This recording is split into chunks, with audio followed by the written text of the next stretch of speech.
कंधे से कंधे मिलाए खड़े हैं इस मुश्किल वक्त में।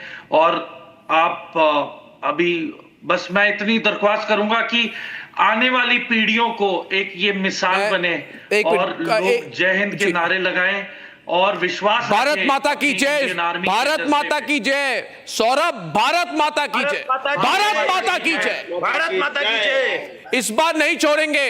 और सौरभ, हम पूरी तरह से आपके साथ हैं, हम पूरी तरह से आपके साथ हैं। बहुत बहुत धन्यवाद आपके पूरे परिवार को। पूरा भारत आपके साथ है, पूरा भारत आपके साथ। गुरसिमरन लाइव है इस वक्त, is from a very strategic location. Ladies and gentleman, अगर आप देखें फुल फ्रेम प्लीज। गुरसिमरन, ये सिर्फ एलओसी, जम्मू एलओसी के बहुत पास, very close to the LOC is Gursimran. Gursimran, पूरे लाइव रिपोर्ट दीजिए। What are you seeing around you? What is your information? What is happening near the LOC? Ladies and gentleman, Gursimran. Arnab, we are right now very close to the line of control where an attempt of Pakistan to target one of the vital installations has been foiled. This was a barrage of attempts that were made by the Pakistani side to target the locations of the Indian Army, but all the attempts have been foiled. And now what is happening that the Pakistan has failed to target any of the vital installations. Multiple attempts that have come across from the Pakistani side, they have all been foiled by the air defense system of the Indian Army. This is near to the one of the locations in the civilian areas where one of the projectile that has been fired from the Pakistan has landed. So you see that the Pakistan, in desperation after the India carried out the strikes on the Pakistan's Bahawalpur, in the Muzaffarabad and the Kotli, Pakistan is totally in shatters. And these visuals that you see is of one of the such failed attempts close to the line of control that was made by the Pakistani side. But the attempt stands foiled, and now the Indian Army is fully deployed here in all the locations. What is this? What is this fire we are seeing behind you? Though Pakistan tried to. What is this fire we are seeing behind you?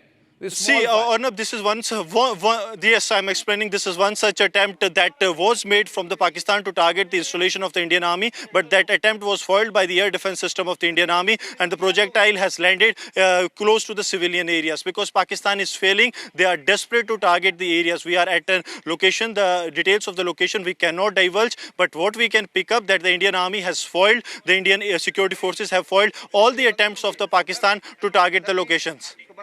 Okay, that's very interesting. But this is proof right now. We are seeing some security forces behind you. Sir, yes, Arnab, there is a large-scale search operation. आप जरा हमें बताइए अपने location को। अच्छा, ये आप move कीजिए, गुरसिमरन आप मूव कीजिए, सिक्योरिटी फोर्सेस को सपोर्ट कीजिए। Gursimran is moving from the location. अब जो दिख रहा है हमें एनएनडी दुबे जी कि इनको ठीक लोकेशन ये पाकिस्तान हिट नहीं कर पा रहे और ये गलत टारगेट पे जा रहे हैं। एंड बहुत स्मॉल आर्टिलरी फायरिंग हो रही है उनकी तरफ से।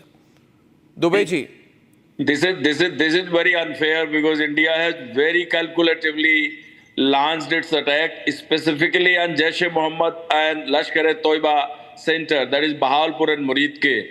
It has never happened in the history because it was my wish that someday we will target Bahawalpur, from which on 20th January this Maulana Masood Azhar had declared the foundation of Jaish Mohammed, which is spilling the blood on our land since last 25 years. So if Pakistan is venturing to target our civilian area, our military area, it's definitely going to escalate. The scope of the battle will be increased if Pakistan is going to venture such thing. So we are very clear. Our enemy is the terrorist camps, their infrastructure, their complete launching area. So we took time, we calculated, and we are very, very accurately targeting that place. In response, if Pakistan is going to choose our civilian area, our military area, nobody can stop Indian Army, nobody can stop Indian Air Force to make the scope bigger than what Pakistan is expecting. So that thing must be kept in the mind of Pakistan reactionary group, who are thinking that they are going to make their names very highlighted in the world media. I think they are going to enter in a very wrong zone. So I'm very happy to see Muridke and Bahawalpur being targeted. First time in the history, it had never happened in the past. So let the terrorists understand the language what we want, and let the ISI and Pakistan, the state actors, they must know what is our intention. If we will come, if we'll do Pahalgaon like action, we will react like this only. Our intention is not to kill the We're told innocent cruise civilians. missiles have been used now. We're told, and I must get Shawan in on this. We're told, is Shawan with us? Is Abhishek with us? Abhishek, can he join me in the studio? Can Abhishek join me in the studio quickly because I'm analyzing this? Love to have him here in the studio with us. Okay. We're told cruise missiles have been used. Shawan? Cruise missiles have been used.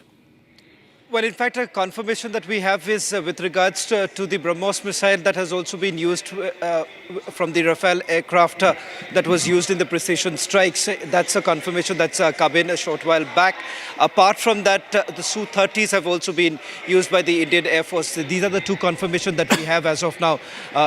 But the other detail that we have picked up just a short while back is with multiple attempts that have basically been made by the Pakistanis to cross over, in fact, violate our airspace. All of it has now been thwarted. That's the latest confirmation that we've just got from the defense sources here. Okay, so that's the situation right now. Ladies and gentlemen, I'm going to recap absolutely everything for you as of this minute. Samar is with us, NND Dubey is with us, whichever other defense experts are with us. I think many have called it a day, but Samar is going strong, Mr. Dubey is going strong, and I cannot wait to break this news for every single Indian who's going to wake up. In fact, I would say, wake up, India, wake up. This is the best day in a long time. I've covered 26/11. I've hated the Pakistanis. I consider them weaklings. And when we give it back to them, let's go to the pictures of our attack, please, not this small little fire that we are focusing on. Okay, thank you very much for that. Producers, think. And ladies and gentlemen, Muridke. I'm told panic in Muridke. Muridke, evacuation going on. The Pakistani army saying further attacks possible. Further attacks possible? Have we spoken about further attacks? Why is the Pakistani army saying further attacks possible? Yes, Samar. They're evacuating the whole city. Now, you see, now the fear psychosis is going to come in. You know, there's going to be a lot of apprehension. There is going to be a lot of chaos. There's going to be a lot of panic, especially in the top brass of the Pakistan military and the political top brass of Pakistan. So they will be in sheer panic. And as I said before on the programs, that wherever they go, be it even to the toilets, you know, they will fear the missile coming down from the rooftop. So it's going to be very difficult for them to contain the panic. And tomorrow morning, when the world is going to pan on to the destruction, which they are not going to be able to hide anymore, they will have no face to save. And, you know, there will be other international news media who will be reaching these spots and questioning the Pakistani establishment that what were these installations, and there will be a propaganda machine already installed by the ISI, which will claim that innocent women and children were targeted by India so that they can have some excuse to target us back. So we know the vicious designs of the enemy, what is coming our way, and we are prepared. We are ready for any move that they make. It's going to be very fatal for them. Yes, of course it will be. I have more breaking news. We've been told that 9 sites, of course, have been targeted. Kotli and Muzaffarabad have been hit in the strikes. And precision strike weapon systems of the 3 forces, the Indian Army, the Indian Navy, and the Indian Air Force, were used in the attacks, including what is described as loitering munitions. What are loitering munitions? Loitering munitions, India says. We've used loitering munitions to hit Pakistan, ladies and gentlemen. Loitering munition, Arnab, is basically a weapon system which is dispersed by drones in mid-air. So it's called unmanned combat aerial vehicles, UCAVs. And they can have a deep strike capability of, you could say, more than 100 or 200 kilometers, because they fly low. They don't make much noise. They go in undetected. You're saying these are UAVs which could have been used? You're saying these are UAVs which could have been used? UCAVs. Yes, there is a possibility of UCAV, that which is unmanned combat aerial vehicles, and if these are flown at low heights, they cannot be detected on radar, and they too can have devastating effects. But looking at the depth of Muridke and other places, I think Muzaffarabad is the most logical place where probably the drone strikes could have taken place with loitering munitions. Okay, we have Air Marshal Sanjeev Kapoor. Good morning, Air Marshal Sanjeev Kapoor. What great news this is! Fantastic, Yes. and you're looking fresh as a daisy. I don't know, you're very happy or this is the best workout you could have had this morning. But we're all feeling very good. Air Marshal Sanjeev Kapoor, I have the latest statement that is coming in, which is that precision strike weapon systems of the three forces, including the Indian Army, Navy and Air Force, were used in the attacks, including the loitering munitions. The coordinates for the attacks on terrorist camps inside Pakistan and Pakistan-occupied Kashmir were provided by the intelligence agencies. The attacks were carried out from the Indian soil only. So the attacks are all from the Indian soil. We are not saying that we've actually flown our jets inside. From this and the information you have and the visuals, of course, on the screen tonight of the attacks and the explosions in Bahawalpur, Muridke, and the other locations, how do you assess this attack to have happened? I mean, what is, from all the available information, what does it look like to you, sir? While I was with you 2 days ago, I was mentioning that India is playing the front face of diplomacy. So 180 countries were taken into confidence before building up steps. And I was just watching a program. So the NSA has reached out to all the countries. So we have reached out to the major powers. So basically it's building up the international opinion. And we are telling the world that we have just struck the terror camps. Now the modalities, how they have been struck, the clarity will take a little time to come. Was it a missile strike? Was it a beyond visual range weapons fired from the Indian sides? Have our aeroplanes actually gone across? No, I'm not sure. No, probably at this stage nobody would know also till the ministry puts out some statement. But needless to say that once the Pakistani Punjab targets are being hit, the previous ones have primarily been around POK area. But to strike deep inside the Pakistani, and the Pakistanis obviously will retaliate now because their armed forces has a face to save in front of their own country. So, this is what we have been preparing for last 2 weeks. So the next move, we will wait from their side. That's my appreciation. What is the time frame for the response and the nature of the response in your view? It could be as swift as what we are speaking, they would be attacking, or they would open another front at some unknown place where they feel they have a strong place. Because the border here, which we are talking, is heavily defended from both sides. The complete thing would be...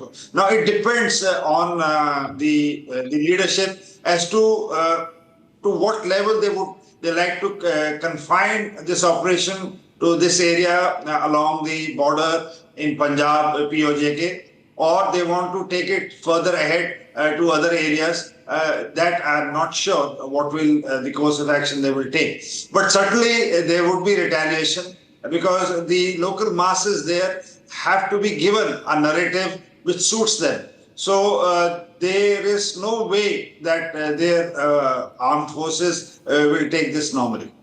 Yeah, so they will want to be seen to be reacting. Absolutely. They're seen to be reacting, yeah. But their hands will also be tied because global community is with us, right? Yes. And what we've said very clearly is that we've hit terrorist targets. Yes. And so that for is last 2 weeks, if you see, it has been primarily the diplomatic moves, and that's what I was covering in your channel the other day, that our foreign office has been going overboard to take the powers into confidence. And this helps because once the sanctions are to put, or once you wish to import certain emergent weapons, once the matter is taken to the United Nations, at that stage, rallying around to get the results, what we need, you need the diplomatic muscles for that.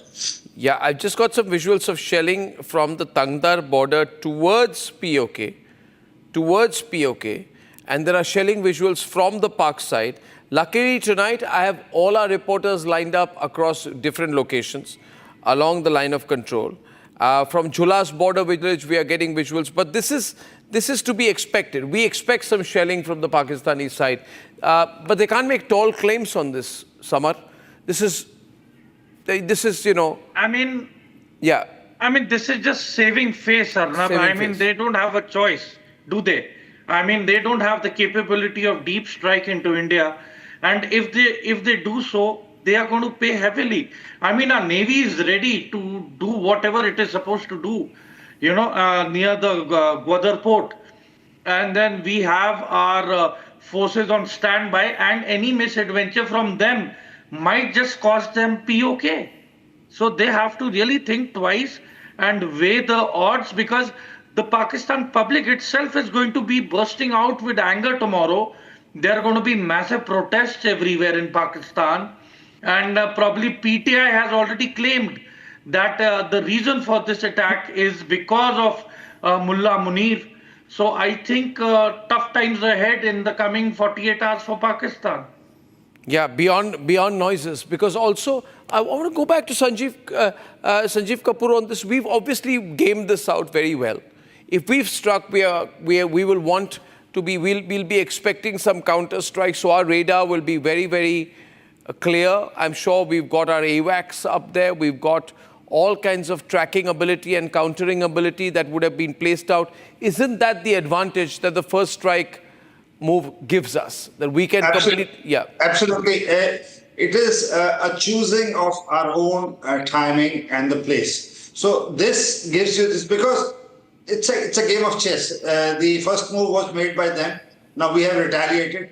Now we are ready with the options which they may throw at us. And then slowly and steadily how the things unfold in the coming days, I'm sure we are prepared for that. Yeah, so we'll be prepared for that, and we will be steadily working towards it. Ladies and gentlemen, I'm going to be going across to our newsroom for just a second out here. This is Operation Sindoor. Operation Sindoor, ladies and gentlemen, joint operation by the Army, Navy, Air Force, Defense Systems. Shawan has the very latest with us. And what are you hearing from the Pakistani side, Shawan? How are they reacting to this? We've seen some visuals on the ground. We've seen a lot of political anger, that's built up in Pakistan. Srinagar, Jammu, Amritsar flights are being rerouted this morning. The Prime Minister is monitoring everything from 7 Lok Kalyan Marg, and these are latest visuals from our reporters. I think this has just come in out there. This is shelling coming in. Our Republic reporters are along the LOC, the lights. I think this is shelling going towards POK. So are this continuous shelling, counter shelling from our side as well, Shawan? Well, in fact, there have been multiple ceasefire violations that has taken place, particularly along the line of control right now. Sectors like Tangdahar being one such area. Yeah. The shelling is from both sides right now, because the ceasefire violation has increased, particularly in the line of control, is what we are picking up right now. And just a quick point with regards to what's happening in Pakistan. In fact, they've also tried to cross over, is what we are being told. As far as our airspace is concerned, there have been, our airspace violations have also been reported, which has been thwarted by our forces. Okay, so multiple airspace violations thwarted by our forces. Sanjeev Kapoor, Air Marshal Sanjeev Kapoor, proves what you're saying is right. We prepared this. We will be expecting counters. We will counter it. They will come. They will come. And they're a professional force. Whatever you may say, their ideology, but the army and the armed forces of Pakistan is a professionally trained force. Now they have, been preparing themselves for this contingency, and I'm sure with this strike, they would be ready. And as we speak, they must be preparing to come across and target a military installation, because they have to show to the public the swift record after 2019 Balakot attack. Also, they came and targeted a few of our army installations, which they hurriedly dropped bombs and go back. The air defense on both sides would be moving at full pace now. The radars would be on, our sensors would be on, our airborne sensors would be on, our satellite imagery must be picking up things, and our electronic warfare and the cybers would be actively working at this stage. And I'm sure these 2 weeks of preparatory time would have planned for all this. Absolutely. This is non-stop coverage tonight, ladies and gentlemen. I want to quickly bring you up to date with some more breaking news that we have received from our news desk. And here it is, viewers. We have the whole feed that is coming in of the attack. I want to play the pictures again. For those waking up this morning, I'm playing once again the visuals of the bombing. There's an emergency meeting of the National Security Committee of Pakistan at 10 a.m. That is also the time, 10 a.m. on our grid, please. 10 a.m. is when we are going to have an official military Indian Army press conference.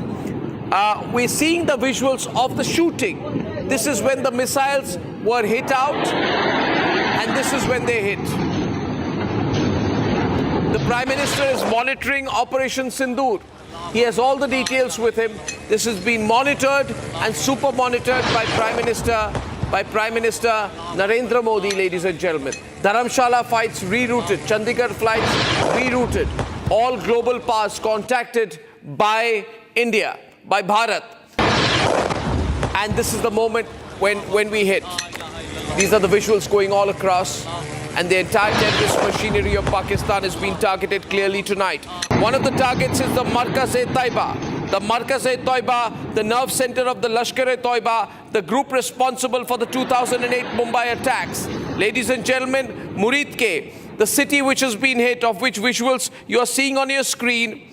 Ladies and gentlemen, Muridke continues to be a key location for coordinating regional terrorism.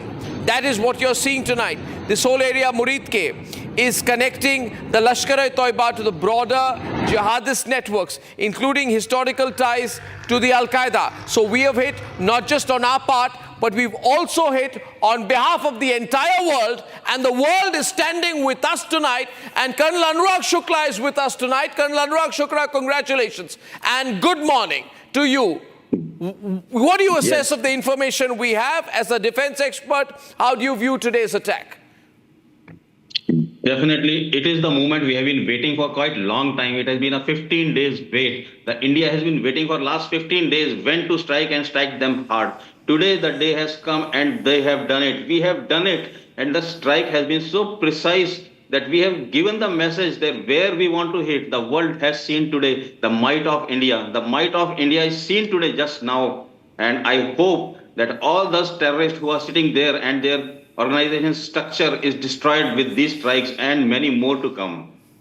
Absolutely. Ladies and gentlemen, Aishwarya has more news. I'd like to go across to him. We have breaking news. The Prime Minister, and by the way, the Prime Minister, the National Security Advisor, are both at Lok Kalyan Marg at the Prime Minister's residence since 8 p.m. There have been more than a dozen meetings.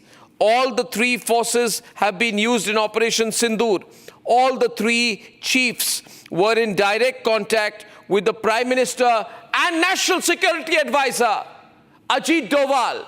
But Modi hai to mumkin hai aur ghar mein ghuskar marenge. These are things the Pakistanis will know right now. And we are told there are mass evacuations across POK. People are leaving their homes. Across POK, people are leaving their homes. Across Bahawalpur, mass evacuations, emergency drills that are going on out there. They've been caught completely unprepared here tonight. Completely unprepared. Air Marshal Sanjeev Kapoor, what I find incredible out here, what happened to their radar systems? Did they let their guard down? No, it's not that. The clarity is not there. The operations don't go this way. What went behind? Did we really go across? I'm not sure. Did we fire from our side? We have weapons that we can take the targets out. So all these kind of things will unfold as more. No, if we fired from our side, sir, We have fired from our side, no doubt about it. So obviously, we are in our territory, so we have not gone across. So, but it is the air defense of both the sides at this stage, like I covered with you, must be on hyper mode at this stage to detect any ingress from Why any could side. they not detect? Say again? Why could they not detect, sir? If you have not gone across, how will they detect? We have not crossed the international border, as per you. I'm not aware of the details. But if you have not gone across, there is no way their radars will be in any way affected, or their weapons in any way would be locking onto us. It is just that once you cross the international border, that the violation begins and then you are engaged. But in this case, we have fired from our own territory. We fired from our territory, but again, are you saying that these missiles are untraceable or they move very fast? No, they are traceable. Obviously, we have protections, we have jammers, we have kind of shields which are put around VAVPs. But to take out the targets, these targets which you are mentioning, I don't know what kind of defense was protecting these. I'm not sure. Yeah, so it appears a combination. I've seen two sets of visuals, Marshal Kapoor. One appeared to be a missile. I saw 4 or 3 missiles being fired. These are the news agency feeds that we got. The other visual we got what appeared to be like almost a hovering aircraft, a slow-moving aircraft, some kind of a drone, right? And then that drone visual, and within the next moment, the drone seems to fire, and then there's a huge explosion. Now, that we are told is some kind of an aerial vehicle. So there are two kinds of deployments that have been made here, Marshal. Yeah, could be. Because the things which are not as well protected, we couldn't sneak in this thing. And I covered the other day, the warfare is changing. We have to go in for devices which are not so easily detected. And we will have to push in things with precision weapons. That is the best form of attack these days.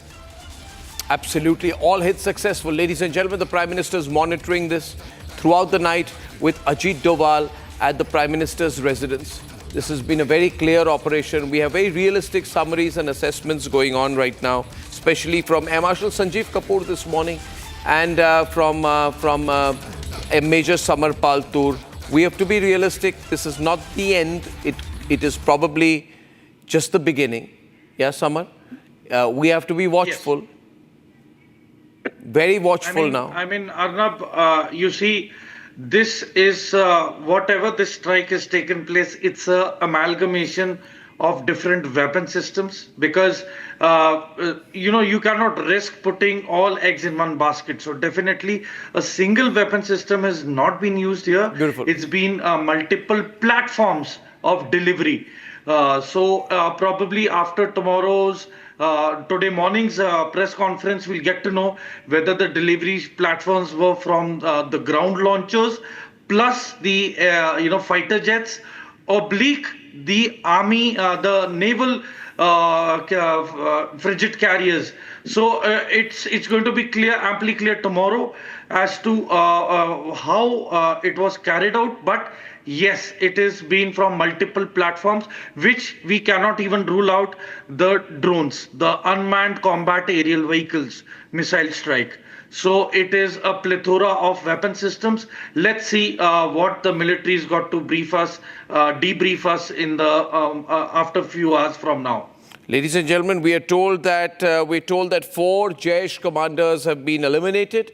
The Pakistani intel sources speaking to the ISI are confirming that 4 Jaish commanders have been killed. We are waiting for confirmation specifically on Masood Azhar. That's the big one. We are waiting for confirmation on Masood Azhar this morning, ladies and gentlemen. So this has been very clear, this is more than a surgical strike, very much more than a surgical strike. The Prime Minister continues to monitor this. I'm just saying this once again, ladies and gentlemen, we are awaiting confirmation on whether Masood Azhar has also been targeted. But I can confirm that 4 Jaish commanders are dead.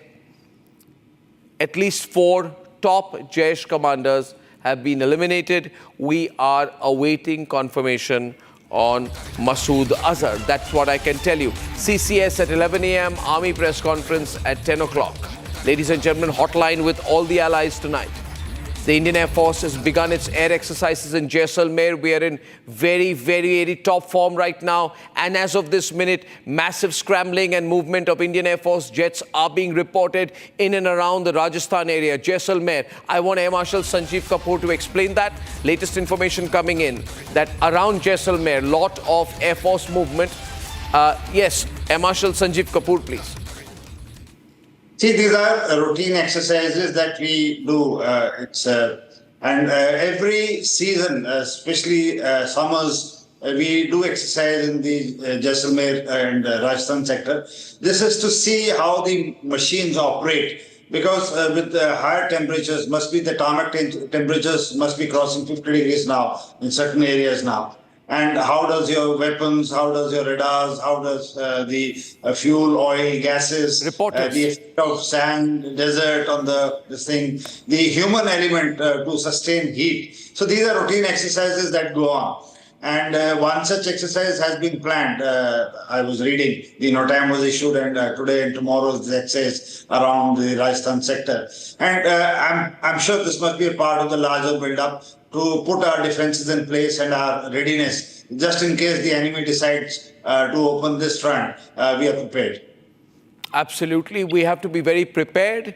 I like the realistic tone of Air Marshals Sanjeev Kapoor. Samar, this is a typical top Indian military officer, unmoved, very realistic. I love the tone. He says, listen, we've hit them hard, we'll wait and watch, we're completely prepared right now. And on the ground, do you think the nature of the response could be also in the nature of incursions? Yes. Could be in the attempt to infiltrate under cover of the situation, Samar. We have to be watchful of that too. See, it's only going to get them attrition, Arnab. It stands to no logic that even if they try to, do an incursion, it's very difficult in today's times of warfare to hold ground. I mean, for example, look at Russia and Ukraine. That there's been ample number of times, taking over of Kursk, and then again, tactical withdrawal of Russia from Kursk. So it's been going on front and back. So you see, there is actually practically no sense if they have to come from ground. I don't know what their objective is going to be. It is going to be illogical if they are going to talk about holding ground, because that is something which is just humanly not possible for the Pakistan forces to do in today's modern times and warfare. And moreover, you see, Arnab, with the latest weapon systems, there'll be drones with thermal imaging and infrared imaging and extra parameters in the drones right now, which are already airborne and are already monitoring across the whole LOC and the IB. So it's very difficult for anyone to make a move, and even if they do, well, they're going to be met with a decent amount of firepower to stop the infiltration bid or any attack onto the Indian forces or positions. Okay. Arnab. Yeah, absolutely. Understanding that completely. Ladies and gentlemen, we are being told that the top leadership of the Lashkar-e-Toiba has been wiped out. Samar, analyze that for us. I mean, top leadership, Hafiz Saeed. This is perhaps then, historic. because if you look at the 9 locations, see, I'm looking at the 9 locations. If we have intel, do we have intel on Hafiz Saeed? Hafiz Saeed locations have been moved. He's been moving in different areas. Arnab, there was 101% intel of every individual.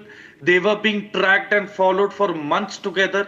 And after the attack of Pahalgam, I'm very sure that the intelligence has used their most crucial asset, which is the unknown gunman lobby. They've definitely been a very important factor in terms of providing, live real-time information and feed to the Indian intelligence agencies. And I am 101% certain that in the morning, after few hours from now, there'll be prominent names coming up of these terrorist tanzeems who are who've been bombed to hell. Arnab. Okay, ladies and gentlemen, New Delhi has informed the US, UK, Saudi Arabia and the UAE. India has given Operation Sindoor. Hashtag Operation Sindoor. Ladies and gentlemen, top bad. Hashtag Operation Sindoor. Briefing has been given to partner states, including Russia. Russia today is confirming that it's got a fantastic briefing from India. And the whole world is with India. I don't know what Pakistan can do. And I'm getting news that the top Lashkar leadership has been eliminated. We are not told yet about Masood Azhar, but we are told there's been, at this time, we have worked on intel while targeting. So I find one thing very, very, very, very, very, very important tonight is that the use of the UAV, the unmanned aerial vehicle, followed by the attack. Now this is Bahawalpur. It appears to be near a populated area, right? And this is the place where we see the scooter is stopped. So it's near a highway. And then you see this eerie UAV hovering in the night sky. And then you see the strike. We're not sure of the location, if it's Bahawalpur. Perhaps this could be accurate intel, either human or something, we have received in the last 48 hours on Hafiz Saeed's location or Masood Azhar's location, because we've been told they've been constantly on the move over the last 10 days. We were also told that one of the people here who we were focused on has been the son of Hafiz Saeed, who made these statements yesterday, talking about eliminating Prime Minister Narendra Modi. I don't know his name, Hafiz Saeed's brother.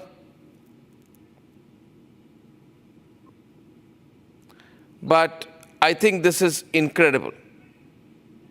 I would want to just say tonight, we got Gursimran live once again. I'm not going to preempt anything, but I'm told that top terrorist leadership has been targeted here. Hafiz Saeed's center in Muridke has been targeted here. Major Air Force exercises in Jaisalmer. Gursimran, your present location, whatever you can share and what you're seeing around you. Gursimran is hovering around LOC area. Gursimran, over to you.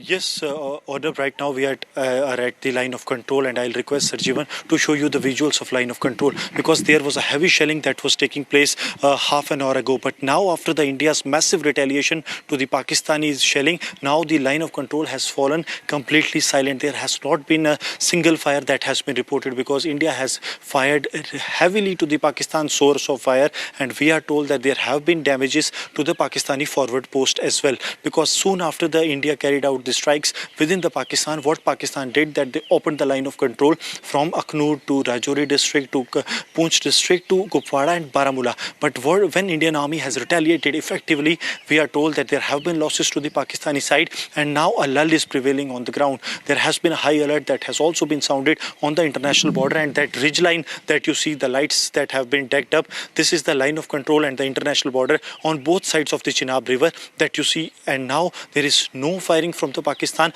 because they have been given a befitting reply. We are told that from this sector only, there have been at least 4 to 5 attempts of the Pakistan to breach the Indian airspace and enter the Indian territory. But all the attempts have been foiled, and also the Pakistani missiles that attempted to enter the Indian territory, that have also been brought down by the air defense system of the Indian Army. So Pakistan's every attempt that they did, they tried to cross the LOC, they tried to target our locations close to the LOC. All the attempts of Pakistan have failed so far, and now what is is happening, that a lull is prevailing on ground, while Indian Army and its jets, the Indian Air Force, they all are on the standby along the line of control and international border to foil any mischief from the Pakistani side. Because see, Pakistan since morning they have been violating the ceasefire in the different sectors, and now the Akhnur and the Sundarbani sector have fallen flat with the Pakistan given befitting reply on a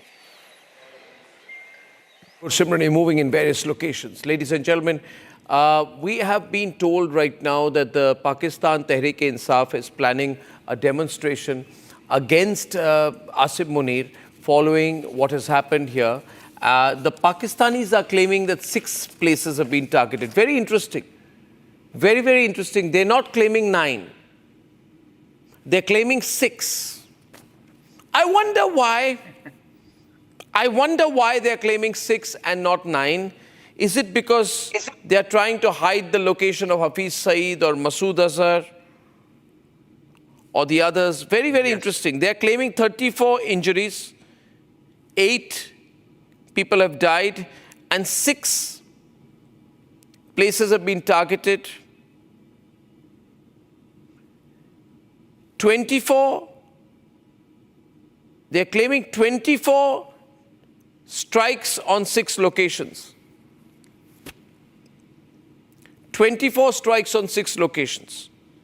They're not revealing the fate of Masood Azhar. They're not revealing the fate. So, you know, they will not, Arnab. They will not. They will not do it. They will not do it till the end.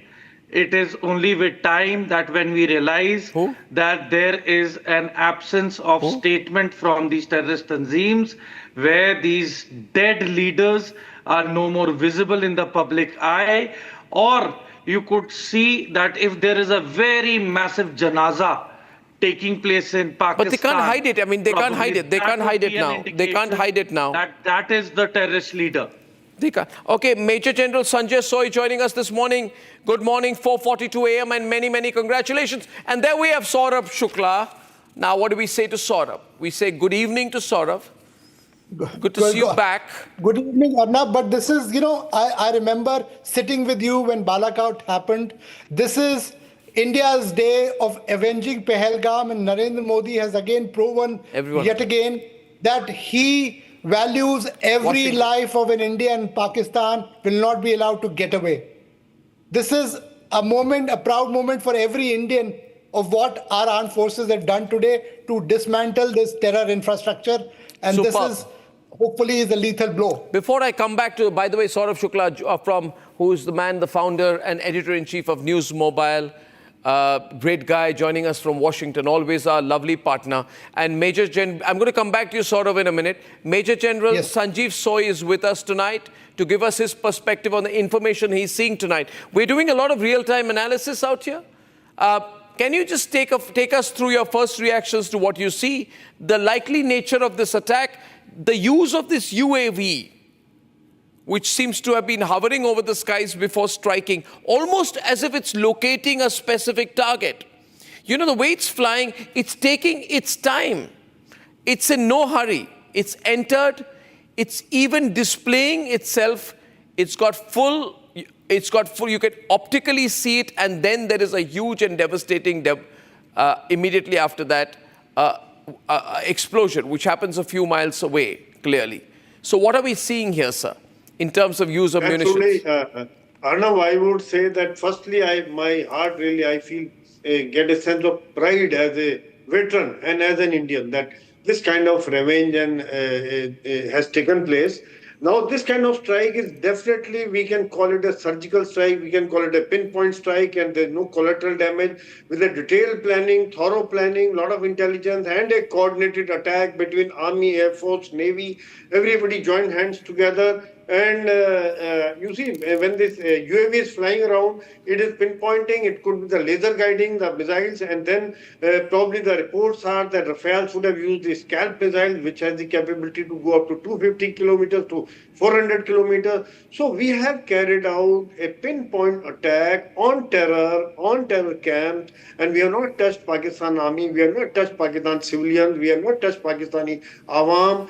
So that message has been given given to the world that this is the kind of attack we have carried out. And we say, yes, we have done it. We have done it. And why not? Why not? Because if you attack our innocent children, then you have to pay the price. And it is a very, very limited strike. India has also restrained itself. We could have gone all out. But there are two things. Surprise factor there. They thought that we'll restrict only to POK, but we have also carried out attack in Bawalkot. But this is a terror camp, not a Pakistan army installation. So this message has been given to the world that India is a responsible country. India is a country with a statesmanship, not like Pakistani politicians who keep issuing loose statements, immature statements that India will attack or India we will use a nuclear weapon. All kinds of immature statements issued by the Pakistan army, Pakistan ministers, senior ministers.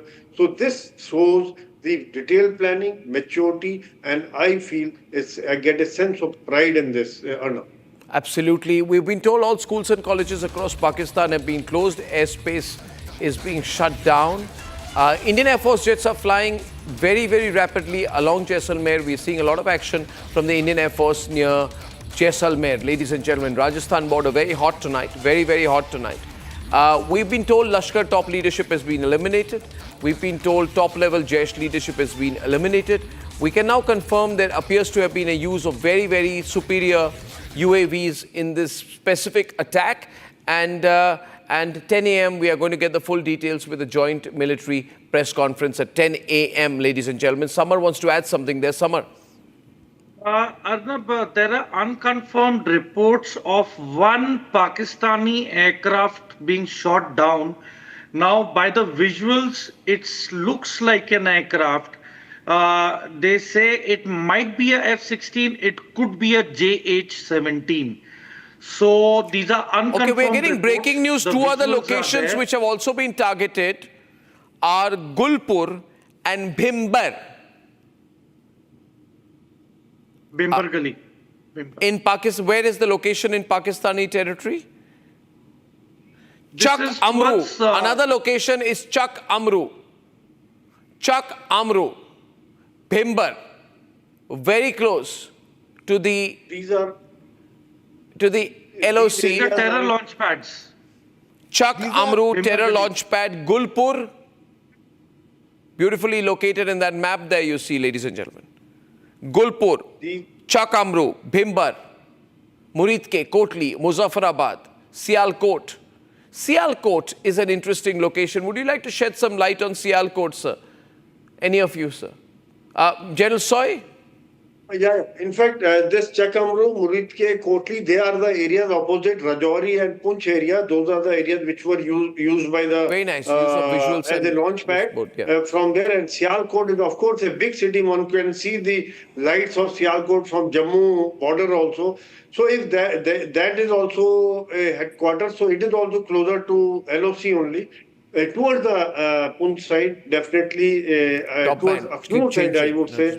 So these headquarters have been hit, and yes, in fact, I would say that Bhimbar and all could have been hit by the artillery also, because the Pakistani artillery had opened up, and we responded in big strength, and probably they would have quietened down by now because we were prepared, and this is a very well coordinated attack. It was attack not launched in a hurry, and the people said, why you have taken 15 days? What I came to know that NSA has informed NSA of USA that we waited for 15 days for Pakistan to respond. We waited for Pakistan to take action against terrorists. Ultimately, we have to do it, and we took the action against terrorists because we cannot continue that a human life, innocent human life, will be lost. And I think the whole world should be thankful to India if we are able to eliminate some top leadership of these LET and JEM, because they are a threat not only to India but also to other countries across the globe. Arnab.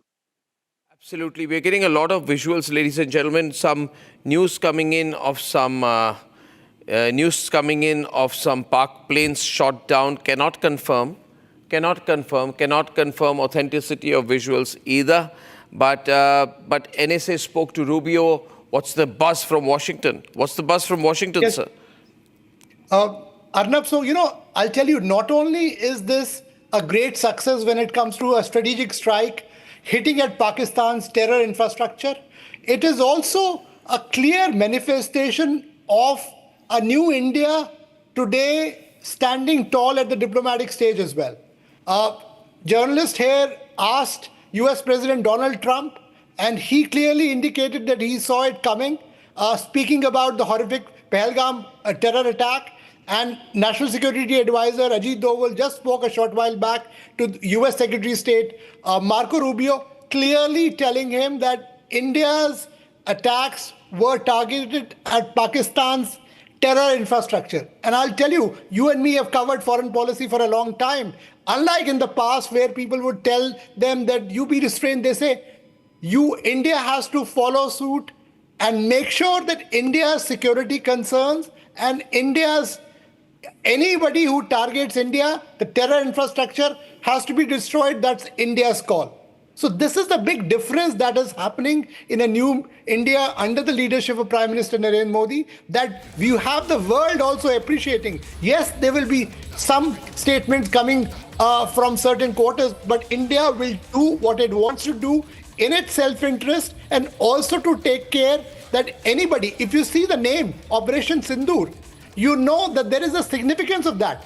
This is about a vermilion that a Hindu woman wears like a pride. And so many innocent women who were widowed in this Pahalgam terror attack. It's a message to those that we will not only go and do pinpoint strikes, we will get to you from wherever you are hiding. And this is what India has done today. It's a moment of pride for everyone in the country and everybody who's across the globe who believes that India's strike will also send a message to terror ayatollahs who are sitting anywhere in the world and threaten innocent citizens in any democracy across the globe. Arnab. Absolutely. Raining Indian missiles there.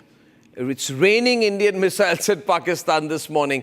I'm going to hand over to Shravan and be back in 10 minutes. Shravan, over to you. All the breaking news. Keep it moving fast, Shravan. Well, in fact, the confirmation now coming in of the 9 targets, government source indicating that all 9 targets were successful. Confirmation of Muzaffarabad, Kotli, Gulpur, Bimbar, Sialkot, Murid Ke, Chakamru and Bahawalpur. The government sources also indicating that it was deep inside Punjab. All of this being carried from the Indian side itself. So we haven't really crossed over. But interestingly, Major Samar Paltur, in terms of the ammunition that has been used, scalp missiles have also been utilized, is what we are being told. So that enables them to carry out these strikes deep inside Pakistan. It is inside Punjab where the strikes have actually taken place.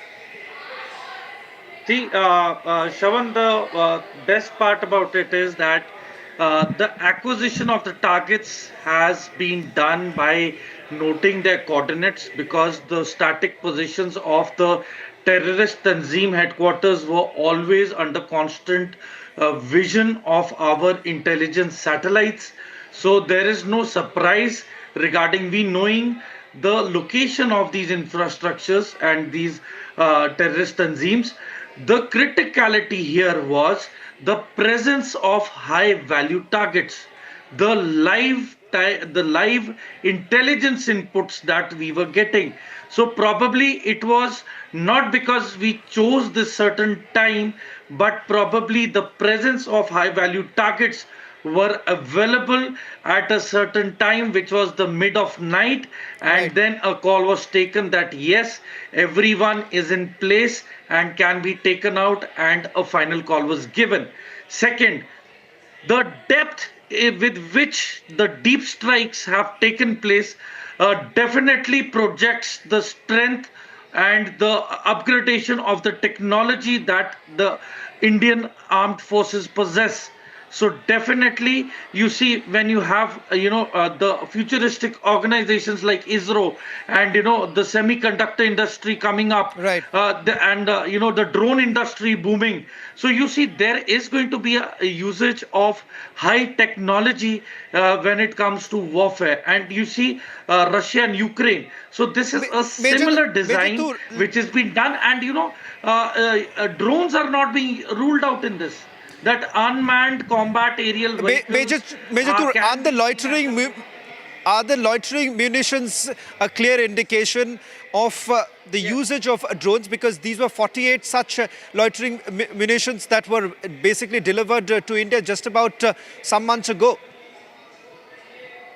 Yes, the probability of them is very high, but I strongly feel that let us wait for a few hours more for the debrief by the armed forces. But as per logic Right. and having the military acumen and tactics, I certainly believe that Je- it's been a amalgamation of different platforms of delivery system of missiles and ammunitions. It could have been from the fighter jets, which is definitely confirmed because the fighter jets were Right. airborne over Srinagar. We knew that they were airborne. Right. Second is, that the threat perception is extremely high when a Air Force aircraft crosses over the IB, and with the radar system capability of the Pakistan Right. armed forces and the Air Force, I am very sure that these weapons were delivered from within the Indian airspace without crossing over into the enemy airspace and delivering this weapon system onto in the fact, enemy targets. Well, in fact, a joint briefing is expected to take place around 10 o'clock this morning. General Soy, I'm told that 12 terrorists have already been eliminated. Of course, more clarity coming in a little later, but the entire leadership of the Lashkar-e-Toiba as well as Jaish Mohammed has been eliminated, particularly keeping in mind the two very key locations, Muridke and Bahawalpur.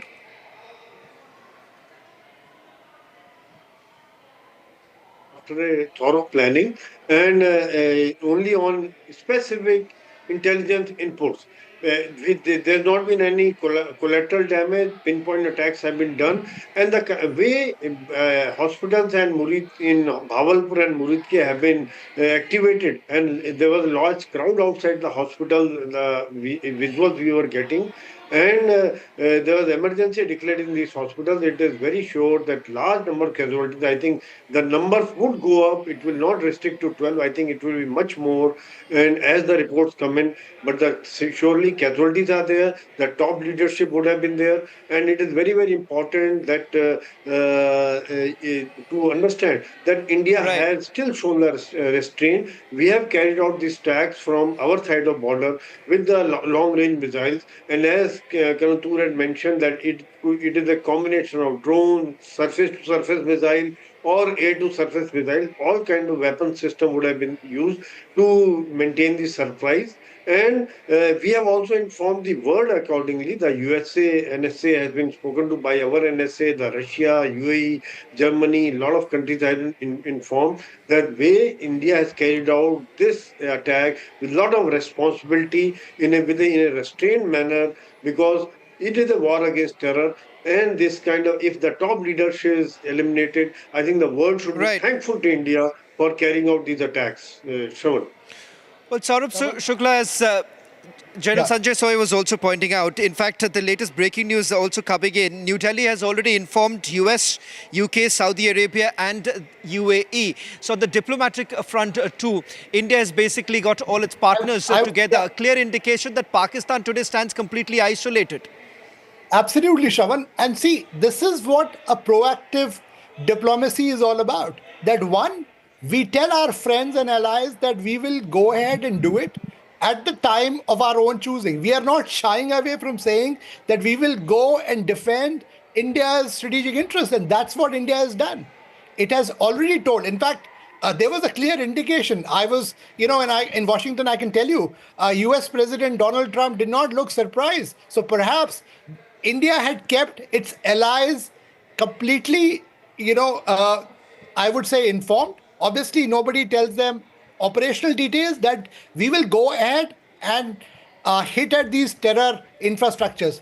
Nobody told us that you cannot do that, which used to happen in the past, where they would come and tell you that you cannot do it, otherwise we put you under sanction. No, this is a new India. Things have changed now. India today has demonstrated that not only is it capable of taking on its enemies, it can go deep inside their territory, mount precision strikes. This is what is the clear message. And also, as a responsible country, it has demonstrated that any terrorist which poses a threat to any democracy, we will go after them. This is not India's victory. This is a victory for every country which is impacted by Pakistan's terrorism. Shawan? Well, there's absolutely no doubt about that, Saurabh Shukla. The fact that India has basically carried out this in a precision manner, a strategic manner. In fact, keeping in mind all the allies have come together. Just a quick check of what we know so far in terms of the breaking news now coming in. One, with regards to the precision strike, 9 targets that were basically identified by the security forces. All 9 targets have been successfully hit. Shri Thanedar is now also joining us from Washington right now. Mr. Thanedar, thank you very much for joining us. Now, it's a big day for India and perhaps for the world too, keeping in mind that India has actually shown the way. The fact that today those who were harboring terrorists have been shown the mirror. That's right. And India has a right to protect itself. India has a right to protect its people, its territory. These attacks, what appears to be state-sponsored, sponsored by the Pakistani government. If that is true, then the United States must use its relationship with Pakistan to demand that Pakistan stop supporting terrorism across the world. And if necessary, U.S. must use economic sanctions or other punishments needed to ensure that Pakistan does not support terrorism of this kind. Well, I'll request you all to stay on with us as we are getting some more breaking news. There's also shelling that has now been reported from the Poonch district. In fact, this comes as some countermeasures are essentially being taken. Major Samarpal Tur, one would certainly expect the Pakistanis to respond. In fact, the latest information is that over the past 45 minutes or so, there have been multiple ceasefire violations, number one. Number two, as far as our airspace is concerned, they've made attempts to violate that too. So are we expecting this to escalate? Shawan, I promise you this is not going to go beyond 72 hours because with the reports of the availability of the artillery shells with the Pakistan Armed Forces, they wouldn't last more than a week. So I'm very sure that they're going to be very calculative in terms of they expending their artillery shells, because at this moment the Pakistan military is very vulnerable. It is low on ammunition, it's low on morale, its own public is against it. So definitely there is going to be a retaliation from the Pakistan side, for definitely to save face, because the Pakistan military establishment needs to prove a point that whatever the deployments that they've done and the efforts they've taken to deploy all along the Western Front against India, so it's definitely for a certain reason, and this is the reason that they're going to give the clarification. And don't be surprised that by tomorrow the visuals start coming in where DGISI and their whole intelligence network makes up in terms of the casualty ratio, and they plant in more and more civilians and put up a fake or a wrong picture in front of the world. But you see, they have played enough with the world, and I think it is time that we all call their bluff. And it's all begun with Osama bin Laden, and this is one military, the Pakistan military, which has got blood of Americans on their hands. They've got the blood of the British on their hands. The soldiers have been martyred because of ISI's double standards and hypocrisy by helping the enemy against the Americans and the British, and probably now they're going to get it back in the worst possible manner and deliberately, and let's see what is going to unfold in the coming 48 hours. Shawan. Major Samarpal, there's more breaking news now coming in. I'll request you to stay on with us. I'll just quickly go back to Mr. Thanedar, who's also joining us on this broadcast. Mr. Thanedar, while the Pakistanis had a humiliating experience at the UN Security Council, but it's frustrating to actually see the way the global community has been dealing with Pakistan all this while, keeping in mind that there was no pressure that was essentially put on the Pakistanis for the longest time when they were basically harboring terrorists. These launch pads existed, and the fact that the Pakistanis were shown the evidence, but despite that, nothing was being done. That's right. And the United States must use its economic power, military power to stop Pakistan. There needs to be economic sanctions. U.S. need to hold some of its military sale to Pakistan if Pakistan continues to support such barbaric terrorism. This is a terrorism that we saw directed against the Hindus. Even the terrorists made sure that the people that they killed were Hindus. This kind of attacks must be condemned. United States must stand with India as India fights this terrorist attack. And India is completely justified in protecting itself, protecting its people. And India has every right to do what it did. Right. In fact, there's more breaking news now coming in. We have a confirmation with regards to some of the ammunitions that have been used, special precision ammunitions that were basically used to target the terror camps. In fact, the 3 service chiefs will be jointly have briefed the National Security Advisor with regards to the targets that they have been able to neutralize. In fact, the 3 services will have jointly carried out the operation and mobilization of the assets and troops. That's the other news now coming in. General Soy, you have all the 3 services coming together and carrying out this operation. That makes it a unique operation. It's a unique military operation that has been carried out by India, where you have all the 3 services coming together, carrying out a combined assault.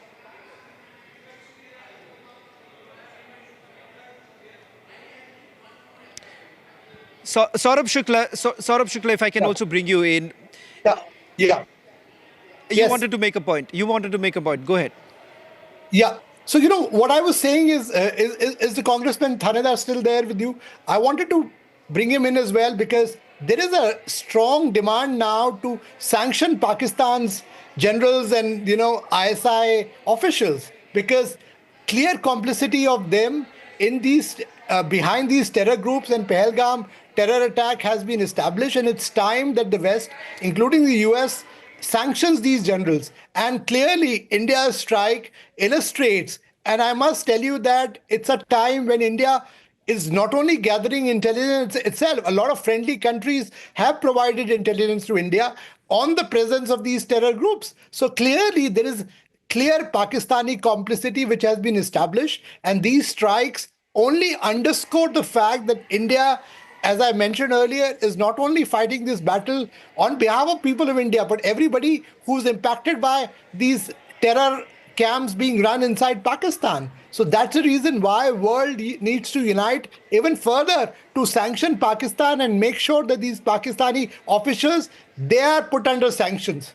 Shavan? Right. And that brings us to the point that not enough was essentially done, despite, as I've been saying, Saurabh Shukla, despite the kind of evidence was mounting against Pakistan. Major Samarpal Tur, I want to come back quickly to you with regards to the ammunitions that was used. These are precision strikes that we're talking about. Well, from inside the Indian border, that these strikes were carried out. The question that many are asking, that you are talking about targets inside Punjab. That was, successfully, this operation was carried out in a successful manner inside Punjab. How was that possible?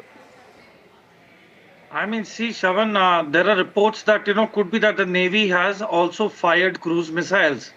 So these cruise missiles, they tend to usually, go at a very lower level in height, just above the water levels. And then once it reaches the land, it probably takes in height, but it's called, flying just above the nape of the earth. Okay. So these are those missile systems which are not detectable by the radar. For example, if you visualize that there was a massive drone strike by Iran against Israel, Right. where most of the UAV drones were flying at a lower height, and you had to manually intercept them with fighter jets, which was carried out by France and by UK and by the Americans, combined, as well as the Israelis. So you see, when you're firing a barrage of missiles, Right. it is very difficult to give an immediate response because the distance was very less compared to what Iran did against Israel.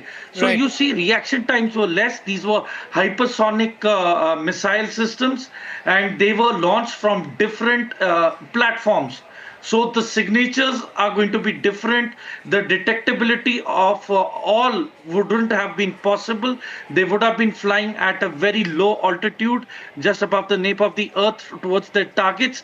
And mind you, these targets were constantly under the satellites' purview. They were being watched. Live feed and intelligence was being given, and only after the confirmations were given of 100% surety was the button pressed and the green signals given. So that is how it has unfolded, and let's see within few hours from now what the military gets to debrief to the whole world. Shravan. Saurabh Shukla, I'm quite curious also, Major Samarpal Tur, in terms of this kind of an operation, which, if I remember correctly, in our military history, you do not have all three coming together, and in the manner it has been carried out. I'll get an answer from you in a short while from now, but Saurabh Shukla, I want to just quickly come back to you, because what is happening right now, as we speak, the Pakistanis are extremely nervous. There is a press conference that is going on right now. They've made some bizarre claims that they're making. But the interesting part is that there is an admission. For the first time, they're admitting that, yes, we have been targeted. So this time, there is nothing that they can hide. Pakistanis cannot no longer hide.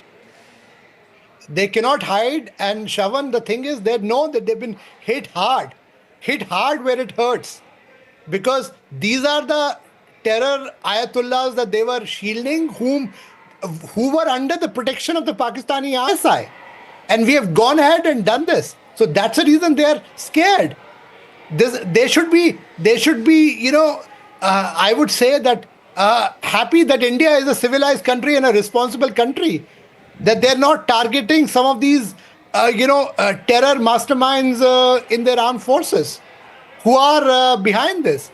But they should not think that cannot happen, because this is India's demonstration that it will go ahead and follow through in what Prime Minister said, that we will decide and punish the perpetrators. And they should not think that if they continue with these terror factories, there will not be more, because India will not stop at this. And I can tell you which some of the things I am privy to. You will see not only this, but a series of other measures which are already happening as we speak on this broadcast. Right. Because this is an ongoing process where India has decided that not only will we do and mount an operation of this magnitude, you will also take measures on the economic side, on the diplomatic side, to make sure that we isolate Pakistan and squeeze Pakistan and its terror factories. Shravan. Well, Saurabh Shukla, the question here is, as far as Pakistanis are concerned, do we really essentially see right now that the entire terror factory has been completely demolished? Or, Major Samarpal Tur, because for everyone who's tuning in right now, I would say truly it's a good morning for all of us here in India, that these terror launch pads that were operating, and I'll be honest here, Major Samarpal Tur, last time when we said a few of these terror launch pads were basically carried out, they were attacked, but it did not really solve the problem. There is also more details now coming in, Major Samarpal Tur, the breaking news coming in. Out of the 9 targets, 4 hit Pakistan and 5 in Pakistan-occupied Kashmir. And I just want you to elaborate, Major Samarpal Tur, the very locations, the headquarters of Jaish, the headquarters of Lashkar-e-Toiba, and I'm also told, Major Samarpal Tur, there are other smaller terror organizations which have also been targeted at the same time. Yes. Jaish al-Dawa is one of the terrorist tanzeems which has been targeted. And you see, you look at the history that previously, these are the same launch pads. There has been no difference in the infrastructure. Bahawalpur, Muridke, Gulpur, Bimbar, opposite Bimbar Gali, Chakamru is right opposite Pathankot, and then you have Bagh, then you Kotli, Sialkot, Muzaffarabad. So these are the, very logically known terrorist launch pads, by Pakistan. And other than that, I would also like to tell that there were other launch pads like Atmukam, then Keren, then you have Dudniyal, then you have Sharda, then you have Kale and Machal. So it's a total ring, it's like a crescent, opposite to our line of control. And all these areas, majority of them are in POK. So you see, Shavan, I just strongly feel that this shouldn't escalate further. But in case it does, probably the Pakistan military is going to pay a very heavy price in the coming few days if they try a misadventure.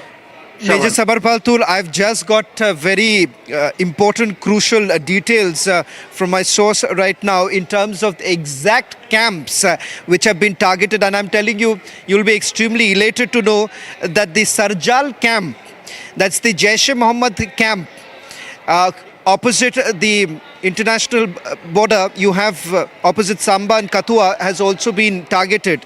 Mehmuna camp has also been targeted. So very interesting details now coming in. I'm just going to quickly put out the details because I'm getting these breaking news right now. Major Samar Paltur, can you just quickly also talk about these two camps that have now been targeted, because that's a big deal right now.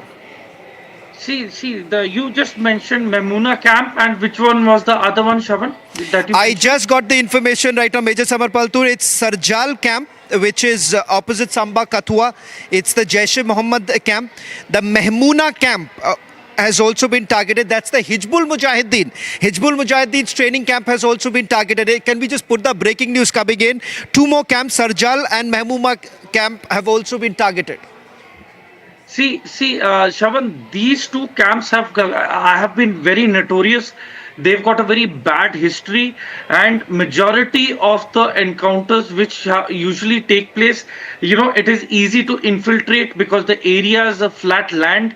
So they infiltrate by digging under the ground, and they come across, they crawl across the IB, and they come into Jammu, and from there, usually from Samba, they have their contacts or OGWs, now so-called OGTs, overground terrorists, who have been supporting these terrorists.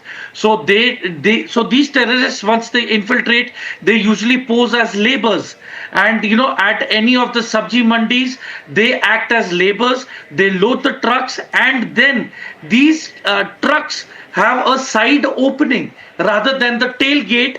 They have a side opening door in which they enter into the truck after loading it. They make a space for them, and they make an opening into the flooring of the truck, and then the truck driver usually tends to seal the opening, the side opening of the trucks. They weld it to seal it, or at times they lock it temporarily. And so this is the place where they transport these terrorists from these trucks to Srinagar, Shopian, and other terrorist infested areas. So there was an operation in 2018 called Operation Jajjar Kotli. So in that, the similar operation was carried out, and Samba was one of the most notorious areas for this kind of infiltration. And with the Operation Jajjar Kotli, 3 Jaish-e-Mohammed hardcore terrorists were eliminated by this, and that is how we got to know after interrogating the driver, who claimed Major that he had transported. We're getting in some more breaking news right now. I think so. You can also see these latest visuals coming in. This is right inside Punjab in Pakistan, where immediately after the attack that took place, you have the response really coming in. People were all out on the streets, so there is nothing that Pakistan can hide right now. Major Samar Paltur. But first, let's just see what's happening there. Let's just take a look at this video. वाली के वाली भाई हाँ देखना वाम कैसे आ रही है वहाँ से अभी वीडियो कैच होगी नहीं होगी वाली के वाली भाई हाँ देखना वाम कैसे आ रही है वहाँ से अभी वीडियो कैच होगी नहीं होगी वाली के वाली भाई हाँ देखना वाम कैसे आ रही है वहाँ से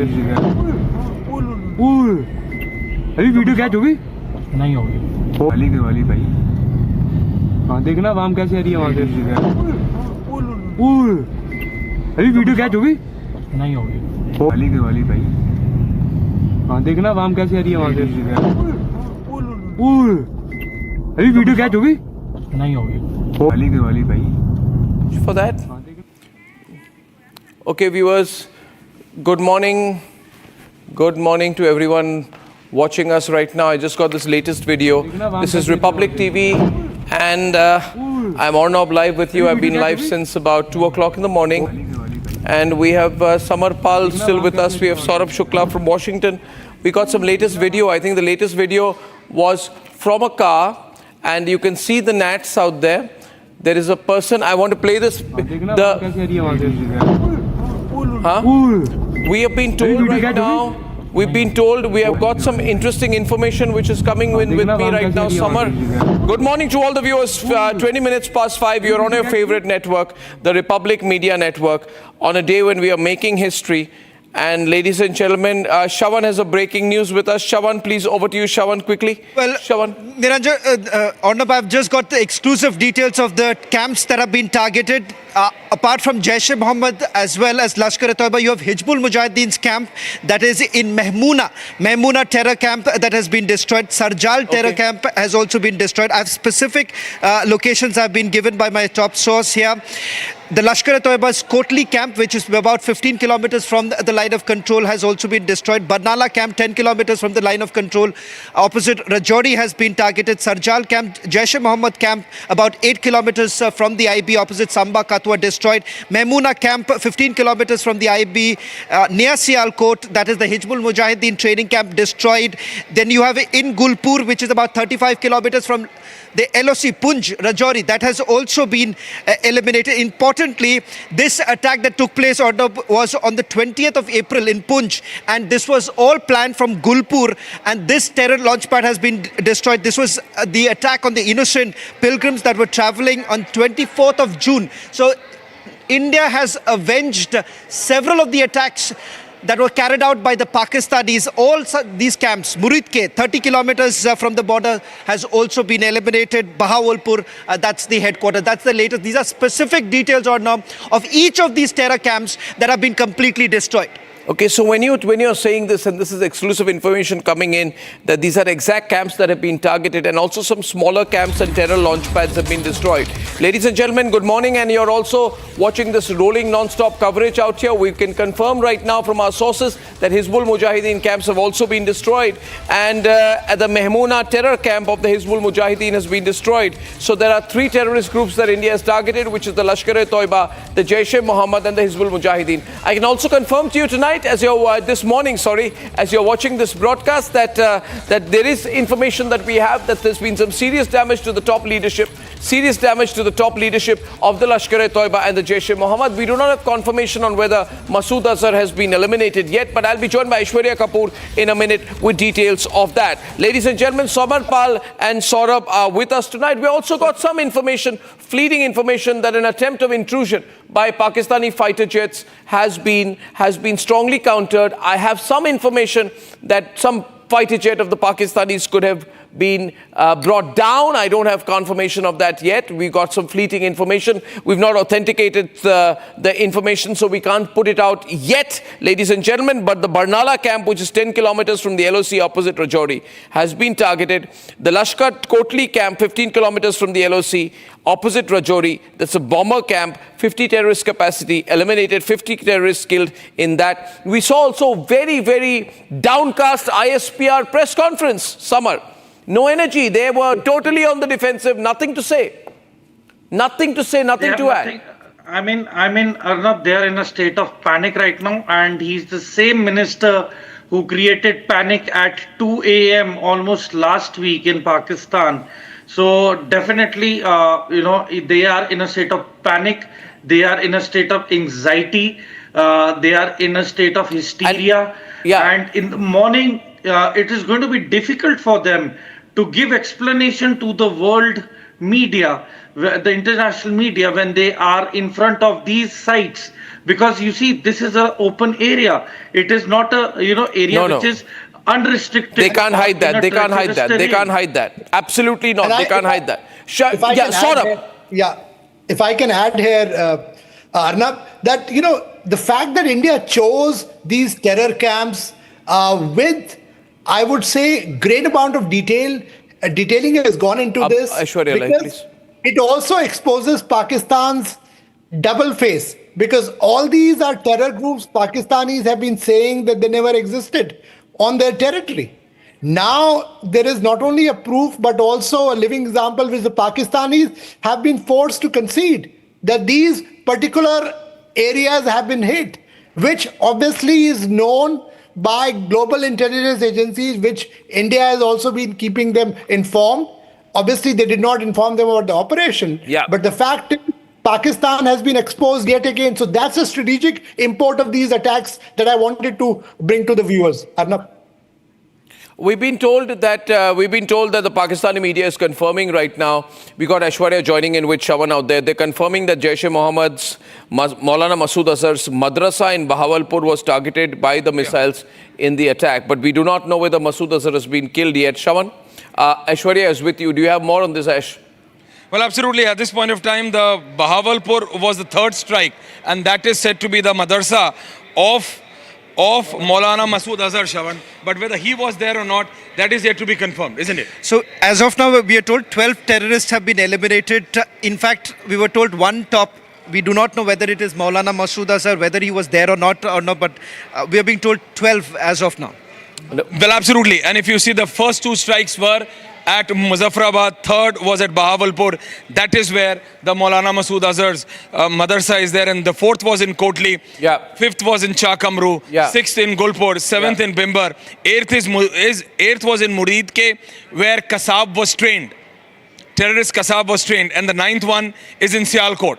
So the training center of Kasab has also been completely wiped off, Arnab. Okay, the last and the ninth targeting was Sialkot. And the second last was Muridke again. Yes. So Muridke was struck twice. Yes, Muridke was the eighth one. The only place which was struck twice today was the first, that is Muzaffarabad. Two strikes, back to back in Muzaffarabad. Okay, now what we are awaiting, we got some information about some Pakistani fighter jets intercepted or foiled. They tried to intrude but couldn't. You have any info on that? Well, at that point of time, we were being told that at least at 3 different locations, the Indian airspace or the Pakistani Air Force tried, but it was foiled there and then. There is one JF-17 whose remains have been found, physical remains, on the Indian side. The pilot, the details of the pilot are yet to be ascertained, whether he was able to evacuate or not.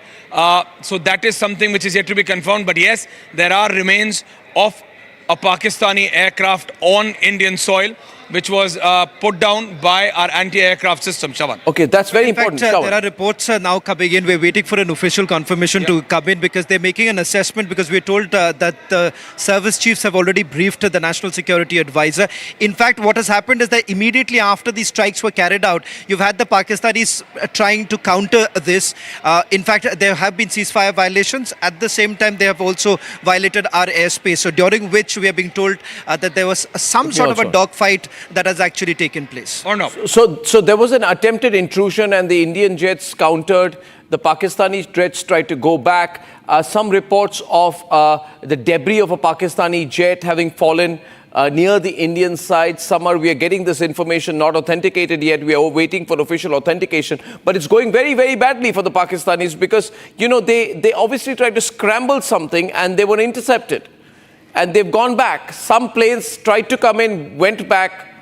not going well for them at all. And therefore, we saw the ISPR press conference looking very dejected, unable to respond to the situation out there, clearly saying at that point of time that all we can say is that 6 locations have been targeted. Now, there's a difference between the number of locations, that they are admitting the number of locations, we are putting out 9, they're admitting 6.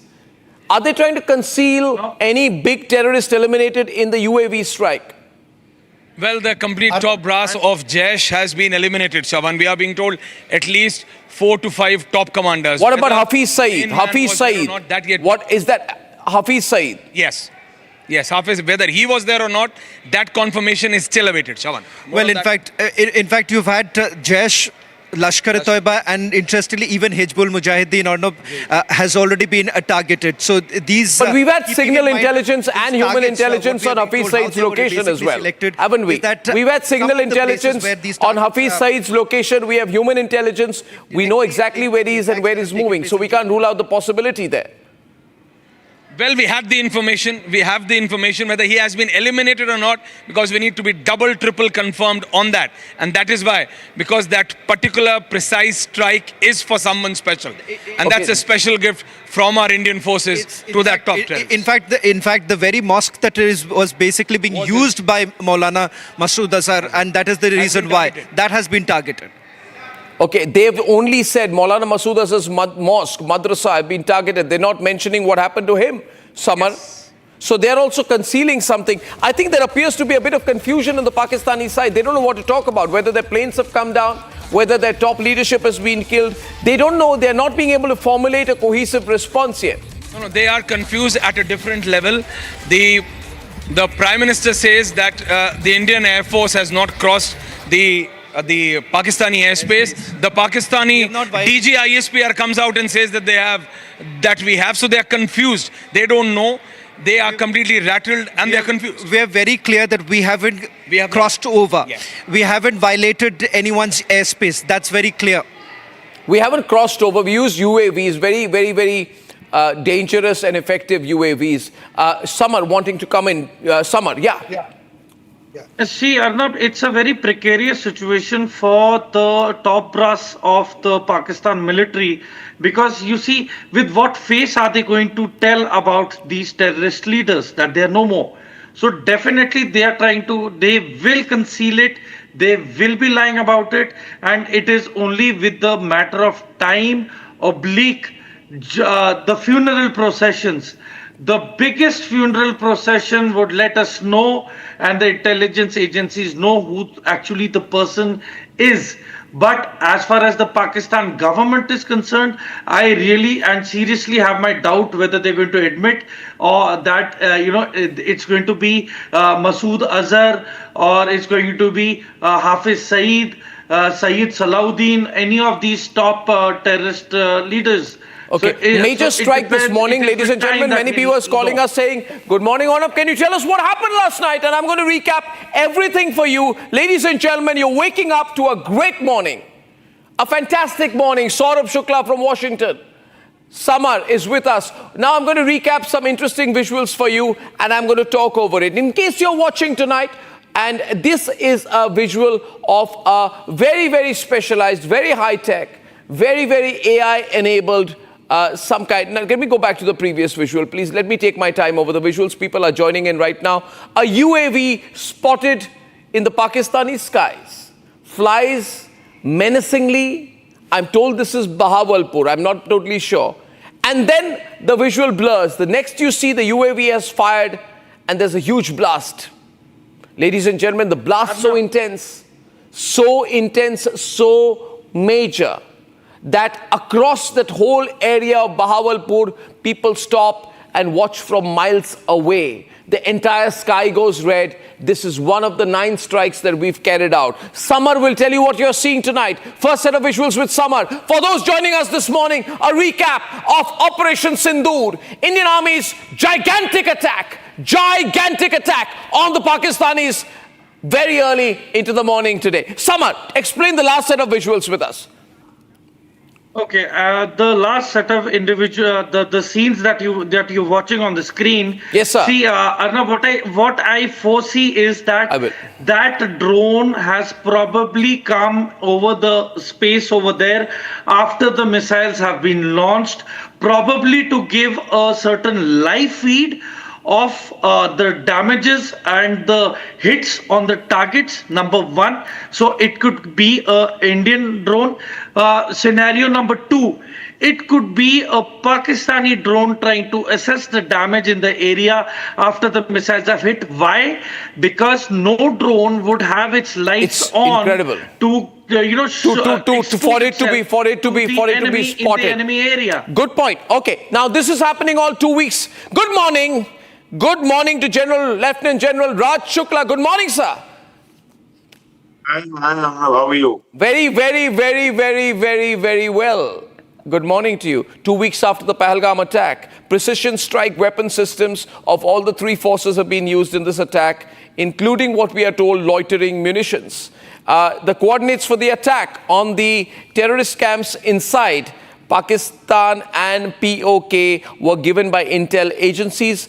I'm told we could have used some kamikaze drones. I don't know kamikaze drones. I don't know if these are kamikaze drones, which are weapons designed to crash into a target, typically carrying a warhead. This is an unprecedented tri-service operation. All 9 targets have been successfully neutralized. We'll center that graphics a bit. And the attacks have all happened between 1:20 and 1:45. And Shehbaz Sharif has said we have every right to respond forcefully to this act of war. And Prime Minister has vowed to pursue the perpetrators till the end of the earth. General Raj Shukla. General Raj Shukla, if I have your attention, sir, how do you view this Operation Sindoor, the details from a military perspective? A. B. How effective do you think this has been? Is this focused on locations or individuals? And what response are we likely to see? You know, Arnab, somebody from your channel woke me up at 2 in the morning. Yeah. And I've been following this. See, allow me a monologue, because just for 2-3 minutes, because I think it's a brilliant alchemy of Indian power and purpose. Absolutely. You know, look at the politico-military orchestration. There was ambiguity and deception. Yesterday evening was business as usual. The announcement of the drills of today perhaps lulled everybody into thinking that, you know, it's some time away. We are doing our drills and we will get ready before we strike. Then this deep symbolism, Operation Sindoor. I mean, Indian resolve that we'll avenge the grief of our brides, that dastardly attack of 22nd April, the very controlled narrative. And of course, what is the icing on the cake is what you were describing, which is precise military execution. Look at the careful selection of the target array. We have kept it within the terror ecosystem, but we have broadened the swath from POK to Punjab. And look at the targets that have been hit. They are all the epicenter of terrorism. Muzaffarabad, Kotli, Gulpur, Bhimber, Sialkot, Muridke, Chakamru, right up to Bahawalpur. I've commanded 10 Corps in Bhatinda, and Bahawalpur was right opposite us. And this used to be on our targeting list, but we never got to hit it on our times. And here we've done it, the headquarters of LET and JEM. If the leadership has been hit, it is targeted assassinations, I think a first in Indian military history. So kudos to the Indian Air Force. I mean, I think it's a brilliantly executed operation. And I was just hearing this discussion about the UAV. Now, was the UAV deception? Was it for post-strike damage assessment? It could be for a number of issues, but it is brilliant teaming of what we called manned and unmanned systems. The precision of the attack means that we have crafted together human intelligence, space-based intelligence, and a wide swath of ISR platforms. It has exposed complete vulnerabilities in the Pakistan air defense. and Now, their HQ9 and all that stuff. Are we missing something? Sorry to interrupt, but are we missing something? We've been told through some sources that we've not used missiles. Now there's speculation we've used UAVs. It's too early, but just let me complete what I'm saying. The Pakistani air defense system has been caught napping. Whatever happened to the famed Fizaya? And let me also say, there is in the press release that has come, there is an element of statesmanship built into it when we are signaling restraint, while signaling power by saying that, listen, we retain escalatory dominance. We have not hit your military targets. See what we can do with your terror targets. You hit back, we are lying in wait. So I think the IAF has got us to a brilliant start. So far, it appears to me that, operational art and statecraft have come together wonderfully.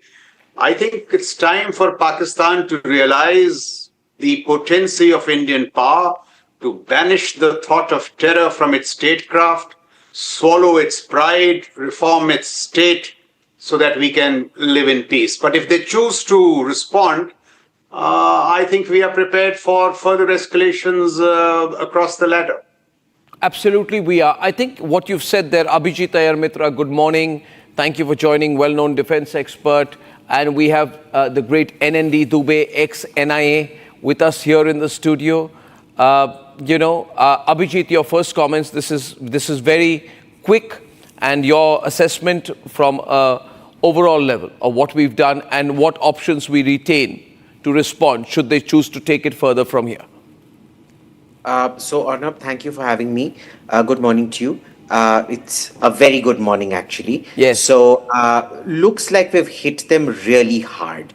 And the thing here is we've hit them very hard, very publicly. This isn't an isolated site like Balakot where they can go around claiming that we shot down crows or parrots or, chickens in a coop or made butter chicken with our fighters. This is very clearly, all these images that are coming in from Bahawalpur Hospital of grown men with long flowing beards. And notice it's only men, fighting age men with long flowing beards who are being sent into the hospital. They leave no room for doubt. Now, if you remember, this complex targeted is the same complex that my colleague and friend Detresfa had tweeted out some 3-4 days back of a big seminary in Bahawalpur, which had expanded very significantly to the point they even had a swimming pool. And when that swimming pool was exposed some 2-3 years back, they immediately covered it up. So at least they have some shame. Now you tell me, what kind of an Islamic seminary has swimming pool where men get half naked and get into the water? Yeah. You ever heard of a thing like that? No. So it was very clearly a seminary. Now, two of the targets, we have seen the images. We have seen the images from Murid K and we have seen the images from Bahawalpur. Correct. Keep changing on the top. Flattened completely. There is very serious damage. Yeah. The other 7, we are not able to get images right now because it's dark. Within the next few hours, we expect some satellites to be flying over. We will be able to confirm what has been put out there. And from those images, we will also be able to extrapolate very fairly accurately. Absolutely. Saurabh's coming in right now. We got some more statements of support coming in from the US. Saurabh from Washington. Yes, absolutely. So Arnab, I want to add here that India and the US have been coordinating not only, I would say, ahead of this operation, but beyond that, National Security Advisor Ajit Doval had a conversation with Marco Rubio, who is also the Secretary of State and is acting National Security Advisor. And we have clearly told them that all these were terror targets. And I wouldn't be surprised that there is not only a tacit, but a close cooperation between the US, because Donald Trump, ahead of that, said in White House that he saw it coming. He saw it coming, and that was as close an endorsement as possible. This is a very interesting statement coming out of the US president. Absolutely. So, and the dynamic has changed. See, if you remember, earlier on, anything like that, the Western powers would jump in and say, hey, why did you do it? Here, India is going ahead and telling them all its I now want to run some of the videos of the reactions. There's one video I got from a car. It's shot by a Pakistani who's moving in a car. He's completely taken aback. I want to run the video because this morning the people of India must see our power. The Sabut gang must see how we operate. I want to play this with audio, please. अभी video catch होगी? नहीं होगी। हो गई है वहाँ से अभी वीडियो कैच होगी? नहीं होगी। हो गई है वहाँ से अभी वीडियो कैच होगी? The only reaction there, the only reaction is he says, oh, and then he says, Samar, very interestingly, back on the screen, he says, क्या आपकी वीडियो कैद हो गई? Which means, have you captured the moment? Even Pakistanis want to capture the moment when we are hitting them. Samar, this is beautiful.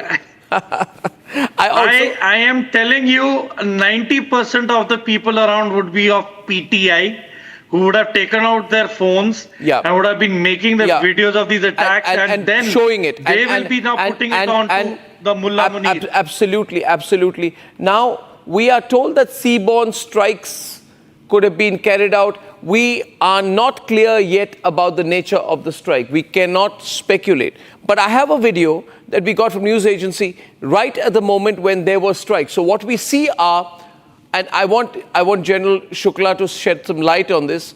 What we saw when we were told moment of the strike, and we are not military people, didn't appear to be missiles. It's not missiles with this trail of light behind them, you know. These appear to be very sharp, luminous objects that move very fast across the sky. There were 3 in succession. I'd like to play that video. General Shukla, if you can look at this, please, and tell us, there's some sound with it. Play it full frame, please. The moment of the strike, some of the strikes. Not this one, not this one, not this one. The one which we have where there are missiles. No, not this one. This is the one in Bahawalpur of the major strike. I got that one. There are others where there are other visuals when there are the orbs of light which are being fired in a specific direction. We will pull that video out. I think our video should be pulled out quicker. Production team, let's do a quick job of that. Right? Ladies and gentlemen, otherwise we'll have to keep waiting. There are a lot of people watching tonight and who are joining this morning who have not watched what happened last night. Can I have all the videos pulled out? Can the production team and the desk team say, yes, we have that? Because I'm in a hurry to play those visuals out. There are a lot of people who were not there last night. I'm going to play different range of visuals for you, ladies and gentlemen. Different range of visuals for you.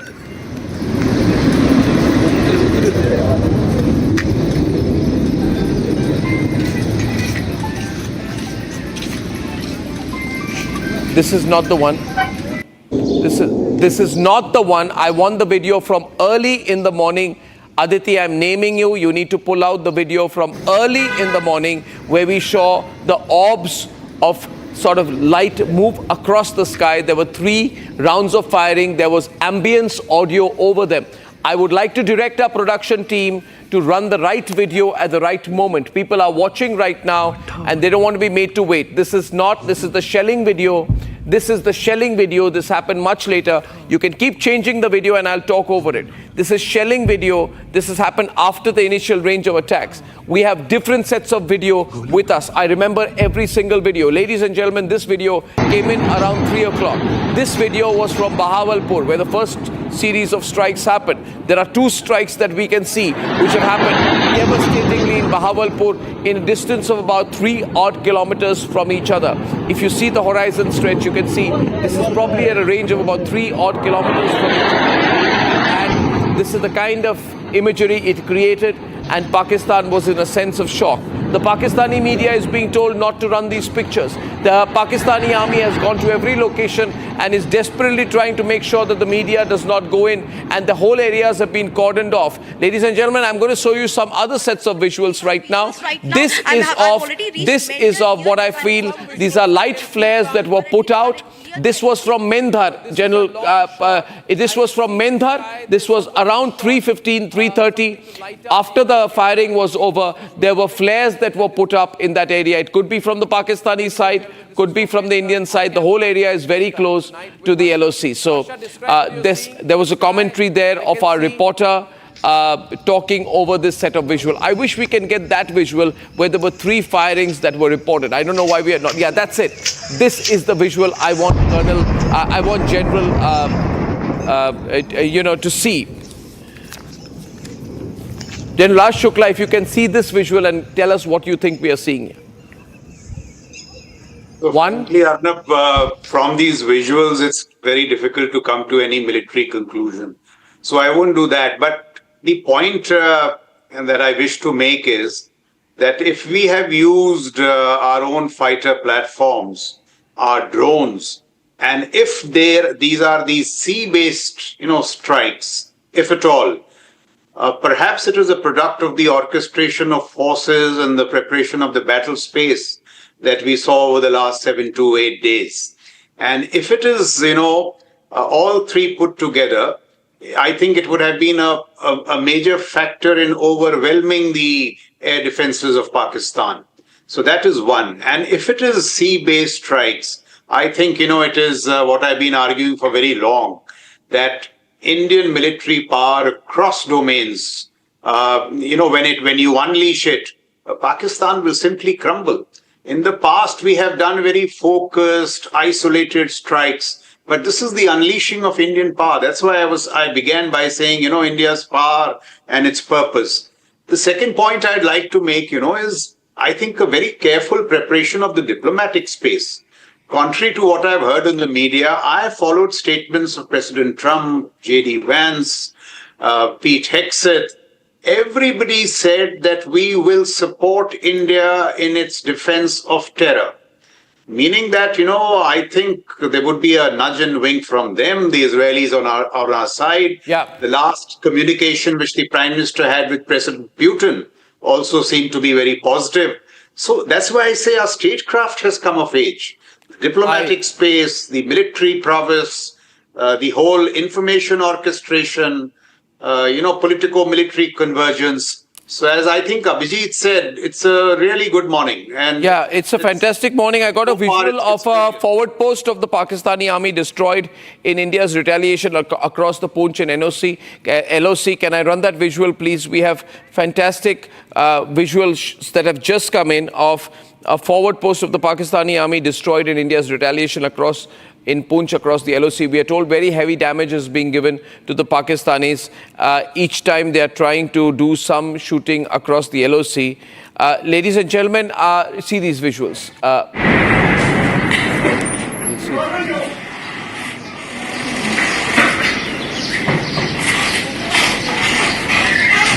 That's across the LOC, ladies and gentlemen. Pictures on Republic. We are fighting hard. We're fighting on the ground. We're fighting across the LOC as well. NND Dubey is with us. NND Dubey, you're the man who killed Ghazi Baba. You've been with the NIA. You know exactly the significance of this. Now, we are not told yet whether the Lashkar leadership, we are told serious damage to Lashkar top leadership.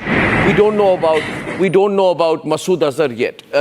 General Raj Shukla said this could be targeted assassinations. We are also hearing about... Can I make one point? Yes, sir. You see, last time, our information narrative was very poor. And because our information narrative was poor, all this talk of crows and all came in. Yeah. This thing, I think ADG Stratcom has done a good job of, quickly bringing out these visuals of what's happening along the line of control, in the airspace, targeting. That's right. And visuals the back again of last Pakistanis night's seem to be on defensive, and you either have tall claims or you have bluster. I just heard saw Shahbaz Gill tweet. I mean, look at the disarray they are in. That tweet to Asim Munir that you please release Imran Khan. They are complete disarray. Just to add what General Shukla is saying, teamwork which has worked very well. Yeah. From the security establishment to the diplomatic establishment. Run the visuals of last night, please, producers. Thank you. Yeah. Please continue, Saurabh. I'm just telling our producers to run the visuals of last night. I need to show the visuals. Just a guidance to our producers this morning. I need people watching tonight. The people watching tonight. The security establishment in tandem has worked, made sure that they have quelled Pakistan's narrative, yet kept allies together and making sure that we reserve the right to strike when we want to do that. Okay, and three the cheers. demonstration that we can go deep inside Pakistani territory. It's not some camps or alone. Yeah, we need to move fast. In Pakistan. Yeah. The epicenter terrorism. Correct, So they get absolutely. exposed I have further breaking news later. I need to share with all our viewers this morning. Three cheers to our National Security Advisor Ajit Doval, who, with a hand-picked special team from the three services, has spearheaded Operation Sindoor, a mission aimed at avenging the fallen and honoring the widows left behind by the acts of terrorism. Not just Pahalgam, but several attacks have taken place in Jammu and Kashmir. The strategy, and I'm giving absolutely straight from the top information right now, the strategy was surgical and selective.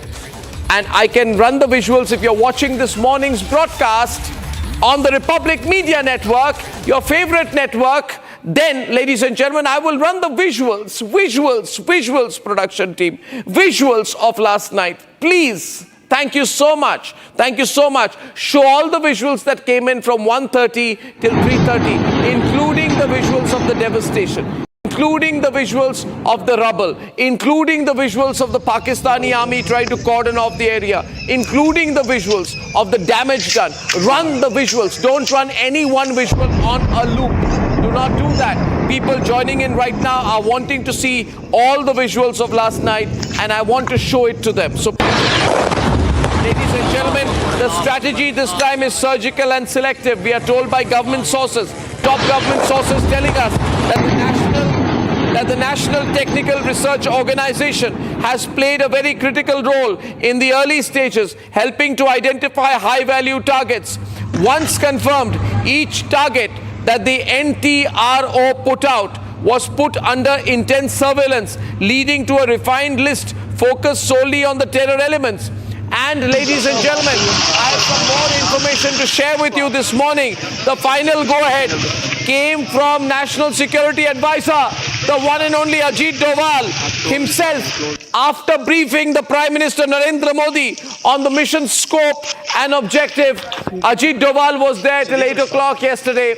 From 8 o'clock onwards, he was the one person who was constantly with Prime Minister Narendra Modi, and the whole mission and scope of the mission was explained to the Prime Minister. Only a small and trusted circle was kept in the loop, and a tightly secured control room was established, manned directly by NSA Ajit Doval and his core team to oversee every move in real time. Ladies and gentlemen, this is all the information that is coming in right now, and let me tell you, as of now, we have a clear upper hand. We are told that fighters carried out the strike from the IB. Is it possible for the fighters to strike from the IB without actually penetrating the IB? Is a question. Murid ke Lashkar headquarters have been hit from Samba IB. Gulpur Lashkar has been hit from Poonch LOC area. So this is very spread out. Samar, this is a very spread out operation. And we just told 20 minutes back, Navy was also involved, which means there could have been marine strikes. So they're covered from all fronts, leaving nothing to chance.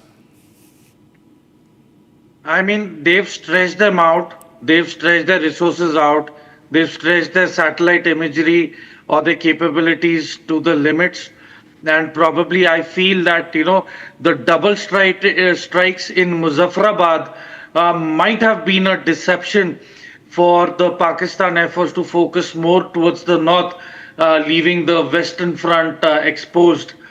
So, I mean, there are many things at play. Yeah, and now also we are seeing these pictures here. The big speculation here, Samar, is, the big speculation, Mr. Dubey, is, have we got the main Lashkar man, the main Jaish man? Who have we got? I mean, what do you think, sir? Actually, we are very curious to know the extent of damage as to Murid ke, the Jamaat-ud-Dawa, Lashkar-e-Toiba capital, who are responsible for killing 175 innocent civilians in our Mumbai.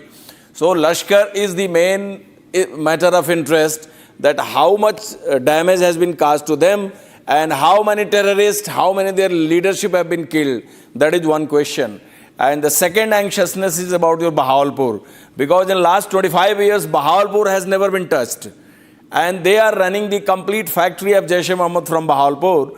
So out of 9 targets, these 2 targets, Bahawalpur and your Muridke, they are matter of interest. How much damage has been caused, I think with passage of time, we'll come to know more. And we basically did our strike work in these 2 cities.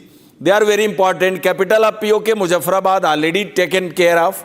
So, Kotli, Muzaffarabad, and complete these training area, launching pads have been targeted. So, it's a very precision work.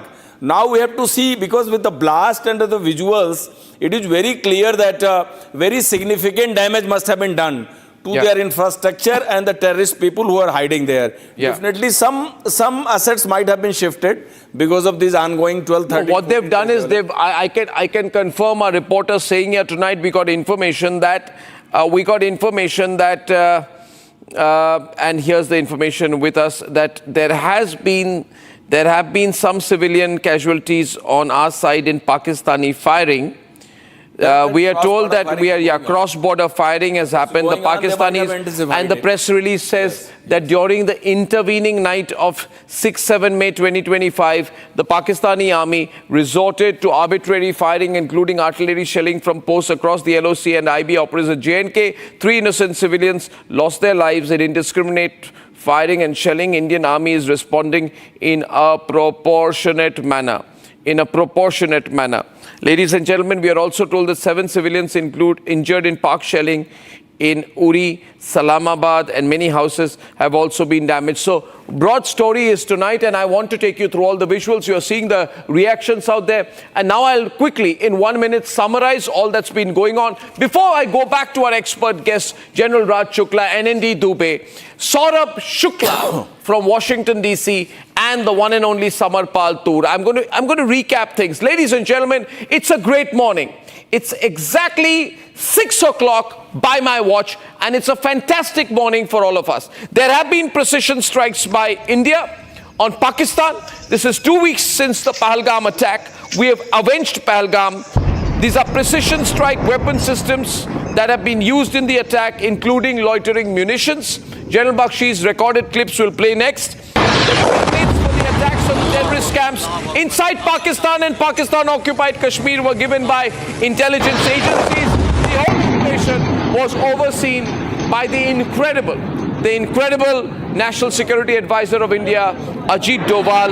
India used kamikaze drones, weapons designed to crash into a target, we're told.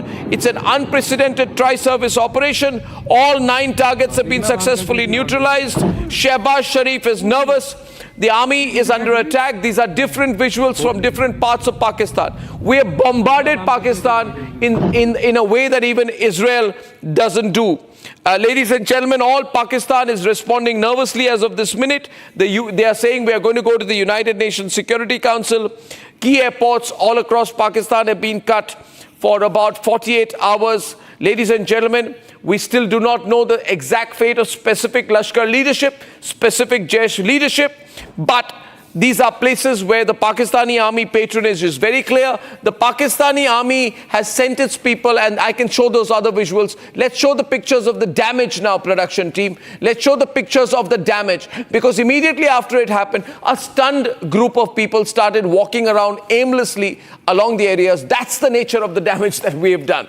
We've just finished it off. We pulverized it. Immediately the Pakistani army comes in, they try to sanitize the area. But unfortunately for them, this time they can't deny that we did not attack, because it's happened, and it's happened so clearly. They are in an absolute state of shock. We are told there have been mass desertions. At least 4,000 desertions have happened. The Pakistani army is scrambling. Asif Munir has not come out. There is an ISPR press conference, and this is the nature of the devastation that you're seeing this morning. Ladies and gentlemen, the 2 centers of attack, Muridke, which was Lashkar, taken over by the Pakistani Punjab government following international pressure. Its functioning remains unaltered. All these places are being cordoned off by the Pakistani army, which proves without a shred of doubt that this is the way they were protecting this whole area.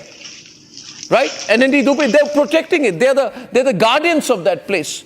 They're the guardians of that place. To my mind, whatever, they were just lamenting and crying, but they were not ready for these attacks. They were not ready for these. And they were not ready specifically for being attacked in Punjab. Yeah. Because if you hit Bahawalpur, Yeah. you hit Punjab. Yeah. And if you hit Punjab, Yeah. you hit the core of Pakistan. You go deep. You go deep. That is the biggest thing. They never thought of that we are going to hit Bahawalpur. Absolutely deep. Donald Trump came out within 15 minutes, and as Saurabh was saying there, if I can play out the soundbite of Donald Trump, he seemed rather amused with this. He was not at all critical. In fact, he said in his response, just coming to you, Saurabh, I want to play Donald Trump's 1 minute soundbite. He said, everything's okay. I hope this finishes up pretty quickly. But given the past, I'm not surprised. Given the past means, given Pakistan's relentless support for terrorism, I'm not surprised. That's Donald Trump for you. Play that out, please.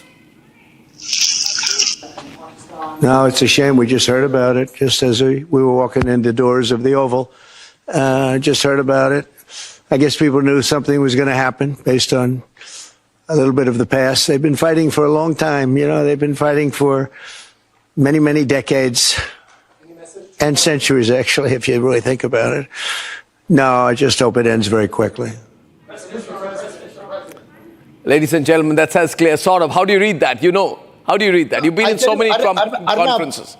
In the past, you would have imagined a statement from the US president would have been that, oh, you have to stop now. India would have got hundreds of calls asking that you have to restrain yourself. All that. That's changed. The entire narrative has changed now. It's a new India you are dealing with. The US president clearly signaling that I am fine. If I remember, I just want to jog the memory. In fact, Donald Trump, during his first term, when he came to India as the president, I asked him on Pakistan-sponsored terrorism, and he was very firm on it. So clear messaging from the US as well that we don't want escalation, but you do what you have to do to take care of your interest and destroy these terror infrastructure. He's very clear on Islamic terrorism, and this is a message that we can go deep down to Pakistani territory. Don't forget, we've gone to Punjab, which is the home state of Shehbaz Sharif, which is there, how will they now face the world saying that we were housing these terrorists? The hotbed of terrorism was where the Pakistani Prime Minister comes from. So look at the narrative. They go to the UN Security Council 2 days back, they tried to call a special session because Pakistan happens to be a non-permanent member. And the UN Security Council, in fact, the members asked them questions about their whole complicity with these terror groups. So this is what happening to Pakistan, that they are being cornered on all flanks. And I feel that this is a great strategic exercise that we have done. Operation Sindoor is not only about the military exercise, it's about the overall strategic interplay that our security and diplomatic establishment have done to attain India's strategic interest and to fulfill our unified action to take, revenge for Pahalgam terror attack. Okay, Arnab. people are saying show us the more visuals. Samar, I'm going to show a whole range of visuals. Producers, can you just pull it out? So what we can show you right now is the level of devastation, and those places started getting quick protection. This was unexpected because this is Navy, Army, Air Force joint attack. It's an unusual attack. This is not summer, it's not a surgical strike. So how would you classify it? How would you classify it? Even till now, people are not clear about what kind of munitions have been used. And Pakistanis are asking how come. And what they're confirming is, I have in fact a video of a local from, which I was just seeing here, from, Bahawalpur, who is so angry. And he says, I don't know what was happening there when he says there are 4 missile strikes on Bahawalpur on Maulana Masood Azhar's madrasa.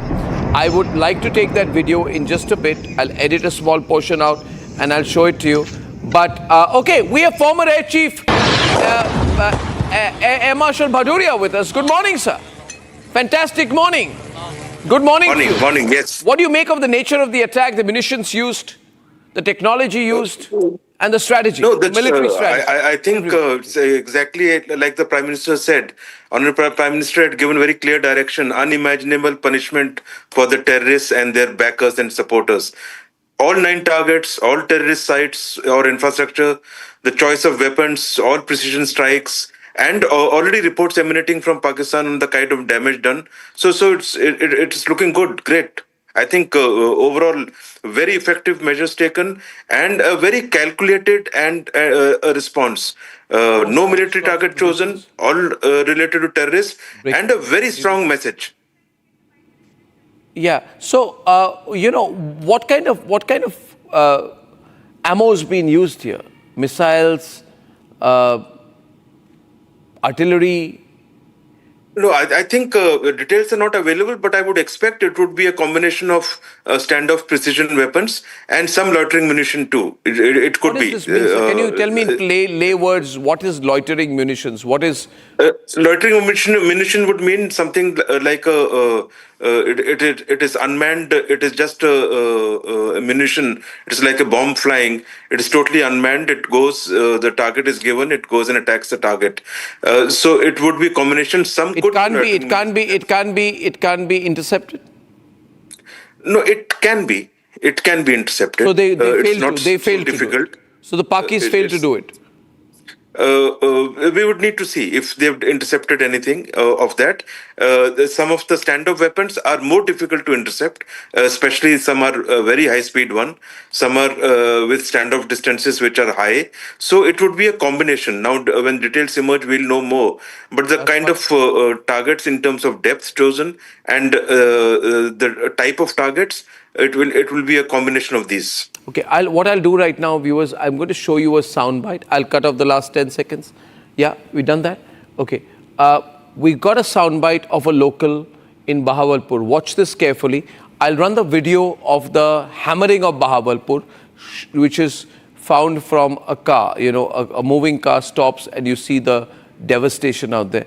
And on the left-hand side, I'll run a soundbite of a local who says, I can confirm that we've been attacked 4 times. Where the hell was the Pakistani army? Let's play that. We got the windows right? We'll play it. Shall we play it?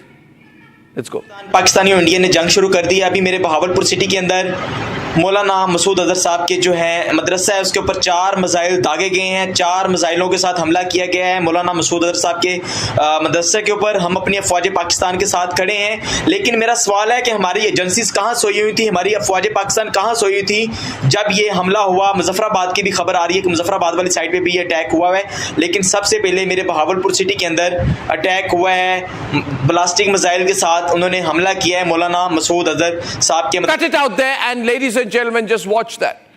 Just watch that. It's a question being asked. It's an eyewitness. Samar, where was my army? He says. 4 strikes he confirms in Bahawalpur, not 2, 4. They're rattled, Arnab. They're rattled. They can't believe what happened. The Pakistanis, their narratives is completely demolished. That's the reason you see different statements coming out of them. They don't know what has hit them. They truly don't. Ladies and gentlemen, earlier today I spoke... They have miscalculated. They have miscalculated the response. Yeah. They have been looking in for the same old orthodox response of, attack from the land that had happened, previously, by the special forces. So that is the only domain or spectrum to which they can think. They couldn't think beyond, and they've got something which is beyond their imagination. Arnab. The young man from Kanpur, newly married, who was killed after, the terrorists in Pahalgam asked him, are you Hindu or Muslim? And then he said that, do we have the chunk ready? Then he said that I'm Hindu, and the moment he said he was Hindu, he was shot in the head. His head was blown off. This is the lady basically dialogue with the... Absolutely. And I spoke to Saurabh Dwivedi, and he was thanking Narendra Modi. He was thanking the Indian Army. That's a very emotional sequence, if I have that, and some of the other parts. But this is a moment for the country. I think what we've done today is that we've shown we know how to hit when it hurts. The message is going to go very far. Samar, They're going to get a very Yes. sharp message. This is not a Bharat they're used to dealing with. This is another level something stuff. beyond what they've expected or thought. I mean, just imagine they mobilized their whole military. They have almost emptied Baluchistan. They've moved from hundreds of kilometers away to our western borders to deploy for what? The result is in front of you, ladies and gentlemen. This is the new India. This is the new technology that we got to offer. This is the new world power in the making. And this is a clear message to all the perpetrators and the enemies of humanity that this is what you get if you mess around with the new Bharat. Absolutely. This is so great here. I have that clip. Do I have the clip right now yet of Saurabh Dwivedi? Okay, I was told 30 seconds, 2 minutes back. But anyway, Air Marshal Bhadoria. Now we're looking at the nature of the strikes. What I'll do is on the screen, I will put 6 sets of visuals so that the former air chief can see the visuals and assess for himself what has happened out here. If you put yourself in the hot seat, and we're told great coordination was being done by NSA Doval. There was a lot of human intelligence. We're also told that the NTRO identified the targets, and after the targets were identified, there was a lot of intel work which was done. Air Marshal Bhadoria. So this is a combination of locations and individuals, I believe. Though we don't have confirmation of individuals yet, we can't rule it out. We can't rule it out in this situation, can we? I think what you're saying is absolutely correct. There would have been a lot of due diligence in choice of targets, in who's there at the moment, what all is there in the targets. So this would be a very, very considered decision. Important is the magnitude, the number of targets chosen, the kind of target chosen, and the depth. So that shows our intent. And what you are showing me in visuals in terms of the blast scenes, it is very clearly it's much beyond loitering munition. There are heavy caliber bombs in this with precision accuracy, and you would see a lot of damage. So there from Balakot they said that we couldn't see much damage. Here it is now. This is the next level. There we were very, very precise and even more calibrated. We kept it to a lower level. Here it is for you. Yeah, we're also told right now, Samar, that this news is spreading, and we need to go back to Shravan on that J-17 Chinese-made Thunder jet has been shot down by us. Apparently the J-17 was trying to enter our side, then it crashed. That's the information we have. We have one unauthenticated video as well, which we're not putting out yet. But obviously, we expect, this news is going around that the J-17 fighter jet of the Pakistanis has crashed, and this has happened in Akhnur. We're told that there could be a Pakistani pilot who was in the JF-17 plane. We don't know what has happened to the pilot yet, but the news is spreading fast, Samar. What are your sources telling you? The sources are saying that this is a PAF J-117 and it has been shot down by our air defense, and unfortunately they're saying that the pilot happens to be no more because the ejection system failed. So these are the present so Shravan, this is coming. information coming in. I want more of the breaking news plates. Please, news desk has to speak to me. They have to run the latest news because my news desk, I'm speaking to them right now. Viewers, we've done a great job since morning. This is the time when people want the information of what happened overnight. We need to give it to them. Shravan, what are you hearing about the JF-17 jet, please? Well, in fact, part of the remains have been recovered, but we're not very sure about the exact location right now, Arnab, because we've just spoken to the 16 Corps to get the details of whether they are going to officially put out anything or not. We are expecting them to perhaps give us more clarity in a short while from now. But a little bit more details that we have picked up in terms of the operation itself.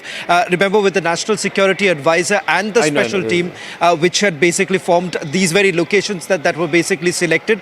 And what we are being told that this was not just about about Pahalgam.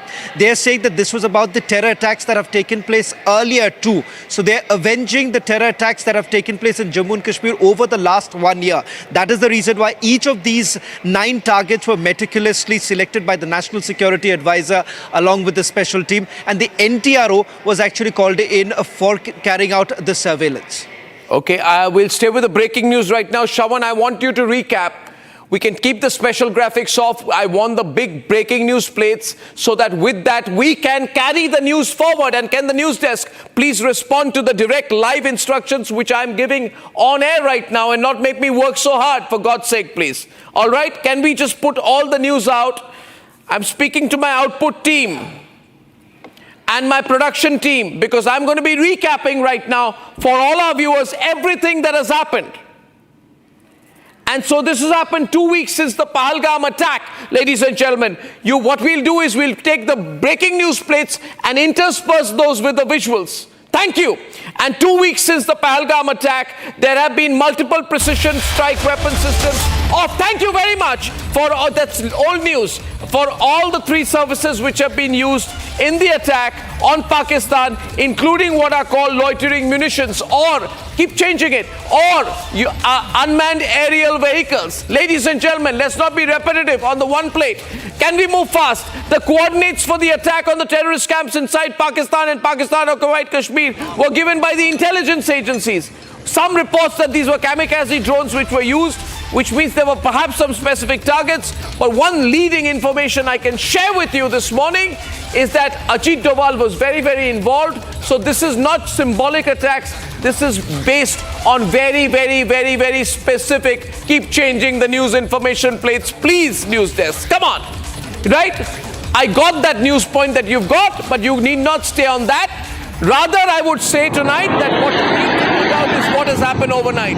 Can I please request you, you do not have to go to the 5 window again. Come on, don't infuriate me. I'm making a point tonight. Okay, we are telling our viewers what has happened. Don't make it difficult for me, production team and news team. All right? Now, all 9 targets have been successfully neutralized. I can tell you the locations where all the attacks have happened. They are in multiple locations in a sequence, ladies and gentlemen. You have Bahawalpur, which is approximately 150 kilometers from Indian border, deep inside South Punjab. You have Muridke, which is the headquarters of the Lashkar-e-Toiba, approximately 50 kilometers from the international border. You have Kotli, which is 40 to 50 kilometers inside Pak-occupied Kashmir, close to the LOC. Now, there have been reports of a Pakistani JF-17 Chinese-made Thunderjet, which has been brought down by India's intercepting radar. I cannot tell you the exact location, but the fact of the matter is, ladies and gentlemen, I will go to that later.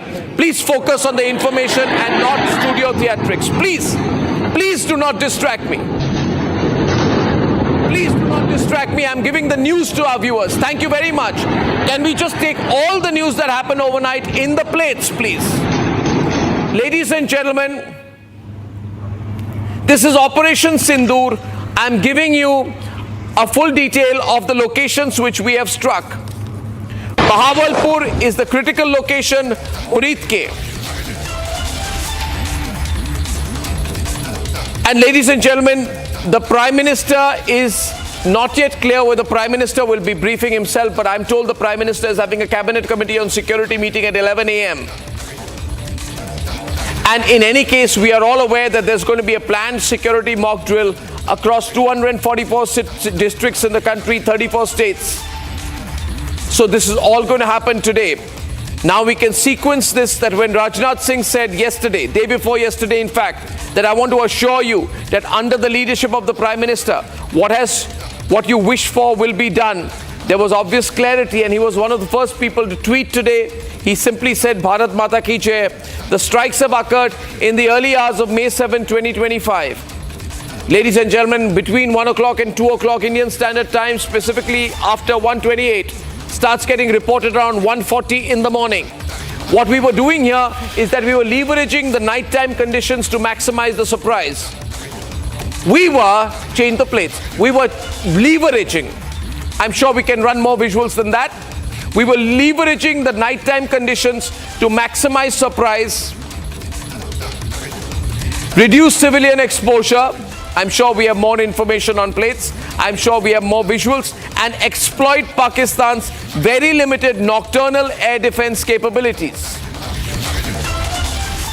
And this is the deepest and the very deepest that India has struck inside Pakistan's territory since the India-Pakistan War of 1971. This is the deepest strike inside Pakistan's territory since the 1971 India-Pakistan War. This is the first time since 1971, I can confirm to you tonight, that the tri-services have launched a coordinated attack. Change the plates. For the first time since the 1971 Indo-Pak War, India's Army, India's Navy, India's Air Force have come together. We have more visuals. In a coordinated tri-service military operation, we have more visuals, more information. Targeting and destroying 9 terror camps deep inside Pakistan and Pakistan-occupied Kashmir. Ladies and gentlemen, Pakistan's air defense system has completely failed. This is a Chinese-made HQ-9 air defense system. The Chinese, breaking news plate, the Chinese HQ-9 air defense system of Pakistan has completely failed to detect or respond. China gave this air defense system to Pakistan in 2021. It was meant to guard against long-range threats. It has completely failed. Indian Air Force sources are confirming no man or machine has been harmed in this. The news desk is not giving me enough information yet, ladies and gentlemen, but I'm going to be getting more information from my news team and my research team as I bring you this news live. It's a great morning for us, 6:25. You're waking up tonight. You're waking up this morning, this Wednesday morning, to the biggest ever strike done by the Indian Army, the Indian Navy, and the Indian Air Force since 1971. We do not know the physical whereabouts of Masood Azhar yet. NND Dubey, what do you think? Have we got him? Have we got him? What do you think, sir? I wish we... Come on, sir, let's put him on air. I wish that... More information, more plates, please. News desk. Thank you. I wish that this very precision strike in Bahawalpur this early morning could have got Maulana Masood Azhar. We are just waiting for the confirmation because the single person responsible for spilling the blood of innocent Bharati on our soil since last 25 years. It's almost quarter century this person is surviving, and he is carrying such a big killing tag from the Indian territory. So I wish that my wish is fulfilled this morning. I am just awaiting for some good news. We will get the news. We will get the news, ladies and gentlemen. We will get the news. About 1 million people watching this on live streaming right now, about 1 million Indians. I can tell you this, it will be 1 crore Indians very soon. Colonel Shailendra Singh, Bharat Mata ki jai, sir. Thank you, sir. You've really built up the morale. How do you analyze this? Let's get your live analysis this morning, and we'll run the visuals as you speak. This is a great morning. Colonel Shailendra Singh for you live. Jai Hind, Namaskar. Jai Hind, sir. Arnab, I can only tell you one thing. Sir. Pakistan का जो सपना था वो पूरा हो गया. I'm telling well said, well said, well said. Well said. You see, it would have been a huge disappointment for Pakistan that they had declared a war inside. Yeah. Now we have to live up to that expectation. We have to live up to the demand. Pakistan का ये भी आवाम का सपना पूरा हो गया कि terrorist camp can be destroyed deep inside also. There is nothing called as POK only. The places like Bahawalpur, Kotli, these were even targeted last time, but they were dropped at the last minute. Now we are finding that there is no length. You see, you remember I said, no length and breadth and depth of Pakistan will be left if we have to go for the terrorist or their Aka. I'm very sure that the damage done at their headquarters is only the start. Be rest assured. Be rest assured, more is coming. This is not the end of the dream for Pakistan. But at the same time, this is also, I never make a political comment, but I think the people here also who are demanding proof chahiye ke kya kar rahe hain. I think this is loud and clear. There is nothing unturned. We will go down to any level, any place in Pakistan. Sorry, I don't want to make a political comment, but I don't want to make a political comment. I don't want to make a political comment, but I will make two. I will say one thing. Rahul Gandhi and the Congress party should shut up for the next 1 year and not open their mouth. Sabut gang should keep quiet. We're ashamed of them.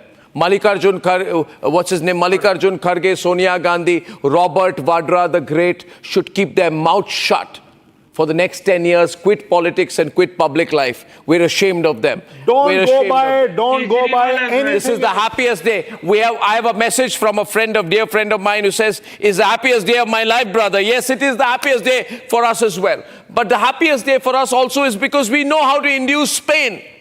We've had the armory, we've had our people, we've had our forces. We've just not exercised it enough. But this is the greatest strategic moment. All the army, National Security Advisor, political leadership, people in Stratcom, and the right-thinking people in the media all working together to deliver this. But hats off to the Indian Armed Forces. The toughest army in the world tonight.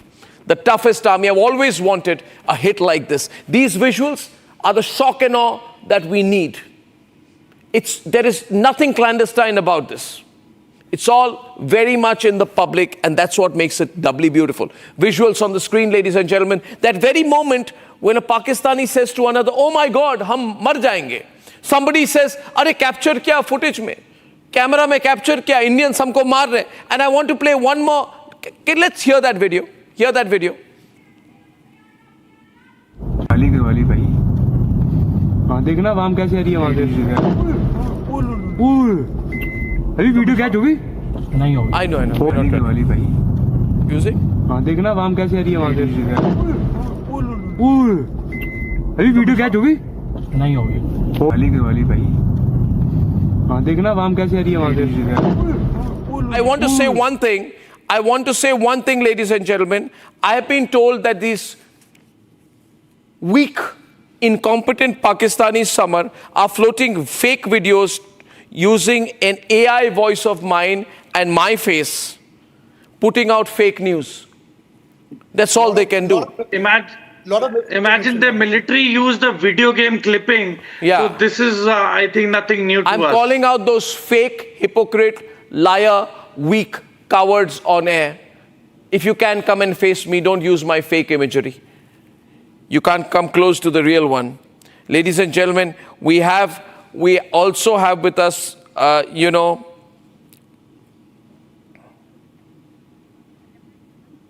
General Nitin Kohli. General Kohli, good morning. Yeah, good morning. Good morning, Jai Hind. Bharat Mata ki Jai, sir. Bharat Mata ki Jai. Bharat Mata ki Jai. Today, the blood flowing through our veins is flowing at 10 times the velocity. It's been beautiful this morning. It's a proud moment for all of us. Very proud moment, Saurabh. Very proud moment. We're proud of our army. We're proud of our National Security Advisor. And we're so proud of our Air Force and Navy. And we're incredibly proud of Prime Minister Narendra Modi for the direction that he has shown the country at this moment. General, how do you view this? Operation Sindoor. And also I'll add that we are also proud of the media like you, the person like you, who's so nationalist, and you always sort of do your shows in favor of the nation. Sir, you see, it's our duty. There's no doubt in this. We all are feeling very proud. India has done it in a very precise and very dignified manner. Yeah. We have given message to the world and to the Pakistan that no escalation. We have not hit their military targets. Their civilians have not been hit. So we have given from our side a exit route to them, off-ramp to them. Now it's for them to do what they want to do. And without repeating the things which have already been spoken on your show, I just want to say one more thing. Like you said some time back that their AD, which they had, HQ9 from China, that was not functioning.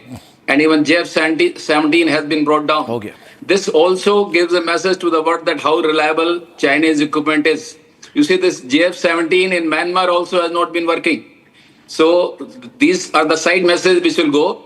Otherwise, the way the targets have been selected in a brilliant manner, and the way they were kept under observation and the strikes have been carried out, this will give a very good message.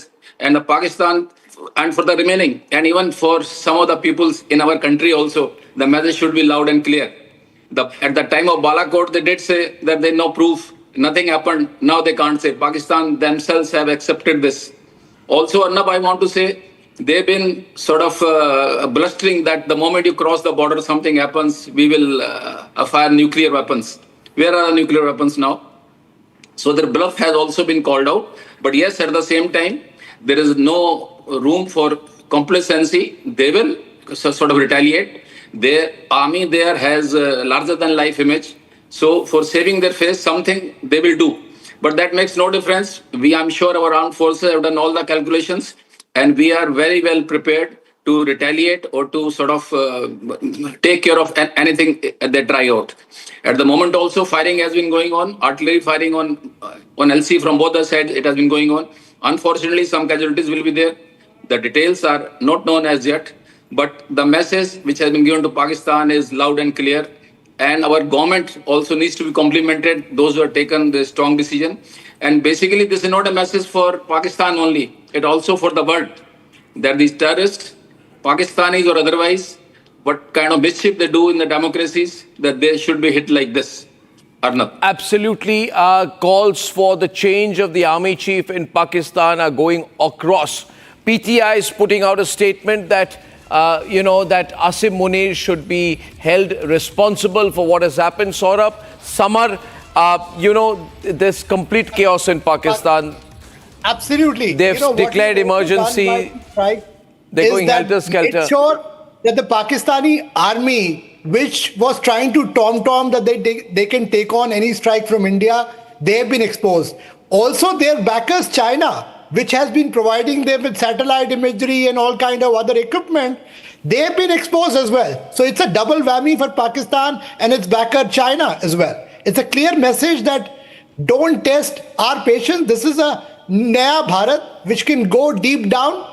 There's a message by targeting, one of the key terror epicenters in Punjab, which is Shehbaz Sharif and the Sharif's, bastion, that we will go ahead and expose you right there in your home ground. So that's a clear message coming from India. And also we have sent out a very responsible message as a power, as a global power, that we have hit only these terror epicenters. I want to run a small clip of that Pakistani when he says 4 missile strikes, where is my army? I'm let down by my army. My Masood Azhar has been attacked, 4 missile strikes. We're shocked, we're devastated. He's closed himself up in his house. Hear that soundbite, ladies and gentlemen. This is the voice of a spooked Pakistan. Let's play it with the visuals for double effect.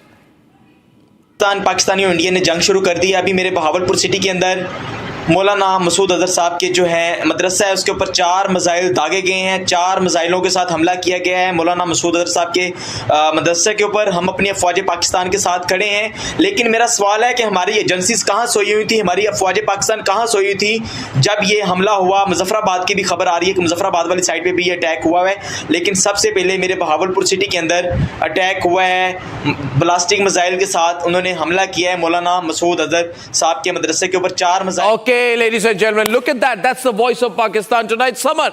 And there are many videos coming out like this, many.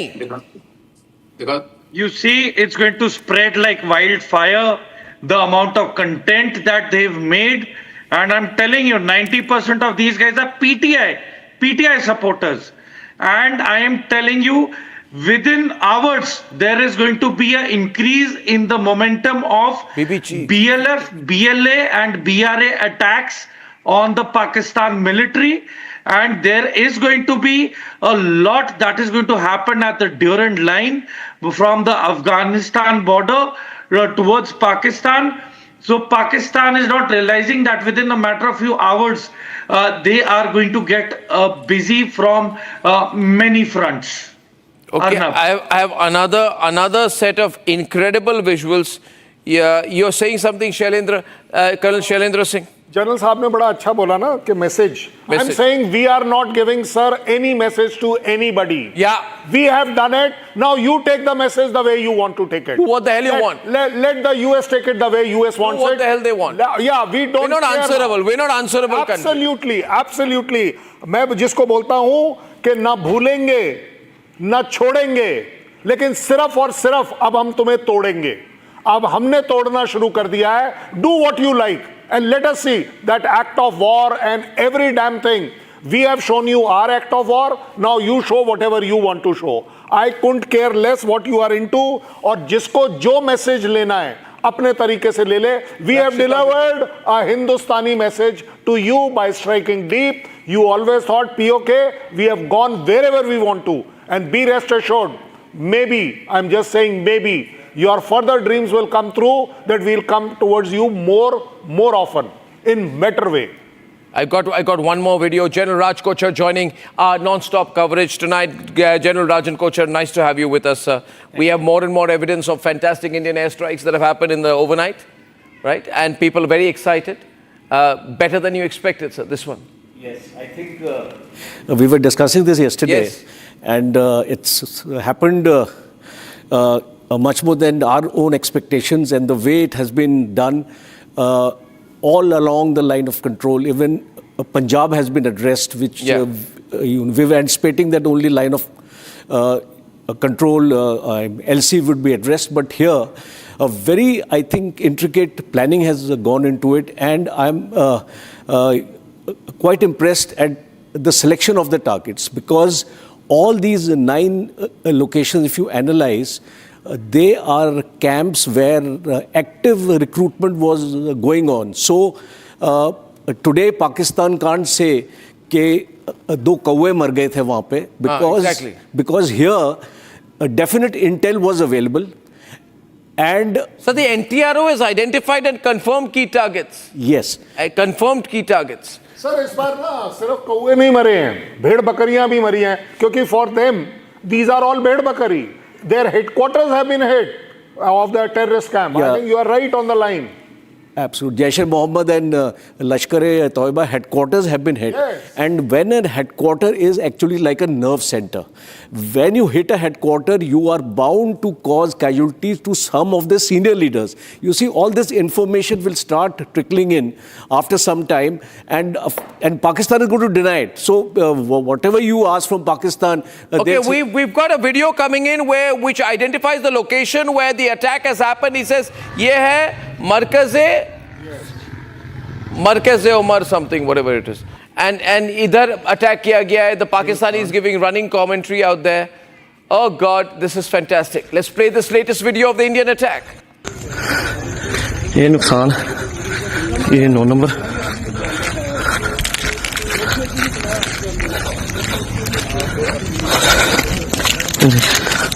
ये मस्जिद तैयबा मरकज उमर करा के अंदर ये नुकसान है.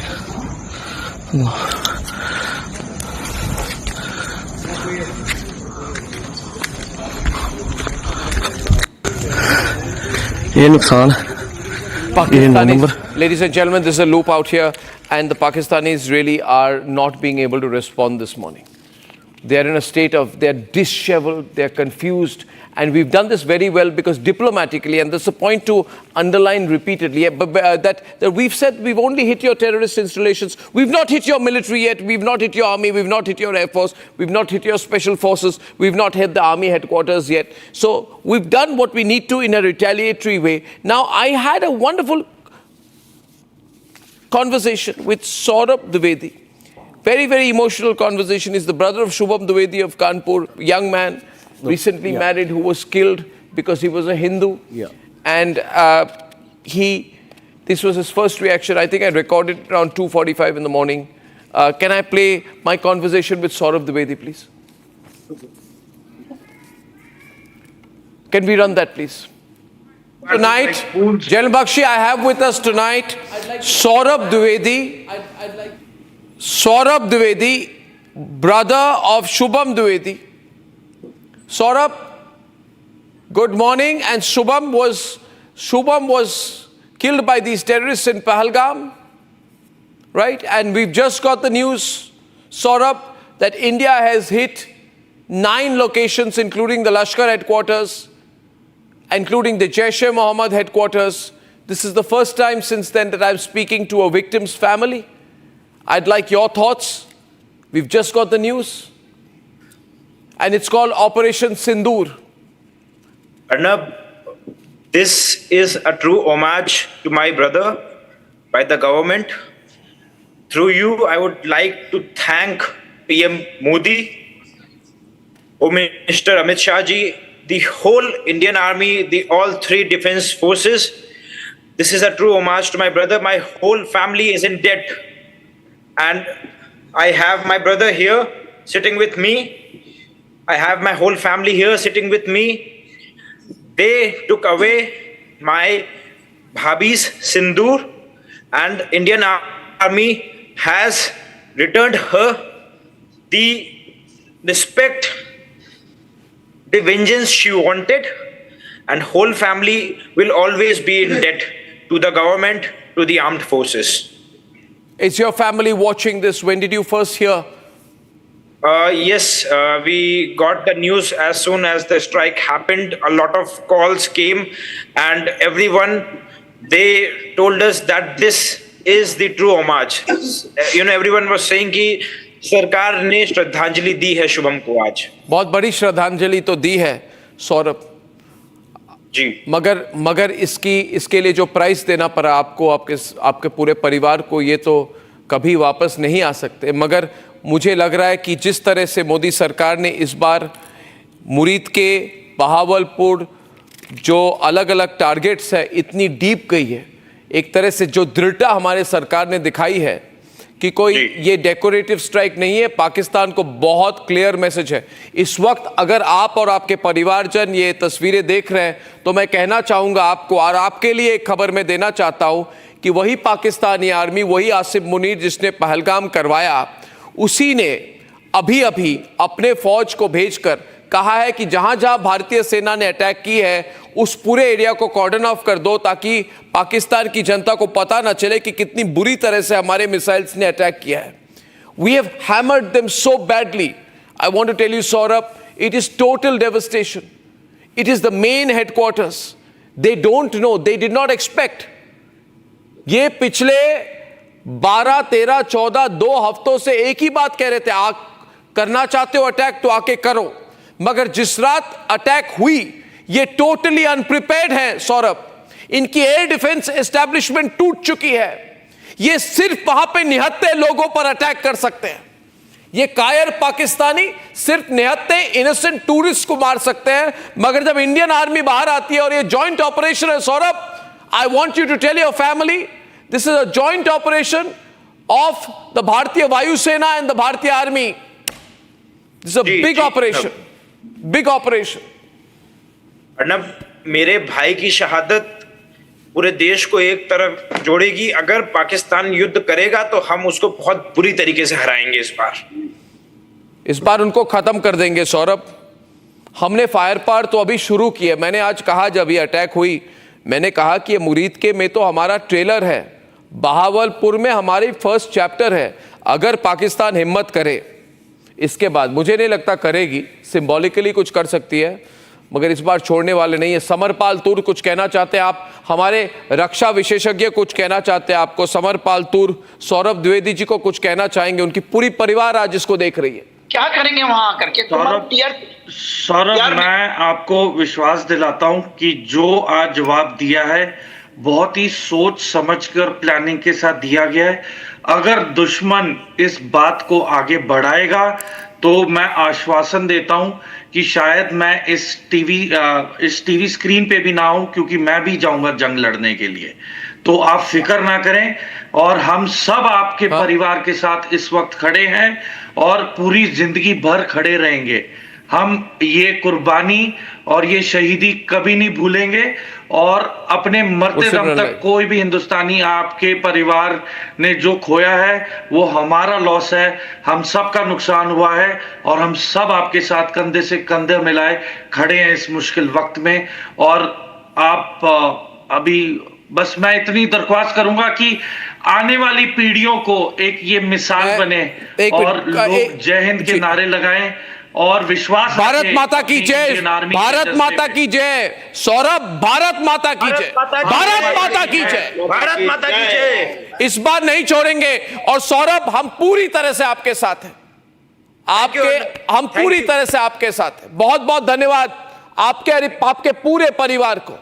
पूरा भारत आपके साथ है, पूरा भारत आपके साथ. Prime Minister has been monitoring through the night. I'm told cruise missiles and drones have been used in this particular series of attacks. very high technology. The Defense Minister is speaking to the Tri-Services Chief, and there's going to be a meeting, and there's going to be a press release and a media. The Indian Army will be doing the briefing fittingly at about 10 o'clock today. It's a big day for the country. Operation Sindoor has demolished Pakistan. We've hit Pakistan very, very hard. And we are going to be continuing to watch the situation very closely, because I think there's a lot of fake news doing the rounds. And fake news, if you disregard the fake news, the news on the Pakistani retaliation I have with me as of now, Colonel Shailendra, is that Pakistan did a lot of shelling. 3 people have died, across the LOC, and that's where it stands. Now, given the fact that we've carved out this press release very carefully, and we've said we've attacked the terrorist targets, we have not attacked military installations. We have not targeted civilians. So we set the ground rules very clear. No, but Arnab, I tend to disagree. Any headquarter of any terrorist camp is managed by an army man. I'm hitting you. I'm prepared to hit you. आप लोगों ने बोला था ना पाकिस्तान ने कि आप करके तो दिखाइए. हमने तो कर दिया. उन्होंने बोला था ना कि हम तैयार हैं. हम आपकी तैयारी से पार आ गए. आप तैयार रहिए. अभी भी आप तैयार रहिए. There's nothing wrong in that. But as far as I am concerned, that by hitting a headquarter of a terrorist camp, I am also hitting the mind and the nerve center of Pakistan Army, ISI, which is managing such camps. Whether we kill Munir or not is only a secondary issue. I am very happy you said we are yet to. I tell you, I like that sentence, that we are yet to go beyond. I think we will go beyond. There's a point what you said, Arnab. Breaking news. Yeah, can I be told who's live from the news desk, because I'd love some news updates right now. I think Shawan is with us. I think Aishwarya is with us. We need to have them light at all points of time. I have Gursimran with us. I have Rakshita with us. We're going to go live to our reporters. I'm going to go to Rakshita first. Rakshita from Srinagar tonight captured a brilliant visual. I think I can play Rakshita's video that was recorded at the very moment from our hotel room. And Rakshita, you can describe it as our producers pull it out. What did you see at that moment at around 1:30 this morning when you sent me that feed? Well, that was, of course, just any layman we see in the towns we live in, just like an airplane when it moves. You hear that rumbling and it fades off after some time. But I could actually open the window, and this continued for, it could come and go. It would fade in, fade out, but it would not end. The rumbling would go on and on. Could not see anything in the skies, but it was very much near. Something was hovering, and I didn't understand if it was thunder. But since there is no flight movement here, except for helicopters, there was a rumbling sound which continued to go, and after that we saw that there was a blast, and there were at least 4 to 5 back-to-back explosions that were heard right here in Srinagar, behind me, just behind me. I want to play a video, please, in case, ladies and gentlemen, you haven't watched this, because we took it about 2:15, 2:20, we put it on air. Here's the video where Rakshita captures from a Srinagar room the entire sky across, where she can see across POK completely lit up. Let's play that. Raw footage, audio. You can have a top.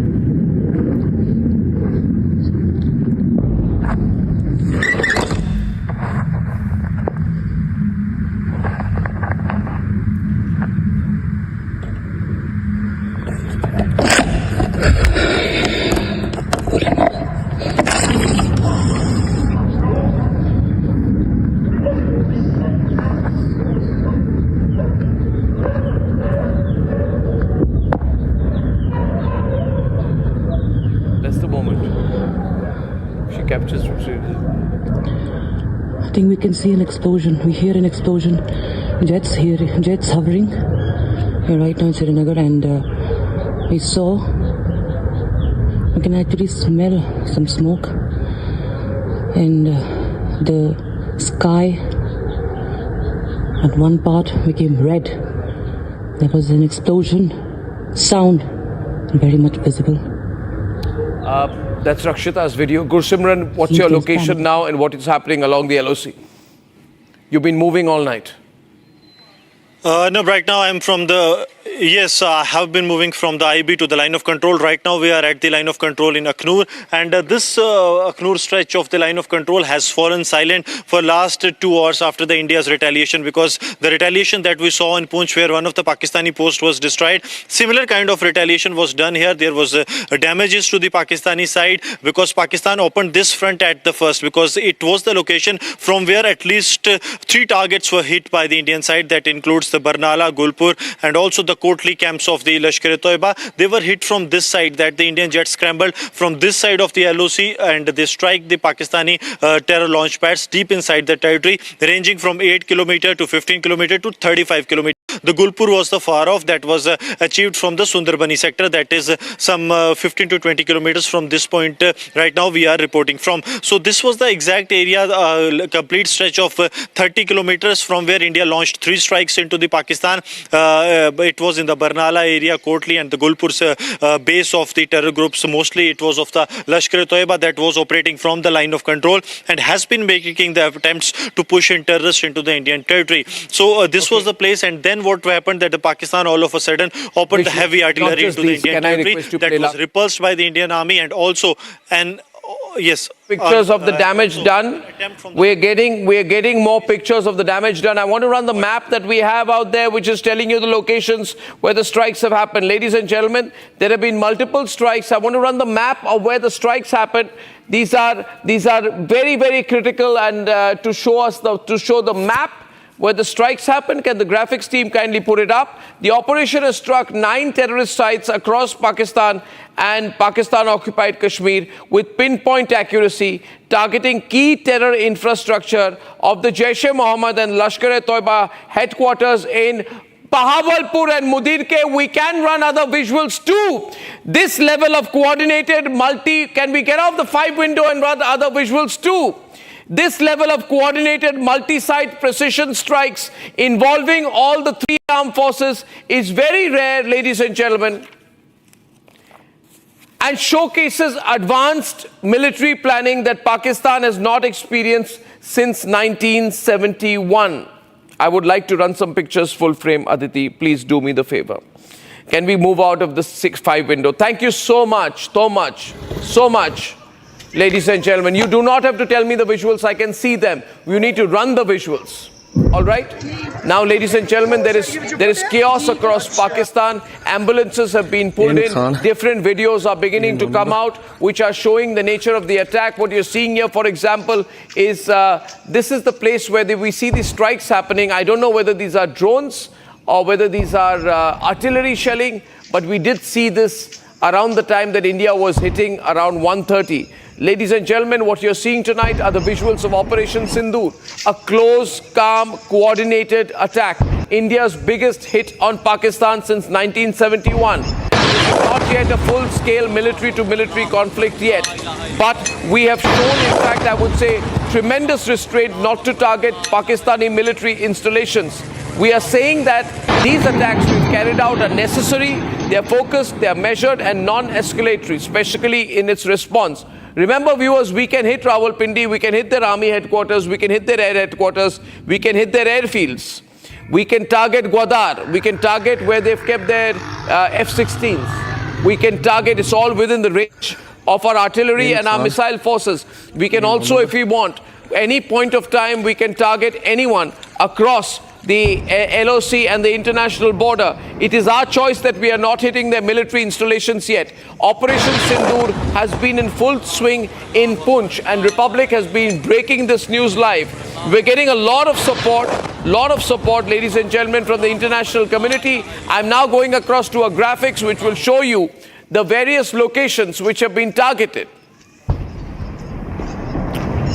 And here they are, ladies and gentlemen, Bhimbar, Chakamru, Sialkot, Muzaffarabad, Kotli, Gulpur, Muridke, and the farthest away, which is, ladies and gentlemen, Bahawalpur. We have hit so deep, so deep. Now, I do not know what kind of strikes these are. We are also told the Navy was used in these strikes. What we are really excitedly looking for is 2 bits of information this morning. A, what kind of information, what kind of munitions were used? I really want to know that. What kind of munitions were used? Very important to know. And ladies and gentlemen, what was the reason for the sequencing with Sialkot at the very end? We're also waiting to know whether any major human targets have been successfully neutralized, whether Masood Azhar has been neutralized, who are the members of the Lashkar top leadership who have been targeted.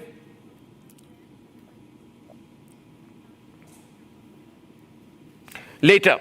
Now viewers, these are all questions that we are looking at. I want to go back to the visuals. We must never run a graphic twice. And ladies and gentlemen, the strike was virtually announced in advance because we said that we will hit you. And what this shows is the inability, is the absolute inability of the Pakistani air defense systems to respond to the gravity of the challenge that they were facing. Prime Minister said from Madhubani in Bihar, we will hit you. The armed forces were given full operational freedom. This is an interesting visual of a drone that's flying, and it's immediately followed up with a huge explosion. Was the explosion set off from this UAV? Is the question we are all asking tonight, ladies and gentlemen.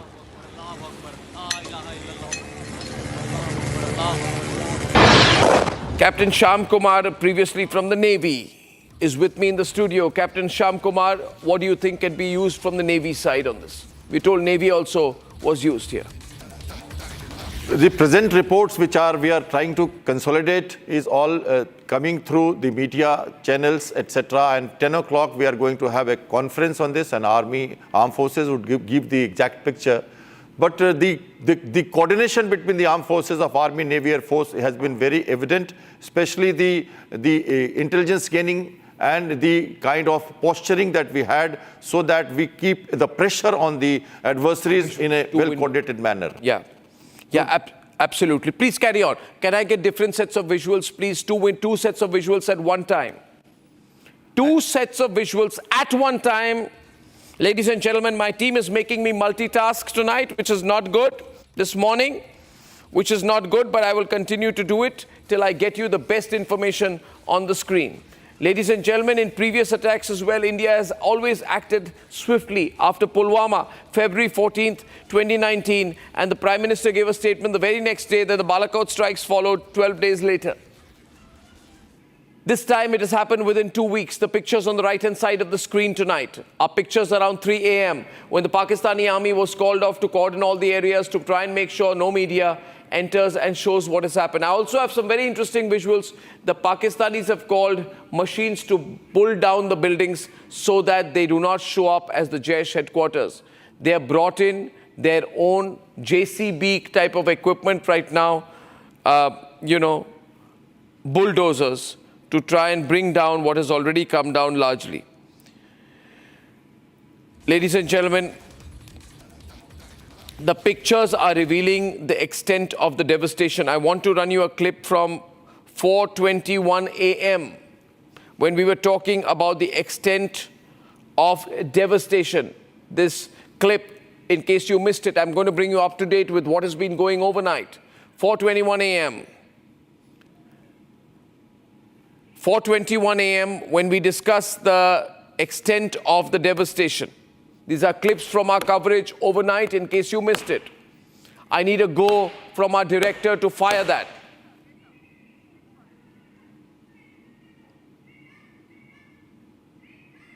That is coming in of the attack. I want to play the pictures again. For those waking up this morning, I'm playing once again the visuals of the bombing. There's an emergency meeting of the National Security Committee of Pakistan at 10 a.m. That is also the time, 10 a.m. on our grid, please. 10 a.m. is when we are going to have an official military Indian Army press conference. We're seeing the visuals of the shooting. This is when the missiles were hit out, and this is when they hit. The Prime Minister is monitoring Operation Sindoor. He has all the details with him. This has been monitored and super monitored by Prime Minister by Prime Minister Narendra Modi, ladies and gentlemen. Dharamshala fights rerouted, Chandigarh flights rerouted. All global powers contacted by India, by Bharat. And this is the moment when we hit. These are the visuals going all across. And the entire terrorist machinery of Pakistan is being targeted clearly tonight. One of the targets is the Markaz-e-Taiba. The Markaz-e-Taiba, the nerve center of the Lashkar-e-Taiba, the group responsible for the 2008 Mumbai attacks. Ladies and gentlemen, Muridke, the city which has been hit, of which visuals you are seeing on your screen. Ladies and gentlemen, Muridke continues to be a key location for coordinating regional terrorism. That is what you're seeing tonight. This whole area, Muridke, is connecting the Lashkar-e-Taiba to the broader jihadist networks, including historical ties to the Al-Qaeda. So we have hit not just on our part, but we've also hit on behalf of the entire world, and the world is standing with us tonight. Gentlemen, at 2:33, when we went live on air, we put out the first videos of India's precision strikes. This is around the time we broke the story, 2:30 in the morning today. Okay, ladies and gentlemen, this is a very, very big breaking news day. Good morning to everyone across the country. We've hit back. Ladies and gentlemen, the big breaking news story of the moment. If you can hear me tonight, can I be put on air? Thank you so much. Thank you, Aditi. All right, because I want to recap exactly what is happening as of tonight, as of this minute, 33 minutes past 2 a.m. on the 7th of May. History has been made. This is a very direct and straightforward attack by the Indian Army we are reporting tonight. Ladies and gentlemen, Pakistan has been hit. Muzaffarabad has been hit. A total of 9 places in Pakistan have been hit. And the government has said very clearly that we are focused, we are measured. What we are doing is non-escalatory in nature.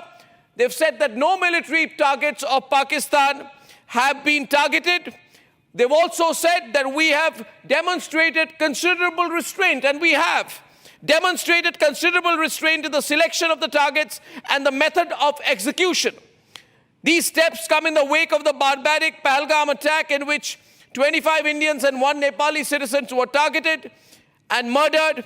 We are living up to the commitment that those responsible for this attack will be held accountable. And there was going to be a very detailed briefing on Operation Sindoor later today. This is the PR that I got from the Ministry of Defense. Ladies and gentlemen, my constant attempt right now is to update everything that is happening and to make sure that if you're watching this morning, 7:05 a.m., that you know what happened last night. I wish you were watching all night. Some of you have been, but I now need to show you the video of the aftermath. We were discussing the failure of the Pakistani defense systems. By 2:51 in the morning, it was clear to us the entire Pak defense system had failed. Here's that clip. Ladies and gentlemen, the big point is the entire air defense capability of Pakistan has been totally exposed. Live visuals coming in. Live visuals. Ladies and gentlemen, latest visuals. You're watching this. Let's listen to this. Ladies and gentlemen, these are latest visuals of Operation Sindoor. Ladies and gentlemen, second missile goes in the air. The third set of visuals, third set of missiles going into the air. The first live pictures of Operation Sindoor, ladies and gentlemen. You will remember this moment because you're seeing the firing straight on only the Republic Media Network. Ladies and gentlemen, only the Republic Media Network has brought you these visuals, these balls of flame. Let me show it full frame, please. Don't miss the moment. Do not go to the 6th window, for God's sake. Thank you. Ladies and gentlemen, I will play the visuals so you can watch and listen. The dramatic footage of the firing. Ladies and gentlemen, these are live shots of the firing. These pictures will be ingested. We'll play it once again. These are the visuals of Operation Sindoor being launched. We have seen 3 sets of what appear to be missiles, but I'm going to ask the military experts to deconstruct this. General Bakshi is looking very closely at it. It's like a ball of fire which goes deep into the air and then we lose track of its luminosity. What are we seeing here? We'll circle those visuals. These visuals that you're seeing are probably, you know, the orb that goes right behind the missile. Okay, ladies and gentlemen, I'm going closer to the LOC where our Jammu and Kashmir Bureau Chief is joining us tonight. Zeenat, she has heavy shelling going on right behind her. Zeenat, over to you. Yes, Arnab, right from we are reporting from the Tilwari.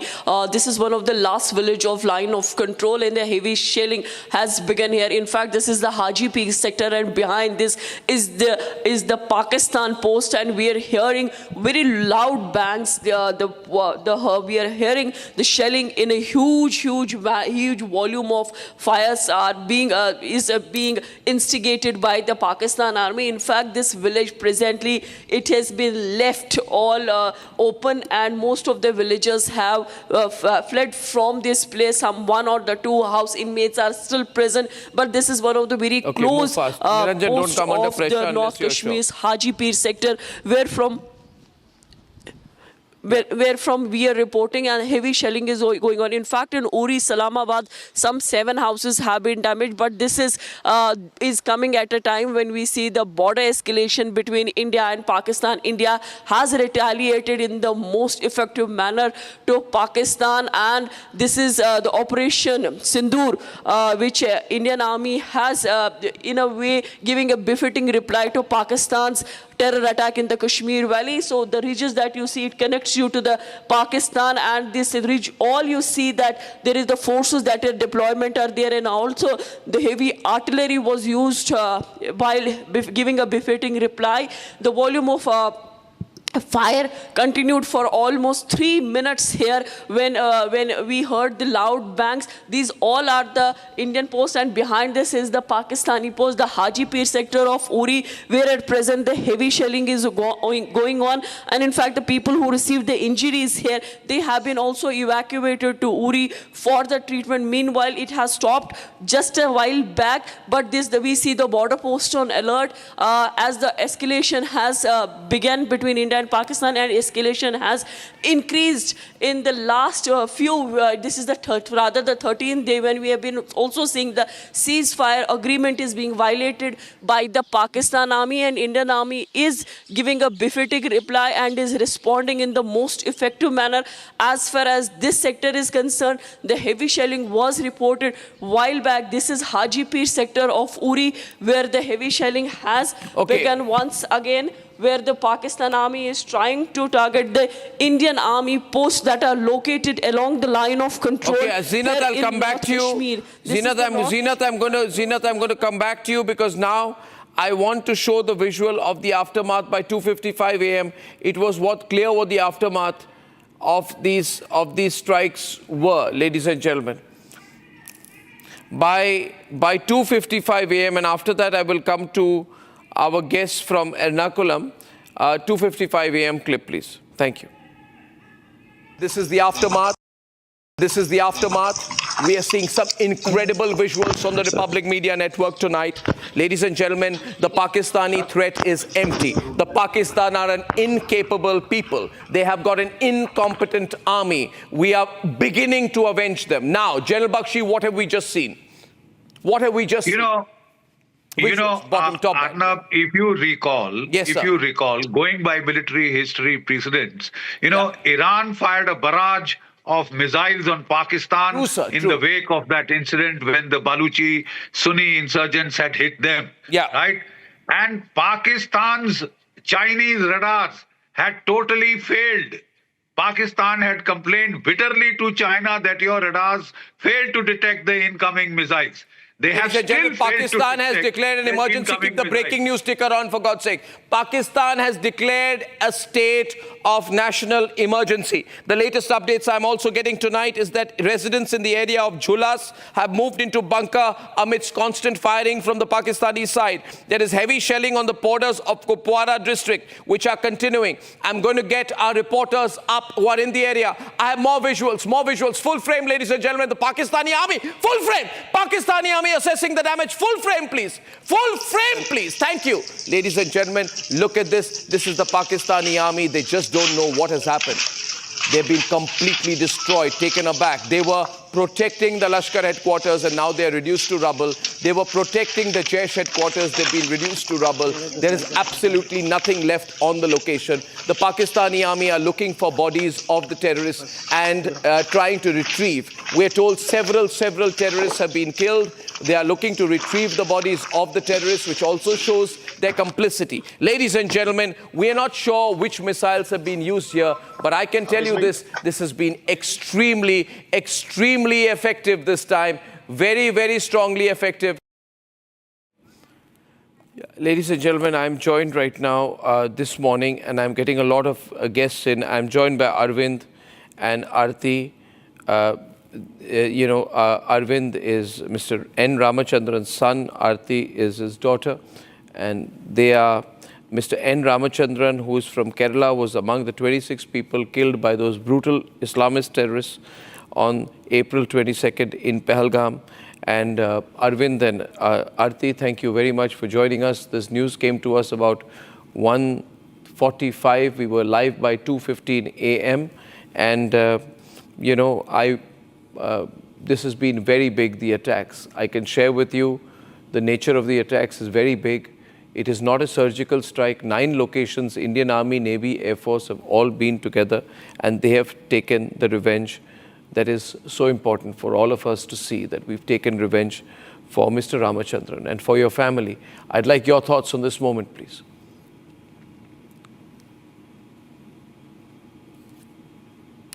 Up to the news of India replying to the Pahalgam terrorist attack. And at this moment of grief, it's actually a relief and a comforting news. As I was saying before, to others, like the laws what we have, it cannot be compensated by anything, the laws of our father. But this is a very comforting and a relief at this moment, and it's like a closure to me. Because I have seen the encounter, I have seen these people, this man who came to us, I have seen what he had done, I have seen how equipped he was. And we being innocent tourists there in our own India, standing in our own soil, and that was so coward of them to do that, because we people cannot defend them back. So India giving this reply, a big salute and big thank you to all, army, all the forces and the government. Thank you. Absolutely.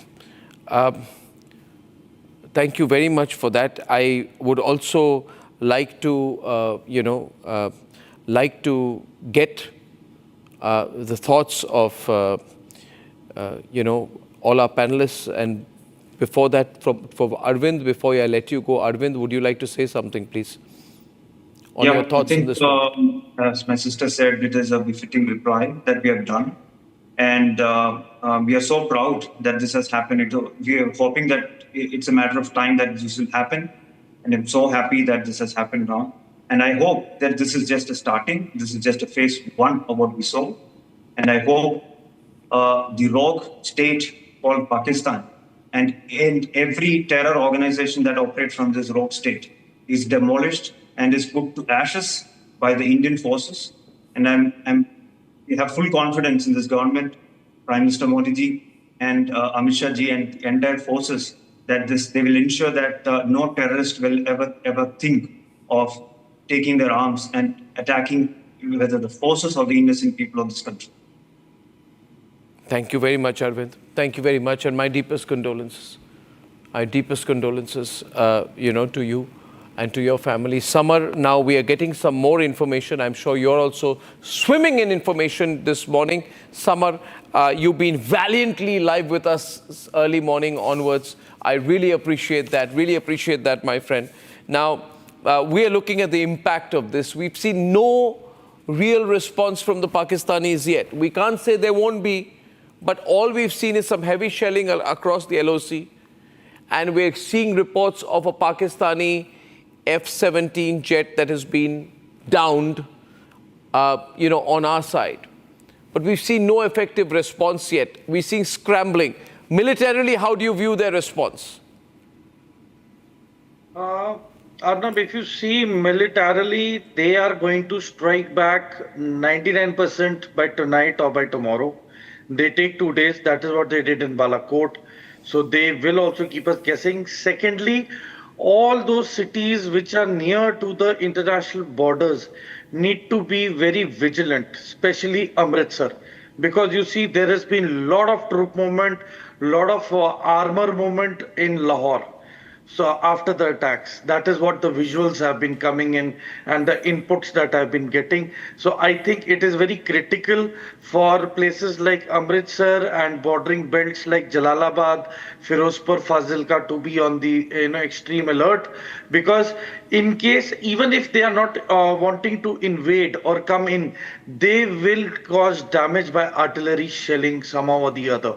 So we need to be on our toes and we need to coordinate everything that happens by each passing minute. Arnab. Absolutely, absolutely. Summer, I think we need to watch very, very carefully. Saurabh from Washington. Yeah. Arnab, what Samar was saying, I just wanted to add that India has now that we have done our bit on destroying these terror camps.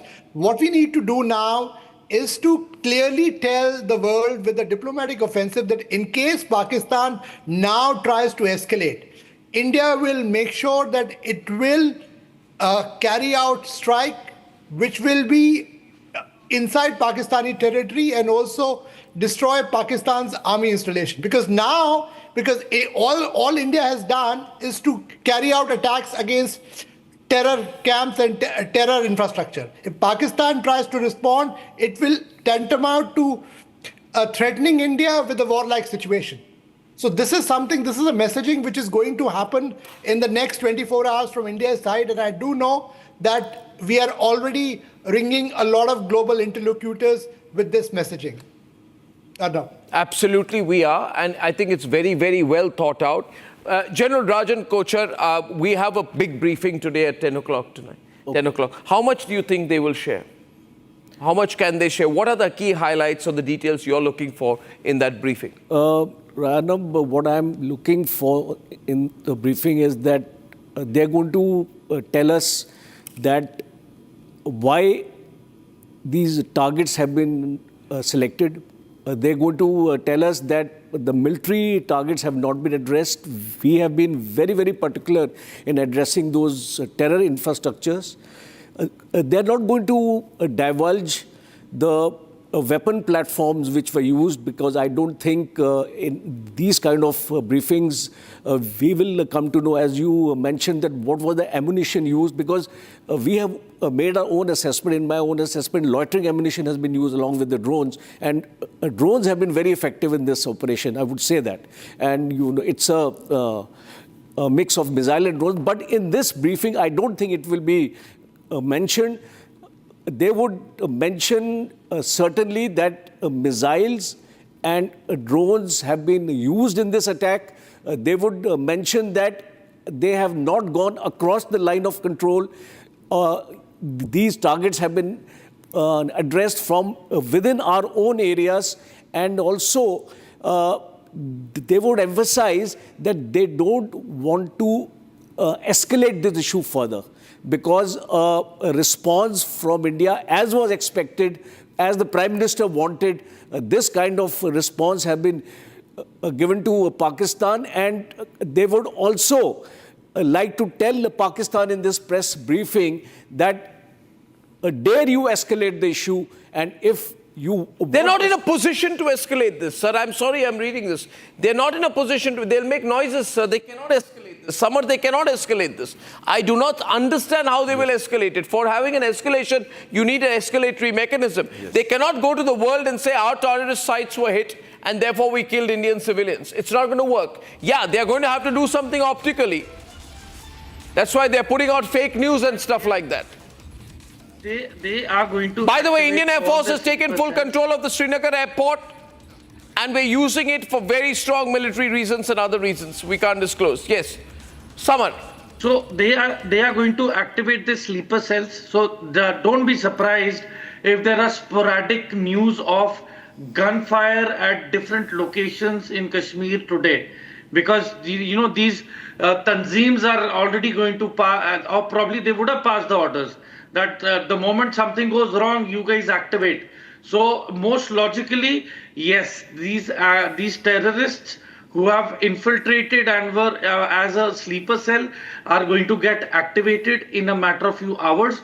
So that is what I'm saying, that whoever is listening to this broadcast, please be very vigilant. Please know your surroundings around you, and suspect all, respect all is right now what everybody should be doing. Be very careful when you're moving out onto the streets, no matter what.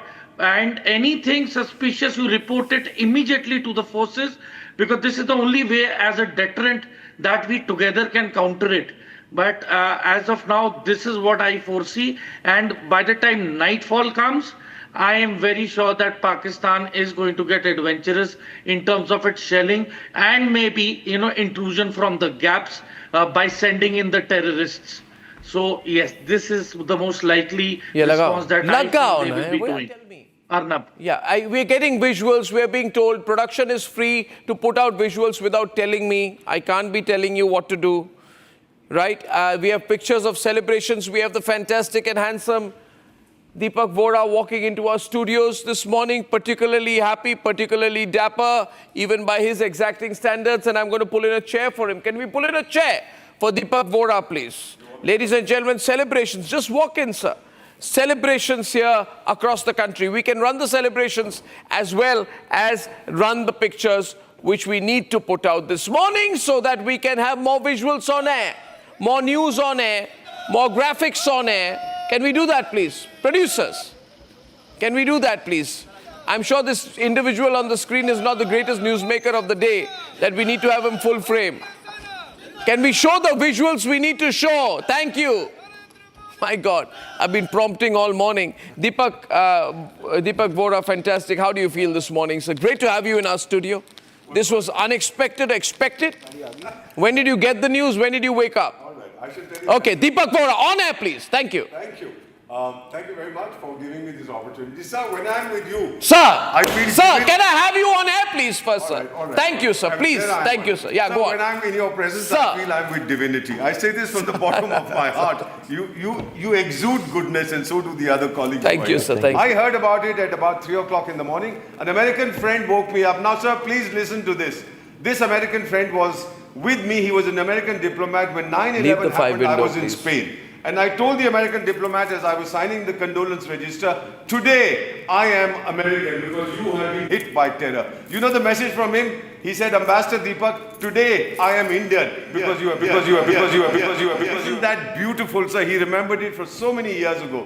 I am 6 feet 2 inches normally. Today I'm 6 feet 8 inches. Every Indian stands taller. Let me give you just one little thing, sir. If people have been monitoring what Prime Minister has been posting on X, he congratulated the British Prime Minister on the free trade agreement that we have signed with Britain. Not a mention about what we were planning to do. This is called strategic deception. Sir, हम चाणक्य की संतान हैं, ये कल के बच्चे हैं हमारे सामने. चीन ने भी मुंह नहीं खोला. किस बात के लिए खोलेगा सर? कि आपने मेरी कॉलोनी पाकिस्तान को ठोक दिया. China's main interest is Taiwan, not Pakistan. Pakistan is isolated. Even that Adha Darban, what is his name? Erdogan or something, of Turkey, even his ship has left. Who is on Pakistan's side, sir? Not even Allah. Now the people will be fed snake oil. They'll be told, we have killed so many, we have downed 5,000 Indian planes. I say we don't have 5,000. But they'll continue to talk this nonsense. And sir, my Pakistani friends tell me, these are credible people, sir, that mad fellow, sir, what is his name? Mad Mullah Munir. He has been ousted. Shahbaz Sharif is... Munir has been ousted? Yes, sir, he has been ousted. This is what they tell me. The army chief, sir. We've also been hearing this, that he's been ousted. He has been You are the ousted. second or third person who's saying this morning. Can we leave the 5 window, please? Thank you so much, Aditi. We're talking to Deepak Vohra, please. Thank you. You're saying that he's been ousted. This is the message I have from former Pakistani ambassadors based in Europe and in the United States, that they are persuaded that he has been removed by his own people because he is dragging his country into a situation from which it will emerge with lots of bandages on its body. Okay, we got a video of shelling by Pakistan that Gursimran, our reporter, has sent. Before I come back to this important news that you're sharing with us, that there is serious news that Asim Munir has been removed. Shehbaz Sharif is calling an emergency meeting. Now, can we have that report by Gursimran, please?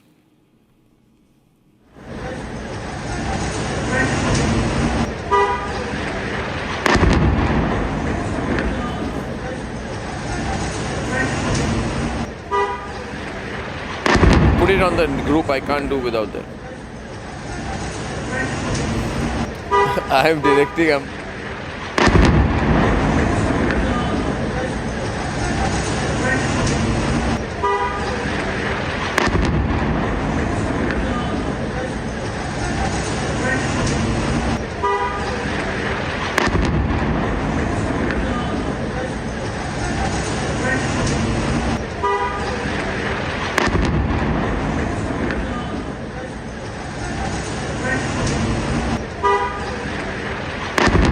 What you're hearing is constant Pakistani shelling this morning.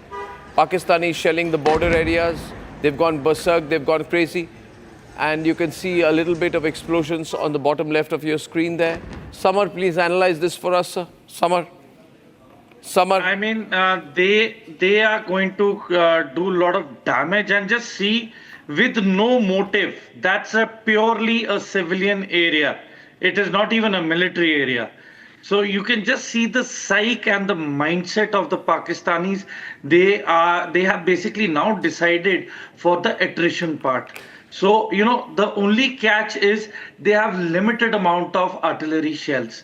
So if they go beyond the certain limit, I am very sure that, you know, our artillery is going to decimate them. Okay, we have a statement from the US State Department. We have a statement just coming from the US State Department, which says that earlier this afternoon, Secretary Rubio spoke to national security advisors from India and Pakistan, urged both to keep lines of communication open and avoid escalation. Pretty bland statement, Samar, nothing extraordinary there. Gursimran gave us those visuals from the LOC sector. We're seeing some shelling. How much damage? What information do you have, Gursimran? Over to you, Gursimran. Where was this shot? Which location? Arnab, there has been these 3 civilian casualties because, yes, this shot is from the Poonch line of control because Pakistan is now rattled and they are targeting the civilian areas. You see that how the Pakistani shells are landed directly into the civilian areas. They have started using the heavy artillery on the civilian areas in the Poonch and in the Mendhar area. These visuals are from the Poonch. There have been 5 to 6 injuries that have been reported to the civilian population because Pakistan, after the Indian strikes, they have completely opened the line of control starting from the Akhnur line of control to Baramulla and Uri, and they are targeting the civilian location. And this video also shows that how the Pakistani shells, the 80mm and 120mm mortar shells, they are landing directly into the civilian areas because Pakistan wants to inflict maximum civilian casualties as they have failed in front of the Indian army. Okay, ladies and gentlemen, this is a very interesting situation here. Raj Shoran, who's with me here today, has a lot of experience in India's special forces. He's worked with NSG, Cobra, and Greyhounds. Raj, good morning. How do you view this today? First of all, I'm very happy and delighted. So finally, we got the revenge we are seeking for. It's a bit late, but it's on time, I must say. And as per the Indian side, they have already mentioned this is a non-escalatory attack. They have not targeted any military site or civilian areas, but they have targeted the terrorist camps, so-called terrorist camps. So yeah. I was hearing the one, the PM. I'll have to tell our production team again. Do we have any visuals of the attack at all that you're stuck on this one? Are there any other visuals you'd like to run, please? Thank you so much. Thank you. Please, Raj, please continue. Yeah. So I was hearing the PM, they were saying that India has attacked our sovereignty and integrity of territorial and all that. So I'm about to tell, I'm just thinking what sovereignty they are talking about.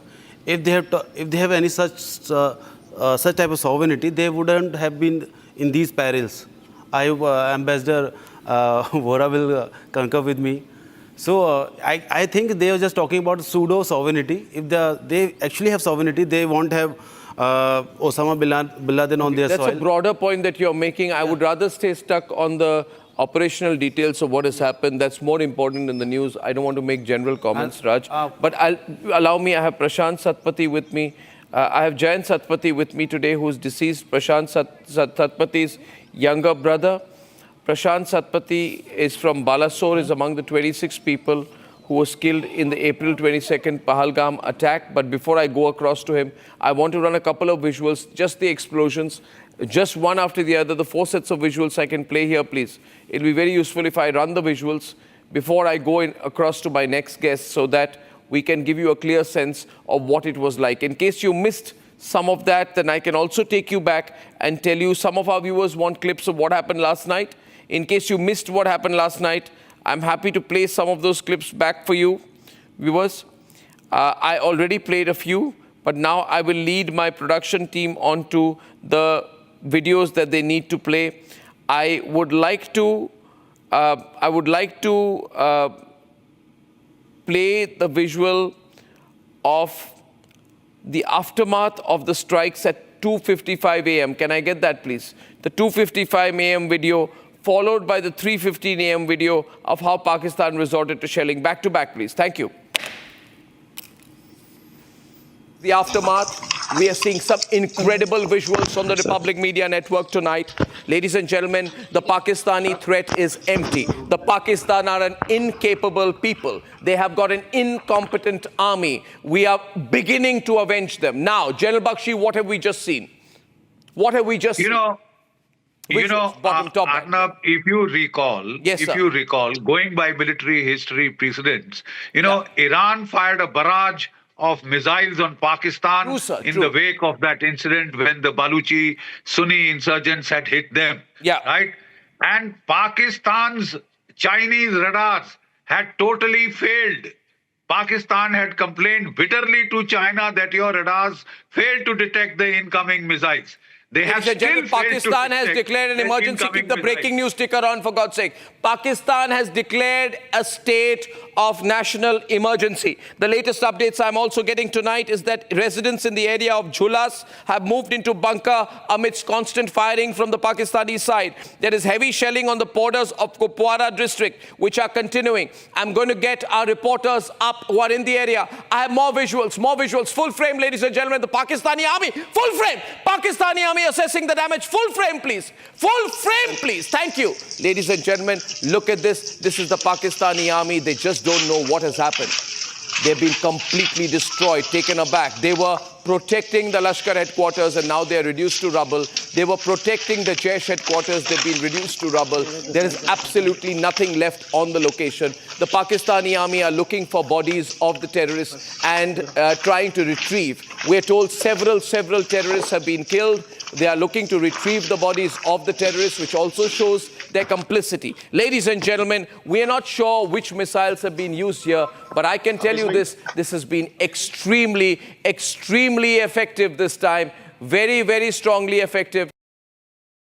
Waiting. Okay, thank you. Deepak Vora is with us tonight. He's got somewhere to go, but I'm going to hold you back, Deepak, for you to give me a sense of what you think, Deepak ji, is going to happen. Let me tell you the situation right now. Can we leave the sentimental attachment to the 7 window, please? Thank you. And I just want to ask you, today Pakistan is divided from within. The biggest opposition party and parts of the government are holding the army chief responsible, right? And therefore, we also expect some changes in the way Pakistan operates. They're not operating in unity, for one. Does that make them more desperate?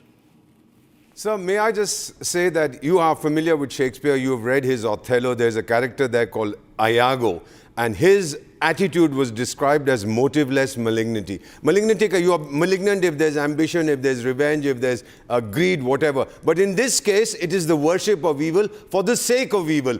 Pakistan is internally divided, externally isolated, universally reviled. Today, if I were a Pakistani ambassador or a Pakistani diplomat, I wouldn't look anybody on the street in his eye, because he would turn around and say, Paki, you guys, you've learnt your lesson. I've seen this happen before. I've stood in queues at immigration counters in different countries. They see my Indian passport, wave me through. They see a Pakistani passport, take this guy aside, strip him, search him. Is this the reputation that you guys want? And then you go around saying, Allah, Allah, Allah. It's not helping, sir. Please understand, sir. I hope the people of Pakistan throw their military into the Arabian Sea. What should they do? What can they do now, sir? They should come out into the streets, sir. A revolution begins with one man. I saw it in Tunisia. I was posted there. He doused himself with kerosene, set himself on fire. The Arab Spring started. The then chap, Bin Ali was the president. I knew him well. He ran away. One chap comes out, then a caravan forms, and the military will go, sir. They have to go. They have axed their own feet. This fellow, Mad Mullah Munir, doesn't know what he has done, sir. Now, what would they do for a face saver, sir, Deepak ji? What would they do for a face saver? Right, sir. They are going to... Sacking Asim Munir is not a face saver tonight. No, they are going to say, we will not retaliate because we are a responsible nation and we are responding to the UN Secretary General's appeal for restraint. That is the face saver. Whenever you appeal for restraint, it's an automatic face saver. Appeal for restraint is a face saver. Yes, sir. Do very nothing much is a face saver. Because then you Get say... smashed by India as a face saver and do nothing. Because then you say, I'm restraining myself in response to international appeals. Well, I think they're also very, very worried today. Very, very worried because... And last question to you. I know you have to go. Sir. They're worried because they have a JF-17 that's also crashed or been downed by us. So they're in trouble. They tried to move past. The radar systems are so great. The air defense systems are so great. We've told it's down. Sir, our systems are foolproof, sir. And sir, look at the confidence of our leadership, sir. I don't know how you feel, but as far as I'm concerned... I feel terribly proud. I'm 74 years and I've seen the best leadership this country has had in my life. The Prime Minister of India tweeted and he congratulated his British counterpart about the free trade agreement. Not a word about what we were going to do. This is strategic deception. If those jokers across the border were monitoring his tweet, saying, "Arey, ye kya baat kar raha hai? Iska matlab kuch hone nahi wala." Sir, they have been hit. They are not going to recover. And my only request to the people who decide India's destiny, we've put our destiny in your hands, sir. Now make sure that this scourge of terrorism is eliminated forever. The existence of Pakistan as a terrorist state is no benefit to anybody. Its disappearance as a terrorist state is no loss to anybody. Absolutely, Deepak ji, you liked the studio with your intellectual ferocity. I learned from you, sir. And your sheer energy. You can only be matched by people like Saurabh and Samar who've been laboring all night with me. Look at Saurabh Mr. Goswami, you are the best, sir. Please. No, sir, you're fantastic. Yeah, you go to whichever channel you're going to, but like a boomerang, we want you back here, sir. Right, sir. I'll come, Thank you very much, sir. Deepak Bora. Saurabh, this is a great day. This is a great day. Now, how is the international community going to look at this? I think every international news channel, every major news corporation is going to be reporting this and this and this alone. It is already happening, Arnab. I'm getting a lot of messages. Stepping out. I can tell you, and I want to say, Indian diaspora all over. Here in the US, there are a lot of ex-servicemen, people who, have known me. I'm getting messages that people are so happy that India has taken this action because, as I said earlier, last time the audio was not there. India's battle alone. This is a battle of every democracy facing terrorism from Pakistan, which has been the epicenter. Every terror attack across the globe had a Pakistani connection. And India has hit deep down this terror ayatollahs and terror infrastructure, which sends a strong message that you cannot dare to pose threat to democracies. From here on, this is a new edifice against terrorism, the new war against terrorism that has started today. This is the message that is coming from across the globe, Arnab. Yeah, I think that we were also told that the Defense Minister Asif Khwaja is under pressure to quit. Samar, Asif Khwaja under pressure to quit. You see, these are signs of their internal disagreements. None of them have been synchronized. As on date, none of the ministers came together in front of the television to depict as a single entity when their nation was, wanting to see them the most. So I'm telling you, this is the beginning of the downfall of PMLN, and PTI is going to make a big noise regarding this. Oh, it's going to be a civil war-like situation in Pakistan. Jayant Satpathy is joining us tonight. He is the brother of Prashant Satpathy from Balasore, who was unfortunately among the 26 people who was killed in the April 22nd Pahalgam terror attack. Jayant, can you hear me? This is Arnab here.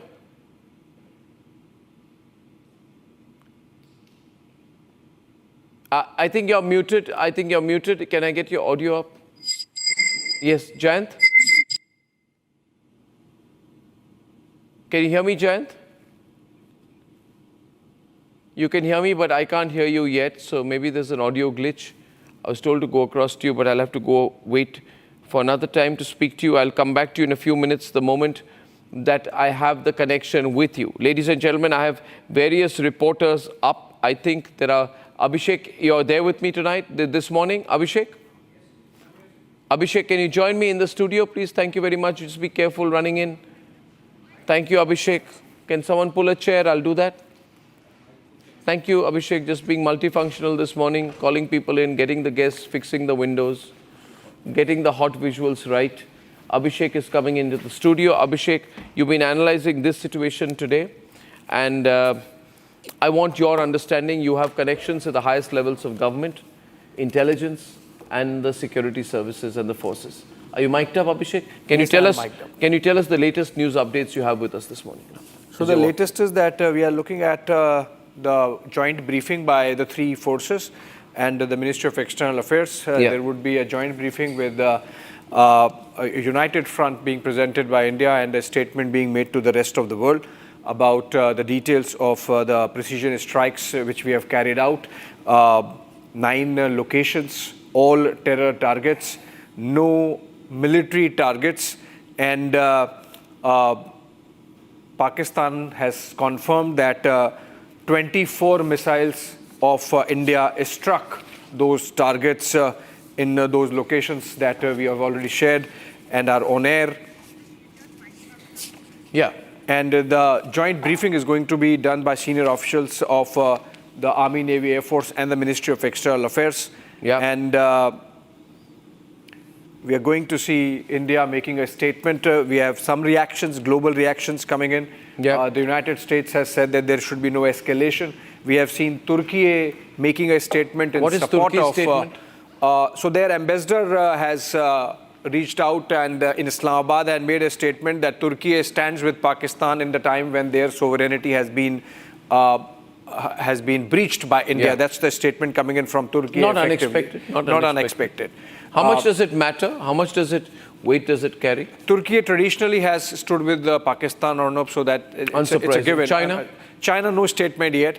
Russia, no statement yet. The United Kingdom, no statement yet. They're still sort of... Israel is very supportive, saying terrorists must know they have no place to hide. Yes. And effectively, overnight, we saw Prime Minister monitoring the entire exercise. The NSA, of course, leading the whole operation. And it was his go-ahead after which these strikes were carried out. We were told that after 5th of May, any day, this would happen. And exactly that is how it has happened. And the Pakistanis really caught off guard in terms of not being able to respond. There was some rumor mongering from the Pakistani side that they have shot down 5 Indian jets, etc. Everything has been debunked. We will see more of it getting done during the press conference.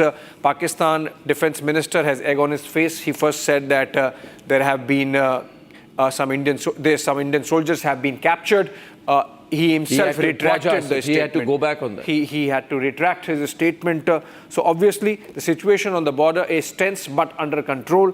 We are told our forces are retaliating to Pakistani ceasefire violations. There is heavy artillery fire going on in affected areas of Jammu and some parts of border, which is there, the line of control in Kashmir. And effectively, what we are seeing is that India has avenged the Pahalgam terror attack with Operation Sindoor. In fact, Indian Army... but I think this is a point. Why should we call Turkey, Turkey? They should first learn to call us Bharat. then we will do that. But anyway, I think Abhishek, I'm getting your assessment of this present situation. I think it would be fair to say that we are very interested in knowing the nature of the military attack that happened, the nature of the armaments used, what are these loitering munitions which were used. However much I think the Indian Army will declare right now. They've not declared everything yet. They will in the press conference. They will declare in the press conference. Maybe not all the details, but a substantial amount of detail to confirm, corroborate. Remember, Arnab, we faced the situation earlier, and we have faced that situation till 2 days back of the Saboot gang asking for what evidence do you have. This time that doesn't apply because there is so much. So when this was building up, I was told that the strike India would carry out, our action would be demonstrable, our action would be visible, our action would be comprehensive, our action would be precise and for the world to see. And exactly that is what has happened in terms of the pictures coming in from the Pakistani side, making it clear that the damage has been extensive and that all these camps that have been targeted have suffered major damage. And there has been some loss of life also. The Pakistanis have to confirm that. But as of now, we are being told that anything between 12 to 20 of the people might have died in the strikes carried out by India. We, of course, maintain that no civilian sites were targeted. These are only terror facilities, either camps or those indoctrination centers, and which are run behind the subterfuge of mosques and madrasas, and those have been targeted. The Jaish Mohammed, the terror headquarters in Bahawalpur. Okay, I think we have a tweet from Jaishankar which says, very, very important, the first tweet, Shawan, from Foreign Minister Jaishankar, who has said that the world must show zero tolerance for terrorism. The world must show zero tolerance for terrorism. This is a counter-terrorism measure by India. The point being made, we're not attacking their sovereignty. It's a counter-terrorism mechanism, which is absolutely allowed under UN provisions of self-defense. Shawan. Well, in fact, other news also this morning from you. Visuals, I'd like visuals to be branded, please. Thank you. Yes, thank you very much. Shawan. Well, in fact, two important points now coming in. One, after Raksha Mantri, you have the Minister of External Affairs, Dr. S. Jaishankar, now tweeting saying that the world must show zero tolerance for terrorism. In fact, we're also picking up some more details. There is cross-border firing that is going on. This is intense cross-border firing. We've just got details right now on that in Rajouri, there are 3 places where the cross-border firing is going on. That's Gambhir, Brahmana, Manjakot and Lam.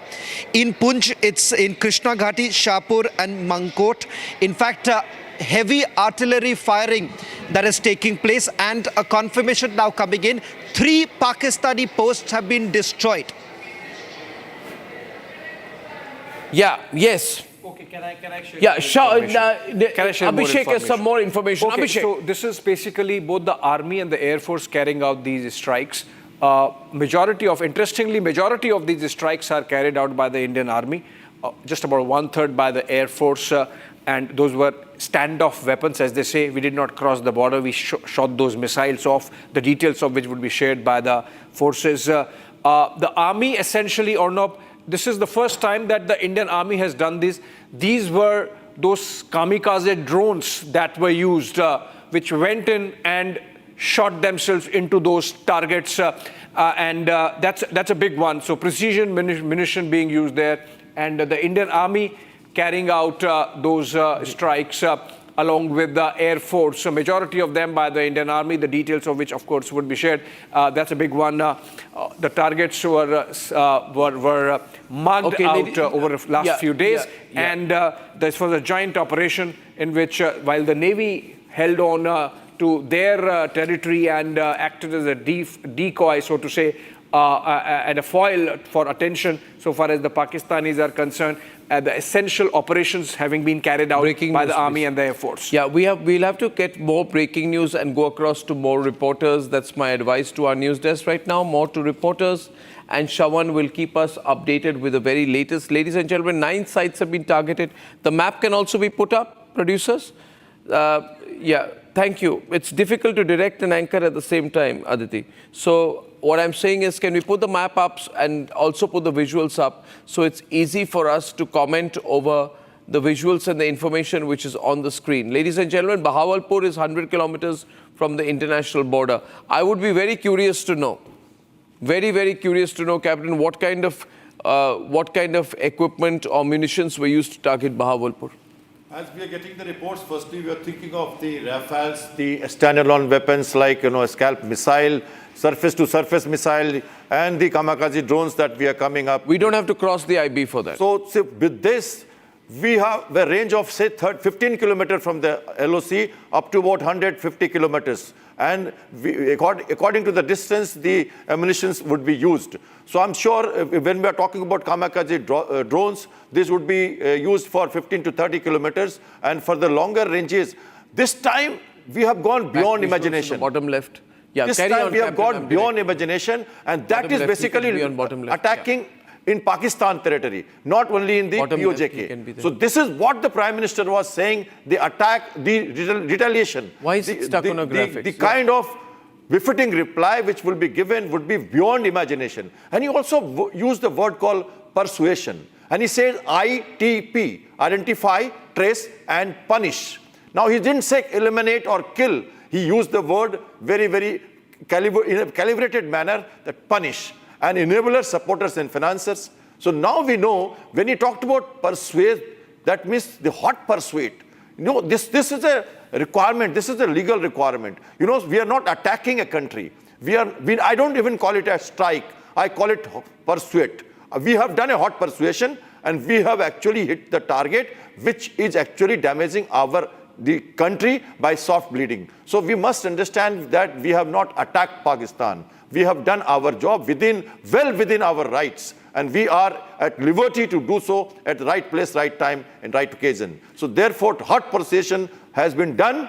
The entire world has been taken into stride, and we are actually well within our rights. I'm sure Pakistan will know this. They will understand. They are under the pressure of the international community. They know they will not carry out any retaliation. If they do, the Army, Navy, Air Force is very much ready operationally at all fronts. I'm sure Pakistan would show restraint. They will show the mature democracy as we did. Our Prime Minister came from Saudi Arabia, did a CACS meeting, and then he gave some 5 decisions, went to Madhubani. And then he says, identify in English. He told the world, identify, trace, and punish. Yeah, I have Abhishek has information and Shravan have information, both Abhishek and Shravan. First, the information that Abhishek has on kamikaze drones. Can you tell us that on more? Well, yes or no. So I said exact details. I'm just picking up information Breaking as news, I've been sent. Exact details come in during the press conference, but Indian Army using kamikaze drones and precision munition riding on those kamikaze drones and hitting those targets. In all, 24 of those drones and Air Force missiles used. Exact numbers, again, we have to wait for a while to get, but a total of 24 missiles or drones hit those targets, those 9 locations in Pakistan and Pakistan-occupied Jammu and Kashmir. The Army and Air Force coordinating which targets to be picked by which force, and that has been done. So we didn't cross the border. This has been done from our side, and the Air Force has shot from our side. We have some more information from Shravan before the 10 o'clock briefing. Ladies and gentlemen, Shravan. Well, in fact, the division was Army and the Air Force. 70% of the targets that was engaged by the Army, 30% by the Air Force. As far as the Indian Air Force is concerned, they have essentially used standoff weapons. As far as the Army is concerned, it's drones and precision munitions. And this was decided on the basis of the kilometer that it has to basically strike within. That is how the targets were selected and handed over to the Army and the Air Force. Absolutely. Now, viewers, we are getting these details, and now I'd like to go across to Soumya near Kupwara, and Zeenat will be joining us from North Kashmir. Can we have them on air? Gursimran is joining from near the LOC. Soumya, your location, please, and give us a ground report from where you are, the mood around you, and what you've seen overnight. Yes, we are en route Kupwara at the moment. Kupwara is one of the, strategically looking, it is one of the most sensitive areas here in North Kashmir because of its proximity to the LOC, because there we have three main borders, Tangdar, Machil and Kiran, Tangdar being one of the major points from where last night the escalation began. Here, the mood, if you can see, multiple checkpoints have been assigned and it has been beefed up. SOG along with the JNK police is checking each and every possible vehicle that is moving towards the interiors of Kupwara, and it is making sure that no unauthorized movements are making place here inside Kupwara, so that possible terror threats or unauthorized movements can be taken under control. I'll come back to you, Soumya. I'm going across to North Kashmir, to Zeenat. Zeenat's last location was Tilawari, Uri, North Kashmir, and she was giving us a ground report from there. Zeenat, can you, for all the viewers who are joining us this morning, reactions in Kashmir? You're very connected to what's happening. I would also not just like you to tell us about what you're seeing around you, as you have been doing so well, but also reactions across Kashmir to the precision strikes on Pakistan by the Modi government. Zeenat.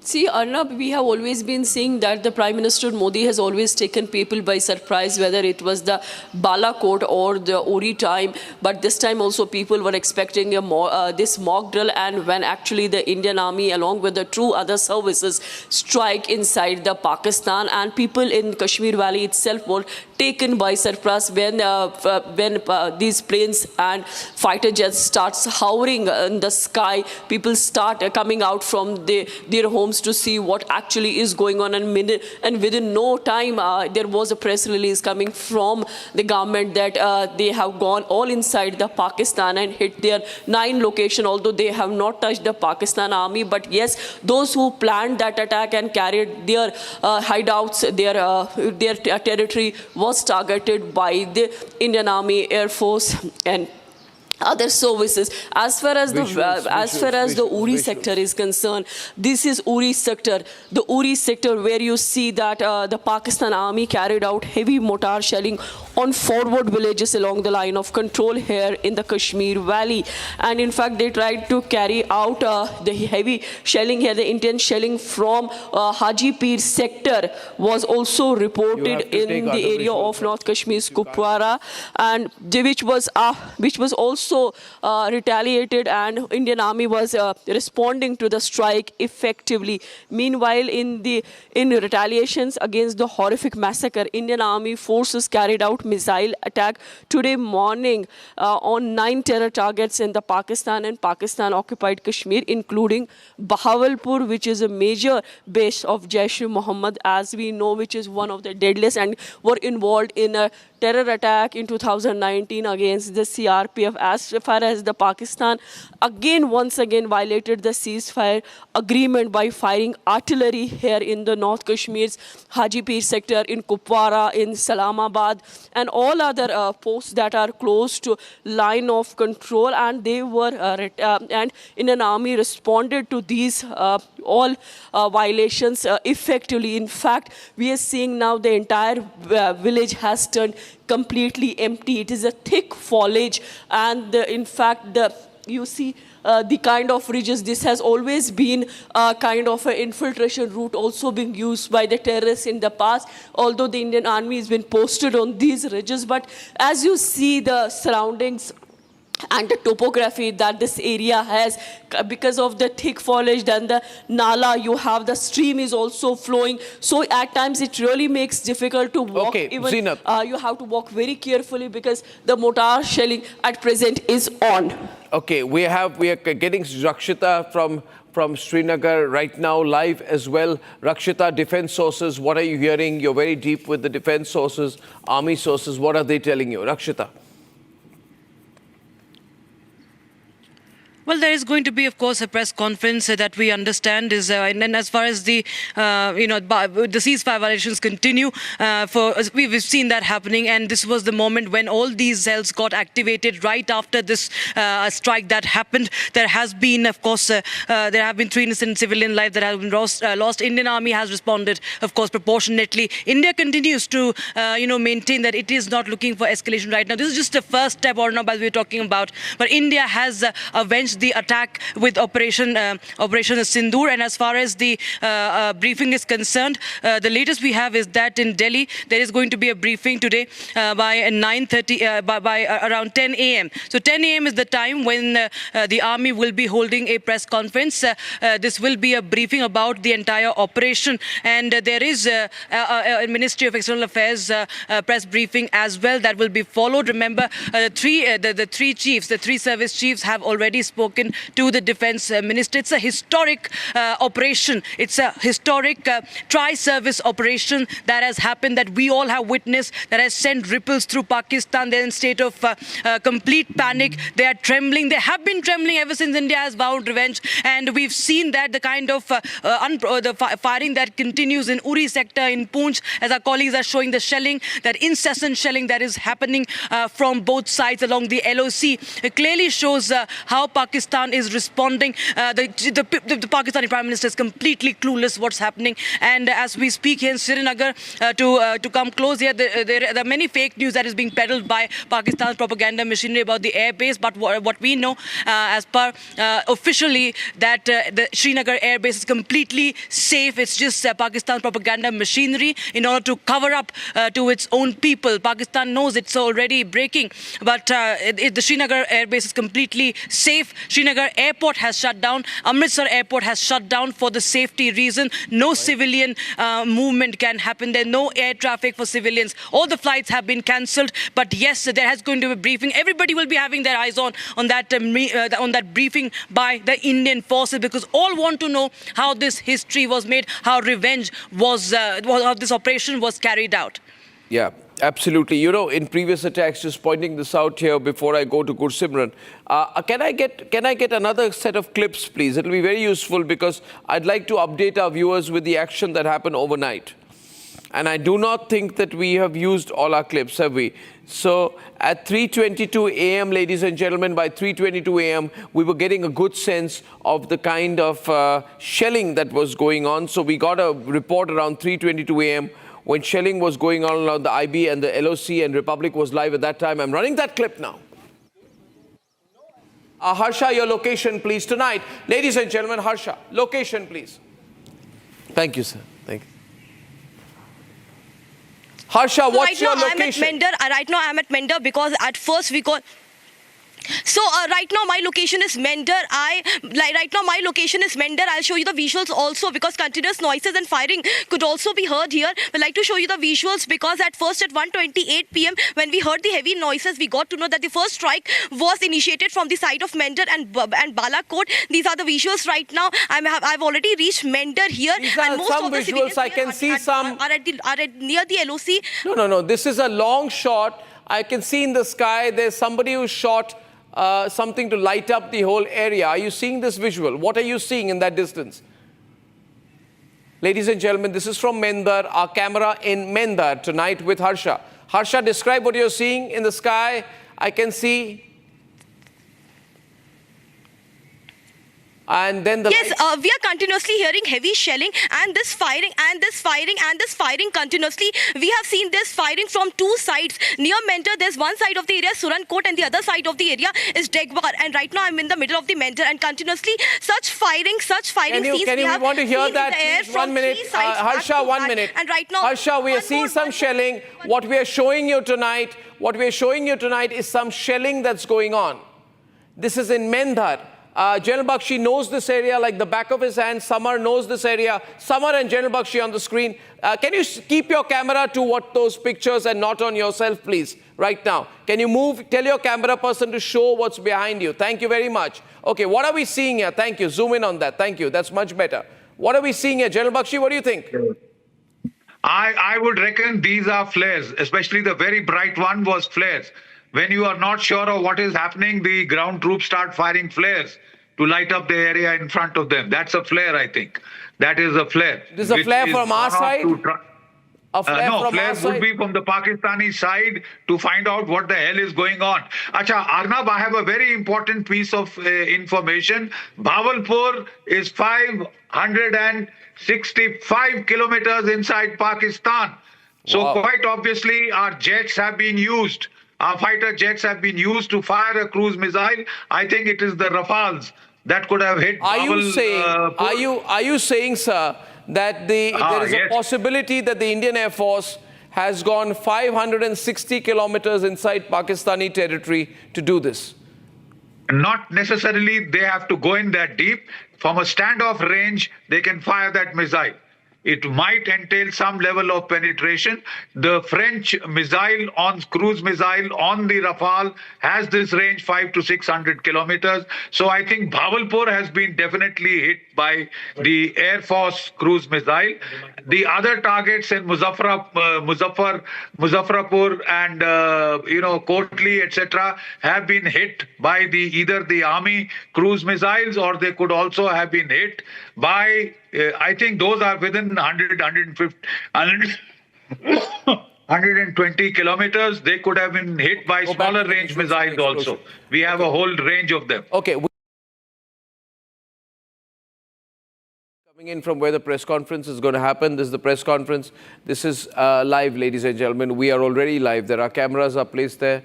Our reporters are placed there. I hope we've got a reporter deployment, Abhishek, as well. This is where, yeah? Yeah, so this is where the big press conference of the day is going to happen. Now, you can see there 7 chairs, okay? And this is going to be a tri-services press conference. Yeah, which and the Minister of External Affairs. And the Minister of External Affairs will also be there, where the full detail of all that we have done, the action we have taken, and how we view this will be put out. We know the world is watching tonight, and the entire world's focus is going to be on these visuals. Abhishek, look up. And, this is where the focus is going to be. Prime Minister Modi, I'm not sure if he's going to issue a statement here. Abhishek, shouldn't the Prime Minister be also issuing a statement, or as of now, is he just watching the situation? The series of events as they are planned. What is his schedule this morning? Because he has been up overnight, and he has monitored the operation closely. And after that, we had NSA, speaking to Marco Rubio. And then the Minister of External Affairs diplomats have briefed other countries, including the key partners like Japan, South Korea, and the United Kingdom and France. And now, as things stand, 10 o'clock is the press conference, which is by the 3 services and the Minister of External Affairs, the joint press conference. Then 11 o'clock is when the cabinet begins. Remember, it's Wednesday. And before the cabinet, there is a cabinet committee on security, which is going to be briefed by National Security Advisor and the Chief of Defense Staff, and possibly the chiefs of the 3 services on Operation Sindoor, its coordinates and its success. And then the cabinet is going to have a resolution passed, and possibly after that we can expect the Prime Minister speaking, but it's not slated for now. Is it part of the Prime Minister's itinerary? Is there a schedule in the day when he's possibly could be doing that today? No, so as of now, there is no public event as such, except for the cabinet meeting. Whether he speaks after the cabinet is going to be decided later, if at all or not. As of now, there is no brief on that. But there is a joint briefing by the forces and the Ministry of External Affairs. And then post-cabinet, there is a cabinet briefing also, which is slated to take place at 3 p.m. as of now. The times could change depending on whether the Prime Minister decides to speak himself. Okay, watching the situation closely, we have General Sanjay Soy also joining us back, and Samarpal, indefatigable Samarpal Toor, who is with us tonight. This morning, sorry, I'm losing sense of time. I don't know when I was anchoring last night, but I must say this, that before I go to General Soy, that yesterday the Prime Minister attended a media event where he gave away nothing. And he just spoke about the Indus Waters Treaty, and he spoke about the fact that our water will be ours. And that was great deception by the Prime Minister. We have with us General Sanjay Soy with us. You've had some time to look at the visuals, to see the information that we are getting in, to see the extent of the damage on the ground, to see some really panicky Pakistani reactions. And you also got a sense of the Pakistani responses. We're getting news about a what do you call it, a J-17 Chinese Thunder jet of the Pakistanis, which has apparently been brought down. And we've seen some heavy shelling and the loss of 3 civilian lives, predictable sectors. Beyond that, not very much. And the ISPR press conference didn't communicate much, but acknowledged 6 targets, not 9. How do you view the overall response from Pakistan so far? Arnab, thank you so much. And I would say that first thing you had mentioned of deception and surprise, I think this was 100%. If you see, today was a day for mock drill. I mean, everybody announced, and we have been talking to other people, other countries also. So Pakistan would have thought that probably we will be doing a couple of more mock drills and then carry out if anything we want to do. He's not giving. So they were taken totally by surprise. That is one part. And as you have rightly mentioned, that Prime Minister's body language did not give away anything. So that is very, very important at highest level. These kinds of things have to be maintained. Second thing, Pakistan is totally rattled. They are used to telling lies. They have said that only 8 people have died. The kind of activities which are taking place in hospitals, in Murid Ke, Kotli, Bawalkot, and the damage visuals of the damages are there, which you have been showing, which have been shot by the civilians. Also, a lot of visuals have been shot. So it shows that kind of precision attack we have carried out. This is I feel proud, Arnab, that I am Indian and I am a Fauji, because we did not attack Pakistani troops. We attacked only terror camp and destroyed them, carried out, inflicted casualties. This is the thing has been conveyed to the rest of the world also. Same thing. The world knows that India is carrying out war against terror, and if they should be thankful to India for killing number of terrorists, because otherwise they were attacking not only India, they would have done a lot of damage to other parts of the world also. So that is one part. Next thing I just wanted to bring out shortly is, like Rakshita had mentioned, 3 services. I would like to add here is intelligence also, because we knew the camps. But intelligence that RAW, IB, NSA, they gave us the intelligence that now the people are there. Now is the time to attack. We built up surprise and deception. At the same time, we should also not forget our diplomatic code. I mean, the way we have been able to garner the international support, it is unprecedented. And if people know, the whole world knows that we have been a responsible country. We have carried out attack with a lot of restraint. We could have done it much more, but we have carried out with a lot of restraint. Now, ball is in Pakistan court. They too probably, as a political gesture, they are carrying out artillery duels because they have to do something. They have to show it to the people. But we are responding effectively. In fact, it's something like they will be getting much more casualties now with the kind of artillery duel. But probably this is their compulsion. That is what they have to do. Arnab. Absolutely. We have a video that has been put out by mygov.com. It's an interesting video, Samar, which talks about the Pahalgam attack, the Prime Minister's promise, and the delivery of 9 locations in Operation Sindoor, 9 terrorist camps across Pakistan and POK, and Pakistan-occupied Kashmir, which have been neutralized. I have the video with me. I'd love to run the video because it has the comment of the Indian Army, justice has been served, justice has been served. The point has been that justice has been served. Now, looking forward, ladies and gentlemen, the whole operations groundwork was laid when the Prime Minister chaired a critical Cabinet Committee on Security meeting on April 23rd. This set the stage for the strategic planning. What you're seeing here are visuals of today's attack. Samar is with us. But in this meeting, this decision was taken on the 23rd meeting, immediately in the aftermath of Pahalgam, that India will hit back. Now, ladies and gentlemen, we have that video. I'd like to play the video, please. Thank you. Play the video. Hello. Ami Debo Patabo.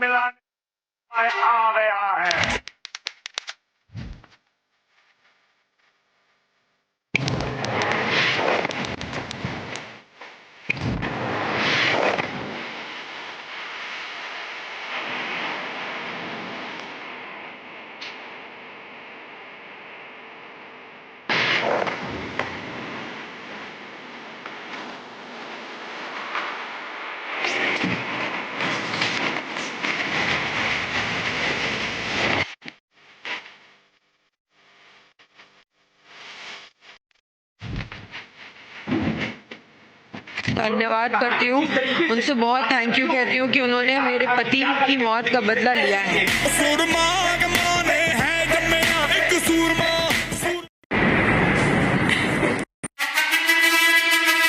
पापंचों की बची खुची जमीन को भी मिट्टी में मिलाने का समय आ गया है।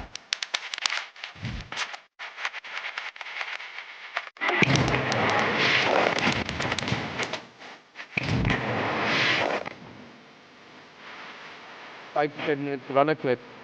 Can you?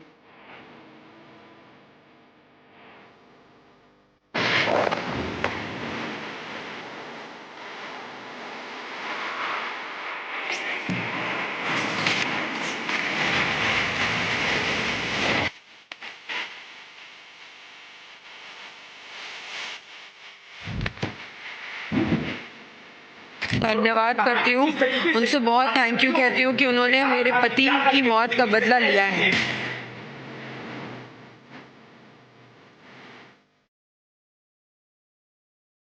Okay, ladies and gentlemen, this is a very, very big breaking news day. Good morning to everyone across the country. We've hit back. Ladies and gentlemen, the big breaking news story of the moment. If you can hear me tonight, can I be put on air? Thank you so much. Thank you, Aditi. All right, because I want to recap exactly what is happening as of tonight, as of this minute, 33 minutes past 2 a.m. on the 7th of May. History has been made. This is a very direct and straightforward attack by the Indian Army we are reporting tonight. Ladies and gentlemen, Pakistan has been hit. Muzaffarabad has been hit. A total of 9 places in Pakistan have been hit. And the government has said very clearly that we are focused, we are measured. What we are doing is non-escalatory in nature. They've said that no military targets of Pakistan have been targeted. They've also said that we have demonstrated considerable restraint, and we have demonstrated considerable restraint in the selection of the targets and the method of execution. These steps come in the wake of the barbaric Pahalgam attack in which 25 Indians and 1 Nepali citizens were targeted and murdered. We are living up to the commitment that those responsible for this attack will be held accountable. And there was going to be a very detailed briefing on Operation Sindoor later today. This is the PR that I got from the Ministry of Defense. Huge visual coming in right now. Just see the extent of the devastation in Pakistan tonight. Just see that go through. This is a huge strike, ladies and gentlemen. Just see that visual, the level of devastation. The first visuals brought to you here only on Republic, and all the Pakistanis watching in shock and horror as India begins a mammoth strike. Now you're seeing the kind of armory and ammunition being used here. What does this look like to you? General Kochar, you've been with the ordnance. I want to show you this visual. General Kochar, are you there? Are you seeing this visual with you, sir? You see the nature of the visual, the nature of the explosion. What does it look like to you, sir? My assessment is, Arnab, from what I can see on your screen. Yes, sir. This is a combination of a drone and a missile strike. A mix of drone and missile? Yeah. Because I don't. One second, sir. One second. Can the drones go so deep? I also want you to expect, General Bakshi, how deep did we go? General Bakshi, how deep have we gone when we go to Bahawalpur, when we go to Muridke? How deep have we gone into that territory? Muridke and Bahawalpur, Muzaffarabad, Kotli, all these have been hit. Targets deep into Pakistan have been hit. Pakistan main, not just POK. So to that extent, I would extend, in all probability, it is the BrahMos cruise missiles, which have a range of 400 kilometers plus. I was telling you the circular error of probability is 1 meter, and the warhead that it carries is hundreds of kilos. Ladies and gentlemen, the big point is the entire air defense capability of Pakistan has been totally exposed. Live visuals coming in. Live visuals. Ladies and gentlemen, latest visuals. You're watching this, let's listen to this. Ladies and gentlemen, these are latest visuals of Operation Sindoor. Ladies and gentlemen, second missile goes in the air. The third set of visuals, third set of missiles going into the air. The first live pictures of Operation Sindoor, ladies and gentlemen. You will remember this moment because you're seeing the firing straight on only the Republic Media Network. Ladies and gentlemen, only the Republic Media Network has brought you these visuals, these balls of flame. Let me show it full frame, please. Don't miss the moment. Do not go to the 6th window, for God's sake. Thank you. Ladies and gentlemen, I will play the visuals so you can watch and listen. The dramatic footage of the firing. Ladies and gentlemen, these are live shots of the firing. These pictures will be ingested. We'll play it once again. These are the visuals of Operation Sindoor being launched. We have seen 3 sets of what appear to be missiles, but I'm going to ask the military experts to deconstruct this. General Bakshi is looking very closely at it. It's like a ball of fire which goes deep into the air, and then we lose track of its luminosity. What are we seeing here? We'll circle those visuals. These visuals that you're seeing are probably, you know, the orb that goes right behind the missile. This is the aftermath. We are seeing some incredible visuals on the Republic Media Network tonight. Ladies and gentlemen, the Pakistani threat is empty. The Pakistan are an incapable people. They have got an incompetent army. We are beginning to avenge them. Now, General Bakshi, what have we just seen? What have we just seen? Arnab, if you recall, going by military history precedents, Iran fired a barrage of missiles on Pakistan in the wake of that incident when the Baluchi Sunni insurgents had hit them. Right? And Pakistan's Chinese radars had totally failed. Pakistan had complained bitterly to China that your radars failed to detect the incoming missiles. They have still Pakistan has declared an emergency. Keep the breaking news ticker on, for God's sake. Pakistan has declared a state of national emergency. The latest updates I'm also getting tonight is that residents in the area of Jhulas have moved into bunker amidst constant firing from the Pakistani side. There is heavy shelling on the borders of Kupwara district, which are continuing. I'm going to get our reporters up who are in the area. I have more visuals, full frame, ladies and gentlemen. The Pakistani army, full frame. Pakistani army assessing the damage. Full frame, please. Full frame, please. Thank you. Ladies and gentlemen, look at this. This is the Pakistani army. They just don't know what has happened. They've been completely destroyed, taken aback. They were protecting the Lashkar headquarters and now they're reduced to rubble. They were protecting the Jaish headquarters. They've been reduced to rubble. There is absolutely nothing left on the location. The Pakistani army are looking for bodies of the terrorists and trying to retrieve. We're told several terrorists have been killed. They are looking to retrieve the bodies of the terrorists, which also shows their complicity. Ladies and gentlemen, we are not sure which missiles have been used here, but I can tell you this has been extremely effective this time. Very, very strongly effective.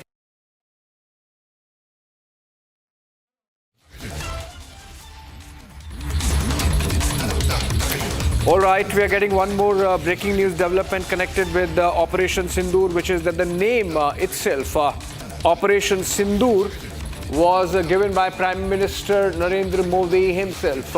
While briefing the forces, he had given the name, is what we are hearing, and that really gives you an idea of the kind of involvement that the Prime Minister has had in this entire exercise. From the first Cabinet Committee on Security he held with the ministers and briefed by the National Security Advisor that time. That was on April 23, the next day of the Pahalgam terror attack.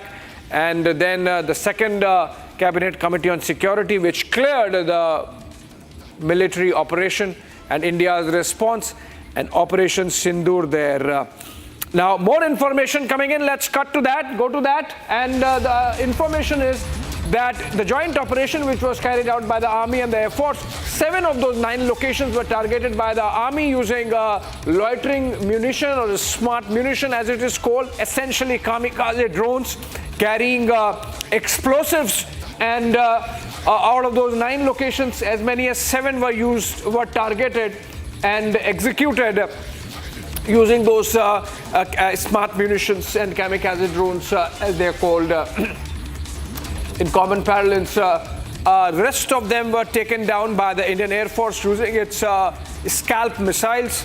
Rafales were used, and remember the difference between Balakot and this time is that we had Rafales, the beyond visual range 4.5 generation aircrafts, and that really made the difference. Indian Air Force did not need to cross the border and the line of control, and could carry out those strikes from well within our own territory, punishing Pakistan and targeting those camps. So the 7 camps of the terror factory in Pakistan that were targeted by the Army and its smart munitions included the LET camp in Muridke, the LET camp of Sawai, the Jaish-e-Mohammed camp in Bilal, the Lashkar-e-Taiba camp in Kotli, the Barnala pad or the launch pad of terrorists in the Jaish-e-Mohammed camp in Sarjal, and the Hijbul camp of Mehmoona. And these are the camps that were targeted by the smart munitions. The Air Force, of course, targeted Bahawalpur and Gulpur. Remember, Bahawalpur is about 100 kilometers inside the Pakistani territory, and that's the longest distance that the targets were there. And so Air Force was used for Bahawalpur, while the rest of the targets, 7 locations, being targeted by the Army smart munitions. Our guests continue to be with us, and we have General Sohi and Major Tur. General Sohi, coming to you. You believe this is an innovation, the Indian Army using smart munitions, and nobody really crossed the border or the line of control? Absolutely. In fact, I would say that our strategic planning was such that we carried out so much of restraint. We could have done it by crossing border also. We had all the options open. However, Army using smart ammunition, because whatever targets were close by, there the Indian Army used, and the targets like Bhavalpur and Noor, they were far away. That is why Air Force had used the scalp missiles or other missile system which could go deep inside without crossing the border.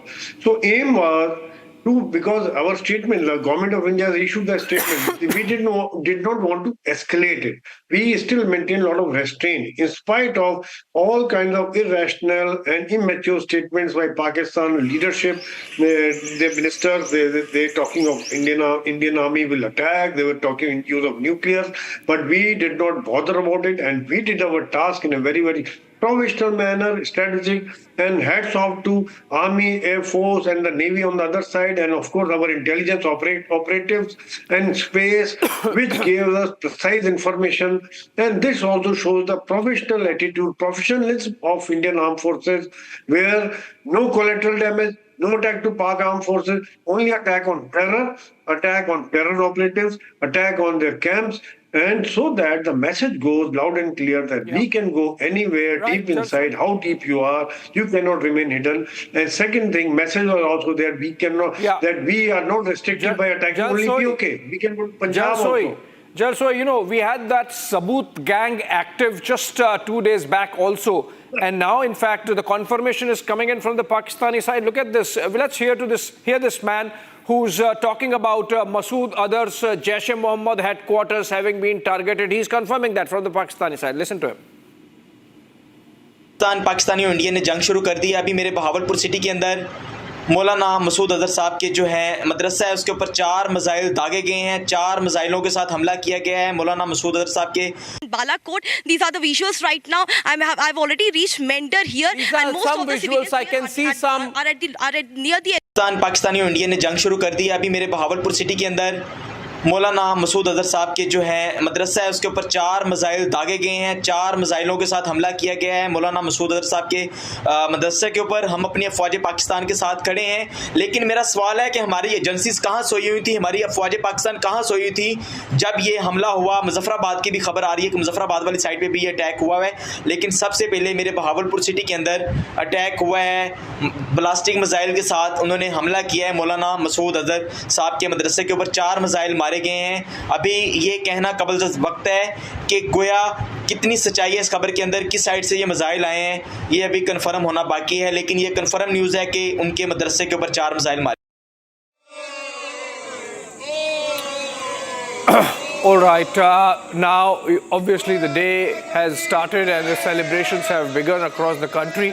A sigh of relief also to the families who suffered from that terror attack. Shawan is with us live, and Shawan, more information with you.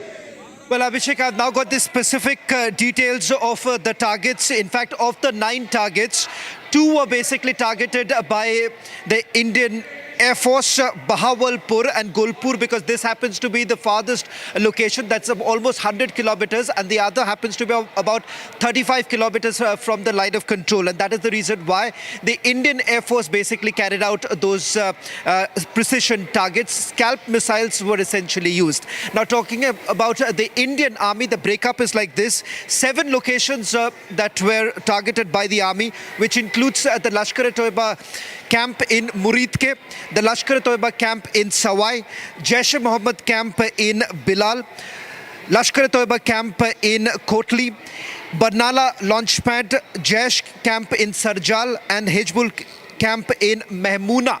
In fact, this was with the help of smart ammunitions that were basically used by the Indian Army. So that's the division here. You're looking at about a straight away 70% targets which were carried out by the Indian Army, and rest 30% of with the Indian Air Force. But clearly there is a specific target, a specific reason why these camps were actually chosen. And Abhishek, the reason why we were told, especially as far as Sawai is concerned, this was the same very place from where several of the attacks that were carried out in Jammu and Kashmir were basically planned. And that is the reason why this terror launch pad was basically selected. So this is not, as I've been repeating, this is not about only avenging the Pahalgam attack, but the other terrorist attacks that have taken place in Jammu and Kashmir. Absolutely, and India has made a bold statement to the world, and I'm told Lieutenant General Arun Sahni is joining us live, and he's former Army commander and of course a strategic thinker. Very good morning to you, General Sahni. And your first comments, India has avenged the Pahalgam terror attack, Indian Army, Air Force carrying out a joint operation, Army for the first time using smart munitions, the kamikaze drones, and essentially handling majority of the targets that were hit last night. Yeah, good morning to you. I think it's a great way to start today when we finally see retribution being done, justice being given to those who were impacted directly by the 26, the people who died. I think for the families, for all those who felt totally hurt by this kind of an heinous act that had happened, I think there's full justice for those ladies. And I said Operation Sindoor talks about it. The good part about it is that we have finally hit the nerve centers of the 2 major terrorist groups who have been creating havoc as far as the proxy war is concerned in India. We today have both the LET and the JEM camps being hit, and not really just their launch pads, but their as I say, the nerve center from where they conceptualized, where they had the people sitting. I think that's the way it should have happened. So I think we've been extremely selective in the targets that were done. And I think kudos to the armed forces and the people in chair today, the political leadership, for having taken this very bold decision. It makes a statement to not just Pakistan, but rest of the world, as External Affairs Minister S. Jaishankar said that zero tolerance to terror is what the world should be talking about now. General Sahni, you think Pakistanis are going to be in any position to respond in any manner? Although, of course, our forces are absolutely in a state of alert, and the Air Force is in fact carrying out huge exercise along our Rajasthan border.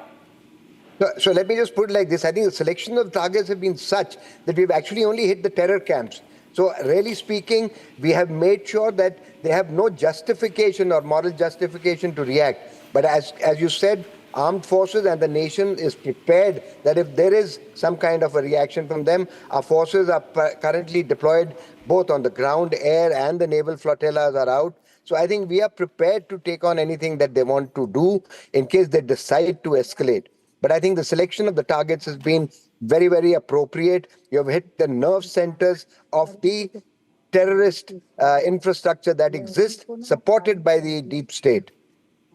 Yeah, that's a huge one. And you rightly mentioned that our naval deployments are there in full strength. Our flotillas, our aircraft carriers, there in the Arabian Sea. So if need be, a blockade on Karachi and the Pakistani coast can be implemented, and we can make sure that there is no misadventure from the Pakistani side. And I believe that's why those those exercises by the IAF, big ones, already in place, which means that our forces at all levels are completely ready for any retaliatory misadventure by the Pakistani side. Niranjan joins me in the studios, and Shawan, I'm told, has more information. Shawan, over to you.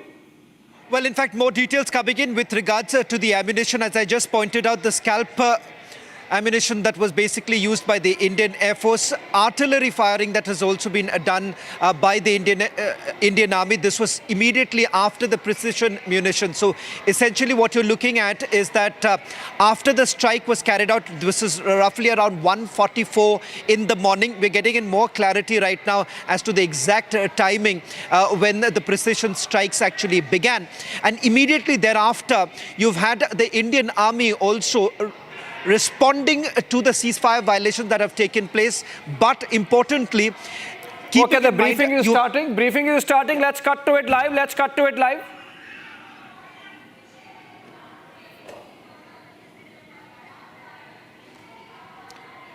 Okay, we are told that these are just test visuals, essentially checks going on as a preparation to the briefing that is slated to take place at 10 a.m. You see officials from various ministries, the Ministry of Defense, and some defense officials also, officers also. And then, of course, you have people from the Ministry of Information and Broadcasting. I can see some. And this is essentially prep visuals. These are essentially prep visuals coming in. We also have Gopi live. Can we cut to Gopi and just check with her what's really happening? Gopi, if you're getting me, what are the preparations going on? We can see some in your backdrop. Who are these officers? Can you tell us? Well, in fact,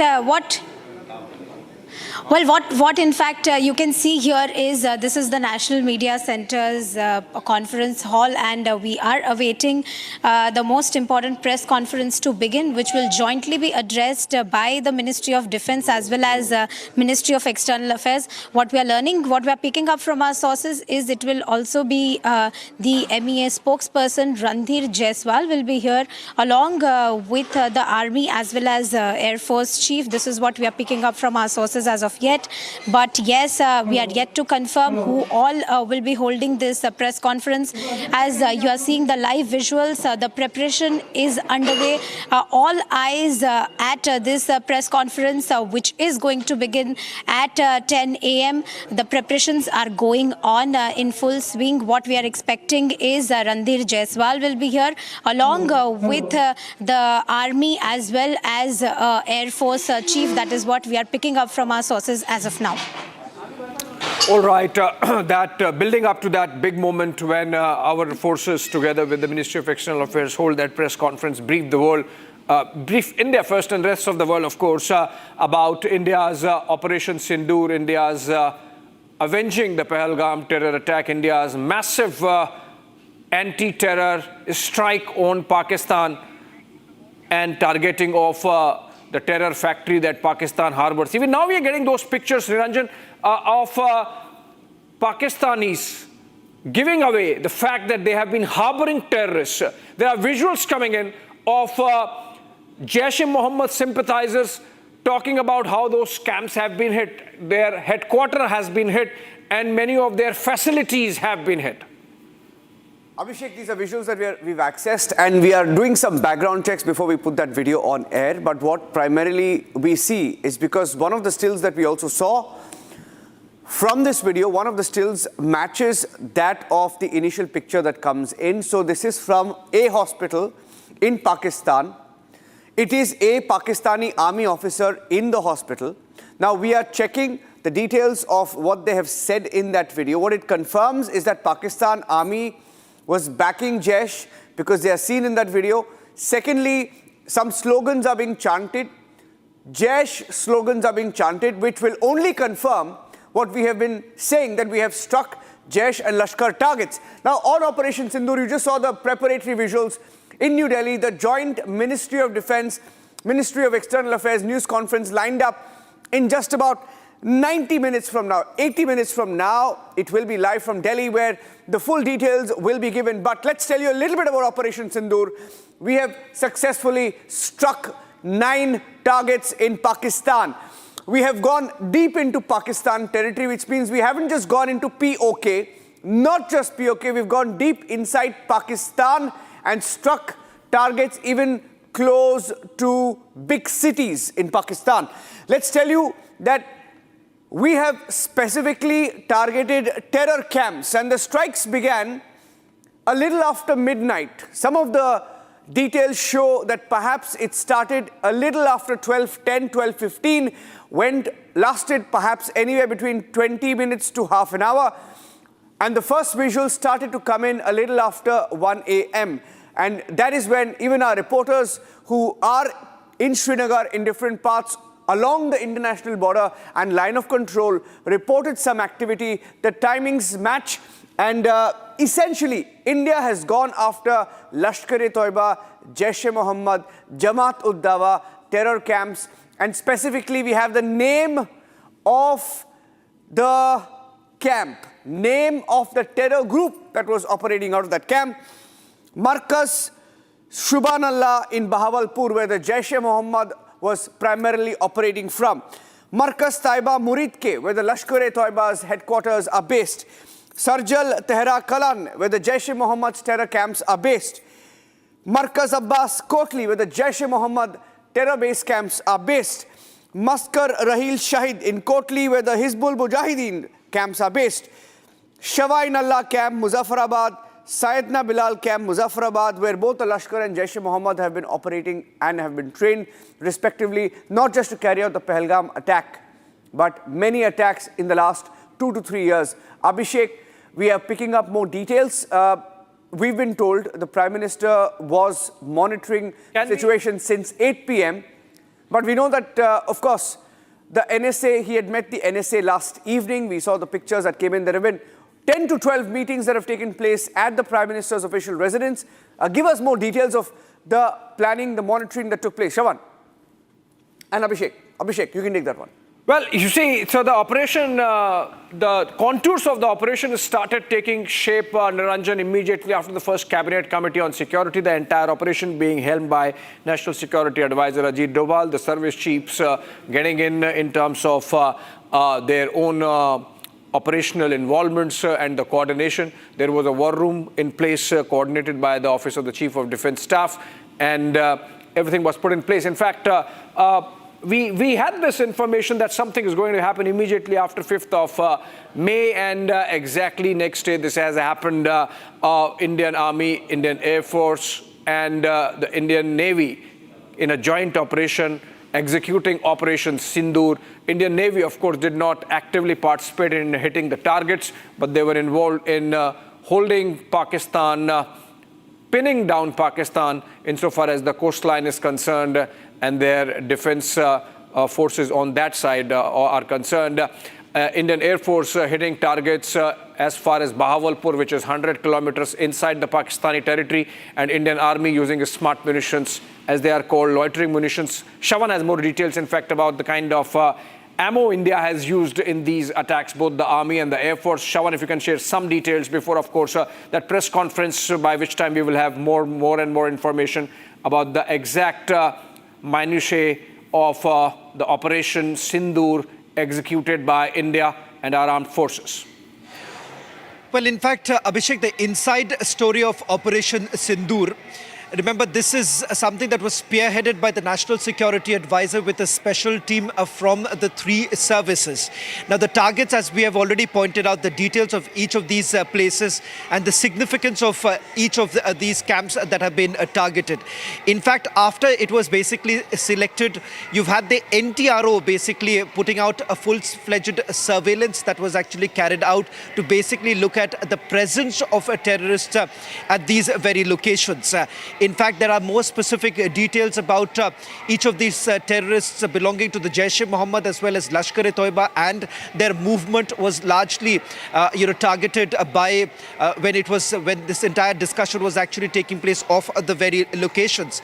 And thereafter, the discussion that actually took place was with regards to how exactly it would be targeted, because the idea was to carry out all of this from within our boundaries, and the fact that this sends across a message that we can very well carry out precision strikes without violating any of the airspace or the sovereignty of a country, and because that's again a diplomatic issue, and that was well taken care of. After which we are given to understand is when the Prime Minister was essentially briefed about each of the details of these very locations and perhaps the ramification of it, given the fact that this time it was no longer limited to just terror launch pads. This time, as the Prime Minister said, they wanted to dismantle the entire terror ecosystem.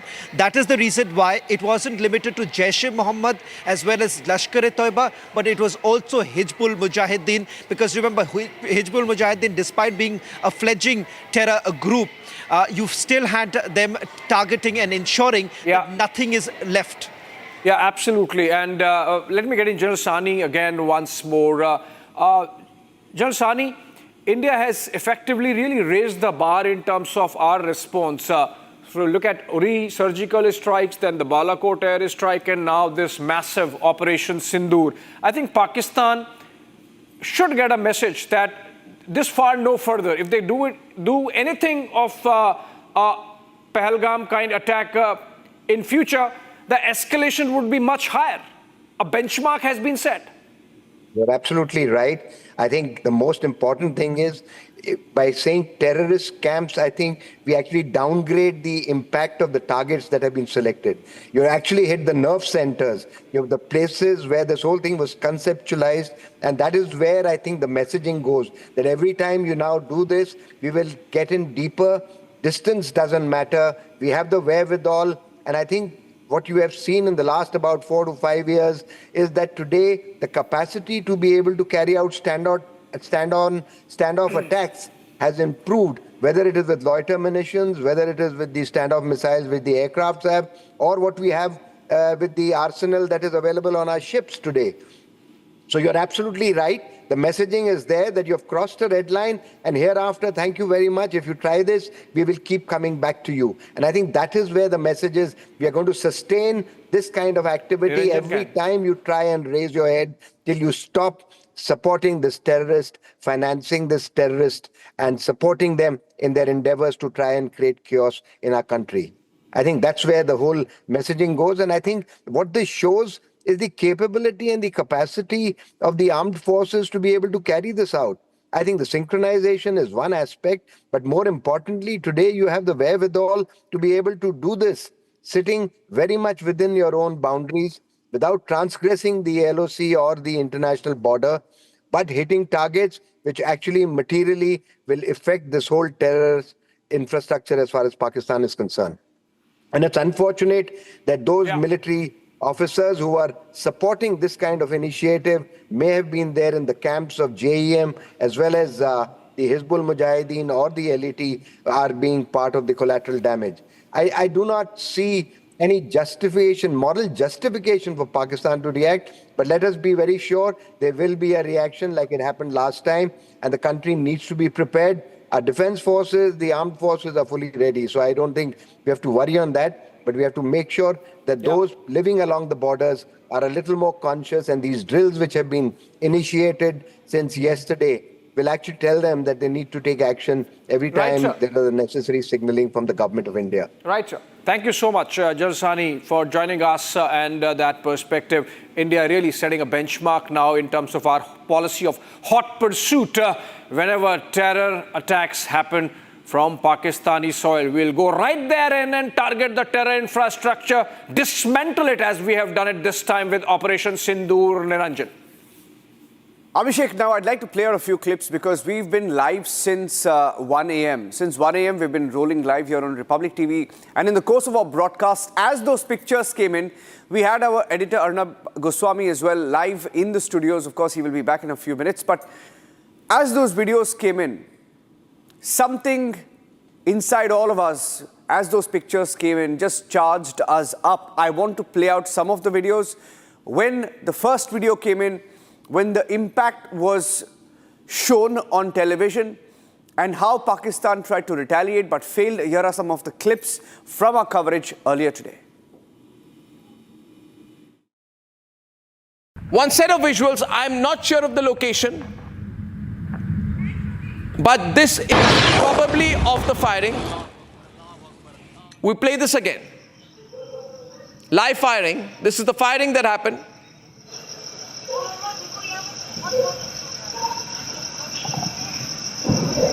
Ladies and gentlemen, in the still of the night, the firing is happening. In the still of the night, you will hear the firing now. Ladies and gentlemen, now we just heard something. These are live visuals, I'm told, that we are getting right now. Live. I'll show you the visuals also because continuous noises and firing could also be heard here. We'd like to show you the visuals because at first at 1:28 p.m. when we heard the heavy noises, we got to know that the first strike was initiated from the side of Mender and Balakot. These are the visuals right now. I've already reached Mender here. These are and most some of the visuals. I can see some. Are near the LOC. No. This is a long shot. I can see in the sky there's somebody who shot something to light up the whole area. Are you seeing this visual? What are you seeing in that distance? Ladies and gentlemen, this is from Mender, our camera in Mender tonight with Harsha. Harsha, describe what you're seeing in the sky. I can see. And then the yes, we are continuously hearing heavy shelling and this firing and this firing and this firing continuously. We have seen this firing from two sides. Near Mender, there's one side of the area, Surankot, and the other side of the area is Degbar. And right now I'm in the middle of the Mender and continuously such firing scenes we want to hear that? 1 minute. Harsha, 1 minute. And right now, Harsha, we are seeing some shelling. What we are showing you tonight is some shelling that's going on. This is in Mender. General Bakshi knows this area like the back of his hand. Samar knows this area. Samar and General Bakshi on the screen. Can you keep your camera to what those pictures and not on yourself, please, right now? Can you move? Tell your camera person to show what's behind you. Thank you very much. Okay, what are we seeing here? Thank you. Zoom in on that. Thank you. That's much better. What are we seeing here? General Bakshi, what do you think? I would reckon these are flares, especially the very bright one was flares. When you are not sure of what is happening, the ground troops start firing flares to light up the area in front of them. That's a flare, I think. That is a flare. This is a flare from our side? A flare no, from flares would be from the Pakistani side to find out what the hell is going on. Acha, Arnab, I have a very important piece of information. Bawalpur is 565 kilometers inside Pakistan. So quite obviously our jets have been used. Our fighter jets have been used to fire a cruise missile. I think it is the Rafales that could have hit. Are you saying, sir, that there is a possibility that the Indian Air Force has gone 560 kilometers inside Pakistani territory to do this? Not necessarily they have to go in that deep. From a standoff range, they can fire that missile. It might entail some level of penetration. The French cruise missile on the Rafale has this range 500 to 600 kilometers. So I think Bawalpur has been definitely hit by the Air Force cruise missile. The other targets in Muzaffarpur and Kotli, etc., have been hit by either the army cruise missiles, or they could also have been hit by I think those are within 100, 150, 120 kilometers. They could have been hit by smaller range missiles also. We have a whole range of them. Okay. I have with us tonight Saurabh Dwivedi, brother of Shubham Dwivedi. Saurabh, good morning. And Shubham was killed by these terrorists in Pahalgam, right? And we've just got the news, Saurabh, that India has hit 9 locations, including the Lashkar headquarters, including the Jaish-e-Mohammed headquarters. This is the first time since then that I'm speaking to a victim's family. I'd like your thoughts. We've just got the news. And it's called Operation Sindoor. Arnab, this is a true homage to my brother by the government. Through you, I would like to thank PM Modi, Home Minister Amit Shah ji, the whole Indian Army, all 3 defense forces. This is a true homage to my brother. My whole family is in debt. And I have my brother here sitting with me. I have my whole family here sitting with me. They took away my bhabhi's Synindhur, and Indian Army has returned her the respect, the vengeance she wanted, and whole family will always be in debt to the government, to the armed forces. Is your family watching this? When did you first hear? Yes, we got the news as soon as the strike happened. A lot of calls came, and everyone, they told us that this is the true homage. Everyone was saying कि सरकार ने श्रद्धांजलि दी है शुभम को आज. बहुत बड़ी श्रद्धांजलि तो दी है सौरभ जी, मगर इसके लिए जो प्राइस देना पड़ा आपको, आपके पूरे परिवार को, ये तो कभी वापस नहीं आ सकते. मगर मुझे लग रहा है कि जिस तरह से मोदी सरकार ने इस बार मुरीद के, बहावलपुर, जो अलग अलग टारगेट्स है, इतनी डीप गई है, एक तरह से जो दृढ़ता हमारे सरकार ने दिखाई है कि कोई ये डेकोरेटिव स्ट्राइक नहीं है. पाकिस्तान को बहुत क्लियर मैसेज है. इस वक्त अगर आप और आपके परिवारजन ये तस्वीरें देख रहे हैं तो मैं कहना चाहूँगा आपको, और आपके लिए एक खबर मैं देना चाहता हूँ कि वही पाकिस्तानी आर्मी, वही आसिफ मुनीर जिसने पहलगाम करवाया, उसी ने अभी अपने फौज को भेजकर कहा है कि जहां जहां भारतीय सेना ने अटैक की है उस पूरे एरिया को कॉर्डन ऑफ कर दो, ताकि पाकिस्तान की जनता को पता ना चले कि कितनी बुरी तरह से हमारे मिसाइल्स ने अटैक किया है. We have hammered them so badly. I want to tell you Saurabh, it is total devastation. It is the main headquarters. They don't know, they did not expect. ये पिछले 12, 13, 14, 2 हफ्तों से एक ही बात कह रहे थे, आप करना चाहते हो अटैक तो आके करो. मगर जिस रात अटैक हुई, ये टोटली अनप्रिपेयर्ड है सौरभ. इनकी एयर डिफेंस एस्टैब्लिशमेंट टूट चुकी है. ये सिर्फ वहां पे निहत्थे लोगों पर अटैक कर सकते हैं. ये कायर पाकिस्तानी सिर्फ निहत्थे इनोसेंट टूरिस्ट को मार सकते हैं. मगर जब इंडियन आर्मी बाहर आती है और ये जॉइंट ऑपरेशन है Saurabh, I want you to tell your family, this is a joint operation of the Bharatiya Vayusena and the Bharatiya army. This is a big operation, big operation. Arnab, मेरे भाई की शहादत पूरे देश को एक तरफ जोड़ेगी. अगर पाकिस्तान युद्ध करेगा तो हम उसको बहुत बुरी तरीके से हराएंगे. इस बार उनको खत्म कर देंगे सौरभ. हमने फायर पार तो अभी शुरू किया. मैंने आज कहा, जब ये अटैक हुई, मैंने कहा कि ये मुरीद के में तो हमारा ट्रेलर है, बहावलपुर में हमारी फर्स्ट चैप्टर है. अगर पाकिस्तान हिम्मत करे, इसके बाद मुझे नहीं लगता करेगी, सिंबॉलिकली कुछ कर सकती है, मगर इस बार छोड़ने वाले नहीं है. समरपाल तूर, कुछ कहना चाहते हैं आप? हमारे रक्षा विशेषज्ञ कुछ कहना चाहते हैं आपको? समरपाल तूर, सौरभ द्विवेदी जी को कुछ कहना चाहेंगे? उनकी पूरी परिवार आज इसको देख रही है. क्या करेंगे वहां करके? सौरभ, मैं आपको विश्वास दिलाता हूं कि जो आज जवाब दिया है बहुत ही सोच समझकर प्लानिंग के साथ दिया गया है। अगर दुश्मन इस बात को आगे बढ़ाएगा तो मैं आश्वासन देता हूं कि शायद मैं इस टीवी स्क्रीन पे भी ना हूं, क्योंकि मैं भी जाऊंगा जंग लड़ने के लिए। तो आप फिक्र ना करें, और हम सब आपके परिवार के साथ इस वक्त खड़े हैं और पूरी जिंदगी भर खड़े रहेंगे। हम ये कुर्बानी और ये शहीदी कभी नहीं भूलेंगे, और अपने मरते दम तक कोई भी हिंदुस्तानी, आपके परिवार ने जो खोया है वो हमारा लॉस है, हम सब का नुकसान हुआ है, और हम सब आपके साथ कंधे से कंधे मिलाए खड़े हैं इस मुश्किल वक्त में। और आप अभी बस मैं इतनी दरख्वास्त करूंगा कि आने वाली पीढ़ियों को एक ये मिसाल बने, और लोग जय हिंद के नारे लगाएं और विश्वास भारत माता की जय, भारत माता की जय।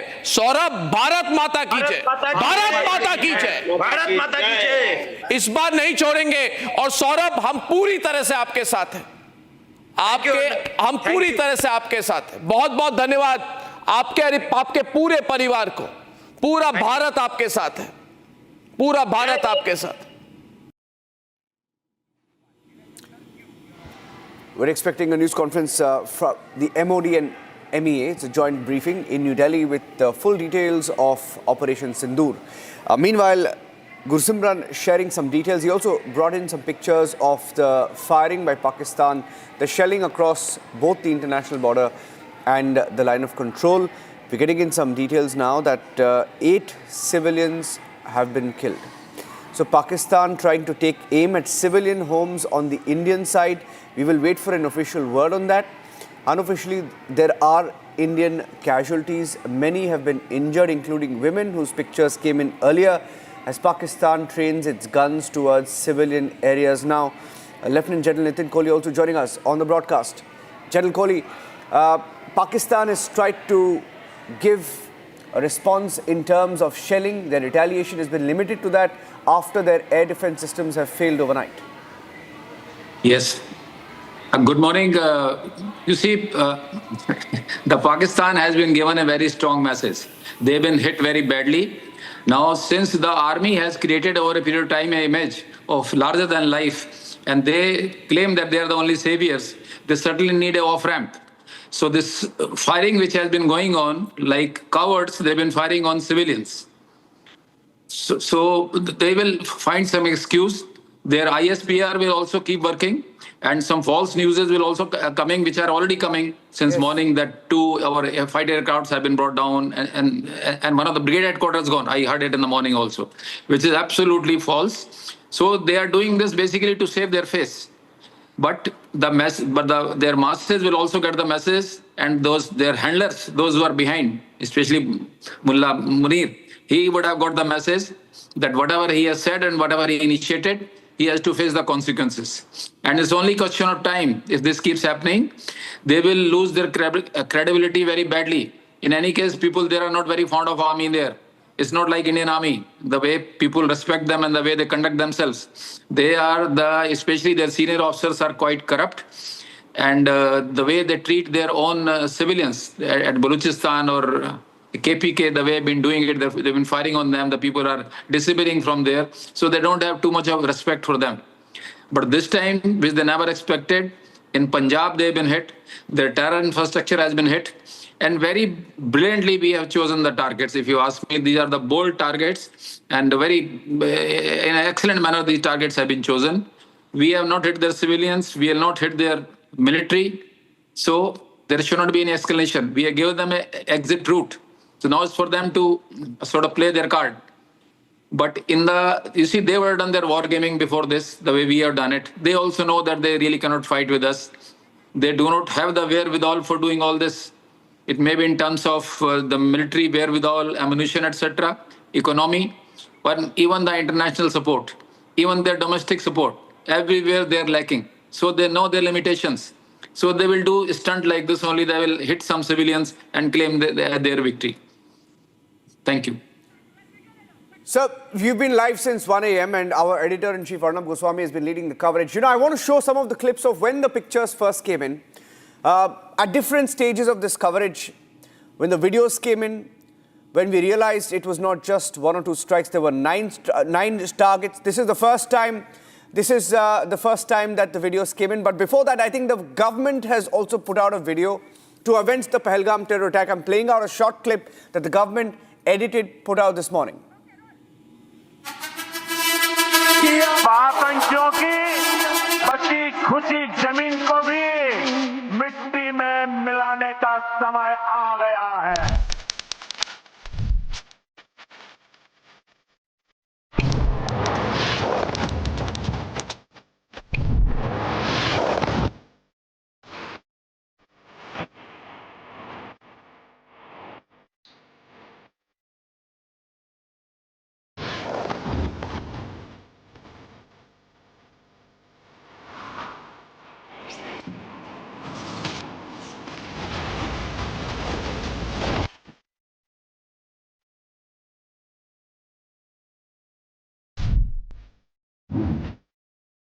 धन्यवाद करती हूँ, उनसे बहुत थैंक यू कहती हूँ कि उन्होंने मेरे पति की मौत का बदला लिया है।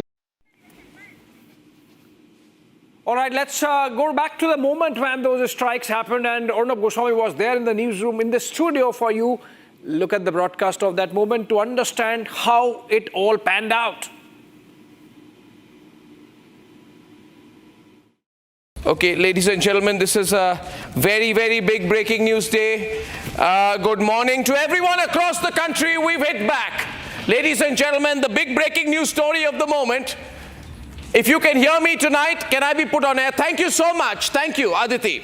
All right, because I want to recap exactly what is happening as of tonight, as of this minute, 33 minutes past 2 a.m. on the 7th of May. History has been made. This is a very direct and straightforward attack by the Indian Army we are reporting tonight. Ladies and gentlemen, Pakistan has been hit. Muzaffarabad has been hit. A total of 9 places in Pakistan have been hit. And the government has said very clearly that we are focused, we are measured. What we are doing is non-escalatory in nature. They've said that no military targets of Pakistan have been targeted. They've also said that we have demonstrated considerable restraint, and we have demonstrated considerable restraint in the selection of the targets and the method of execution. These steps come in the wake of the barbaric Pahalgam attack, in which 25 Indians and 1 Nepali citizen were targeted and murdered. We are living up to the commitment that those responsible for this attack will be held accountable. And there was going to be a very detailed briefing on Operation Sindoor later today. This is the PR that I got from the Ministry of Defense. Huge visual coming in right now. Just see the extent of the devastation in Pakistan tonight. Just see that go through. This is a huge strike, ladies and gentlemen. Just see that visual, the level of devastation. The first visuals brought to you here only on Republic, and all the Pakistanis watching in shock and horror as India begins a mammoth strike. Now you're seeing the kind of armory and ammunition being used here. What does this look like to you? General Kochar, you've been with the ordnance. I want to show you this visual. General Kochar, are you there? Are you seeing this visual with you, sir? You see the nature of the visual, the nature of the explosion. What does it look like to you, sir? My assessment is, Arnab, from what I can see on your screen. Yes, sir. This is a combination of a drone and a missile strike. A mix of drone and missile? Yeah. Because I don't. 1 second, sir. 1 second. Can the drones go so deep? I also want you to expect General Bakshi, how deep did we go? General Bakshi, how deep have we gone when we go to Bahawalpur, when we go to Muridke? How deep have we gone into that territory? Muridke and Bahawalpur, Muzaffarabad, Kotli, all these have been hit. Targets deep into Pakistan have been hit. Pakistan main, not just POK. So to that extent, I would extend, in all probability, it is the BrahMos cruise missiles, which have a range of 400 kilometers plus. I was telling you the circular error of probability is 1 meter, and the warhead that it carries is hundreds of kilos. Ladies and gentlemen, the big point is the entire air defense capability of Pakistan has been totally exposed. Live visuals coming in. Live visuals. Ladies and gentlemen, latest visuals. You're watching this. Let's listen to this. Ladies and gentlemen, these are latest visuals of Operation Sindoor. Ladies and gentlemen, second missile goes in the air. The third set of visuals, third set of missiles going into the air. The first live pictures of Operation Sindoor, ladies and gentlemen. You will remember this moment because you're seeing the firing straight on only the Republic Media Network. Ladies and gentlemen, only the Republic Media Network has brought you these visuals, these balls of flame. Let me show it full frame, please. Don't miss the moment. Do not go to the 6th window, for God's sake. Thank you. Ladies and gentlemen, I will play the visuals so you can watch and listen. The dramatic footage of the firing. Ladies and gentlemen, these are live shots of the firing. These pictures will be ingested. We'll play it once again. These are the visuals of Operation Sindoor being launched. We have seen 3 sets of what appear to be missiles, but I'm going to ask the military experts to deconstruct this. General Bakshi is looking very closely at it.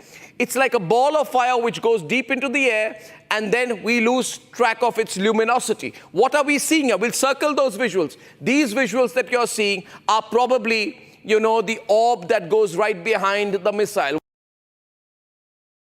This is the aftermath. We are seeing some incredible visuals on the Republic Media Network tonight.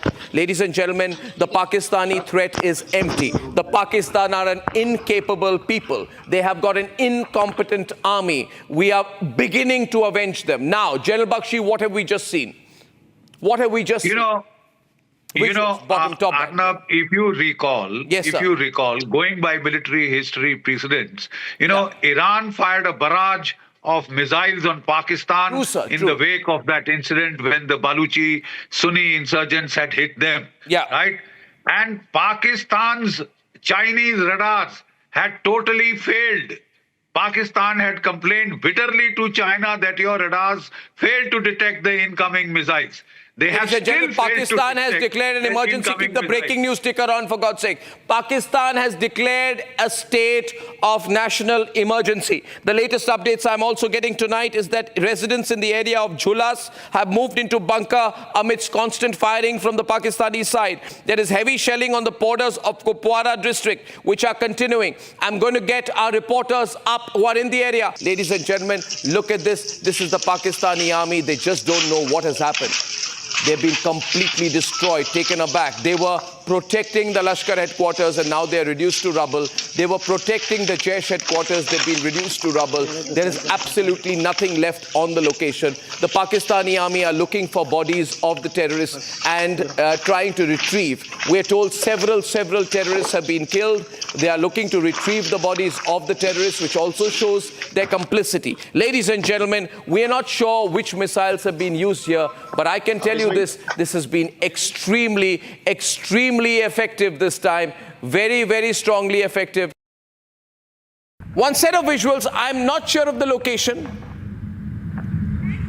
but this is probably of the firing. We play this again. Live firing. This is the firing that happened.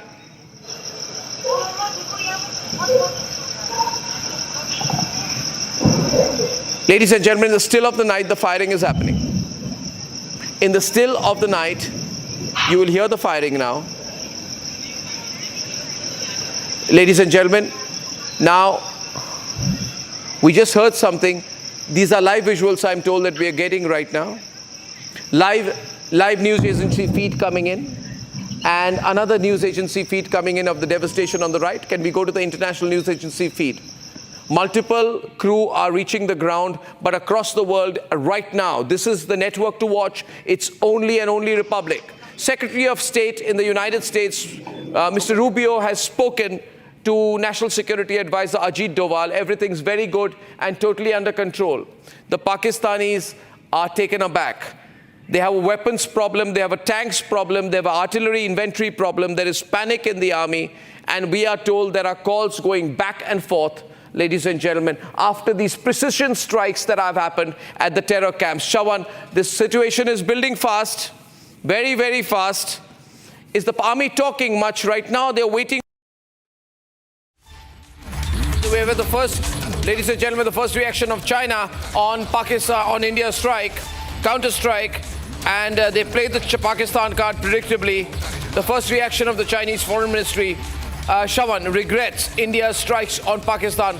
Unexpected lines, Abhishek, regretting India's strikes.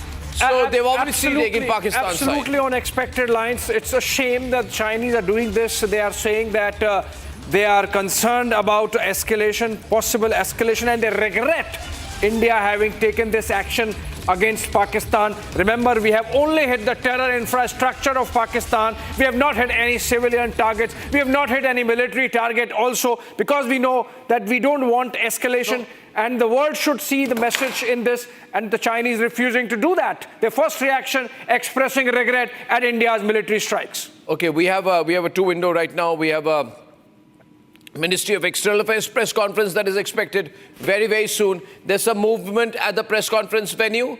I'd like to go to those pictures, ladies and gentlemen. There's a movement at the press conference venue.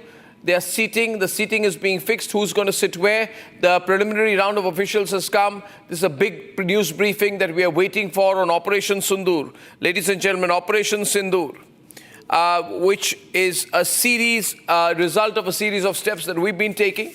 10 o'clock is the press conference. People are asking, what do we expect at the press conference? Well, I think we will be explaining our strategic posture. We'll talk about how we finalize the operation. We'll talk about the successes of the operation. Probably any high-value targets that we've struck. We'll give details of that. And then we'll also give a detail of the diplomatic and non-military steps that we've been taking since the 22nd of April. Ladies and gentlemen, it's a huge press briefing. All eyes are on that press briefing of the Ministry of External Affairs, and you're with me here on Republic. In fact, you've been with me since about 2 o'clock this morning. Now, this is fantastic, Abhishek. We have to look at the situation. I'd like to go across to some of our reporters waiting for that press conference. Zeenat, your location, please. Let's line up all our reporters. First to Zeenat. Ladies and gentlemen, Sensex is down by about 400 plus points tonight. But of course, Sensex is sentimental. It'll go up. This is just nervousness. In the Sensex, 0.12% means nothing. I'm just giving you this information as trivia tonight. I don't take the Sensex seriously. Zeenat. Now, from your defense source, yes, I'm reporting what from is the situation the around LOC and IB overall? See, I'm reporting from Uri sector of North Kashmir's Baramulla, and as far as the situation on ground is concerned, we see the borders have they have felt silent for some time. We don't see any movement or not hearing even the shelling or anything. But there is a process that is taking place, that is of the evacuation.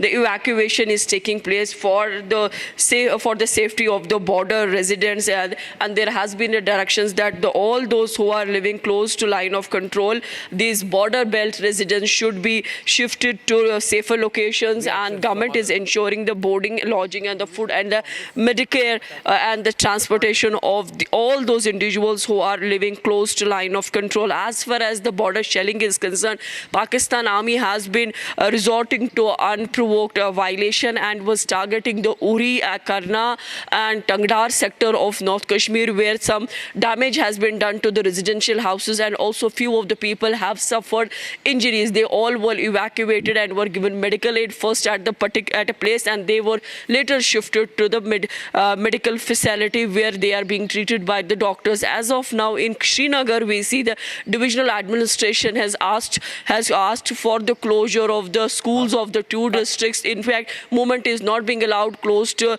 Srinagar airport because it has been taken over by the Indian Air Force and all other I'm going back to the press conference venue. I'd like to go to it full frame. I've been told our reporter Gopi is already at the press conference venue. In case she is, if Gopi, you're hearing me there you are, Gopi, one of the first reporters live from the press conference venue. This is a huge opportunity for you, one of the biggest press conferences. You're going to probably remember this all through your rest of your reporting career, journalistic career, Gopi. Now tell me what's happening around you, who's at the stakeout, how many reporters there, who's expected there. Take us through the works there, Gopi. Well, in fact, I would ask my camera person to kindly show you the visuals. The stage is all set for the press conference. It is rather not an interactive press conference, what we are learning from our sources. It is a joint press conference which would be held by the Ministry of Defence as well as the Ministry of External Affairs. What we are also learning from our sources is the MEA spokesperson Randhir Jaiswal is going to be here along with the Army and Air Force Chief. These are the preliminary information which we are sharing with our viewers, while there are heavy media personnel here, as this is a very important press conference. All eyes at 10 a.m. We will have to see what kind of statement is released by the Ministry of Defence for Operation Sindoor. Back to you. Okay, we've just been told here that due to unavoidable circumstances, the press conference stands delayed by about 30 minutes. The brief will commence at 10:30 a.m. Inconvenience is regretted. This flash has just come in. Shawan. The reason why there is a bit of a delay, I'm given to understand that there is a preliminary report that is essentially being prepared, and also the aim is to bust the Pakistani narrative, because remember what has happened in the last few hours is this on the fact that they're basically peddling fake news, particularly with certain fighter jets of ours being down, which is absolutely incorrect. And that is the reason why perhaps a little bit of more time is now being taken by the forces to put together the statement to tackle not just what's really happened in the last few hours, and also a little bit more development taking place with regards to the assessment of damage that has taken place. Because the latest being that at least 7 locations which were targeted by the Indian Army, there they've got the maximum number of terrorists who have been killed. 7 is what we are being told from the 7 camps that have been completely demolished. 2 which has been done by the Air Force, that's Bahawalpur. They're getting in more details right now in terms of the number of terrorists who have been killed in Bahawalpur. That details are yet to come in. Okay, I don't need. Now, Rakshita is live and through to us from the Srinagar airport to give us a factual report of the airport, which has now been closed down for civilian aircraft. It's only going to be used for military reasons. Rakshita, over to you from Srinagar airport, please. Well, Arnab, we cannot obviously show much of the security personnel positions, as we've not been allowed to do that. But yes, this is the airport, and here no civilian air traffic is allowed. All the flights have been cancelled, and they have been requested to please contact the airlines for their rescheduling. For today, at least, until further notice, no civilian air traffic will be allowed. Also, of course, we see that there is minimal movement. We only see more of the security personnel that are here, and we do see their vehicles coming in and out. There is an absolute lull over here as we speak. There is no flight hovering up. And yes, as we were talking about also, the press conference, the Indian Army and the MOD will be holding that press conference. Very importantly, the message will be sent out to Pakistan, to the terror groups as well. And there will be a briefing about the tactical and strategic objectives of this precision strike, assessment of damage inflicted on the terror camps and the terror infrastructure, and the clarification on the civilian impact will also be done. So this is the latest update we have. The future plan of action, of course, this cannot be revealed. The strategy will not be, of course, revealed, but the posture could be somewhere, outlined in this very important press briefing that everybody has their eyes on. We understand that it could have the CDS or the IAF Chief of Air Staff, but yes, senior officials will be there, senior officers will be there, and this press conference will be very important. Everybody who has been seeing those tears of the victims, the families, those Indians who have been bleeding, the Synindhur that has been wiped off the heads of the women. Everybody will be now watching that press conference and understanding how India has avenged those innocent killings, Arnab, and we are quite eagerly waiting for what is going to happen next, as we were discussing with the defense experts. Over to you.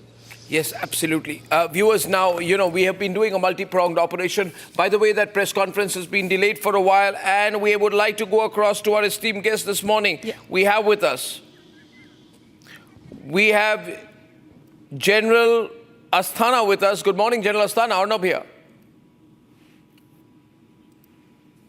Can you unmute yourself, General, please?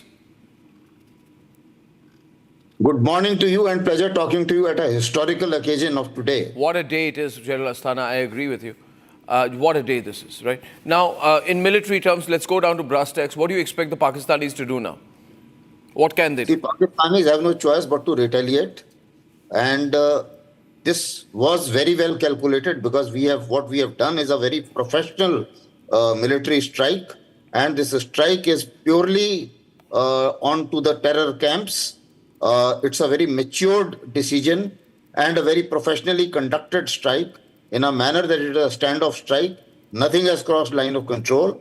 The targets have been pinpointed and have been precisely targeted. And the best part is the surprise aspect. Nobody would have dreamt in Pakistan that previous day we were talking of that today morning we will start the mock drills. Everybody would have thought that we would be doing such actions only after mock drills, and that has caught everybody by surprise. Even in our country, maybe perhaps nobody would have imagined because of these mock drill announcements. And also with the kind of secrecy of plans which we have taken. Similarly, it's a non-military engagement. It's an engagement which is a non-escalatory engagement, but we would have worked out at least 2 to 3 steps in the escalation ladder. And having worked that out, we are absolutely prepared as to whatever kind of retaliation they give. We will be able to handle that, number one. And number two, it is playing up to our advantage. We didn't want to start a war, but if they want to do it, we are absolutely prepared. So let them take a call. Ball is in their court now. We have avenged the response to the dastardly attack in which they have killed our innocent people. A nation wanted a revenge of this kind, and I think it has been delivered appropriately. And my compliments to defense forces and to the leadership which took a decision of this kind. Back to you. Yeah, well, that's very interesting. I mean, we have a visual of, ladies and gentlemen, some Pakistani, explosives that have been fired into civilian areas. Can I run those visuals, please, viewers? And that just shows that Pakistan is really flailing its hands about right now. It is not sure how to respond. It wants to inflict damage, but it has not, it does not have a strategy in place, especially because of the press release of the Ministry of Defense that accompanied the attacks, which made it amply clear. We are not, Abhishek, they said, we are not targeting military installations. Why was that clarification made? For layman terms, because that's how Pakistan can justify, carrying out some kind of military retaliation. So we are making it clear that we have target, and there is a moral high ground, because if terror emanates from these terror factories, these madrasas, these terror outfits, Jaish-e-Mohammed headquarter, Lashkar-e-Taiba headquarter in Bahawalpur and Muridke respectively, so we have to hit them. And yeah, okay, now we have a call coming in here. Abhishek is taking a call from an important source, so we'll let him do that. And viewers, as of now, I want to mention here that this entire operation has been overseen personally by the National Security Advisor, the incredible, brave Ajit Doval.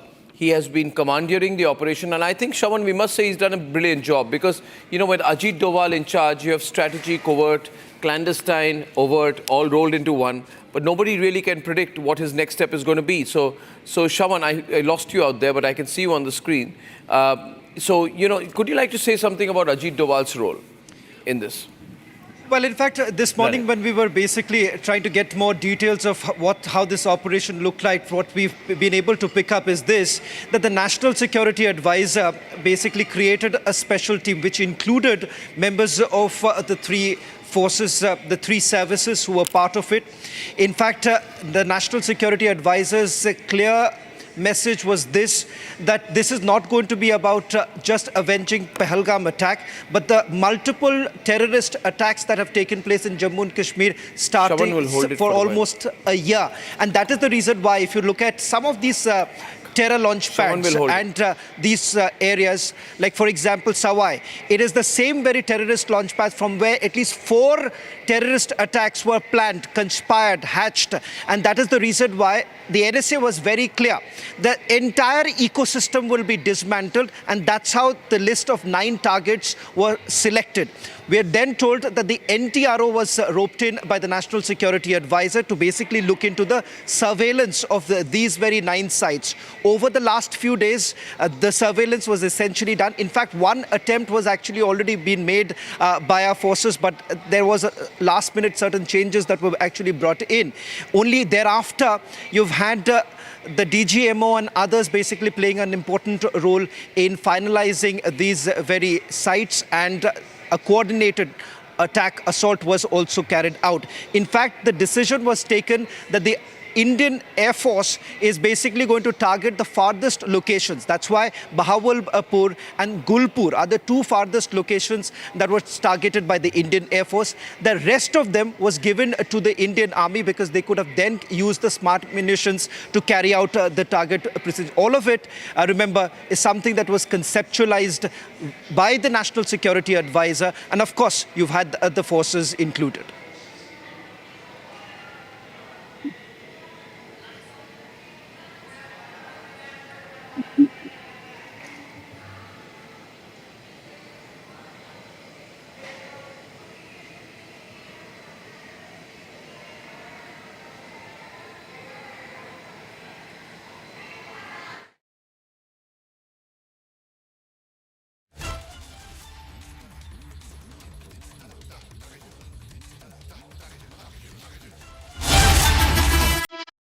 आतंकियों की बची खुशी जमीन को भी मिट्टी में मिलाने का समय आ गया है।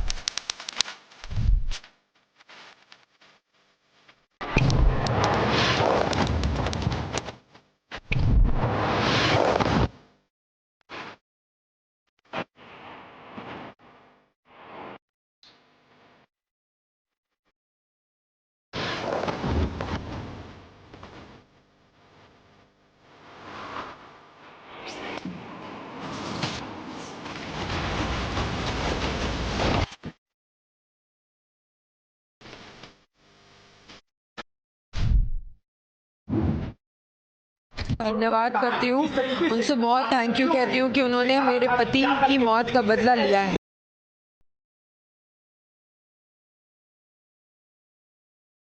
This is the aftermath. We are seeing some incredible visuals on the Republic Media Network tonight. Ladies and gentlemen, the Pakistani threat is empty. The Pakistan are an incapable people. They have got an incompetent army. We are beginning to avenge them. Now, General Bakshi, what have we just seen? What have we just seen? Arnab, if you recall, going by military history precedents, Iran fired a barrage of missiles on Pakistan in the wake of that incident when the Baluchi Sunni insurgents had hit them. Right? And Pakistan's Chinese radars had totally failed. Pakistan had complained bitterly to China that your radars failed to detect the incoming missiles. They have still Pakistan has declared an emergency. Keep the breaking news ticker on, for God's sake. Pakistan has declared a state of national emergency. The latest updates I'm also getting tonight is that residents in the area of Jhulas have moved into bunker amidst constant firing from the Pakistani side. There is heavy shelling on the borders of Kupwara district, which are continuing. I'm going to get our reporters up who are in the area. Ladies and gentlemen, look at this. This is the Pakistani army. They just don't know what has happened. They've been completely destroyed, taken aback. They were protecting the Lashkar headquarters and now they're reduced to rubble. They were protecting the Jaish headquarters. They've been reduced to rubble. There is absolutely nothing left on the location. The Pakistani army are looking for bodies of the terrorists and trying to retrieve. We're told several terrorists have been killed. They are looking to retrieve the bodies of the terrorists, which also shows their complicity. Ladies and gentlemen, we are not sure which missiles have been used here, but I can tell you this has been extremely effective this time. Very strongly effective. One set of visuals, I'm not sure of the location. But this is probably of the firing. We play this again. Live firing. This is the firing that happened.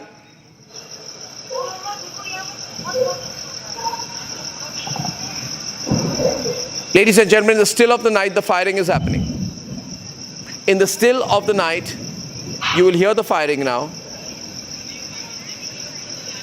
Ladies and gentlemen, now we just heard something. These are live visuals I'm told that we are getting right now. Live news agency feed coming in, and another news agency feed coming in of the devastation on the right. Can we go to the international news agency feed? Multiple crew are reaching the ground, but across the world right now, this is the network to watch.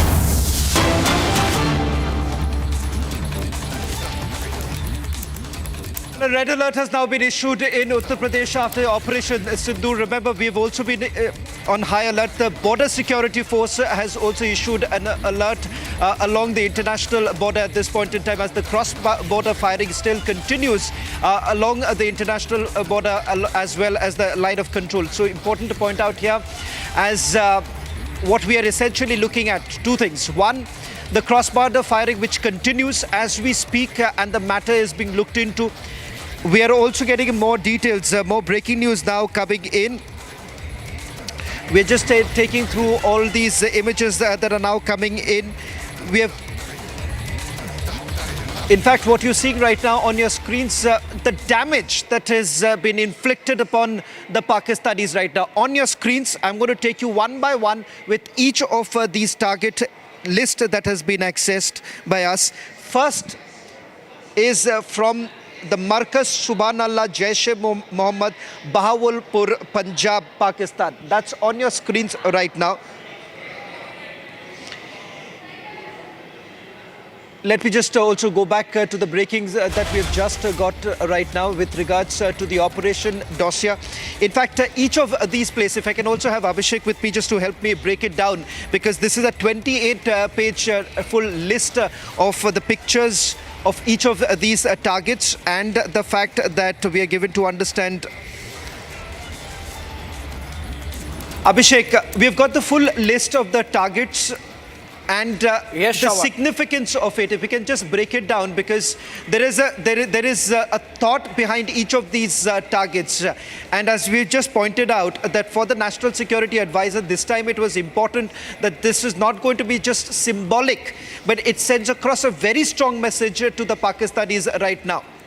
Absolutely, Shawan, and these are pictures. Can we put those pictures on air? And these pictures that we have accessed, Shawan, you have accessed. Aditi, can we put these pictures on air? These are important pictures. This is evidence. This is a slap on the face of the Saboot gang, and some of them are already active.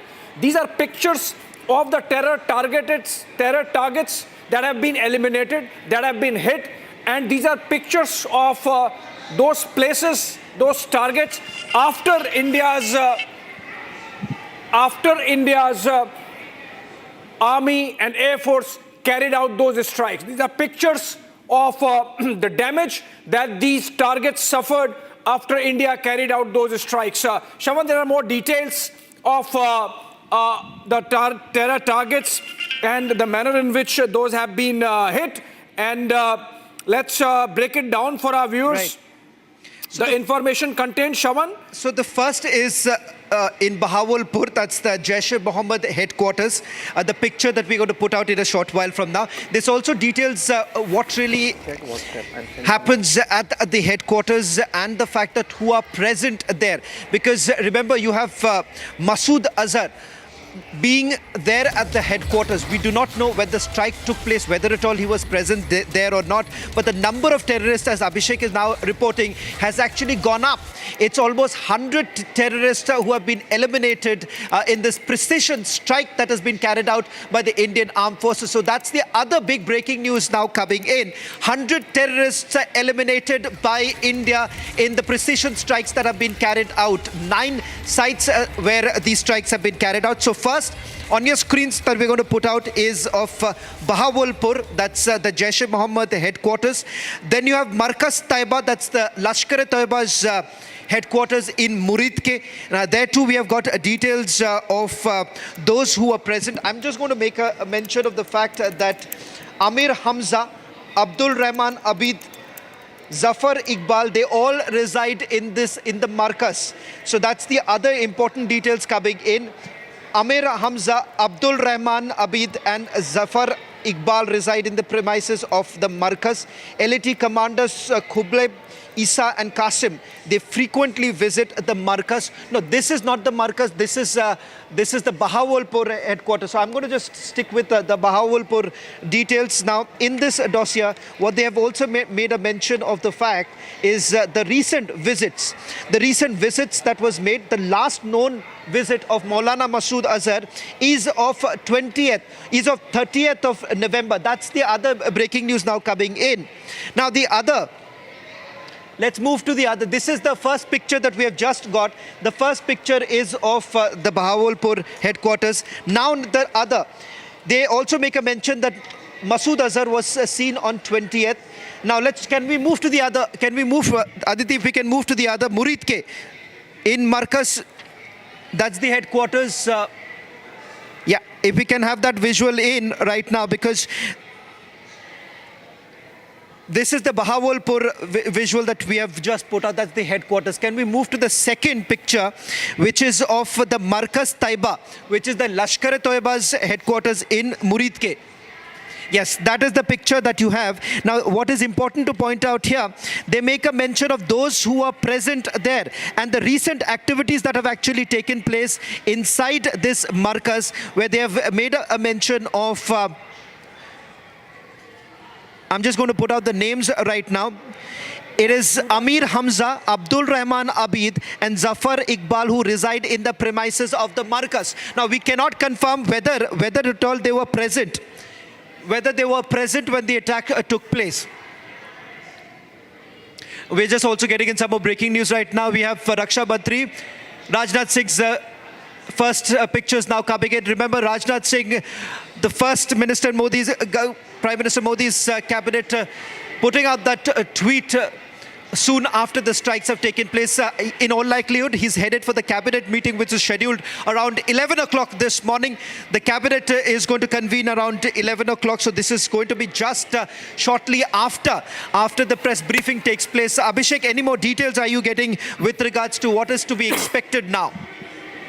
Well, of course, the briefing, Shawan, where we are going to hear from those who were part of the operation, the services, the Ministry of External Affairs, on how India went about carrying out these strikes inside Pakistan. Some information I have, for example, these were precise intelligence-based strikes on specific targets, and no civilians were targeted. This was not like indiscriminate firing. We saw the kind of massacre that Pakistan-based terrorists carried out in Pahalgam. But what we did was very specific targeting of these terrorists and their infrastructure, dismantling of the infrastructure. Operation Sindoor essentially avenges Pahalgam terror attack and underscores India's policy of hot pursuit now. Also, Shawan, the breaking news development is that about 100 Pak terrorists have been killed in these strikes. This is the first estimate of our security agencies coming in from sources as per the information that they have been able to gather, both in terms of ground intelligence, the human intelligence that we have, as also, of course, the technical intelligence that's put in place, the tech int as it is called, in terms of pictures having been taken through surveillance, tech surveillance, and information coming in from all these targets hit clearly suggests that terrorists who were part of this infrastructure present there have been eliminated given the precise nature of the strikes. Having said that, Shawan, other details we have is that the press conference is delayed, is now slated to take place at 10:30 a.m. And then, of course, the Cabinet Committee on Security and the cabinet briefing, a cabinet meeting that takes place immediately after that, following which we are expecting. Now, this is a big statement coming in from Union Home Minister Amit Shah. He's saying proud of our armed forces. He's given a detailed statement in which he's lauding the work of our armed forces. He has said Operation Sindoor is Bharat's response to the brutal killing of our innocent brothers in Pahalgam. The Modi government is resolved to give a befitting response to any attack on India and its people. Bharat remains firmly committed to eradicating terrorism from its roots. I'm also told, Shawan, and this is another breaking news development, that I should mention this, that India is prepared for any kind of counteroffensive coming in from the Pakistani side, and the escalation matrix is ready. Shawan, more of this. Well, in fact, that's the other big statement that has now been made by Union Home Minister, where he says he's proud of the armed forces. Undoubtedly, remember, after the 1971 war, you're looking at three. The tri-services basically carrying out this kind of a coordinated attack. And it's important to point out here, without crossing the border, without basically breaching the airspace, you've had India being able to carry out such kind of a precision attack. And the details that I'm getting right now, Abhishek, it's mind-boggling, because I will tell you that in some of these terror camps, some of the big names, like I've just found out, they've made a mention of the fact that in Sarjal, which happens to be the Jaish-e-Mohammed's other important camp, you've had Mufti Abdul Rauf Asghar. He's after all the de facto chief of Jaish-e-Mohammed. He was also carrying out all his activities from this very terror camp, which has now been demolished by India. That's the Sarjal Jaish-e-Mohammed camp. This is in Shakargarh district, Narawal in Punjab. So you have had in Sarjal too, in Punjab, that it has been carried out. Now, I'm just going to take you through this, maybe the Sarjal visual. Yes, that's the Sarjal terror camp, and the details coming in. Mufti Abdul Rauf Asghar, de facto chief of Jaish-e-Mohammed, supervises operations of Jaish-e-Mohammed from this very facility, from this very terror camp where he was operating. Can we also now move to the other details coming in? Apart from that, we are being told that this was the same very terror camp from where Shahid Latif, he's now already been killed, Shahid Latif was operating. Apart from that, Ali Jan, Kashif Jan was also operating from Sarjal facility of the Jaish-e-Mohammed. So that's the other important details now emerging of the first pictures of these terror camps. Now, it's very interesting, Abhishek, that you have the Hizbul Mujahideen that has also been targeted. The first breaking news that we brought in this morning, unlike the other networks which were saying that this is only limited to Jaish-e-Mohammed and Lashkar-e-Toiba, we have got a confirmation about the Hizbul Mujahideen, and in fact that Mehmoona Joya facility was also targeted. Now, this is yes, that's the Mehmoona Joya facility, that's of the Hizbul Mujahideen, and the confirmation now coming in that when the reconnaissance was carried out by our security agencies, Muhammad Irfan Tanda, which is the commander of the Hizbul Mujahideen facility, was actually present in this particular facility, was operating out of it. Just a caveat here, Abhishek. Now, this is part of the reconnaissance, so we do not know whether they have now been eliminated or not. But this is the last known intelligence input about the presence of these terrorists at these very facilities. So it's important to point out here that the reason why they were selected, how they were selected, and what has essentially happened. The other important is coming in from Markaz Al-Hadith, that's in Barnala, that's a Lashkar-e-Toiba camp, that's in Bimbar district of Pakistan occupied Kashmir. And here we are being told that two of them who are part of the Lashkar-e-Toiba, and they were operating from this Markaz. That's LET terror operatives Qasim Gujjar and Qasim Khanda. Anas Jarar were operating from this Markaz, and they were residing in its vicinity. So that's another. These names are now coming in of each of those locations where the attacks have taken place.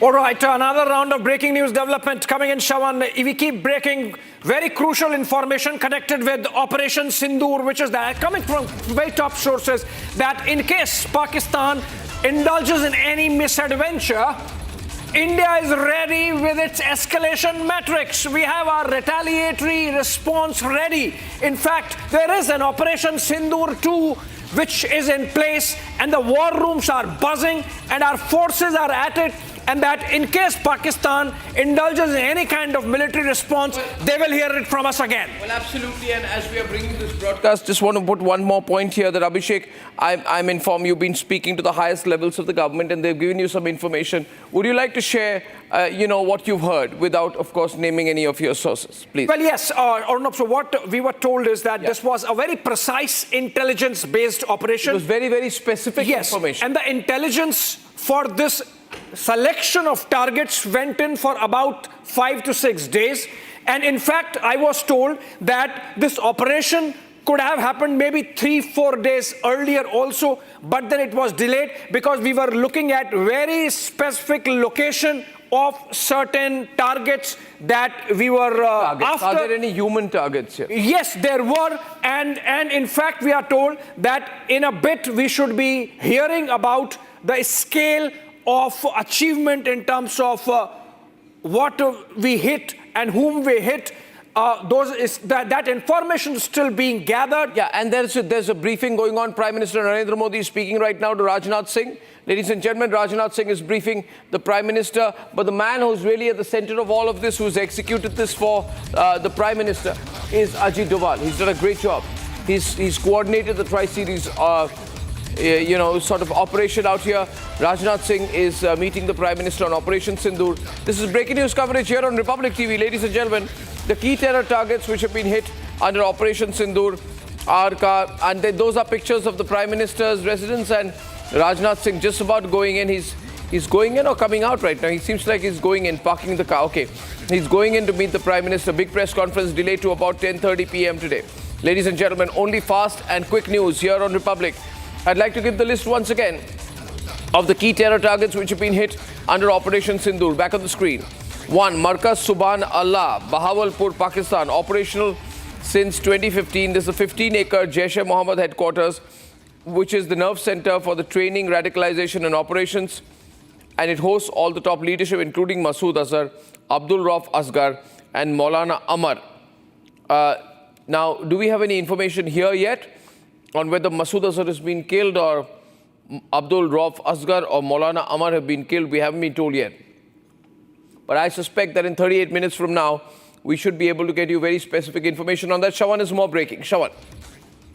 In each of these facilities, what has happened is that in the last reconnaissance that was done, they have named out each of the terrorists. Like in Bahawalpur, the last known location of Maulana Masood Azhar was on 30th of November. And thereafter, he has made 2 such more visits. There are other operatives also, we are being told, who are present at Bahawalpur. Now, they have specifically named, as far as Muridke is concerned, there they have named 2 of them. That's Amir Hamza, Abdul Rahman Abid, Zafar Iqbal, who were present at the Markaz. And that is the reason why Muridke was actually chosen. Then you have, similarly, in each of these locations, they've named out the handlers who were coming in and going, and that's how they have selected. As far as Mehmuma is concerned, importantly, you've had Abu Lala, Maz Bhai, as well as Irfan Tanda, who are present there. In fact, all of this is based on the reconnaissance that was done before the precision attacks were carried out. So these are some of the details we're getting in. We've got specific names for each of the targets. We have got pictures of each of these targets now. Now, also the Hizbul Mujahideen has also been hit here, Shawan. We need to mention the Hizbul Mujahideen target here, which is also, been very much on the radar. We are speaking about the Markaz Abbas. The Markaz Abbas is the center of the Jaish-e-Mohammed in Kotli.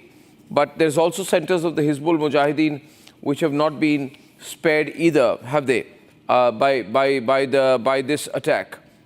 Can I just share this? This morning, all the other networks were largely saying that this was only about Jaish and Lashkar. But this was clearly a bigger message because Hizbul Mujahideen, remember, this is one of the most important terror camps that have been hit. And here, they make a mention of some of the attacks, the recent attacks that were basically carried out in Jammu and Kashmir by the Hizbul Mujahideen. Their operatives were basically present, and that's the reason why in Mehmuma, there were about 5 of the terror operatives directly linked to attacks that have taken place in Jammu and Kashmir. They have now been targeted. Ladies and gentlemen, what you're seeing here are pictures of the installations. We are now going to show you pictures of the attacks themselves. It's very targeted, very focused. And as I said, National Security Advisor was looking into this extremely closely. Now, National Security Advisor was basis a lot of covert information, and nobody understands Pakistan quite as well as he does. Obviously. You know, and he understands Pakistan, he understands sensitivity. But I am still not clear about... I spoke to somebody, Arnab, okay, and I said, oh, what's next? That was my question, what's next? And I was told that we are ready with Operation Sindoor too, if need be. Okay, government sources, we are ready with Operation Sindoor too, if need be. Breaking news from the highest levels. If Pakistan escalates, we're ready with Operation Sindoor too, if need be. Ladies and gentlemen, so we're completely prepared. There's nothing, we're actually testing the Pakistanis out. And my sense is that they will, the next 24 hours is extremely critical, Shawan. Next 24 hours, they'll have to decide how, to what extent they need to respond, how much they're going to be egged on by the Chinese, how much the Chinese will actually back them. Because I think the Chinese are only doing empty words out here. You know, but that's also very irresponsible, Arnab, to say that they regret India taking action. Why not? On terrorist targets. Yes. On terrorist targets. Yes. Yeah, so they've been partisan on this whole thing. Absolutely partisan. China and Turkey coming as absolutely partisan on this whole episode. Expected from Turkey and obviously... But absolutely also isolated, so... Completely isolated because remember the consultations of the Union Security Council that took place. Pakistan was fully cornered and China couldn't help. There was no statement, official statement that was released after that meeting, which actually shows that Pakistan really failed to gather any momentum, any support for its narrative. It also shows how China has gone against the international community because the Jaish Mohammed has been listed as a terrorist organization by the United Nations way back in October 2001. And as far as Maulana Masood Azhar himself is, who is the chief of the Jaish Mohammed, he's been designated under the UN Security Council resolutions 1267 in May 2019. And we are hearing Pakistan has Pakistan has again gone to the UN Security Council crying that India has carried out these strikes. Yeah. Obviously, again for the let's go back to the news. Saboot gang or no, Pakistan itself making it official that it has been struck by India. Those targets have been struck and they are going to the United Nations. So obviously, while Pakistan focuses on internationalization, the point is that these strikes have been carried out and those asking for proof shouldn't be asking anything. We have a guest here. Now we are looking at the present situation 33 minutes from the breaking news press conference of the Ministry of External Affairs and the Ministry of Defense. That's going to be a big press conference. We have hit multiple targets under Operation Sindoor. I'd like to recap it once again. We have Markaz Subhanallah, Bahawalpur, Pakistan. We have Markaz Taiba, Muridke, Pakistan, which is very, very big. This is the primary base of the Lashkar-e-Toiba, established in 2000, funded partially by Osama bin Laden. Trains 1,000 hardened terrorists annually. This is where David Headley was trained. This is where Tahabur Rana was trained. And this whole center includes mosques and combat training centers. And that's why the Pakistanis are trying to say, oh, mosques have been targeted. No, the mosques have been targeted in the primary base of the Lashkar-e-Toiba. Ladies and gentlemen, another place which has been targeted is in Narowal in Pakistan, Sarjal Tehra Kalan launching facility. This is a covert Jaish-e-Mohammed launch pad disguised as a primary health center. It's 6 kilometers from the international border. It's made out to be some kind of a primary health center, but this is the place which is used to dig cross-border tunnels, launch drones, and do all kinds of narcotic smuggling.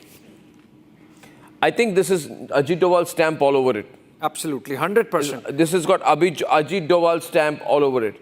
This is a covert-led overt operation. Would that be a fair way to put it? This is a covert-led overt operation.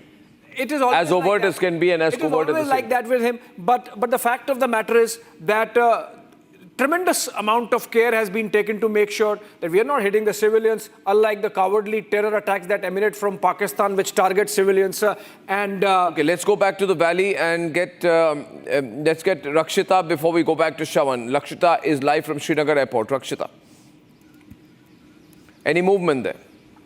Well, there is security movement. There's just Yes, there is security movement, of course, we cannot exactly show, but yes, there is presence of the BSF, of course, it's always there at the airport here, and also the CRPF, the SOG of Jammu and Kashmir Police, also we've seen them entering the airport. The civilian air traffic is, of course, halted until further notice, and there were people, of course, wondering that when they can take their next flight, can they take the route or not. So yes, there has been, of course, a disruption as far as the travel is concerned. This completely the security forces have taken over the Srinagar airport and the Srinagar airbase as well. That has been completely sealed and taken over by the Air Force, the security personnel. Other security forces are also present over there. And as we speak, we continue to track more developments. But yes, the flights have been cancelled right now until further notice, because as we were talking about, the enemy, of course, continues to fire and target the civilians. The latest we have to understand is that what will be the next move, what will be India's next move, and Operation Sindoor 2 is also on the cards. That is something we are also prepared with. The forces will be detailing out the entire operation, how they carried out this attack, Operation Sindoor, how the terrorists had wiped off mercilessly the Sindoor of those innocent women. And yes, it's a dastardly attack that has been avenged, but we have to be prepared in every sense. As we were talking about how missiles were used in the drones, the use of modern warfare Arnab becomes very important here. That is what we have been discussing all this while with the defense experts as well. We will have more details from the Ministry of Defense and the Indian Army and the Indian Air Force in this impending press conference also. But yes, the role of the drones, the loitering drones, how they hover around, as Abhishek was pointing out, that it could have taken place 3 to 4 days back, but they continue to hover around and hit the target with precision. So 100% precision is right now one of the biggest takeaways as far as this operation is concerned. And with that, the security has been briefed up all across Jammu and Kashmir. There are checkposts installed all across Srinagar and adjacent areas. Wherever we have visited in the past 1 week, there has been a checking. All the vehicles, especially the trucks, each and every fruit basket, everything is being checked by the SOG of Jammu and Kashmir Police. The operations have also been tracked by Republic TV from several areas along the LOC, near the LOC. And as we speak, the situation is right now calm where I'm standing right now, because there is a full security. Security is on high alert, and yes, everybody is waiting for the details of this historic, tri-service, this united effort by the Indian forces to carry out this successful Operation Sindoor. Well, how will the tacit? We have Tilak Deveshwar with us. Tilak Deveshwar ji is one of India's best security experts. Worked in various areas, covert and overt.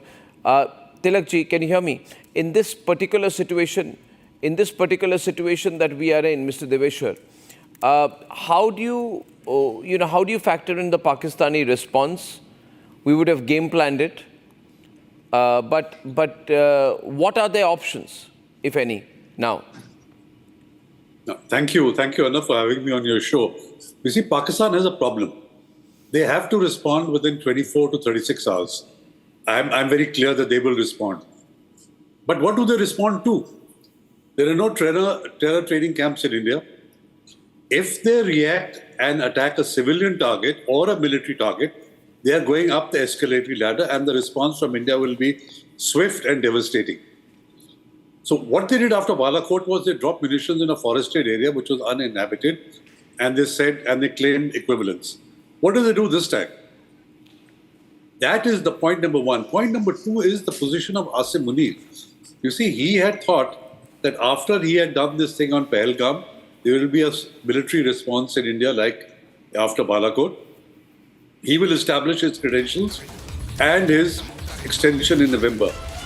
He did not expect the non-kinetic response of withholding the waters of the Indus and the 9 areas that we have struck. What does he do now? So I think his position is extremely tenuous, and what happens to him in the next 3 to 6 months is something which we will need to watch. So coming back to your question, I think Pakistan will react, but with very limited options. And whichever action that they take, whichever route they follow, will go up the escalation ladder, and India will hit back at them. So you're saying this is going to continue for some time? This will continue for some time. I don't see it stopping by just a Pakistani response. Because what do they respond to? Where can they hit you? What's your guess? I think they will go in for a military target.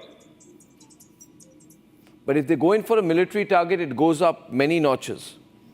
Absolutely. That's why I'm saying they have no good options. I spoke to some sources and I have it from them that in case Pakistan indulges in what you are suggesting, then obviously our escalation metrics and our response is ready. In fact, our forces are right there at the border. Absolutely.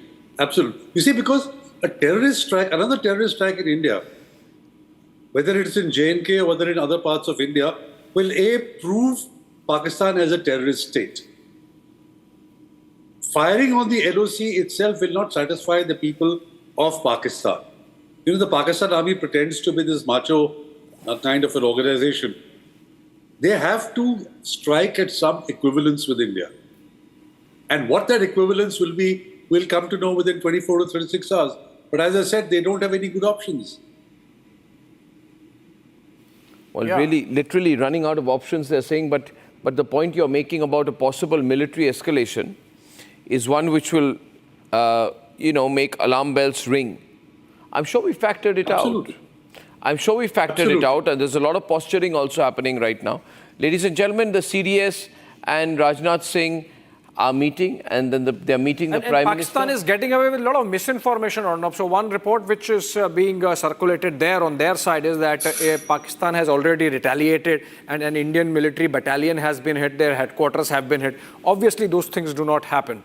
And so this is essentially for their own consumption. Yeah, but there's a lot of that doing the rounds. Abhishek. A lot of it, yes. And so, for example, they're saying we have lost about 5 or 6 of our jets because the Pakistanis hit them. Nothing like that has happened. Of course, a final word on that comes in the press conference that happens in about 25 minutes from now. Okay, ladies and gentlemen, 24 minutes from now, we're going to have that press conference. Gopi is there with us. I think the media is gathering. Gopi, over to you. Gopi, I think the media is already beginning to gather around in that location. We need to get Gopi live up out here. Ladies and gentlemen, all key airports in Pakistan are shut for 48 hours. The United Nations is repeatedly saying they want maximum restraint on both sides. Now, in previous attacks as well, India has more or less responded within this time frame.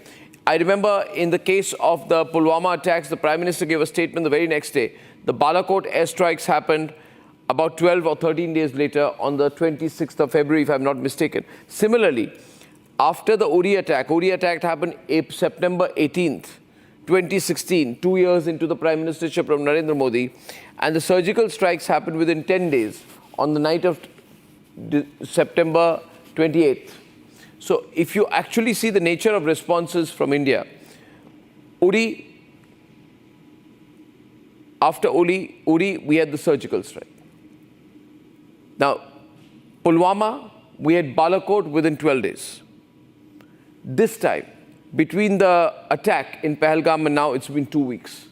But each time, the length is also slightly more, by 2 or 3 weeks. But it can be roughly said that anyone who's trying to analyze the Pakistani military establishment, they would know that their assessment of the Indians would be that you generally take some action within 2 to 3 weeks. So 2 to 3 weeks seems to be a bit of a outer limit as far as Indian military response is concerned, almost becoming predictable there, which is not bad. It's very Israel style. And Prime Minister, remember, Arnab, when he said that India is going to go after these terrorists and their perpetrators and the soil from where this is happening and to the end of the earth, which was clear indication that India's position now is hot pursuit. And that's institutionalized policy now in terms of going after following the international precedent. But going back to Tilak Deveshwar, Tilak, that is one of the scenarios, or is there another scenario that you'd like to put out? In case of a Pakistani strike? Yeah, in the case of various Pakistani options. Yeah. So, one option is that they win the Twitter war.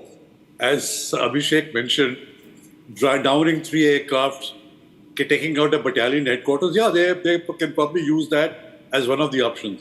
But like I said, because they have no good options, I'm thinking very hard that if I were a Pakistani, what would I do?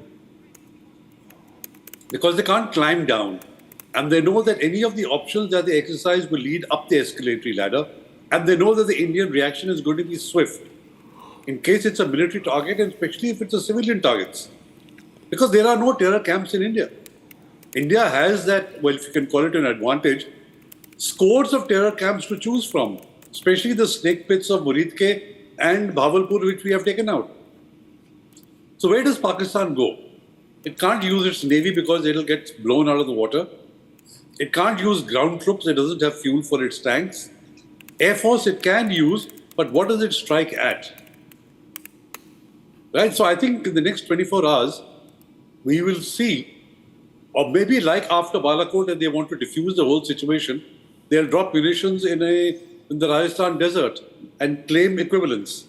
But beyond that, any kind of escalation from Pakistan will be met with very swift retribution. No, of course, we are absolutely ready. And if at all that happens, then the entire spectrum of options is open to us. Yes. And in fact, I was also told that the war room remains abuzz, and the mechanisms that are there to respond to Pakistani response are going to be active for a while. It's not like for the next 24, 48 hours, even longer. So this is a mobilization of our national security architecture as we are seeing it at unprecedented levels. Remember, this is an escalation of India's hot pursuit to a level where for the first time since 1971, Arnab, we have effectively hit targets inside Pakistani territory. Remember, Bahawalpur is 100 kilometers inside Pakistan from international border. And first of all, this has been completely meticulous, this whole operation, and it's been a very, very well coordinated operation. Very real-time intelligence, very high accuracy missile systems, stealth tactics under the cover of darkness, taking advantage of the weak nocturnal ability of the Pakistani armed forces. Looking at their weak points, we have penetrated Pakistan's heartland with very deep strikes.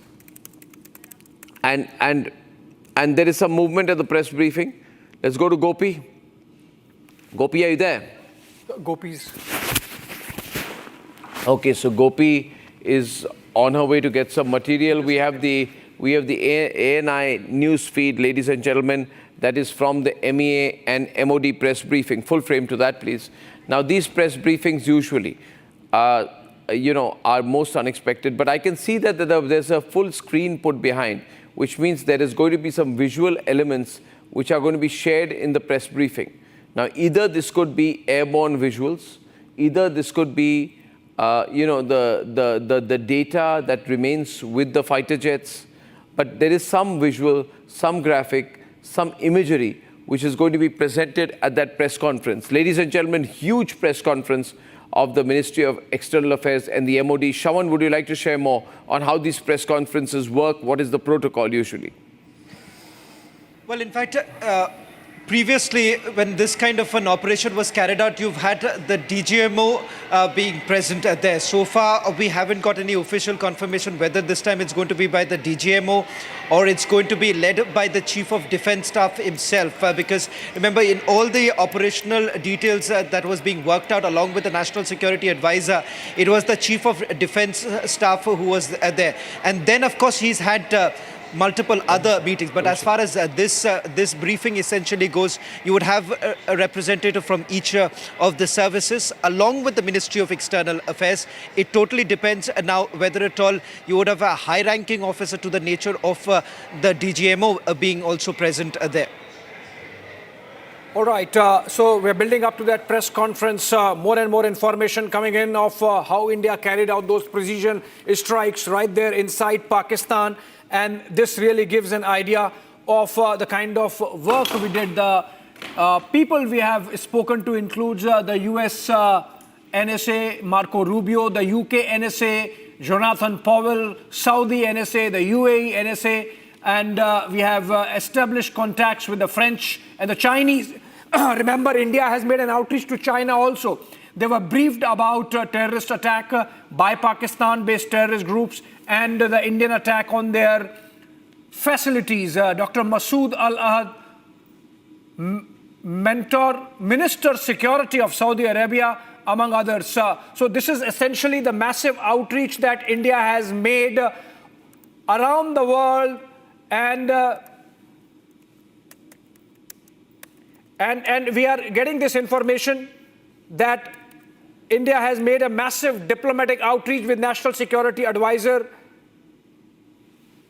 Ajit Doval, speaking to all these respective counterparts in UK, US, UAE, Saudi Arabia, China, Japan, Korea, all these NSAs. Remember, so the phones have been working all night, and this information coming in.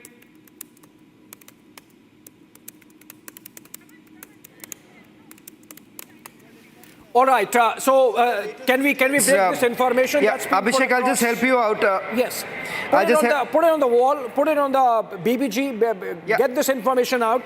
This shows the kind of diplomatic engagement, Shawan, that has happened overnight since the strikes. This is massive here because the engagement the national security has had with his counterparts in the US, UK, Saudi as well as UAE, all we are being told have already been briefed about this Operation Sindoor. Contacts have also been established with the French as well as Chinese NSA. Now that's important to point out here that the attempt that is being also made by India to let the Chinese know that we are going to carry out this attack, and the fact that this was basically to eliminate what the Prime Minister has been saying, the terror ecosystem that exists within Pakistan right now. They were all briefed about the terrorist attack by Pakistan-based terrorist groups and the Indian attack on their facilities. In fact, we are being told that the Minister Security of Saudi Arabia, Dr. Mossad Al-Ahad, was also briefed by the National Security Advisor. Foreign NSAs all have been briefed. So we can just put this out that the National Security Advisor, that's on our screens right now, the breaking news coming in, the National Security Advisor has already briefed US, UK, Saudi Arabia and UAE. That's the engagement that has happened between the National Security Advisor and his counterparts in the other countries. Contacts have also been established with the French as well as the Chinese. We do not know whether at all there has been any communication any further with the French and the Chinese as of now. But as far as the national security advisors in these countries are concerned, they were all basically told, they were briefed about the involvement of the Pakistani groups in the attack that was carried out on 22nd of April. Basically, India has now put out all the evidence in abundance to show how Pakistan was basically involved. Two of these terrorists who were basically involved in the Pahalgam attack have been directly linked to the Pakistani terrorist groups. And that is the reason why India has essentially said that this is a justified action. Remember, several of these countries have said that it is the right for India to essentially ensure that justice is provided to those who have suffered. And that is the reason why General G.D. Bakshi is also joining us on this broadcast. General G.D. Bakshi, it's a diplomatic strike also. If you really look at the way the National Security Advisor has conceptualized this, it's a clear imprint of the National Security Advisor. Of course, you also have the three services playing a very, very important role. But the National Security Advisor has sent across a very strong message that this is not just about Pahalgam. All terrorist attacks linked to Pakistan will have to pay for each one of them. Absolutely, absolutely. You know, the simple fact is that it has been an excellent example of the whole of the government approach, coordinated at the highest level, you know, by the NSA, who has coordinated, you know, more or less coordinated the diplomatic pressure, the economic warfare pressure, and now the kinetic action, the marvelous, the magnificent kinetic action, and so evocatively named Operation Sindoor. इन्होंने सिंदूर उजाड़ दिया हमारी बेटियों का, 26 बेटियों का. But they will pay for each with compound interest. They have paid already. And our response has been, you know, in terms of the just war theory, very just in its cause, just in bellow, just causes, and very proportionate in its response. It was non-escalatory response because we struck only the terror targets, very legitimate terror targets, the headquarters of the Lashkar-e-Taiba, the headquarters of the Jaish-e-Mohammed. Not only have we, made them answer for this particular Pahalgam strike, but all the pending dues that were of 26/11, which was done from Murid K, from the Lashkar-e-Taiba, they're all headquarters, they're all command and control nodes, major training centers in the heart of towns and cities, not in some remote jungle location, have been flattened. Last time Pakistan was trying to take advantage of the fact that the terror camp selected was in a remote location. And they were claiming that we had killed crows, pigeons, sparrows, etc. They can go and do their ornithology at these camps now. They can go and see who has been killed and where. They are already in the process of removing the debris, trying to take out the dead bodies, etc. Pakistan can stew in its own juice now. I think it's gotten enough evidence, and all the people on our side who wanted, proof positive evidence of the strike, well, have a look at your television screens. The evidence is all laid out for you. Everything now hinges on what Pakistan does by way of retaliation. What Pakistan does by way of retaliation. Well, in fact, General G.D. Bakshi, be with us because it's just 9 minutes and you would have that official briefing to take place. In fact, India is all set to tell the world that this is a strong messaging that we are essentially doing right now, and the fact that a country which has essentially relied on non-state actors, a country which has basically relied on terrorism as part of their foreign policy, it is time to basically show them the mirror. It's time to show them their place. In fact, we'll just quickly take you through some. And I repeat for that thing, just for a matter of fact, I repeat it. It clearly states that this is a press brief. As of now, in this press brief, no questions will be taken. So I request you, please adhere to it. And 10:25 we start. Request to please settle down. Thank you.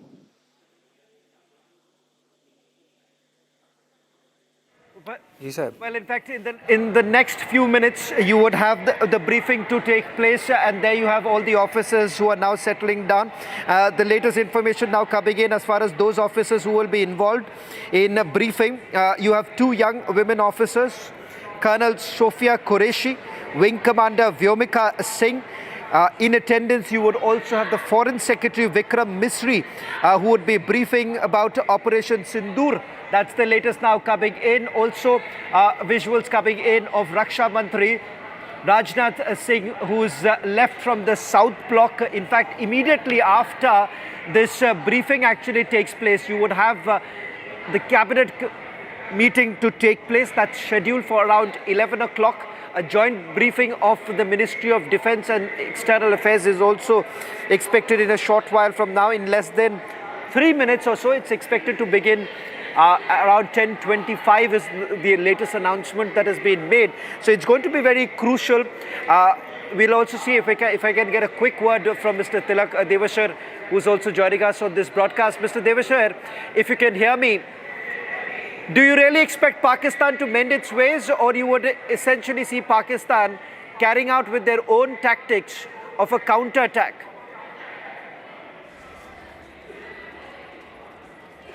Unless it is forced to, because the very nature of Pakistan is such that it is built on hatred for India.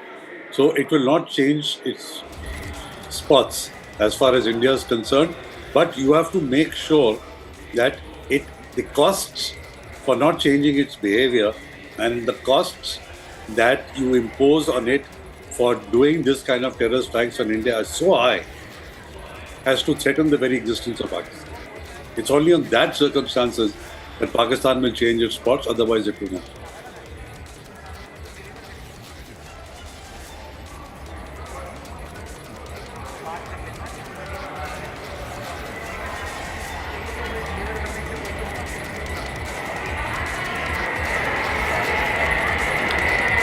In fact, development coming in, which is that the briefing that's going to take place in a while from now, there also India is going to make a big statement. And the statement is that the official briefing would be done by two young officers, one each of the Indian Army and the Air Force. From the Army, it would be Colonel Sophia Qureshi, and from the Air Force, it would be Wing Commander Vyomika Singh. Of course, assisted by Foreign Secretary Vikram Misri. The press conference is going to start in a while from now. And India's big statement to the world. Pahalgam terror attack avenged, and Pakistan and its terror infrastructure put in its place. The terror infrastructure eliminated, and Pakistan shown the mirror on how it is going to pay the price of indulging with terror. And not only that, given the fact that women were target of this terror attack, while Pakistan has been saying or projecting that no, these terrorists were holier than thou, they were not targeting women, they were only targeting men. These young women were targeted by killing their husbands, murdering their husband in front of their eyes. And so India making a statement, two young lady officers would be addressing that press conference in a while from now. Colonel Sophia Qureshi from the Indian Army and Wing Commander Vyomika Singh from the Indian Air Force. All right, we are building up. Let's go back to the conversation we were having. Saurabh Shukla is there joining us from Washington, D.C. Okay, I go back to Shawan. Shawan is in the newsroom. Shawan, coming back to you. Any more information before we start the press conference broadcast? Well, the choice of the officers to brief the media is also significant, because if you take a look at Wing Commander Vyomika Singh, she's got an illustrious background, particularly as far as the combat roles are concerned. And the fact that I'm not very sure about Colonel Sophia Qureshi, I do not have the details at this point in time, but there is certainly some sort of a symbolism that has been attached to this very choice this time. And it's different than what you remember. If you remember, Abhishek, when the surgical strikes were carried out and the Balakot strikes were carried out, the officers who were basically present, I'm told, I think so, that the briefing is expected to start right now. We can just cut to that. Yeah, we can cut to it. No, I think it's still just preparation, Shawan. It's still just preparation. The briefing is to start any time now, but of course... Abhishek, I want to add a quick word here. Yeah, Saurabh, quickly. Yeah, I think the messaging from India is that this is an operation against terror. This is an operation against... if you see the whole messaging that's coming out, fielding young officers here for the briefing, so the whole zero tolerance to terror approach, you will see, will be the mainstay of the briefing, and how India is going to expose Pakistan in the next few coming days. You will see post this briefing as well. That's what I wanted to just quickly add.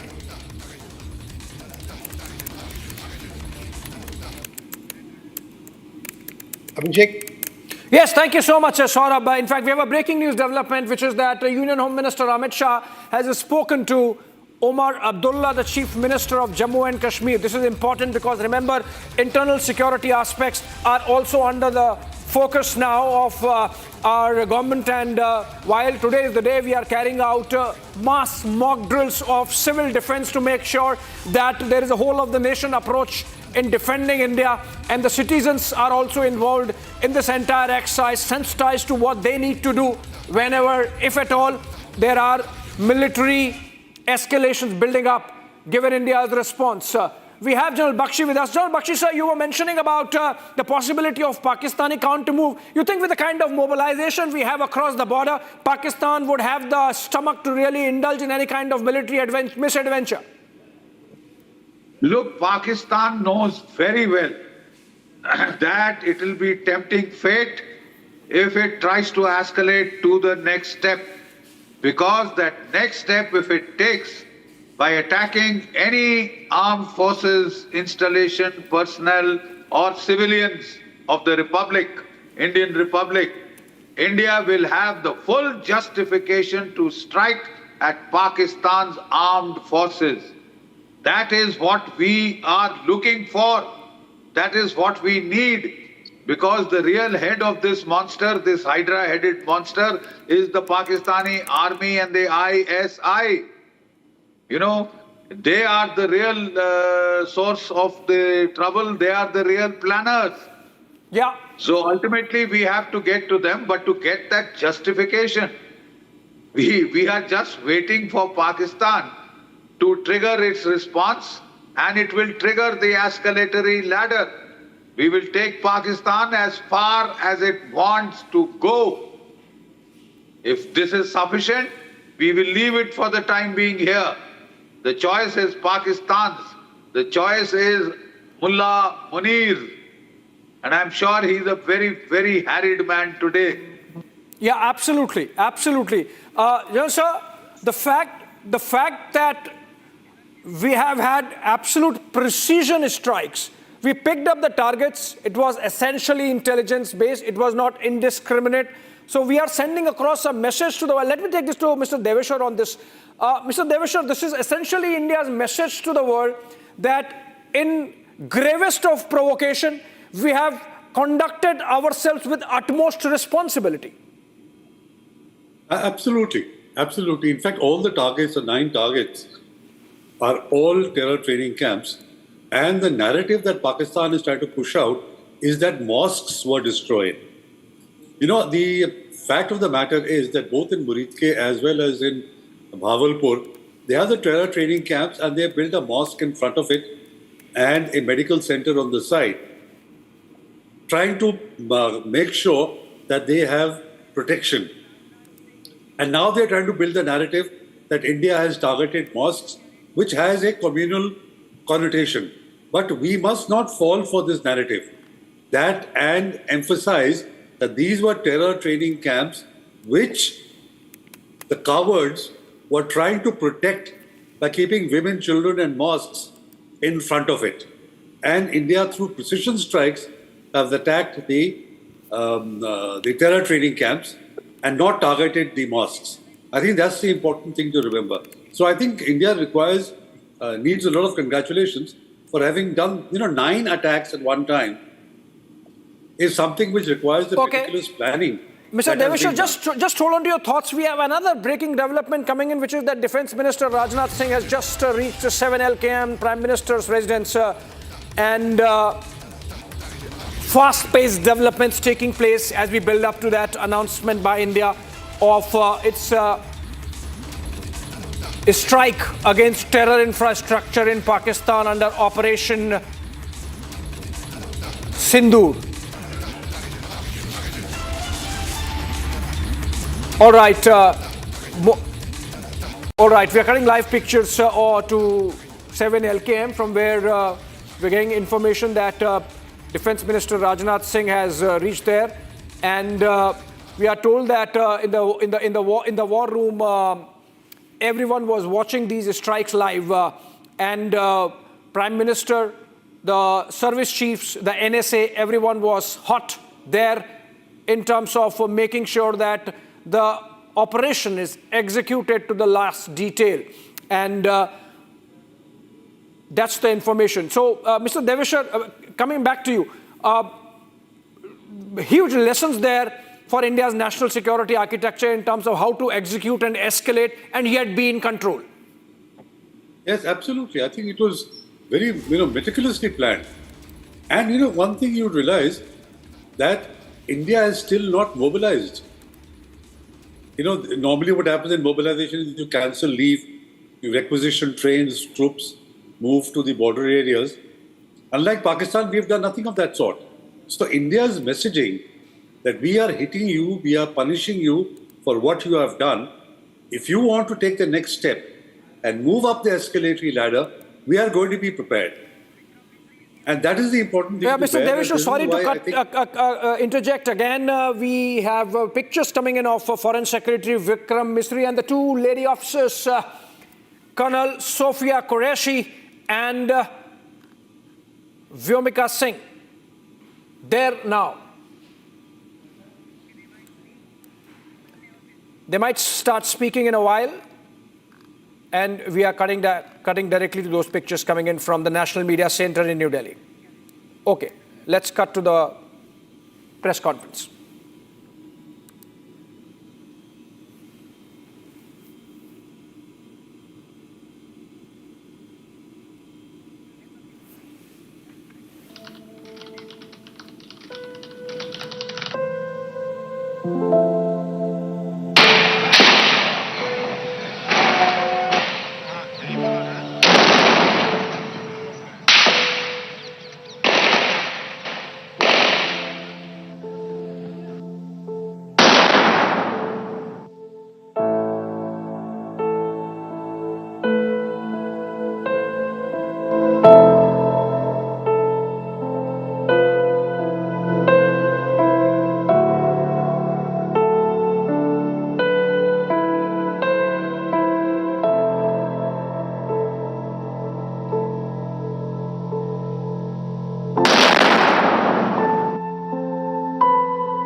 नमस्कार।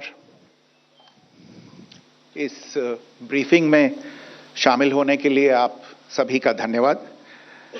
जैसा कि आप सभी जानते हैं, 22 अप्रैल 2025 को लश्कर तैयबा से संबंधित पाकिस्तानी और पाकिस्तान प्रशिक्षित आतंकवादियों ने भारत में जम्मू और कश्मीर के पहलगाम में भारतीय पर्यटकों पर बर्बरतापूर्ण हमला किया। 25 भारतीयों और एक नेपाली नागरिक को कायरतापूर्ण मौत के घाट उतार दिया गया। मुंबई के 26 नवंबर 2008 के हमलों के बाद यह भारत में हुई किसी आतंकवादी हमले में मारे गए आम नागरिकों की संख्या की दृष्टि से सबसे गंभीर घटना है। पहलगाम का हमला अत्यधिक बर्बरतापूर्ण था, जिसमें वहां मौजूद लोगों को करीब से और उनके परिवारों के सामने सिर पर गोली मारी गई। हत्या के इस तरीके से परिवार के सदस्यों को जानबूझकर आघात पहुंचाया गया। साथ ही उन्हें यह नसीहत भी दी गई कि वे वापस जाकर इस संदेश को पहुंचा दें। यह हमला स्पष्ट रूप से जम्मू और कश्मीर में बहाल हो रही सामान्य स्थिति को बाधित करने के उद्देश्य से किया गया था। चूंकि पर्यटन फिर से अर्थव्यवस्था का मुख्य आधार बन रहा था, इस हमले का मुख्य उद्देश्य इसे प्रतिकूल रूप से प्रभावित करना था। पिछले वर्ष आप सभी जानते हैं 2.25 करोड़ से अधिक पर्यटक कश्मीर आए थे। इस हमले का मुख्य उद्देश्य इसलिए संभवतः यह था कि इस संघ राज्य क्षेत्र में विकास और प्रगति को नुकसान पहुंचाकर इसे पिछड़ा बनाए रखा जाए और पाकिस्तान से लगातार होने वाले सीमा पार आतंकवाद के लिए उपजाऊ जमीन बनाने में सहायता की जाए। हमले का यह तरीका जम्मू और कश्मीर और शेष राष्ट्र दोनों में सांप्रदायिक दंगे भड़काने के उद्देश्य से भी प्रेरित था। इसका श्रेय सरकार और भारत के सभी नागरिकों को दिया जाना चाहिए कि इन प्रयासों को विफल कर दिया गया। एक समूह ने खुद को रेजिस्टेंस फ्रंट TRF कहते हुए इस हमले की जिम्मेदारी ली है। यह समूह संयुक्त राष्ट्र द्वारा प्रतिबंधित पाकिस्तानी आतंकवादी समूह लश्कर तैयबा से जुड़ा हुआ है। यह उल्लेखनीय है कि भारत ने मई और नवंबर 2024 में संयुक्त राष्ट्र की 1267 कमेटी की सैंक्शंस मॉनिटरिंग टीम को अर्धवार्षिक रिपोर्ट प्रस्तुत की थी, जिसमें TRF के बारे में साफ इनपुट दिए गए थे। इससे पाकिस्तान स्थित आतंकवादी समूहों के लिए कवर के रूप में TRF की भूमिका सामने आई थी। इससे पहले भी दिसंबर 2023 में भारत ने इस टीम को लश्कर तैयबा और जैश मोहम्मद के बारे में सूचित किया था, जो TRF जैसे छोटे आतंकवादी समूहों के माध्यम से अपनी गतिविधियों को संचालित कर रहे हैं। इस संबंध में 25 अप्रैल को UN सिक्योरिटी काउंसिल प्रेस वक्तव्य में TRF के संदर्भ को हटाने के लिए पाकिस्तान के दबाव पर भी ध्यान दिया जाना चाहिए। पहलगाम आतंकवादी हमले की जांच से पाकिस्तान के साथ आतंकवादियों के संपर्क उजागर हुए हैं। रेजिस्टेंस फ्रंट द्वारा किए गए दावे और लश्कर तैयबा से ज्ञात सोशल मीडिया हैंडल द्वारा इसको रीपोस्ट किया जाना इसकी पुष्टि करता है। चश्मदीद गवाहों और विभिन्न जांच एजेंसियों को उपलब्ध अन्य सूचनाओं के आधार पर हमलावरों की पहचान भी हुई है। हमारी इंटेलिजेंस ने इस टीम के योजनाकारों और उनके समर्थकों की जानकारी जुटाई है। इस हमले की रूपरेखा भारत में सीमा पार आतंकवाद को अंजाम देने के पाकिस्तान के लंबे ट्रैक रिकॉर्ड से भी जुड़ी हुई है, जिसके लिखित और स्पष्ट दस्तावेज उपलब्ध हैं। पाकिस्तान दुनिया भर में आतंकवादियों के लिए एक शरण स्थल के रूप में पहचान बना चुका है। यहां अंतर्राष्ट्रीय स्तर पर प्रतिबंधित आतंकवादी सजा पाने से बचे रहते हैं। इसके अलावा पाकिस्तान ने इस मुद्दे पर विश्व और फाइनेंशियल एक्शन टास्क फोर्स जैसे अंतर्राष्ट्रीय मंचों को जानबूझकर गुमराह करने के लिए भी जाना जाता है। साजिद मीर का मामला, जिसमें इस आतंकवादी को पाकिस्तान ने मृत घोषित कर दिया था और फिर अंतर्राष्ट्रीय दबाव के परिणाम स्वरूप वो जीवित पाया गया, इसका सबसे स्पष्ट उदाहरण है। यह स्वाभाविक है कि पहलगाम में हुए इस हमले से जम्मू और कश्मीर के साथ साथ भारत के अन्य भागों में भी आक्रोश देखा गया। हमलों के बाद भारत सरकार ने स्वाभाविक रूप से पाकिस्तान के साथ संबंधों को लेकर कुछ कदम उठाए। आप सभी उन निर्णयों से अवगत हैं जिसकी घोषणा 23 अप्रैल को की गई थी। तथापि यह आवश्यक समझा गया कि 22 अप्रैल के हमले के अपराधियों और उनके योजनाकारों को न्याय के कटघरे में लाया जाए।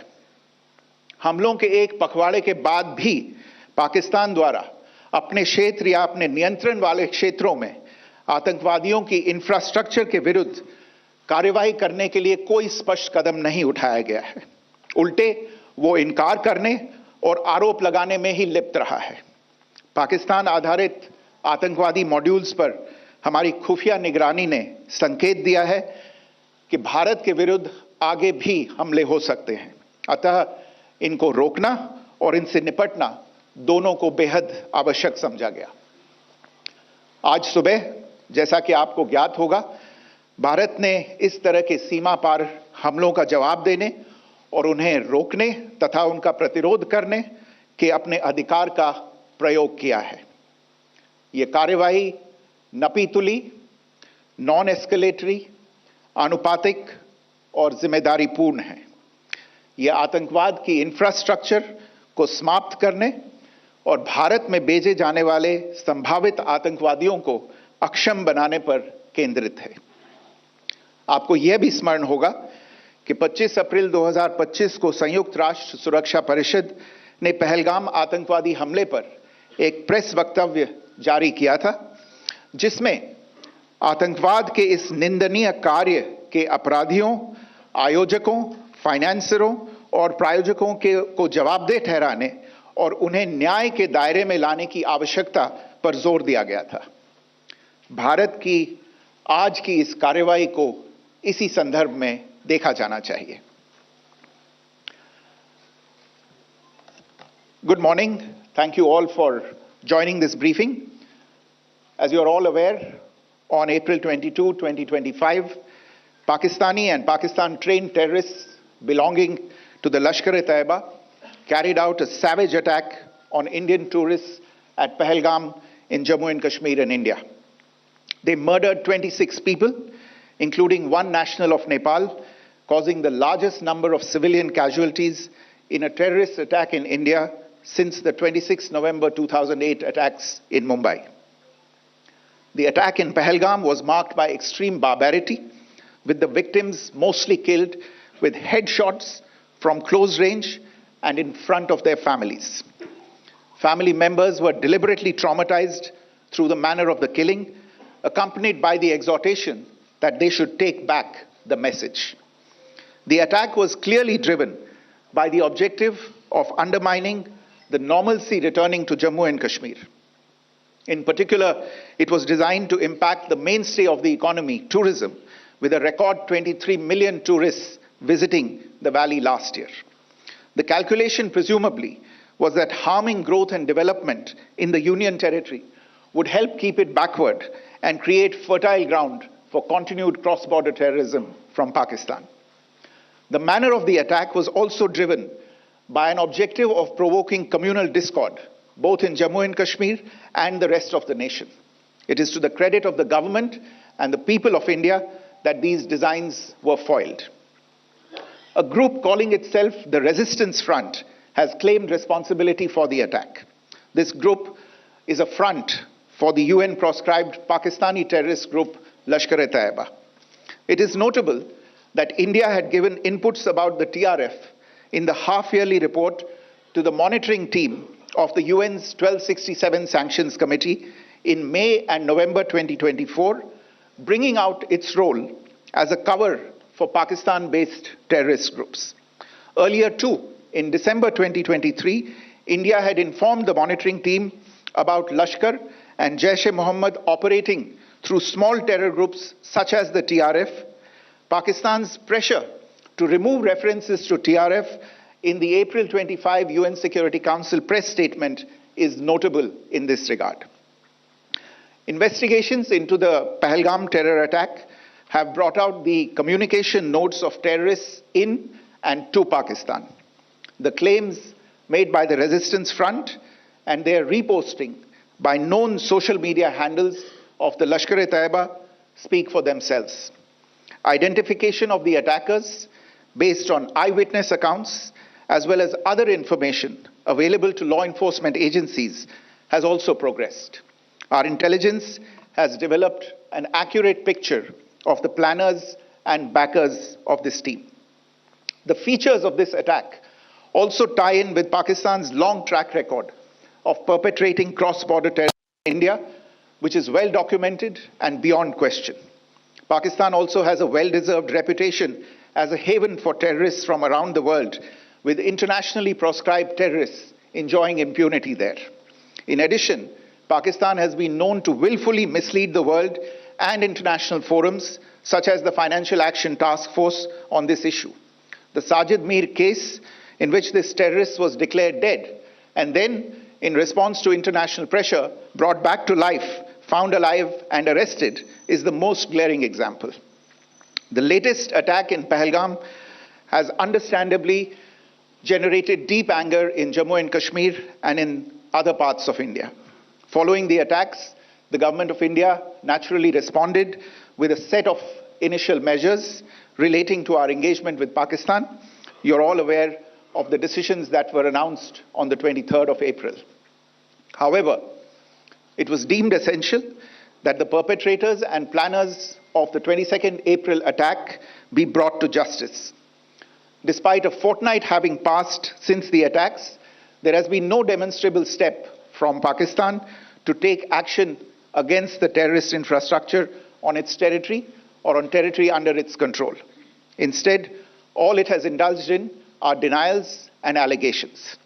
Our intelligence monitoring of Pakistan-based terrorist modules indicated that further attacks against India were impending.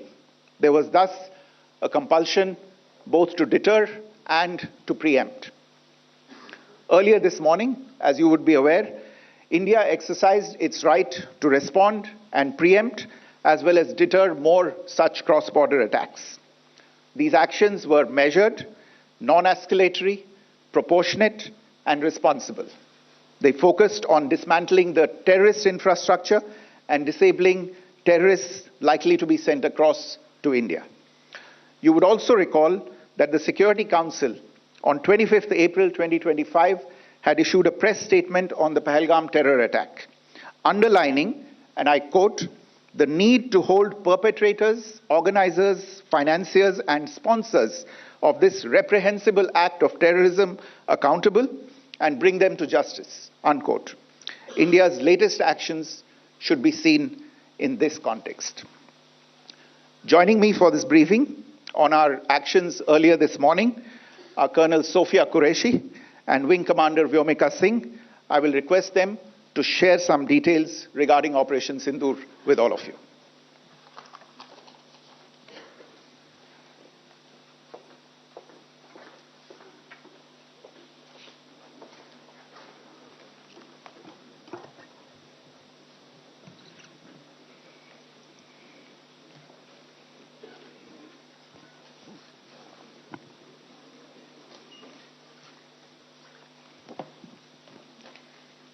सुप्रभात देवियों और सज्जनों, मैं कर्नल सोफिया कुरैशी और मेरे साथ विंग कमांडर व्योमिका सिंह आज आपको 6 से 7 मई 2025 की रात 1:05 से 1:30 बजे के बीच भारतीय सशस्त्र बलों द्वारा अंजाम दिए गए ऑपरेशन सिंदूर के बारे में जानकारी देंगे।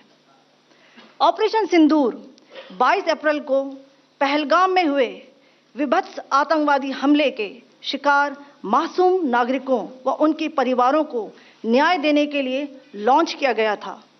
इस कार्रवाई में 9 टेररिस्ट कैंप्स को टारगेट किया गया और पूरी तरह से इसे बर्बाद किया गया। पाकिस्तान में पिछले 3 दशकों से टेरर इंफ्रास्ट्रक्चर का निर्माण हो रहा है।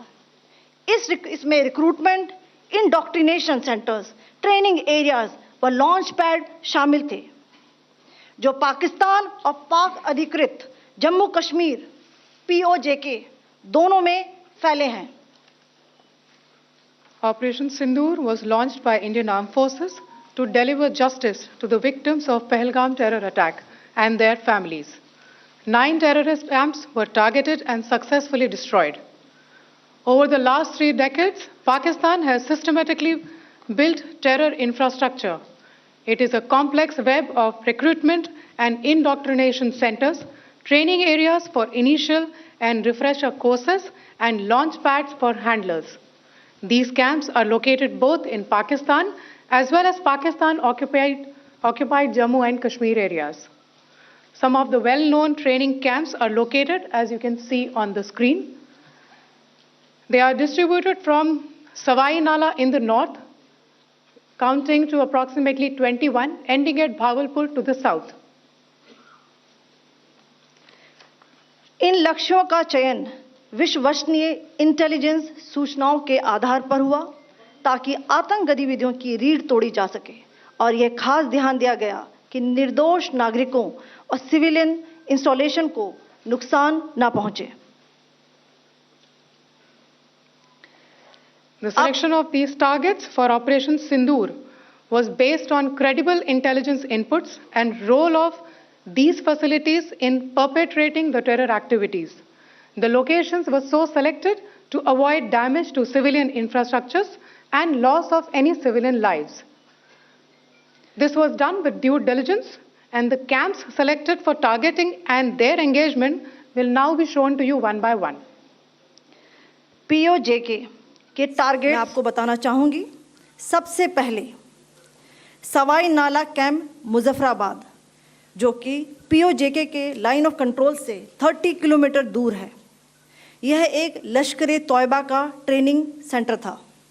20 अक्टूबर 2024 सोनमर्ग, 24 अक्टूबर 24 गुलमर्ग, 22 अप्रैल 2025 पहलगाम, इन हमलों के आतंकियों ने यहीं से प्रशिक्षण लिया था।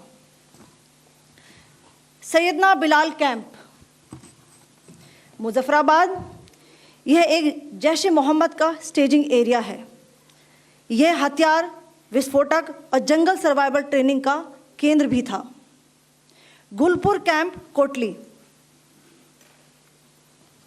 यह एलओसी से 30 किलोमीटर दूर था।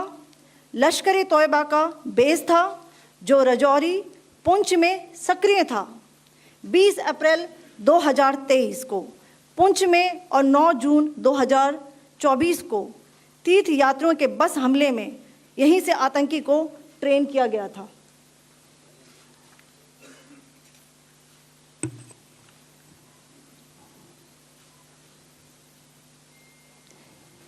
बरनाला कैंप बिम्बर, ये एलओसी से 9 किलोमीटर दूर है। यहाँ पर हथियार हैंडलिंग, आईडी व जंगल सर्वाइवल का प्रशिक्षण केंद्र था। अब्बास कैंप कोटली,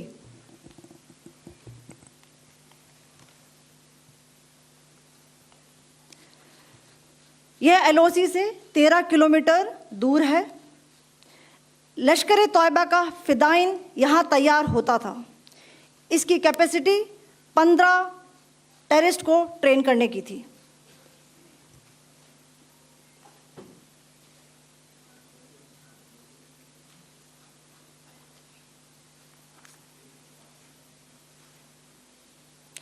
अब मैं पाकिस्तान के अंदर के टारगेट से अवगत कराना चाहूंगी। पहला, सर्जल कैंप सियालकोट, यह अंतर्राष्ट्रीय सीमा से 6 किलोमीटर की दूरी पर है, सांबा कठवा के सामने।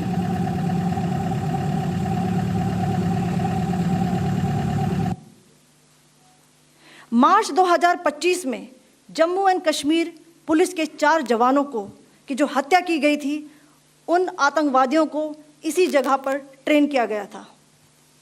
दूसरा, महमूना जाया कैंप सियालकोट, यह 18 से 12 किलोमीटर आईबी से दूर था। हिजबुल मुजाहिदीन का बहुत बड़ा कैंप था। यह कठुआ जम्मू क्षेत्र में आतंक फैलाने का नियंत्रण केंद्र था। पठानकोट एयरफोर्स बेस पर किया गया हमला भी इसी कैंप से प्लान और डायरेक्ट किया गया था। मरकज ताइबा मुरीद के, यह आईबी से 18 से 25 किलोमीटर दूरी पर है। 2008 के मुंबई हमले के आतंकी भी यहीं से प्रशिक्षित हुए थे। अजमल कसब व डेविड हेडली भी यहाँ ट्रेन हुए थे।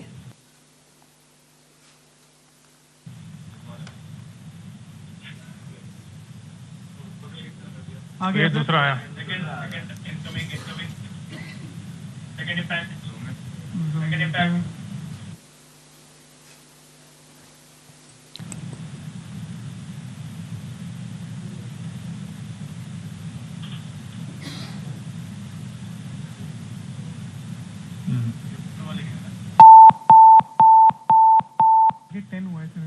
टारगेट 10 हुआ, एंक्लोजर सेम ही है। 7 it is hit the target. हाँ हाँ।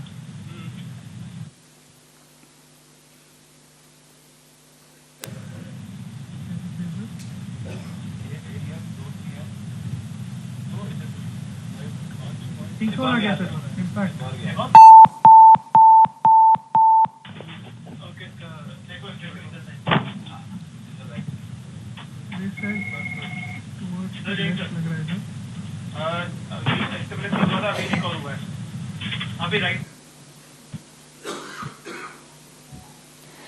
मरकज सुभान अल्लाह भावलपुर, ये इंटरनेशनल बाउंड्री से 100 किलोमीटर दूर है। जैश ए मोहम्मद का मुख्यालय था। यहाँ पर रिक्रूटमेंट, ट्रेनिंग व इंडॉक्ट्रिनेशन का केंद्र भी था। शीर्ष आतंकी अक्सर यहाँ आते थे। मैं आप सबको बताना चाहती हूँ कि किसी भी सैन्य ठिकाने का निशाना नहीं बनाया गया और अभी तक किसी तरह की नागरिक क्षति की रिपोर्ट नहीं है। धन्यवाद। जय Hind. The strike on the terror camps were undertaken through precision capability, as shown to you. A niche technology weapons with careful selection of warheads was ensured so that there will be no collateral damage. The point of impact in each of the target was a specific building or a group of buildings. All the targets were neutralized with clinical efficiency, and the results reiterate the professionalism of the Indian Armed Forces in the planning and execution of their operations. No military establishments were targeted. India has demonstrated considerable restraint in its response. However, it must be said that the Indian Armed Forces are fully prepared to respond to Pakistani misadventures, if any, that will escalate this situation. Jai Hind, and thank you very much. Ladies and gentlemen, friends in the media, I ask your indulgence today in view of the fact that this is still an evolving situation. We will therefore not be able to take questions and answers today, but we will come back for more updates and more briefings shortly. Thank you all very much for joining us this morning. Thank you. Jai Hind.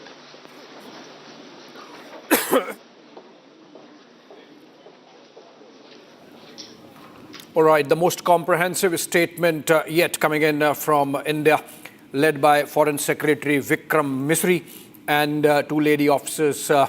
We had Colonel Sophia Qureshi of the Indian Army and Wing Commander Vyomika Singh of the Indian Air Force briefing there. Now, a couple of points that become clear. We had this was essentially an intelligence-based precision operation targeting the terror infrastructure both inside Pakistan and in POJK. Terror pads, terror headquarters, and essentially terror headquarters of Pakistan-based terror organizations, Jaish-e-Mohammed, Lashkar-e-Taiba, Hizbul Mujahideen, all targeted. And those were precision-guided bombs, missiles, and kamikaze drones that were used.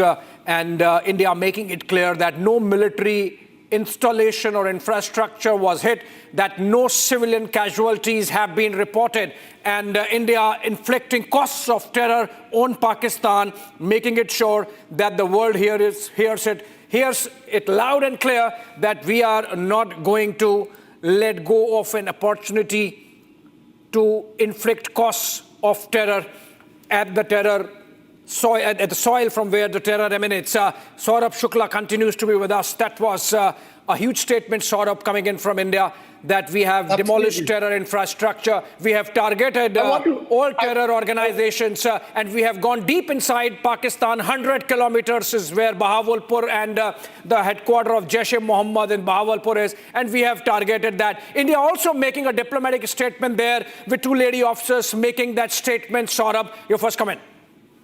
Absolutely. Abhishek, unequivocal message from India that this is a strike for zero tolerance on terrorism. This is a strike for which India was well within its right. India was well within its international obligation to save its people. Saurabh, the fact that we made sure that there is no collateral damage. The weapons, in fact, the choice of weapons was such that there is no collateral damage. The fact that India is ready to respond to any Pakistani misadventure. The fact that Foreign Secretary Vikram Misri ended by saying that this is still an evolving situation, and that is the reason why we are not taking questions, not for any other reason, that there is a likelihood that we might have to respond even further or escalate even further if need arises.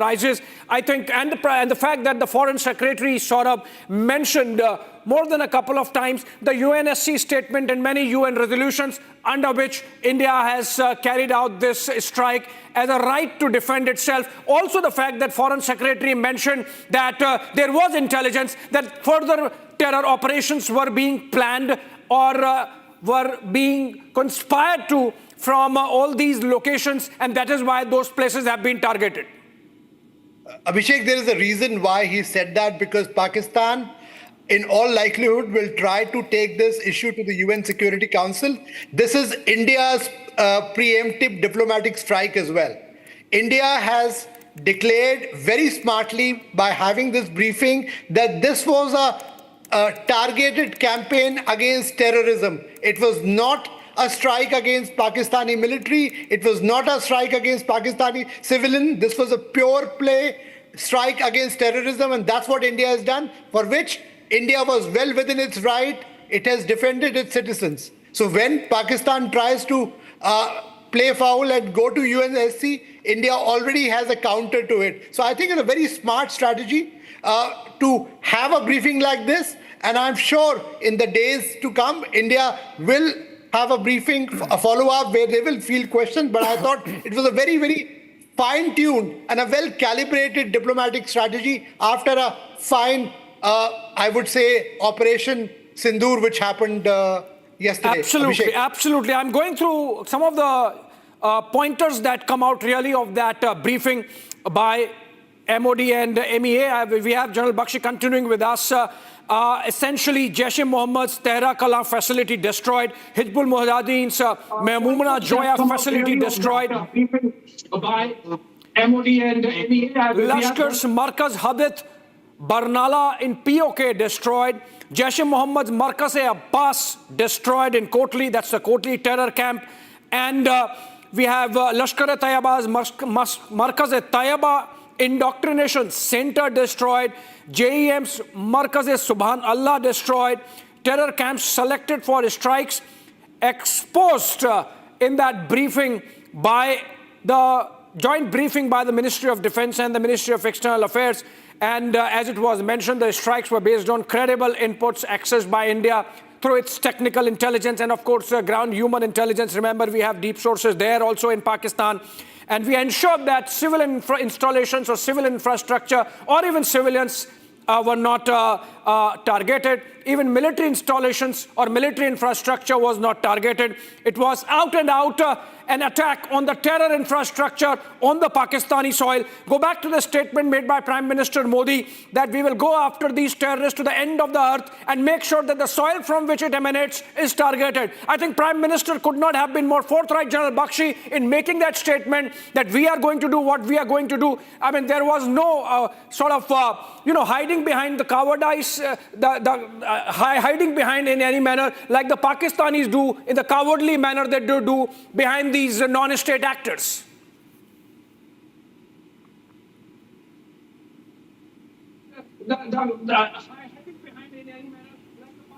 General Bakshi, sir. Behind these non-state actors.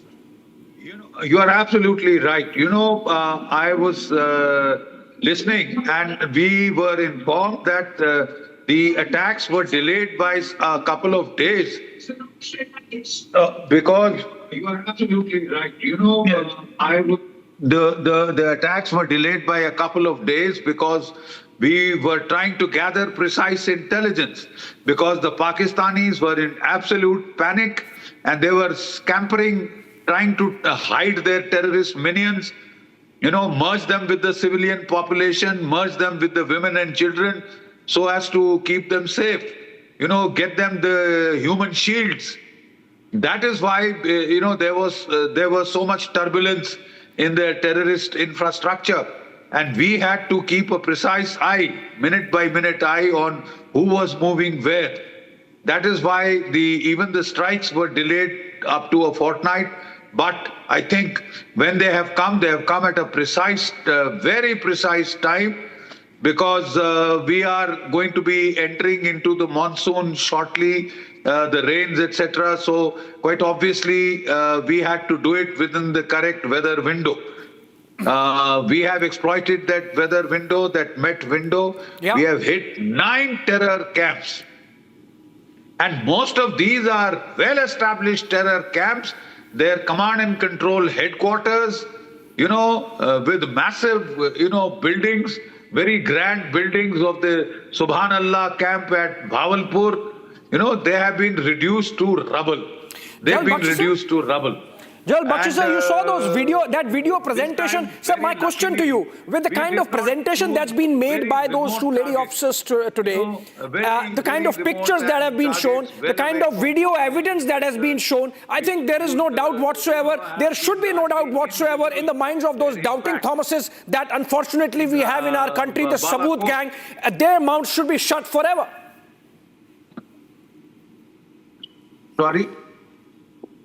Sorry, I couldn't catch what you said. Joel Bakshi sir, I'll come back to you with the rephrasing of my question that I was asking you. We have a soundbite coming in of Jammu and Kashmir Chief Minister Omar Abdullah. If it's ready, we can play out. I think he has made a statement. भी video conference में शामिल हो सका, हालांकि वहाँ पे अभी भी उनके घर के नज़दीक जो है शेलिंग चल रही है। उन सब से बात करके मैंने हालात का जो है जायज़ा लिया है। कुछ जगहों पे नुकसान की खबरें आ रही हैं, लेकिन उनको हम अभी जो है उन रिपोर्ट्स को जमा कर रहे हैं। फ़िलहाल एक कंटिजेंसी फ़ंड के तौर पे मैंने कुछ पैसे जो हैं डीसीज़ को रिलीज़ किए हैं, तमाम डीसीज़ को, लेकिन बिलखसूस जो एलओसी और बॉर्डर के नज़दीक है उनको थोड़ा ज़्यादा, ताकि कोई भी All right, that was Jammu and Kashmir Chief Minister Omar Abdullah suggesting that there is a lot of damage happening because of the Pakistani shelling, which is of course being responded to in strong measure by the Indian side. Coming back to you, General Bakshi sir, the kind of precision strikes we have carried out, we are getting information that even Maulana Masood Azhar's house has been targeted, sir. That's a big one. Absolutely, absolutely, because they are the top planners, Maulana Masood Azhar, and not only have we equaled up the score for Pahalgam, for good measure, we have even hit the headquarters where 2611 was planned and the training was given to David Headley and Ajmal Kasab. That camp lies flattened. Thank God we've taken our nemesis, even after so many years. It is so poignant that in one fell stroke, in one strong, retaliation, we have flattened all the terror infrastructure that was visible, that was clearly visible in Pakistan. That has been there for decades, being flaunted in our face. Bakshi sir, the question I was asking you before we went into that Omar Abdullah soundbite was that with the kind of video footage that was shown in that press conference. Now, important breaking news development, the DGF, Jammu and Kashmir Police is holding a security meeting, and that is parallel to the Omar Abdullah statement that came in. But there is another breaking news development. We keep it fast-paced. Let's keep breaking and get this information out on air for the benefit of our viewers who are joining us in this broadcast live. And the information is that apart from carrying out this strike on 9 targeted locations of terror infrastructure, one specific target of which India should be proud of is the residence or the living quarters of Maulana Masood Azhar inside the Jaish-e-Mohammed headquarters in Bahawalpur. We are yet to ascertain whether Masood Azhar was there at that time. Most likely not, given the fact that he's seen as a prized asset by the Pakistani state. So it's likely that Hafiz Saeed, as also Masood Azhar, were whisked away to safe houses because obviously we had made it clear that we are going to strike. But this is another breaking news development coming in. Coming back to you, General Bakshi sir, the kind of footage that is on air, which was shown in that briefing by the two lady officers, there should be no doubt left in the minds of those doubting Thomases, the unfortunate Saboot gang that we have in India, that we actually carried out this strike. That is precisely what I was saying, that in 2019, when we did the airstrike with our Mirages and Spice Jets, we had hit the Balakot training camp. We had killed about 200 terrorists under training in that massive camp. But the problem, unfortunately, was in the target selection that this was a very remote area, remote locality, no population around, very little human beings, human habitation around. So, largely the terrific impact of that attack was not visible, except onto our, satellite imagery, etc., where we had seen the holes in the roof where our bombs had penetrated right through and burst at the specific, stories in the multi-storied buildings that we wanted to eliminate. Yeah. But Pakistan took advantage of that to try and claim that nothing whatsoever had happened. So the simple fact was it was looking desperate excuses to not have to escalate. But when its lies were caught, it did retaliate the next day. Absolutely, sir. The simple fact is that we are now awaiting Pakistan's response. Absolutely. I'm not sure if there will be one. Absolutely, But we sir. have to be fully prepared. And in some ways, the armed forces would welcome a Pakistan. I'm sure we are fully prepared, sir. You know it better than me, perhaps. But then I have it from sources that if need be, Operation Sindoor 2 is absolutely ready, and at the press of a button, Pakistan would have it from us. Let me take one question to Saurabh Shukla, who's there joining us from the United States. Saurabh, what do you make out of this statement coming in from President Trump saying that we hope it winds down very soon, it does not escalate. Otherwise, he's not saying anything about peace, overtures, etc. Which means the United States is absolutely okay, Saurabh, with whatever actions India has taken or needs to take to make sure that a repeat of Pahalgam does not happen again. Well, Abhishek, I can tell you this also has President Trump also mentioned another thing, that he saw this coming. That also indicates a very close US-India cooperation on eliminating terror swamps. It's not like previous times when US would try India for a restraint. It's very clear that US realizes that these terror camps not only pose threat to India, but also to democracies like US and other countries. So I think India has not only done an operation to avenge Pahalgam, it has also done a great service for millions of people who get impacted by Pakistan-sponsored terrorism all over the world. And that's a message coming out of this Operation Sindoor as well, Abhishek. Absolutely, So Saurabh. Before I let you go, one more question. The manner in which India has revealed the pictures of the operation, not only that, the manner in which we have revealed the details of the kind of terror factory Pakistan has been running, all these terror camps, all these facilities, I think it should be an eye-opener for those who were even trying to look the other way insofar as Pakistan's indulgence with terror is concerned in the World Committee of Nations. Absolutely. This is a very, very clear message to anyone doubting India's proof. India had made it very clear that in the past, whenever they used to give dossiers to Pakistan, Pakistan used to erase these proofs and tried to relocate these terrorists. This time, they did not give any opportunity to Pakistan, took strategic action, took an operation which took down some of these terrorist epicenter in the heart of Pakistani territory. Don't forget, they've struck in Pakistani Punjab, from which Pakistan's Prime Minister comes. There is no way now they can get away from this, that they were hiding these terrorist leaders right in the heart of their own territory under the patronage of Pakistani army and ISI. And they have to explain it to the world. And this is what India has exposed today. Yeah, absolutely, absolutely. Going back to General Bakshi sir. General Bakshi sir, what happens next? Our Air Force is exercising in Rajasthan. Our Navy is fully deployed in the Arabian Sea. Army absolutely pounding Pakistan retaliation of their ceasefire violations. I think there is no scope of any escalation from the Pakistani side. General Bakshi sir, what do you think? Yes, there could be. There could be, because Pakistan has always been idiotic in its approach. Absolutely non-rational and idiotic. Mullah Munir wanted this escalation, want to get his, second extension. He's already gotten one, he wants his second extension, right? Like Ziaul Haq, like Parvez Musharraf, he wants to hang on for about 10 to 11 years, a decade plus, till he is either assassinated or thrown out by the people. That might happen earlier than usual now. But the fact is that in the 2019, Pakistan had done swift retort, etc., and reacted the very next day.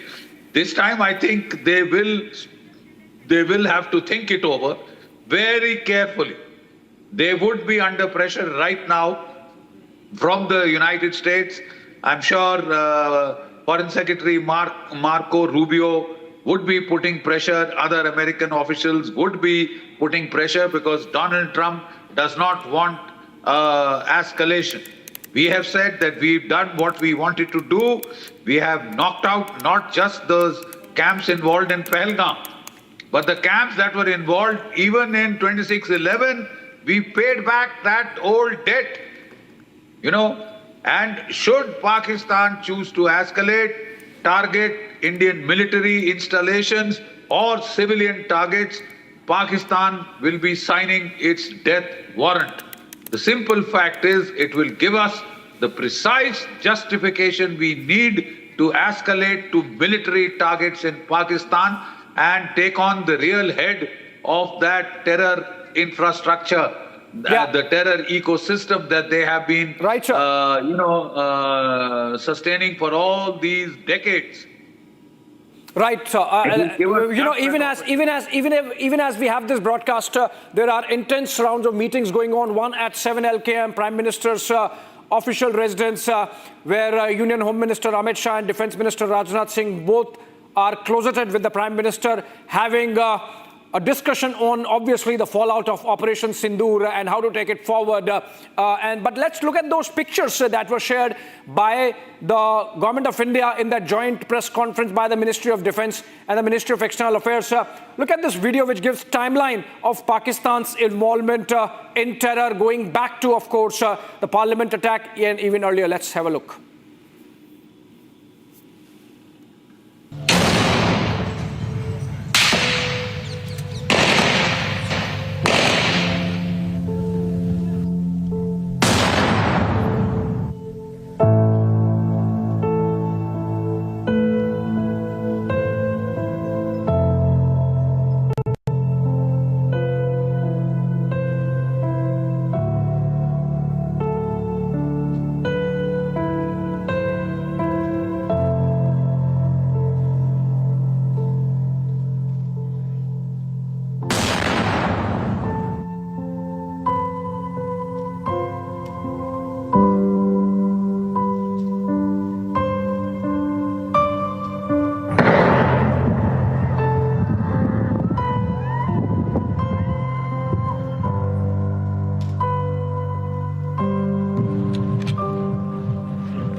All right, these are pictures coming in from outside the South Block on the Raisina Hill. These are pictures of our forces. Remember, South Block is the headquarters of the Ministry of Defence, as also, of course, the Ministry of External Affairs, where that briefing took place. In the backdrop, you can see Rashtrapati Bhavan. These are pictures, in fact, of the mock drill that's going on around the country, in fact. And these people have come out after sirens. So even as those meetings go on inside, outside, the drill continues in case there is a military escalation. This is, of course, happening around the country at the behest of the Ministry of Home Affairs. Shawan is with us. Shawan, over to you with more details on what's really happening on the civilian side in terms of preparing in case there is an escalation from the Pakistani side. Well, in fact, I'm given to understand the Ministry of Home Affairs has already directed all the state governments to take the necessary precautions. In fact, a meeting that is being chaired by the Jammu and Kashmir DGP, which Gursimran was basically highlighting. I can just add one more information that we are basically getting in right now, is with the fact that they are basically preparing for some sort of a counter, strike by the Pakistanis, and that is on the expected lines at this point in time. In fact, if I can also bring in Gursimran right now, because he's also tracking what's really happening in Jammu and Kashmir, because there has been an intense cross-border firing that's actually going on. Gursimran, what's the latest? Because in Poonch and Rajouri, it had basically intensified. Has it stopped now?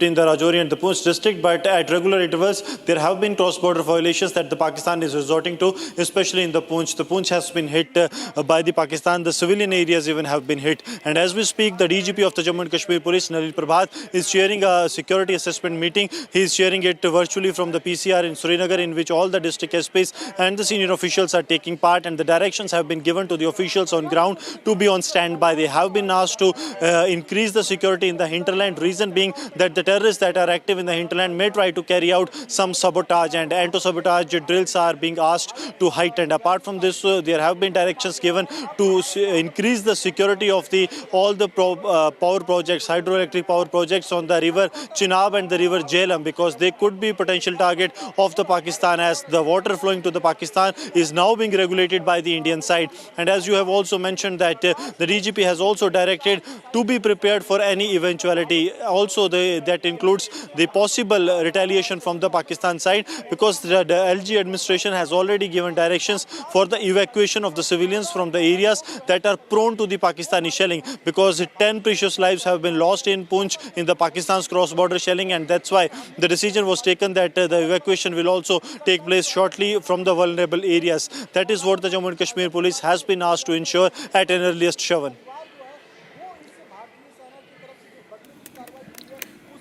All right, another breaking news development coming in. Can we put it out for the benefit of our viewers, which is that the Ministry of Home Affairs has asked all the Central Armed Paramilitary Forces to cancel leaves of its personnel around the country, across the country. That's a big one. That really shows India is beefing up its reserves, even as our armed forces are at the vanguard, from Rajasthan to Kutch, to Jammu and Kashmir, to Punjab, to the Arabian Sea, making sure that there is no mischief from the Pakistani side and no escalation. And if there is one, it's responded to in full force. Ministry of Home Affairs now deciding that leaves of all personnel of the Central Armed Paramilitary Forces are to be cancelled. Remember, these are the organizations like the CRPF, CISF, BSF, SSB, among others. All these organizations that are under the Ministry of Home Affairs, and that constitute a huge chunk of India's security architecture in terms of taking care of both internal security and the security at the borders in times of war and peace. And so they are being fully mobilized, and we are seeing that mobilization happening by way of this MHA instruction, under which all leaves of all personnel of the CAPFs are to be now cancelled. Moving on, we have some guests. All right, more pictures. Shawan, over to you. More pictures, I believe we have, of the destruction Operation Sindoor has caused in Pakistan. Well, massive damage has been inflicted upon the Pakistanis right now as far as each of these camps are concerned.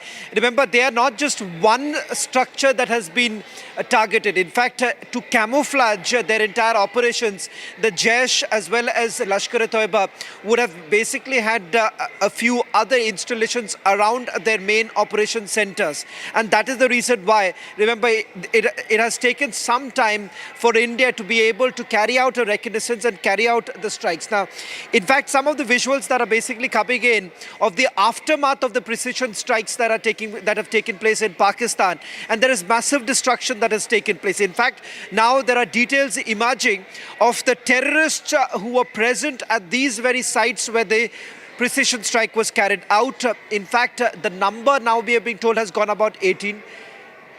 Muridke. This is coming in Muridke. Now, remember, Muridke happens to be Lashkar-e-Toiba's headquarters. These are the latest images coming in of the strike that has taken place. So this time it's very clear, Abhishek. You don't need any more sabut. The Pakistanis are only providing the sabut. The very fact that you have the Pakistanis now coming out and simply saying that you have had their own army generals visiting hospitals and meeting those who have been injured in the precision strike. It's very clear. India has made it very clear. These are not military camps that have been targeted. What has been targeted are terror facilities. Yeah. These are facilities, or I would rather say these are terror factories. In fact, there are multiple testimonies of the Pakistanis who are now coming out speaking about the strikes that have taken place. मस्जिद के आगे administrative office और उसके आगे मस्जिद की छत वो सारी तबाह हो गई थी और एक अफराद था वो अपनी ड्यूटी पे छत पे बैठा हुआ था वो इसके शहीद हो गया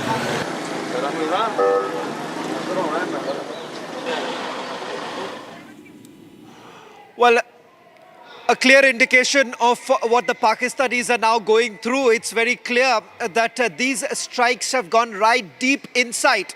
And this time, remember, these are not strikes just in Pakistan-occupied Kashmir. It has gone all the way inside Punjab. Remember the stronghold of the Pakistani army. The stronghold of the Pakistani army. बस इसी तरह ही रात गुजरी है जाकर खौफ हो रहा है खौफ ही बहुत था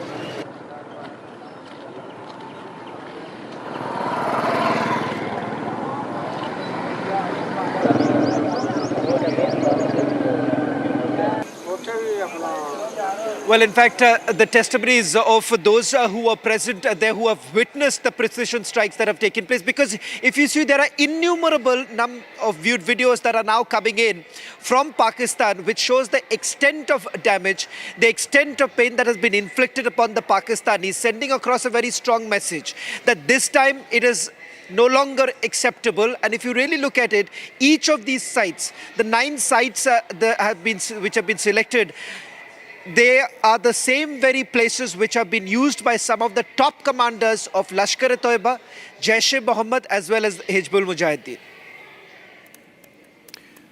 All right, in the studios, Shawan, we have Colonel Shailendra Singh continues to be with us, and we have.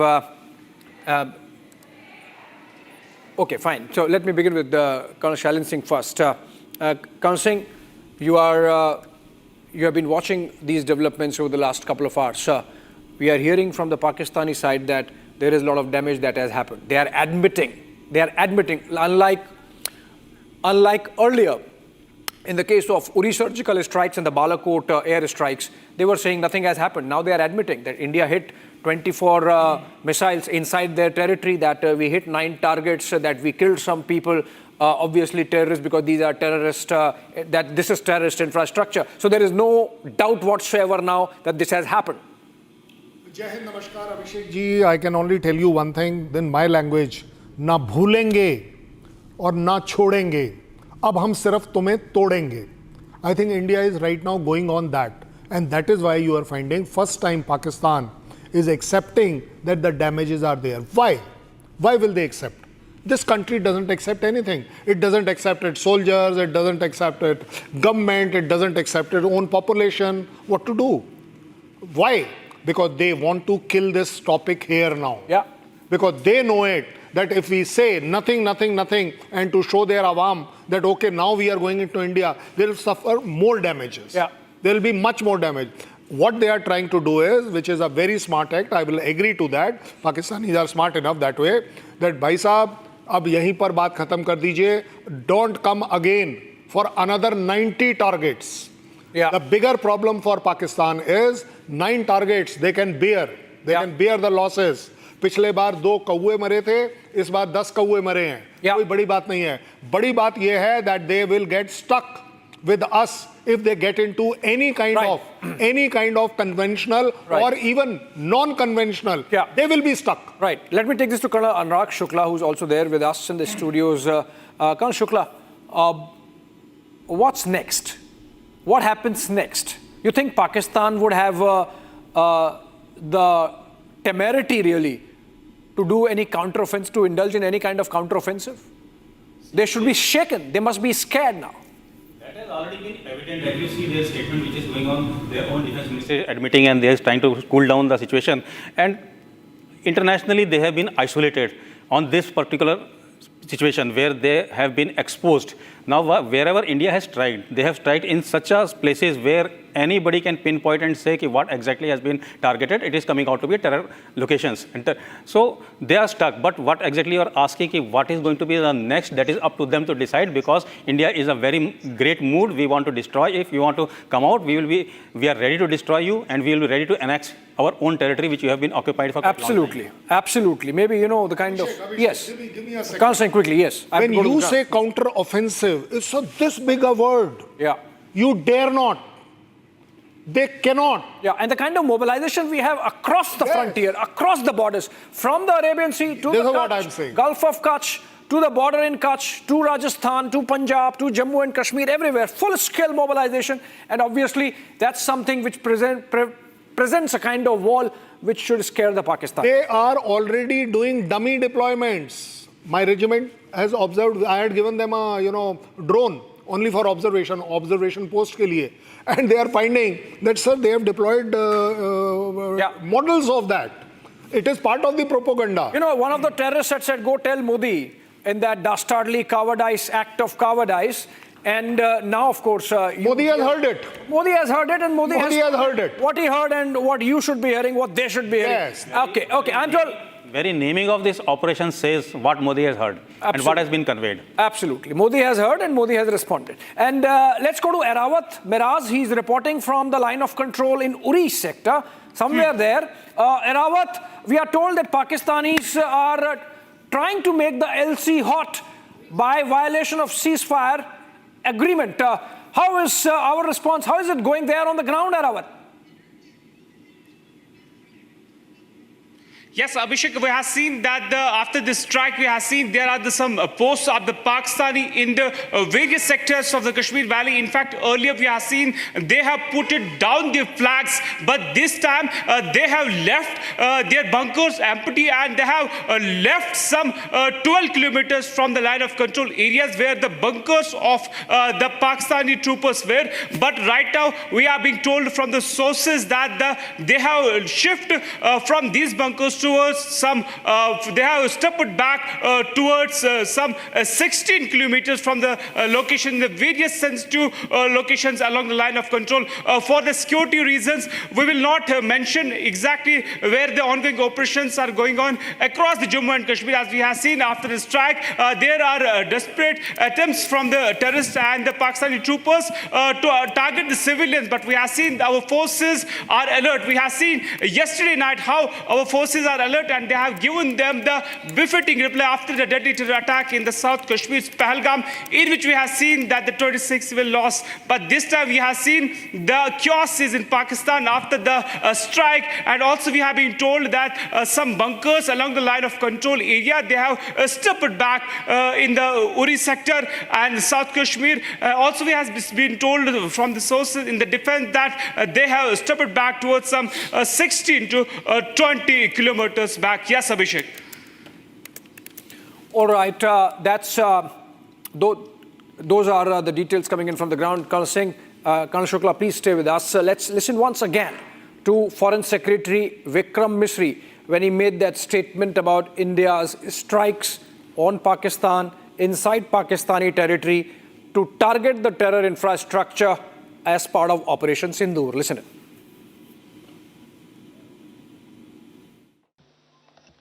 Good morning. Thank you all for joining this briefing. As you are all aware, on April 22, 2025, Pakistani and Pakistan-trained terrorists belonging to the Lashkar-e-Taiba carried out a savage attack on Indian tourists at Pahalgam in Jammu and Kashmir in India.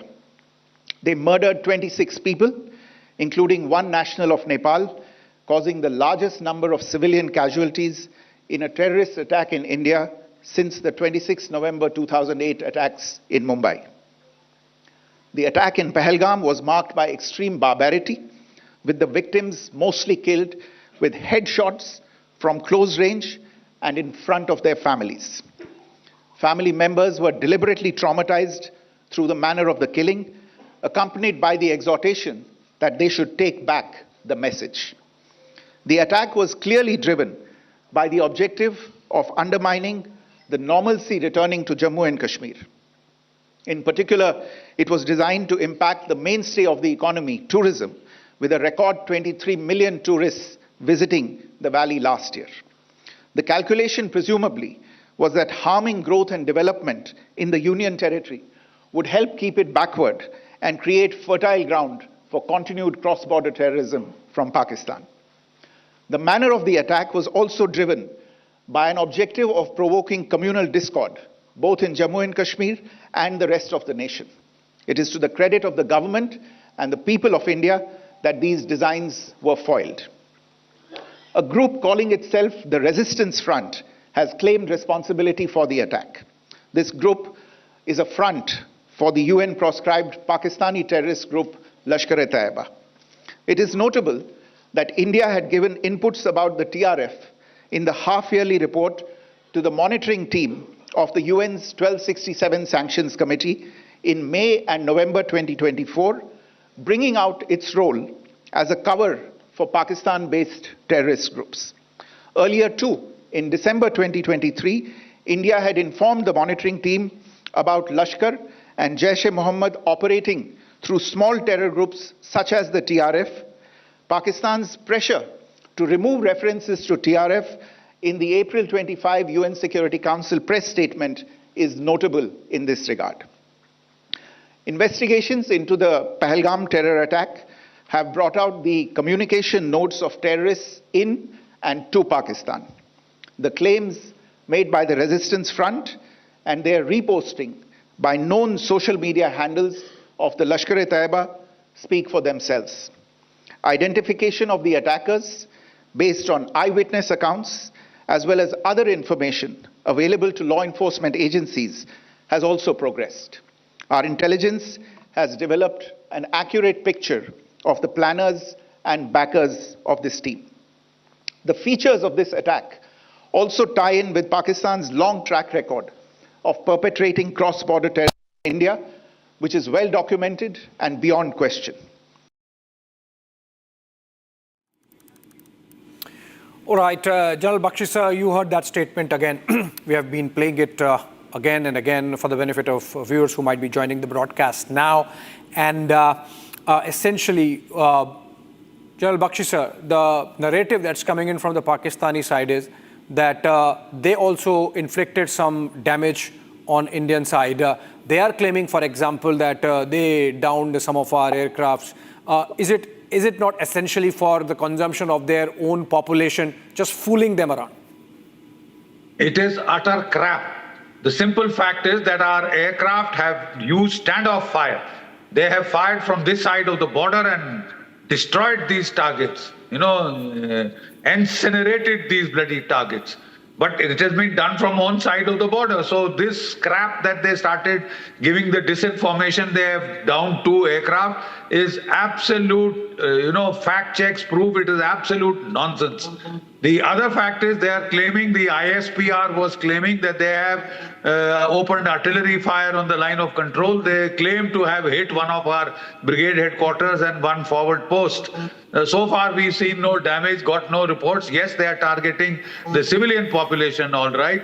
Yeah. And people are being almost, they're trying to get some civilians out of vulnerable areas. Yeah. Colonel Singh, you think this is the max that Pakistan can do or would do in the present scenario? They have made the LC hot and perhaps it ends there? As per me, Pakistan... It would be... Sorry, is that addressed to me? So I was asking that to Colonel Singh in our studios. कोई नहीं sir, आप भी answer कर दो. आपका मेरा answer. I'll come to you. I'll come to you. But I must tell you this. Luckily, I have my regiment there. That's how I can tell you. Last 10 days has been bad. Otherwise also, but we had made it worse for them. So if we are expecting that only making a LC hot and by injuring 20-30 civilians, this is the part of the nature of Pakistan fire. They don't fire at us because they know if they fire to any of our battalion headquarters, even to the extent company headquarters, they know it that the fire coming back is nearly, if they fire 10, then there are 100 rounds coming from us. I can afford it, whether he can afford it or not. Bigger question is this, that whether he will take it up or not. It exactly depends. Yeah.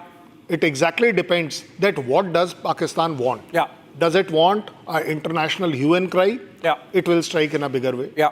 So that they are able to prove that something wrong has happened. Yeah. They'll strike our civilian areas more. Yeah. Because they know it, that beyond that, they cannot do much damage. Absolutely. If we are also there on LC, we also know how to be underground. Yeah. ऐसा तो है नहीं that we will stand and you allow them to shoot. Obviously. So it is entirely... And we have tremendous amount of artillery backing it up. Huge artillery, I believe. It is mind-boggling, unimaginative. I can't tell you that what my regiment has stocked in the gun area. And you always mention that artillery is the god of... It is absolutely god of worth in the world. Yeah. I'm a proud member of that, and I dare say, if somebody can say that, no, this is not true. But the spare this time were the kamikaze drones. And I want to really discuss that military strategy with General Bakshi, sir. Sir, give me just a moment before I come to you, because let's listen to those two lady officers who presented India's case before the world in that briefing. We go to Colonel Sophia Qureshi and Wing Commander Vyomika Singh, and the way they narrated Operation Sindoor details, and then I come back. सबसे पहले सवाई नाला camp Muzaffarabad, जो कि PoJK के line of control से 30 kilometre दूर है। यह एक लश्कर तोयबा का ट्रेनिंग सेंटर था। 20 अक्टूबर 2024 सोनमर्ग, 24 अक्टूबर 24 गुलमर्ग, 22 अप्रैल 2025 पहलगाम, इन हमलों के आतंकियों ने यहीं से प्रशिक्षण लिया था। सैयदना बिलाल कैंप मुजफ्फराबाद, यह एक जैश मोहम्मद का स्टेजिंग एरिया है। यह हथियार, विस्फोटक और जंगल सर्वाइवल ट्रेनिंग का केंद्र भी था। गुलपुर कैंप कोटली, यह एलओसी से 30 किलोमीटर दूर था। लश्कर तोयबा का बेस था, जो रजौरी पुंछ में सक्रिय था। 20 अप्रैल 2023 को पुंछ में और 9 जून 2024 को तीर्थ यात्रियों के बस हमले में यहीं से आतंकी को ट्रेन किया गया था।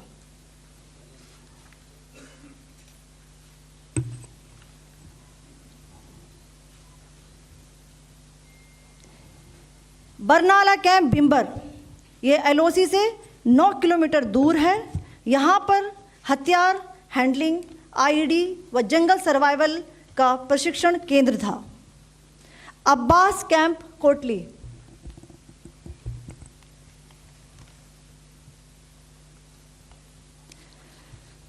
यह एलओसी से 13 किलोमीटर दूर है। लश्कर तोयबा का फिदाइन यहाँ तैयार होता था। इसकी कैपेसिटी 15 टेररिस्ट को ट्रेन करने की थी।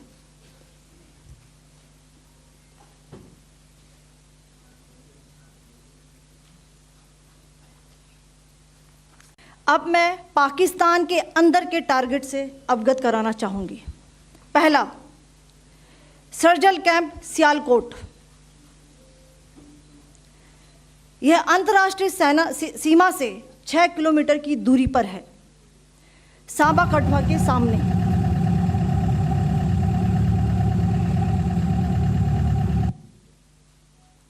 मार्च 2025 में जम्मू एंड कश्मीर पुलिस के 4 जवानों की जो हत्या की गई थी, उन आतंकवादियों को इसी जगह पर ट्रेन किया गया था। दूसरा, महमूना जाया कैंप सियालकोट, यह 18 से 12 किलोमीटर आईबी से दूर था। हिजबुल मुजाहिदीन का बहुत बड़ा कैंप था। यह कठुआ जम्मू क्षेत्र में आतंक फैलाने का नियंत्रण केंद्र था। पठानकोट एयरफोर्स बेस पर किया गया हमला भी इसी कैंप से प्लान और डायरेक्ट किया गया था। मरकज ताइबा मुरीद के, यह आईबी से 18 से 25 किलोमीटर दूरी पर है। 2008 के मुंबई हमले के आतंकी भी यहीं से प्रशिक्षित हुए थे। अजमल कसब व डेविड हेडली भी यहाँ ट्रेन हुए थे। मरकज सुभान अल्लाह भावलपुर, यह इंटरनेशनल बाउंड्री से 100 किलोमीटर दूर है। जैश मोहम्मद का मुख्यालय था। यहाँ पर रिक्रूटमेंट, ट्रेनिंग व इंडोक्ट्रिनेशन का केंद्र भी था। शीर्ष आतंकी अक्सर यहां आते थे। मैं आप सबको बताना चाहती हूं कि किसी भी सैन्य ठिकाने का निशाना नहीं बनाया गया और अभी तक किसी तरह की नागरिक क्षति की रिपोर्ट नहीं है। ऑपरेशन सिंदूर 22 अप्रैल को पहलगाम में हुए विभत्स आतंकवादी हमले के शिकार मासूम नागरिकों व उनके परिवारों को न्याय देने के लिए लॉन्च किया गया था। इस कार्रवाई में 9 टेररिस्ट कैंप्स को टारगेट किया गया और पूरी तरह से इसे बर्बाद किया गया। पाकिस्तान में पिछले 3 दशकों से टेरर इंफ्रास्ट्रक्चर का निर्माण हो रहा है। इसमें recruitment, indoctrination centres, training areas व लॉन्च पैड शामिल थे, जो पाकिस्तान और पाक अधिकृत जम्मू कश्मीर POJK दोनों में फैले हैं। Operation Sindoor was launched by Indian Armed Forces to deliver justice to the victims of Pahalgam terror attack and their families. 9 terrorist camps were targeted and successfully destroyed. Over the last 3 decades, Pakistan has systematically built terror infrastructure. It is a complex web of recruitment and indoctrination centers, training areas for initial and refresher courses, and launch pads for handlers. These camps are located both in Pakistan as well as Pakistan-occupied Jammu and Kashmir areas. Some of the well-known training camps are located, as you can see on the screen. They are distributed from Savai Nala in the north, counting to approximately 21, ending at Bhagalpur to the south. The selection of these targets for Operation Sindoor was based on credible intelligence inputs and role of these facilities in perpetrating the terror activities. The locations were so selected to avoid damage to civilian infrastructures and loss of any civilian lives. The strike on the terror camps were undertaken through precision capability, as shown to you. A niche technology weapons with careful selection of warheads was ensured so that there will be no collateral damage. The point of impact in each of the target was a specific building or a group of buildings. All the targets were neutralized with clinical efficiency, and the results reiterate the professionalism of the Indian Armed Forces in the planning and execution of their operations. No military establishments were targeted. India has demonstrated considerable restraint in its response. However, it must be said that the Indian Armed Forces are fully prepared to respond to Pakistani misadventures, if any, that will escalate the situation.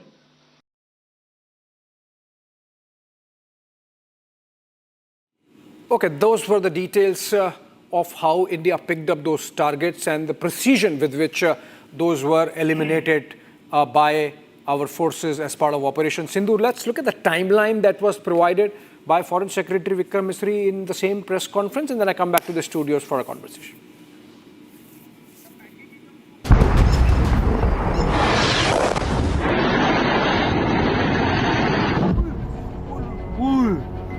A little after midnight on the 7th of May, 9 targets struck inside Pakistan. Nobody saw it coming. Not even those in this video.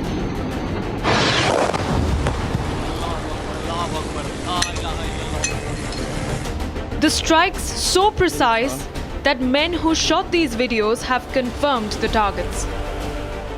ये नुकसान ये 9 number ये मस्जिद तैयबा मरकज उमर करा के अंदर ये नुकसान है 5 targets in Pakistan-occupied Kashmir, 4 targets deep inside Pakistan territory.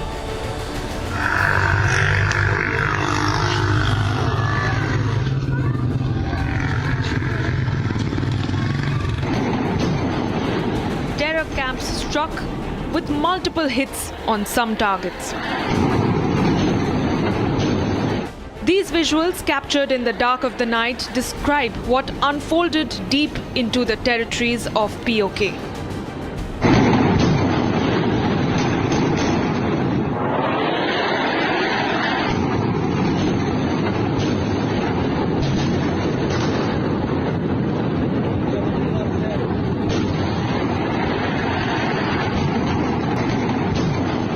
Precision strikes that turned the skies red. देखना वाम कैसे आ रही है वहाँ से अभी वीडियो कैच होगी नहीं होगी. Multiple loud explosions and a complete blackout. The enemy was not ready for this.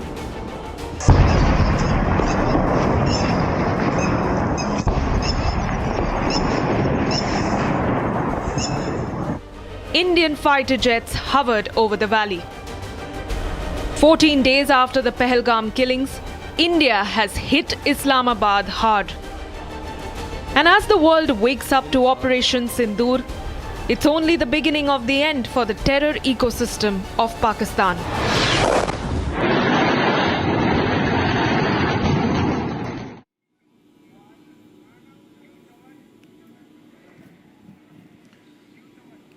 Well, in fact, Abhishek, there's also some more breaking news that I'm getting in right now. Official confirmation coming in from our sources here as far as family members of Jaish Chief Maulana Masood Azhar. 10 family members of Maulana Masood Azhar have been neutralized. In fact, we are being told this includes the sister of Masood Azhar as well as brother-in-law. What we do not know right now is the presence of Masood Azhar, because Masood Azhar, as per the document that we have accessed and the reconnaissance that was carried out by the security agencies, one of the last known visit that he made to this particular site was back in the month of November, and another visit a little later. So we do not know at this point in time as far as Maulana Masood Azhar's presence, where has he been moved out by the Pakistanis? That clarity hasn't come in.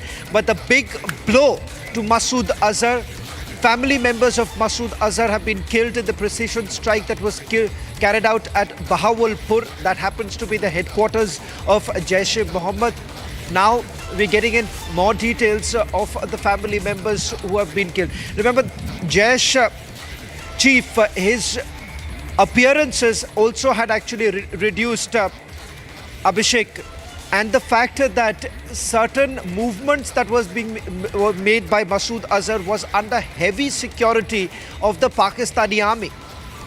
Well, yes, naturally so, Shravan, because the likes of Masood Azhar and Hafiz Saeed, terrorists for India and for the world, are seen as some kind of prized asset.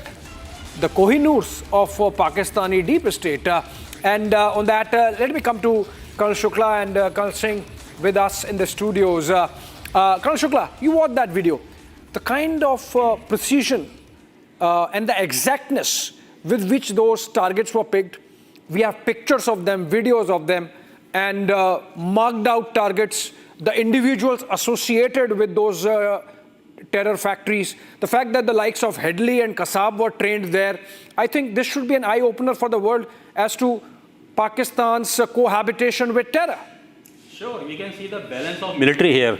Like Pakistan has been ready for this strike for last 15 days. They were anticipating the same. But today, when the time came, none of our missiles were able to get interrupted. Every missile which was launched from our side, it landed at the spot where we wanted to drop. So this is the military supremacy, you can say, the amount of weapons we have got. We can fire those weapons to the location at our will, at our time. So that way I will say that India has come long way. If you see what happened in 2019 after Balakot strike, today we have come a long way. We have got a so much sophisticated weapon where we can strike at our own will and at the location we want. There was a full AD deployed from Pakistan side, but none was able to track or interrupt. Yeah, absolutely. Colonel Singh, your comments on this. Kamikaze drones going in, missiles going in as deep as 100 kilometers, and as Colonel Shukla is mentioning, no interception. I mean, the Pakistani generals were effectively sleeping on the wheel, just like they were when the Americans carried out that operation to take out Osama bin Laden. Well, let me tell you what Anurag is saying. Anurag, I think we don't have to prove to anybody our supremacy. What we have, we have. We have been declaring about. But we have shown it. No. I'm coming on the exactly same point. It is only Pakistan who claimed that they got a very credible air defense. We never said that you have a credible or not. And what is their credibility? Their credibility is they have a Chinese air defense system, which they have been claiming that is super. Very good. The Chinese system has failed. So I'm only trying to put two and two together for them. Because मेरे को तो आप रोक नहीं पाओगे. I'm very clear about it. If I have to strike Rawalpindi, I will be able to strike. If I have to strike Islamabad, I will strike. I don't find a terrorist camp other than the ISI headquarters, the GHQ and the Munir's office. That's the only thing we are waiting for. And for that two motorcyclists who are roaming around with those two chaps in helmet, who have already eliminated 23 terrorists there. It is their admission, not mine. Who are these two? What is this pair doing? Well, that task must be given to them. I will tell you like that. Now, coming to this point about whether we can reach or not is not the question now. The question is, we have already done it.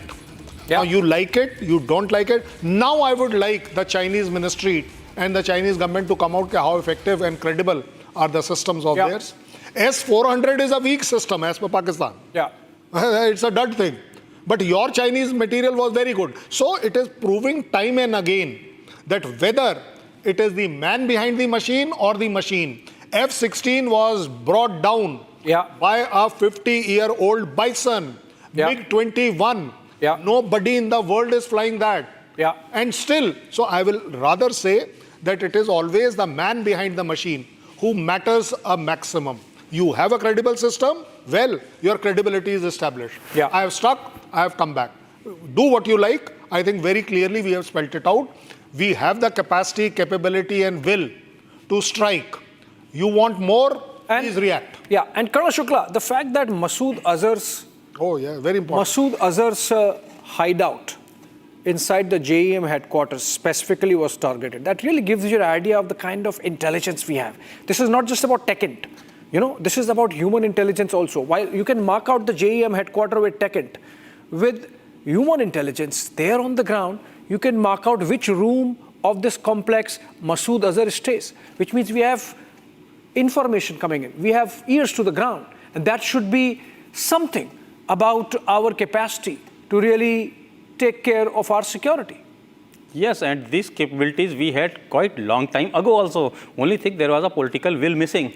We have been giving these information to United Nations as well as Pakistan, but nobody reacted. Nobody reacted on our request. So today, when we have been able to strike at their home, that Masood is getting the taste of his own wine.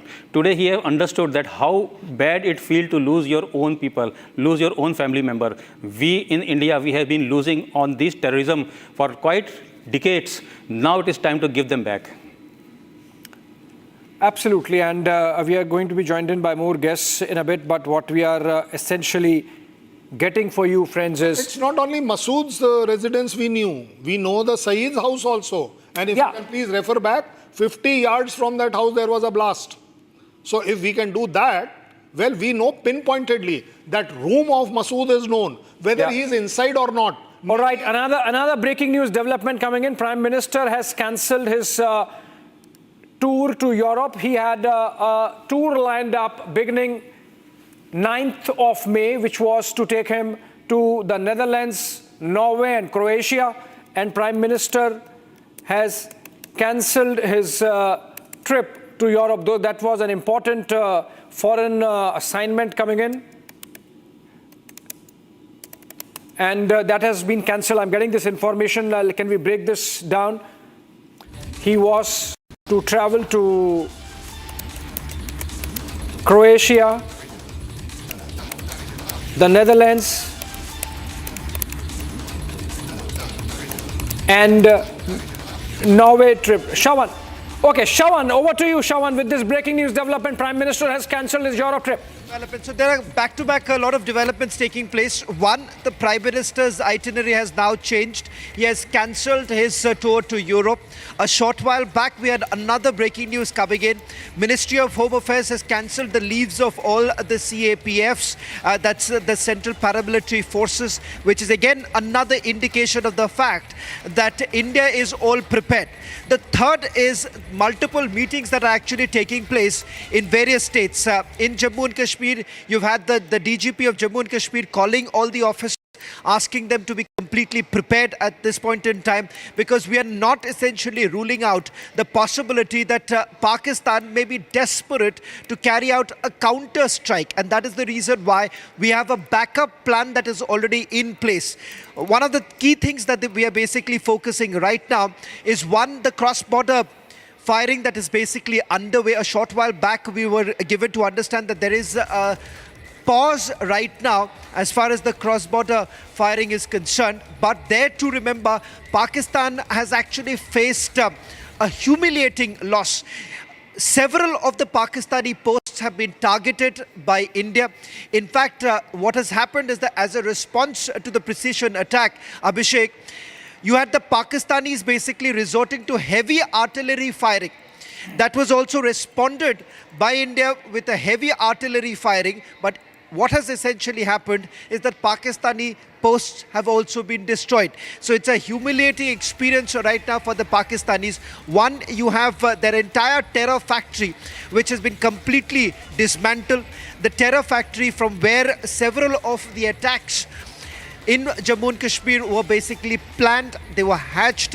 All of it, remember, happening within these very facilities. In fact, if we can also go back to some of the visuals of the strikes that were carried out. In fact, this time, the strategy of the Indian Army has also been very different. And Colonel Shailendra, if I can come to you, a quick check with regards to the tactics that have been employed by the armed forces. You have all the three forces carrying out a coordinated assault. Of course, a large part of it has been taken care by the Indian Army and the Air Force, but the Navy too has played a pivotal role, is what we are picking up. The tact is very different than what we saw during the surgical strikes and then the Balakot strike. This time, the idea was to have a demonstrable experience. Tactical, operations at tactical level are always evaluated as per the success. I think with this kind of success, nobody should even ask whether it was a good tactical operation or not. This is number one. Number two, what we had done at a strategic level, that is what confused Pakistan. At strategic level, we had so much of movement in the Navy, and Pakistan was getting nearly sure that somewhere around the Karachi or maybe toward the Sargodha side, we have some interest. The way our aircrafts are moving around, and typically the Pakistan Army assesses that India may ground action zarur hoga, that the Indian Army will come, special forces will come, vagera vagera. They were least expecting, and this is where the tactics comes in. That yes, when we have decided at whichever level, highest level, lowest level, that is for the country to decide and the government to decide. But as far as I am concerned, that we could deceive them, we could keep them guessing that where are we coming, and that is where all about the tactical operations success lie. You project yourself at 100 places, but you strike at one. Enemy cannot imagine. You prepare yourself at only 5 places and strike at one. The enemy is prepared for 5 places. This is where exactly we have gone right. The kind of deployment, the kind of overall movements we had done, the kind of aircraft movements were shown, that was keeping the enemy confused and guessing that where exactly are we coming, in what quantity we are coming. And above all, I must tell you that Pakistan was expecting that there will be a much deeper strike, because we were creating that. And thanks to the media also, that the way we had gone about, that this time there is a full-fledged war, and this was claimed by Pakistan, which we projected to them also and to us also. So overall, if you ask me, a tactical operation is absolutely only successful after succeeding. After you succeed, it becomes a success. That is where you get that pat on the back, that yes, you did a good operation. We went there, we have done what we have to do, we were tasked, and we have come back. Breaking news now coming in. I've just got another confirmation. Qari Mohammed Iqbal and the commander of the Kotli camp, along with 10 terrorists, have been killed. So we are looking at least 20 that have already been killed. And Abhishek, you just got us the information that a total of 100, the number could actually vary, but now a confirmation about Qari Mohammed Iqbal and Jaish Mohammed Maulana Azhar Masood's family members have also been killed. Now that's the latest details they're emerging. Big news coming in. Now this is one of the most successful operations that have been carried out by our armed forces, Abhishek. Well, absolutely. Absolutely. Yes, Colonel Singh. Yes, Colonel Singh. Keep counting the number. Yeah. The numbers will... I mean, we are told about 100, about between 80 to 100.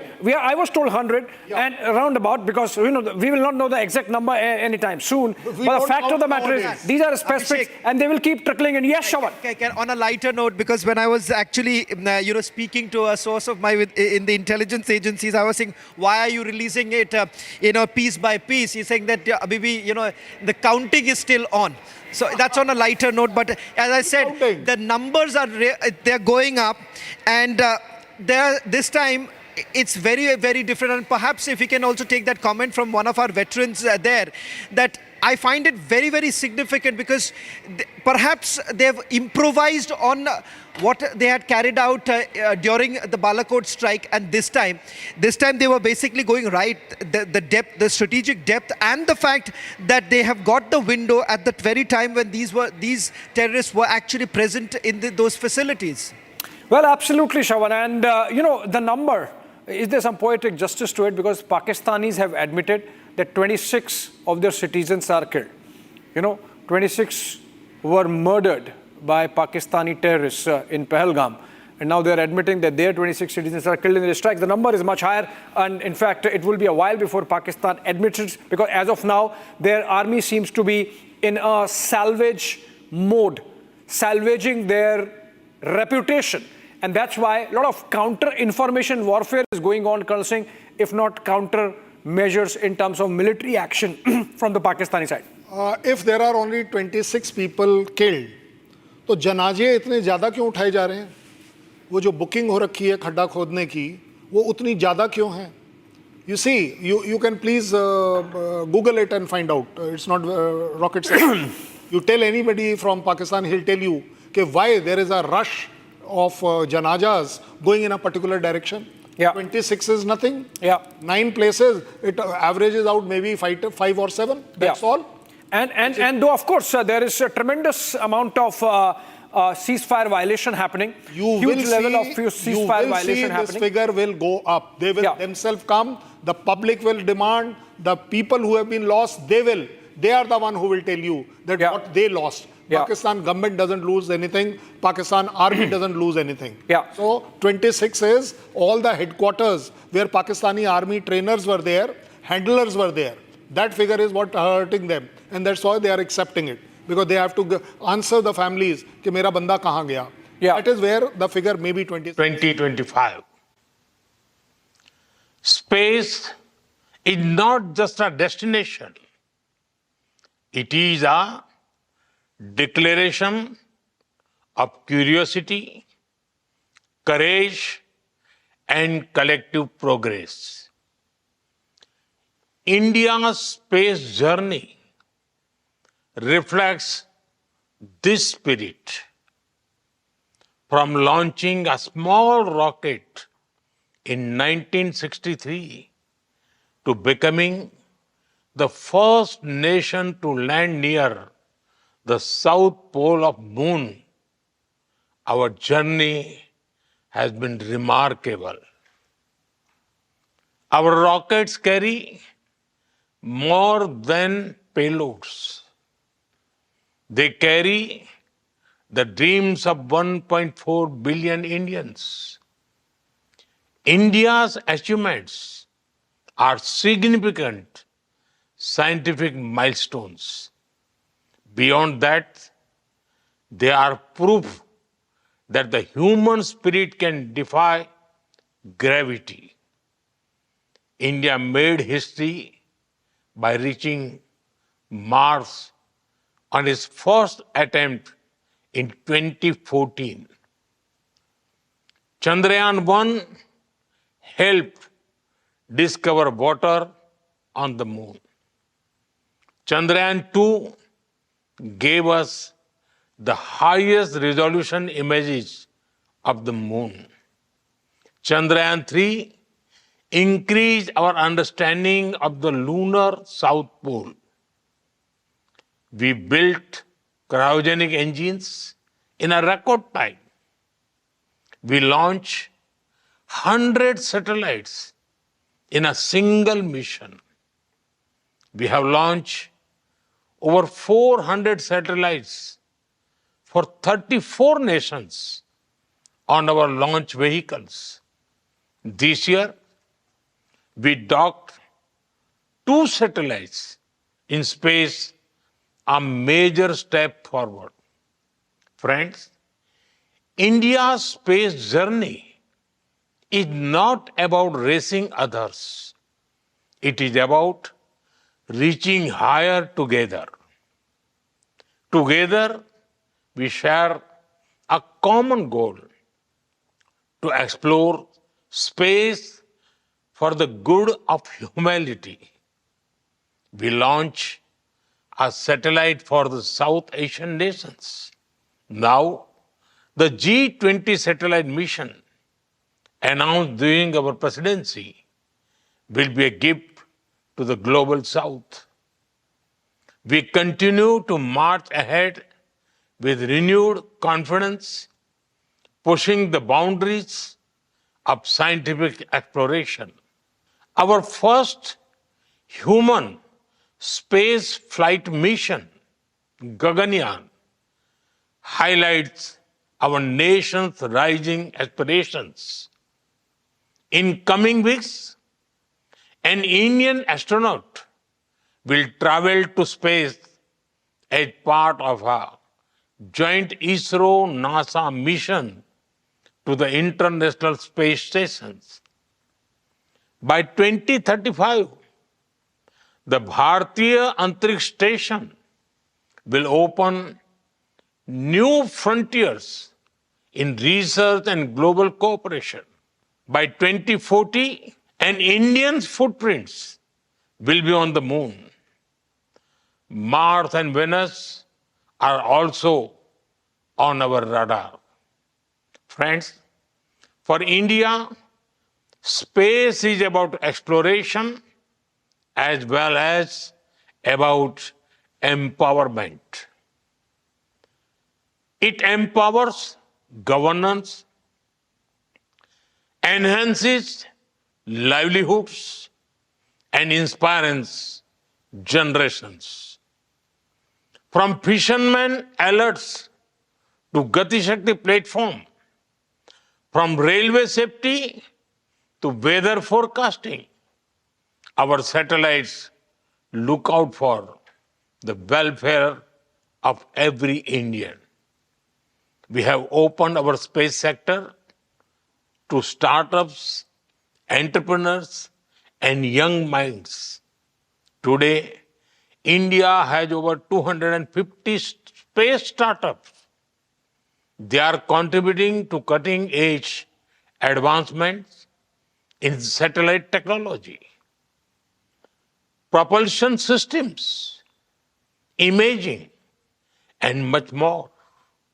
And you know, it is even more inspiring that many of our missions are being led by women scientists. Friends, India's space vision is grounded in the ancient wisdom of Vasudhaiv Kutumbakam. That is, the world is one family.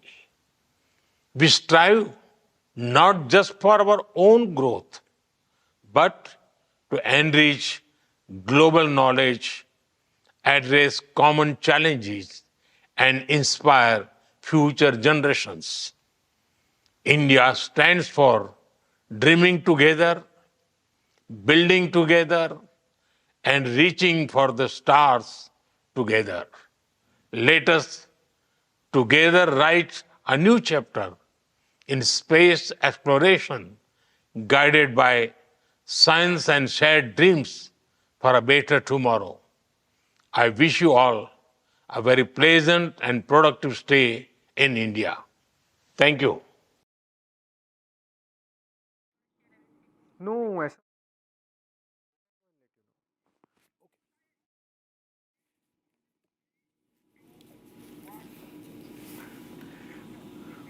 all right, that was a pre-recorded statement of Prime Minister Modi. This was at a global conference on space exploration by Indian Aerospace Federation called IAF, but that's not Indian Air Force, that's Indian Aerospace Federation. And this was a recorded statement, and that is the reason why there is no mention of Operation Sindoor. It must be clarified.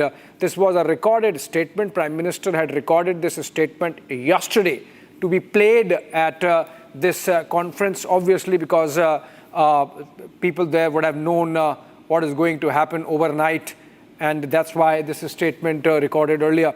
Coming back to you, Colonel Singh, we were discussing some of the military aspects. Now I have information of some specific information, Colonel Shukla, about the kind of damage that our strikes have caused. So, for example, there is this statement from Bahawalpur, and it's their hospital there, local hospital, which is giving a list of those who have come to the hospital. So it's a list of 1 to 12, and out of those 12, 6 are received dead, like brought dead, as we say in our hospitals, and then other 6 with some injuries, varying degrees of injuries. Some have burns in their legs. Some have head injury, some have a shoulder injury, among others. What do you make out of these dead? Obviously, this is terror infrastructure. So these are places where Headley and Kasab were trained. These are places where, on a non-stop basis, Pakistan continues to indoctrinate and get ready next round of terrorists, which it then infiltrates across the line of control and across the international border into Kashmir. Definitely what is being projected is some part of the bigger picture which we are seeing. Social media is full of other casualty figures, and there are very many photographs which are rotating around. So I can say that yes, definitely the damage has been done. Second thing, the cadre which is being brought, they can be identified and they can be seen, what you correctly brought out, that yes, this is a part of the same cadre which has been indoctrined and they are being pushed to the future terrorists. So definitely our strike has been correctly struck to the right place, and the right audience has been killed, right people has been killed. We are proud of it, proud of our security forces and Air Force, which has brought down this intelligence and brought down this infrastructure.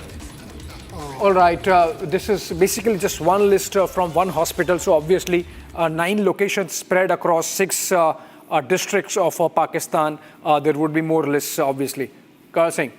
When you are discussing about that statement that somebody said 6 dead or 10 dead, whatever dead, Abhishek ji, just make a wild guess as a logical human being. Will you have a training establishment with 6 people? Will Pakistan have so much of wherewithal, money to train 6 people?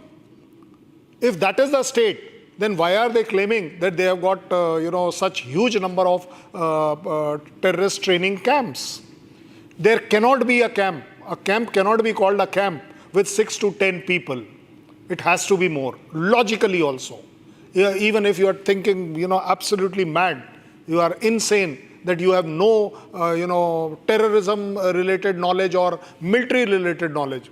Bhai, mujhe aap ek baat batao. Let's ask Anurag only that 6 आदमियों वाला camp होता क्या है? What is that camp? Yeah. What will that camp do?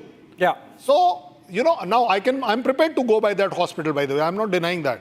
But what I'm saying is that is a particular dispensary, that is a particular hospital of a level. There are hospitals of 10 bed, 20 bed, 30 bed, 300 bed, 700 bed, 1500 bed.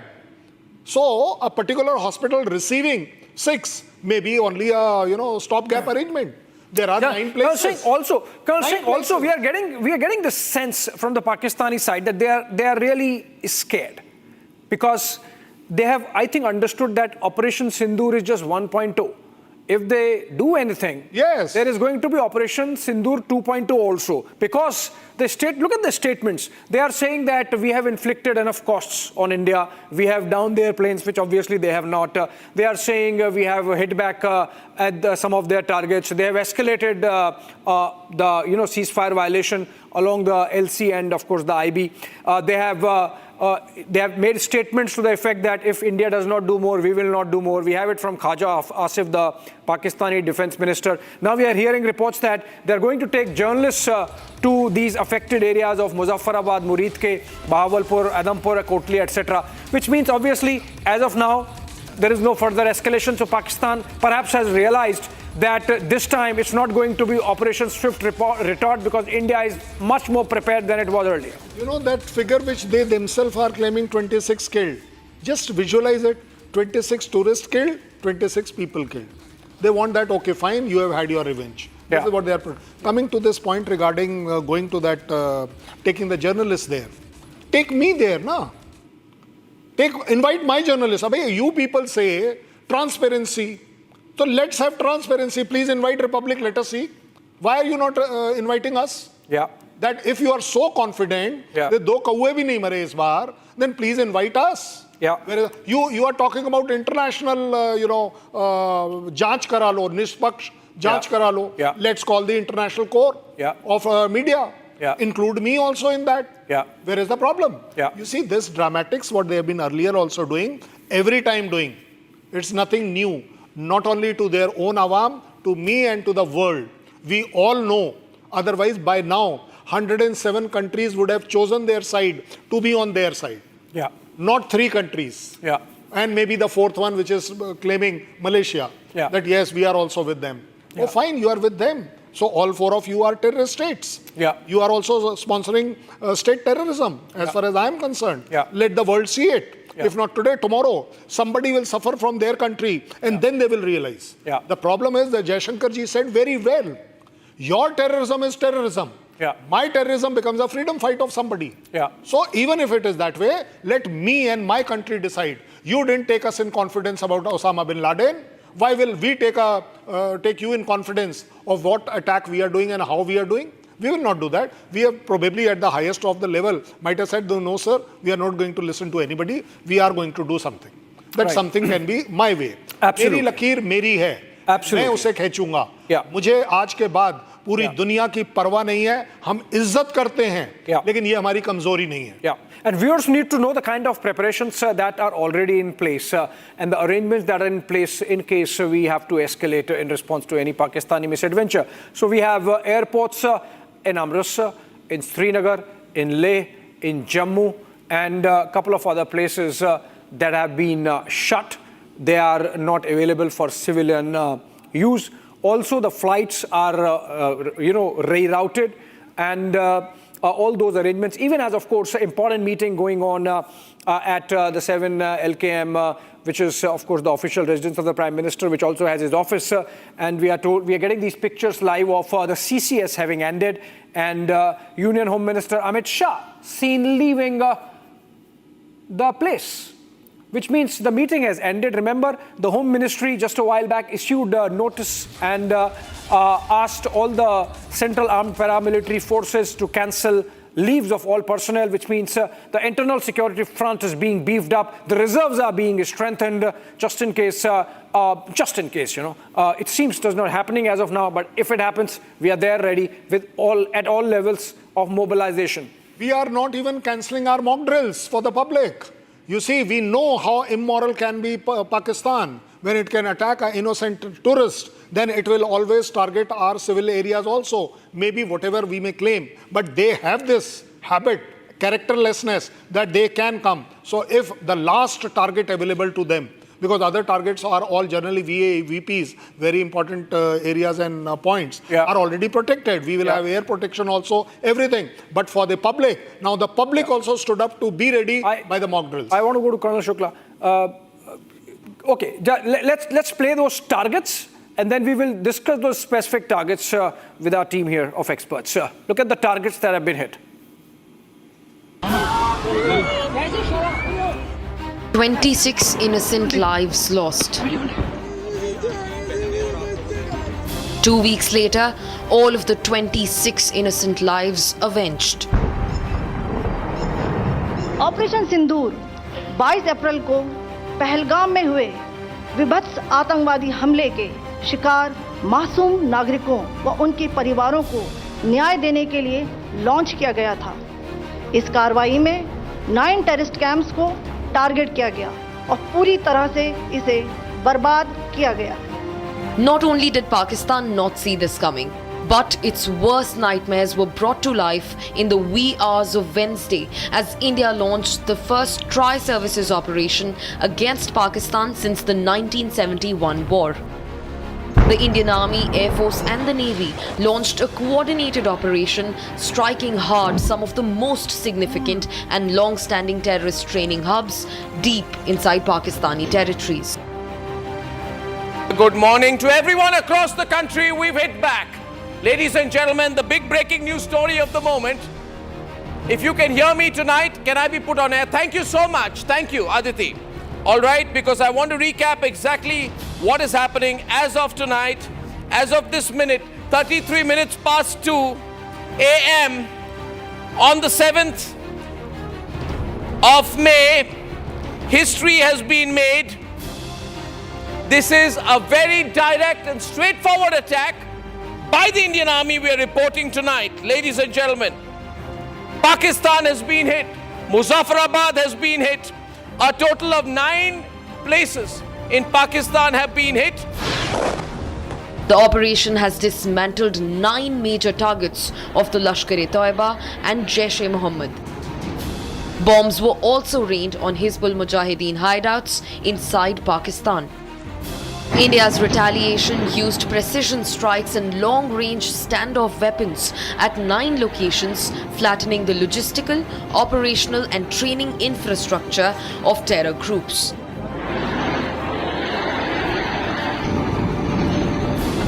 The 9 targets included 4 Jaish-e-Mohammed targets, Bhawalpur in Punjab, Tehra Kalan, Kotli and Muzaffarabad. The Jaish has claimed responsibility for major attacks in India, including the 2001 Parliament attacks and the cowardly 2019 Pulwama suicide bombing. In fact, Murid K, the nerve center of the Lashkar-e-Toiba, was quivering with the impact of the explosion. In fact, Barnala and Muzaffarabad terror camps were also charred by missiles. Lashkar-e-Toiba orchestrated the 26/11 Mumbai terror strikes. The Hizbul Mujahideen has not been spared either, with Sialkot and Kotli camps completely hammered.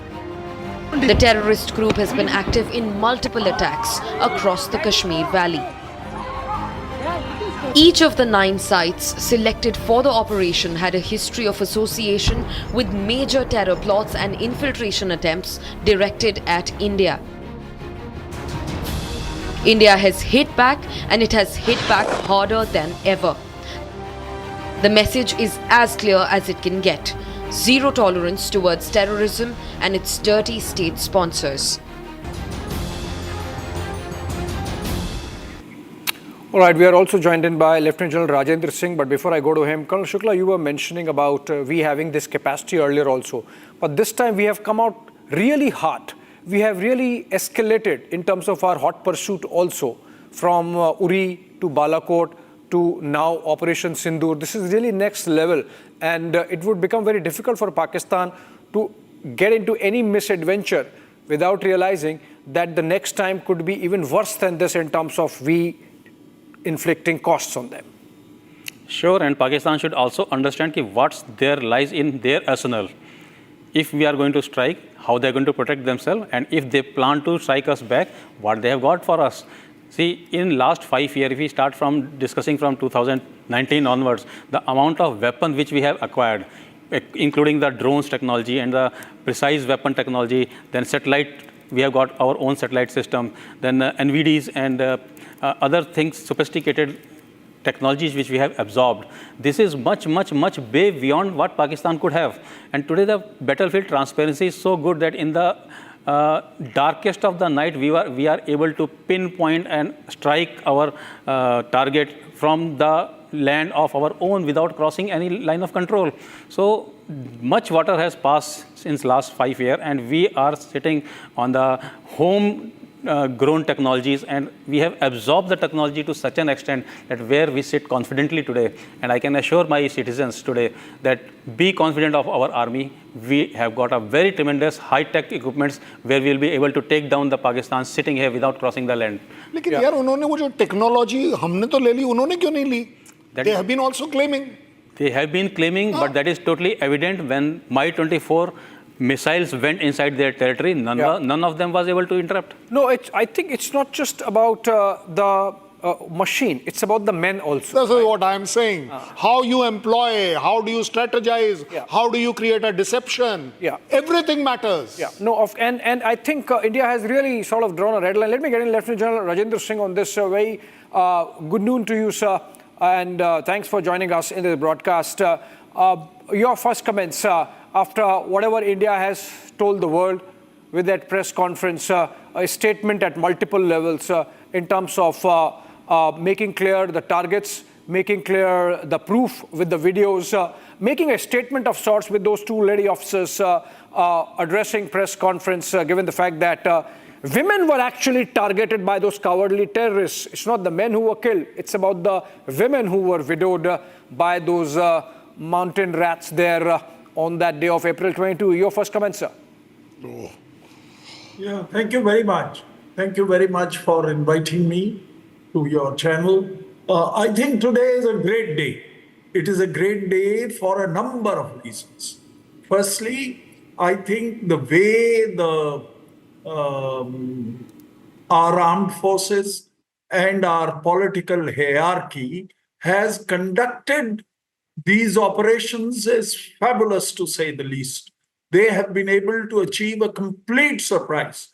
Pakistan had no idea whatsoever that India is going to strike today at about 1:30 or so. And secondly, the type of targets which were chosen, 5 in POK and 4 in rest of Pakistan, that is Punjab. I think they also are very carefully selected targets. Many of them house the leadership of the terrorists, particularly Bawalpur. I can say this was a place where Hafiz Saeed used to come more often than not, and also his family members were there. So I think it is a very, very good strike that we have been able to achieve. As far as its conduct of operations by Indian Air Force and also the Indian Army is concerned, we have always, whenever the opportunity came, the Indian Air Force, Indian Army, Indian Navy have always proved that we are second to none. As far as Pakistan is concerned, he is no patch in front of us. Yeah, absolutely. I had the pleasure of commanding 43 country troops as first commander of the UN, and I can say without any doubt whatsoever that our troops are the finest. They are the ones who have tremendous amount of josh, determination, and professionalism. And I think the same was evident today. But having said all this, let's not be complacent. I think Pakistan is going to strike back. And if it is strike back, we must strike them even harder, which I have no doubt that they will do. And Indian Army, Indian Air Force, and the Navy, we are fully ready to strike them back. Lastly, I would like to say one thing, that the way these operations have been conducted speaks volume of the professionalism of the current leadership of the Indian Army, Air Force, and the Navy. Right, absolutely. And, we have shown it with pictures, what we did. General Singh, just stay with us. In fact, we have our reporters live on the ground from Jammu and Kashmir, both Erawat and Zeenat. And Harsha from the Jammu side in Poonch. Let me go to Zeenat first. Zeenat, We had, I believe, an emergency security review meeting in Srinagar or Jammu by the administration there. We had a statement from Omar Abdullah, and we have those massive ceasefire violations being carried out by Pakistan. How is the situation there on the ground in Srinagar as of now? See, Umar has already chaired a meeting at the civil secretariat where he addressed the DCs and the concerned district administration heads about the preparations on the ground and the kind of evacuation and the medical facilities will be provided by the Jammu and Kashmir administration. Meanwhile, we have been also seeing the DG J&K police has also been monitoring the operation from the PCR Srinagar, and the meeting is also being attended by the joint forces of Jammu and Kashmir police, army and other personals. Meanwhile, as far as the situation along the line of control is concerned, my VJ Mubashir will show you the Abhishek. This is the area of the Uri along the line of control. This ridge connects you to Uri as well as the Kupwara. Even this connects you to the Gurez, Poonch and all. This is the entire ridge that connects line of control with the international border, where we have been seeing unprovoked ceasefire violations being reported, and this time the Pakistan army used heavy artillery, like the artillery and the mortar shells were used towards the Indian post, and also the border belts, the border residents were affected in this. Many of the people have left the villages, and they have been now adjusted in the makeshift accommodations and the other accommodations, and the food material is being provided by the administration there. Meanwhile, as far as the toll of injury or the death is concerned, we are picking up from our sources that the death toll in Jammu and Kashmir due to unprovoked ceasefire carried by the Pakistan army has come down to now almost 10 people, and meanwhile some 41 people have received the injuries. Although the injuries are not that grave, and most of the people who have suffered the injuries are stable, but the emergency back-to-back meetings we are seeing on ground. Right, as far as the Uri market here from I am reporting, you can see the market is completely shut and hardly the movement is there on the ground, when we see that life is trying to limp back. But most of the installations and the institutes and other things have been shut by the administration, as the divisional administration has already ordered closure of 2 districts. One is Kupwara and Baramulla. Both the border belt districts have been asked by the divisional administration to remain closed for 2 days for the school kids and for other things. Absolutely, and those are the measures which are being put in place across the country, in fact, as part of India's preparedness. Zeenat is reporting from the Uri town, but we have Arawat, in fact, closer to the line of control, where all the action is, the LC having become hot. Let's go to Arawat also. And Arawat, over to you. What's the situation there on the ground? Have the guns sort of got contained a bit after India's response? Yes, absolutely, Abhishek. We have seen that the strike on the launching pads of the terrorists, particularly Jaish Mohammed, Lashkar Toiba and the Hizbul Mujahideen. Then after we have seen, I'll request my Vijay to take you through this background, and you can see this is the Pakistan-occupied Kashmir area in the Uri sector, and you can see here in the visuals that there is the smoke which you can see. We have seen the strike in the Pakistan-occupied Kashmir and other parts of the Pakistan. Then after we have seen that the Pakistani troopers, in the frustration, they have tried to target the civilian population of the Uri sector. Particularly, we have also seen in the Tangdar sector, but you can see there is the smoke of the mortar shelling that was done by the Pakistani troopers. But we have seen that our forces has given them the befitting reply to that firing. That after we have seen that the high alert is on across the line of control areas in the Jammu and Kashmir. Yes, Abhishek. All right, thank you so much. And let's go to Harsha now from Poonch in the Jammu side. And Harsha, your situation on the ground from where you're reporting?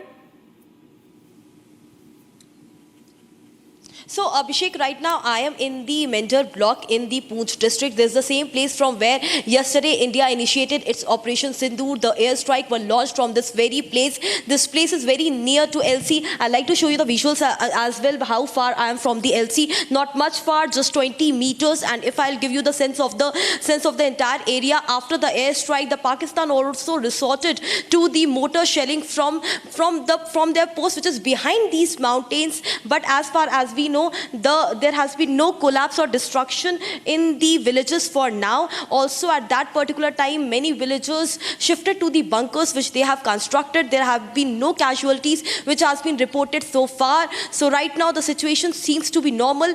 But yes, 15 minutes back also we heard the mortar shelling from the side of the Pakistan. Also, the response was continuously being given from this side of our post, which is right 20 meters from where I am reporting. This is the same place, Abhishek, where yesterday night also I was reporting. I am camping here because when the mortar shelling began, the major affected areas and the major targeted area by Pakistan is mostly this region of the Mender, the Manjakot area, Poonch district, the below in the Poonch district, in the city area as well. We have seen the how Pakistan wanted to destroy some of the important places like the DC office and the other important places, but nothing has been reported so far. Right, Harsha. In fact, we have some more breaking news information coming in. Let's go to Shawan in the newsroom for that. Shawan, over to you. Well, in fact, there is more details coming in with regards to the other Sarjal camp, where we are being told that they are making an assessment. Another top commander as far as Sarjal camp is concerned, where they've been able to neutralize. Now, that's the other big important news coming in. I do not have the name as of now, Abhishek. I'm just waiting for an official confirmation to come in from our sources in the defense.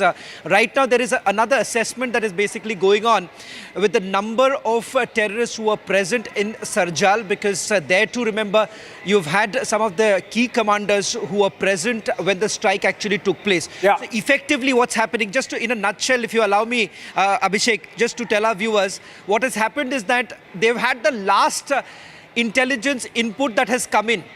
So one of the reasons why they have also calculated the timings of the attack and simultaneously carried out is because of the presence of these commanders at the various camps, and the last known based on the last known intelligence input that they have carried out the attack. Now, as of now, we have got the full details of Bahawalpur, and we have also got some more details coming in from Kotli. In both the cases, you've had about 10 terrorists who have been eliminated. As far as Sarjal is concerned, there too you have another top commander, but I'm not being able to put out the name right now because I'm waiting for a second confirmation to come in. Okay, Shawan, thank you so much with those updates. Look at these minutiae now that are emerging from this strike that India has, or multiple strikes that India has carried out, Colonel Singh and Colonel Shukla. What is your sense? The kind of precision that's there. I mean, we are getting those pictures and we are verifying, and then we'll play specific buildings and specific parts of a certain geography that have been targeted, and the kind of, you saw in the pictures some of those bombs going down into those structures, the kind of pinpointing of targets that we have done. This is clearly a first of its kind insofar as India's military tactics go. Abhishek, I'll request Shawan, don't get after the names. Naam mein kya rakha hai?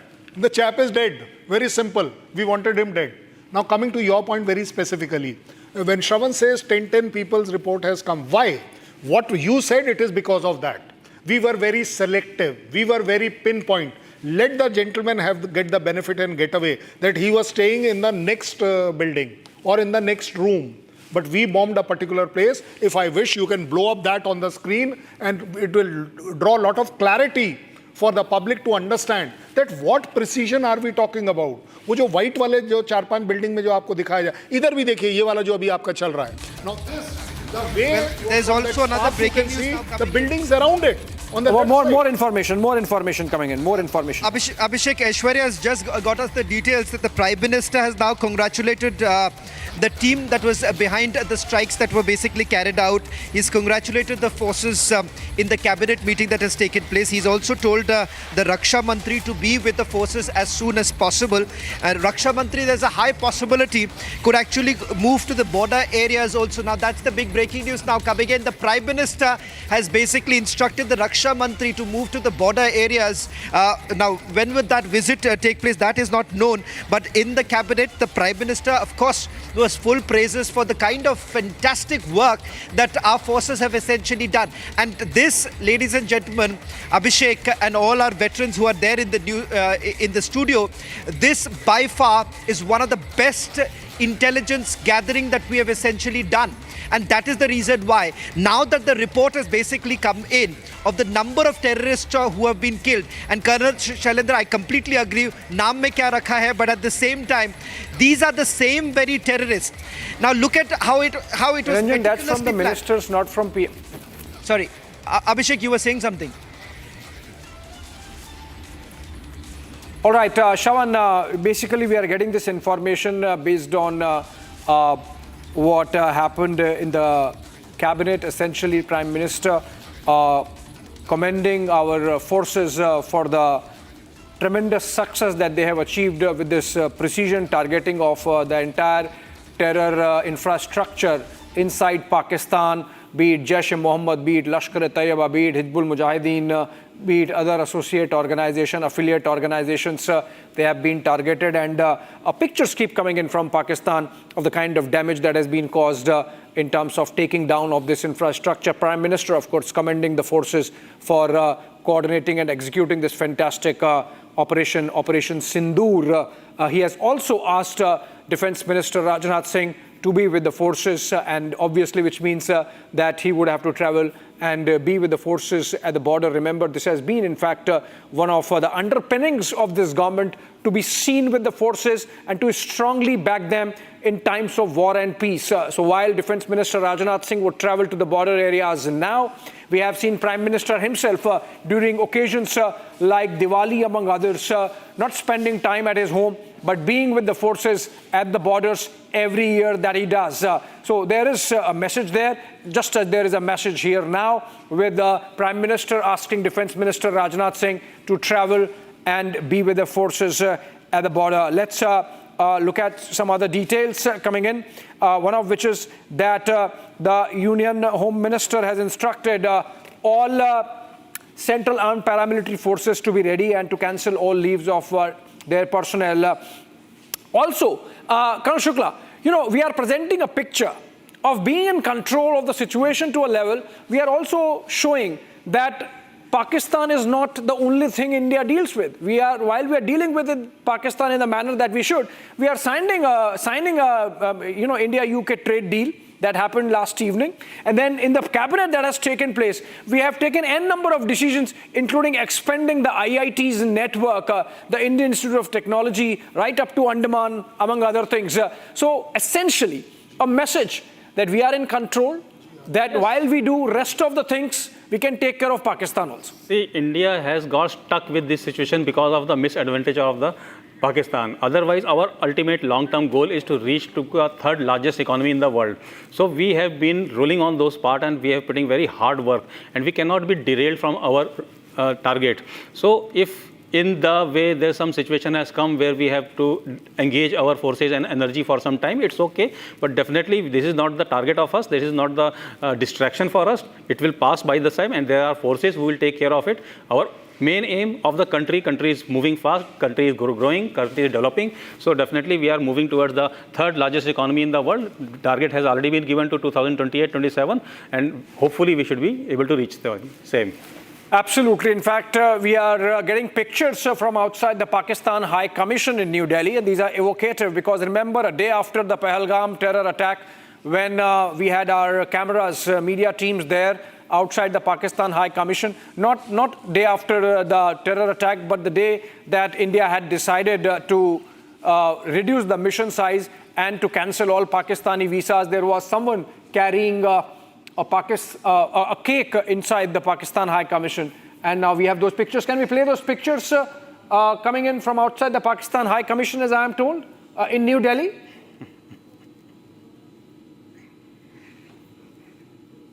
All right, we'll get those pictures up in a bit.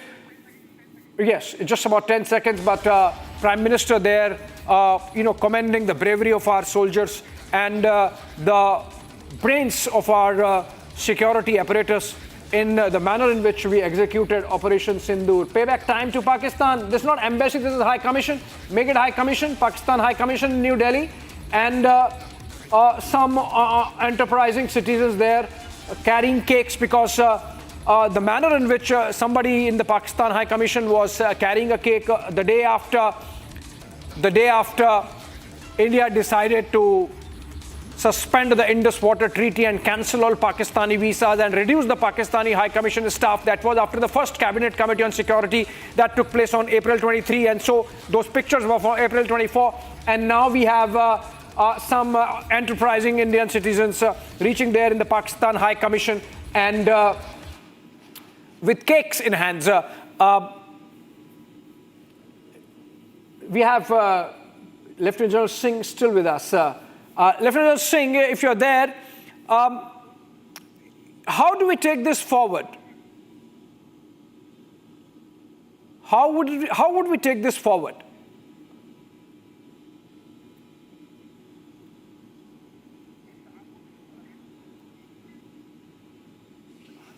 Okay, we in fact have a reporter there outside the Pakistan High Commission. Komal is there. Komal, if you are getting me, आपको अगर मेरी आवाज आ रही है, ये बताएं कौन लोग हैं और वहां अभी क्या माहौल है पाकिस्तान हाई कमीशन के बाहर?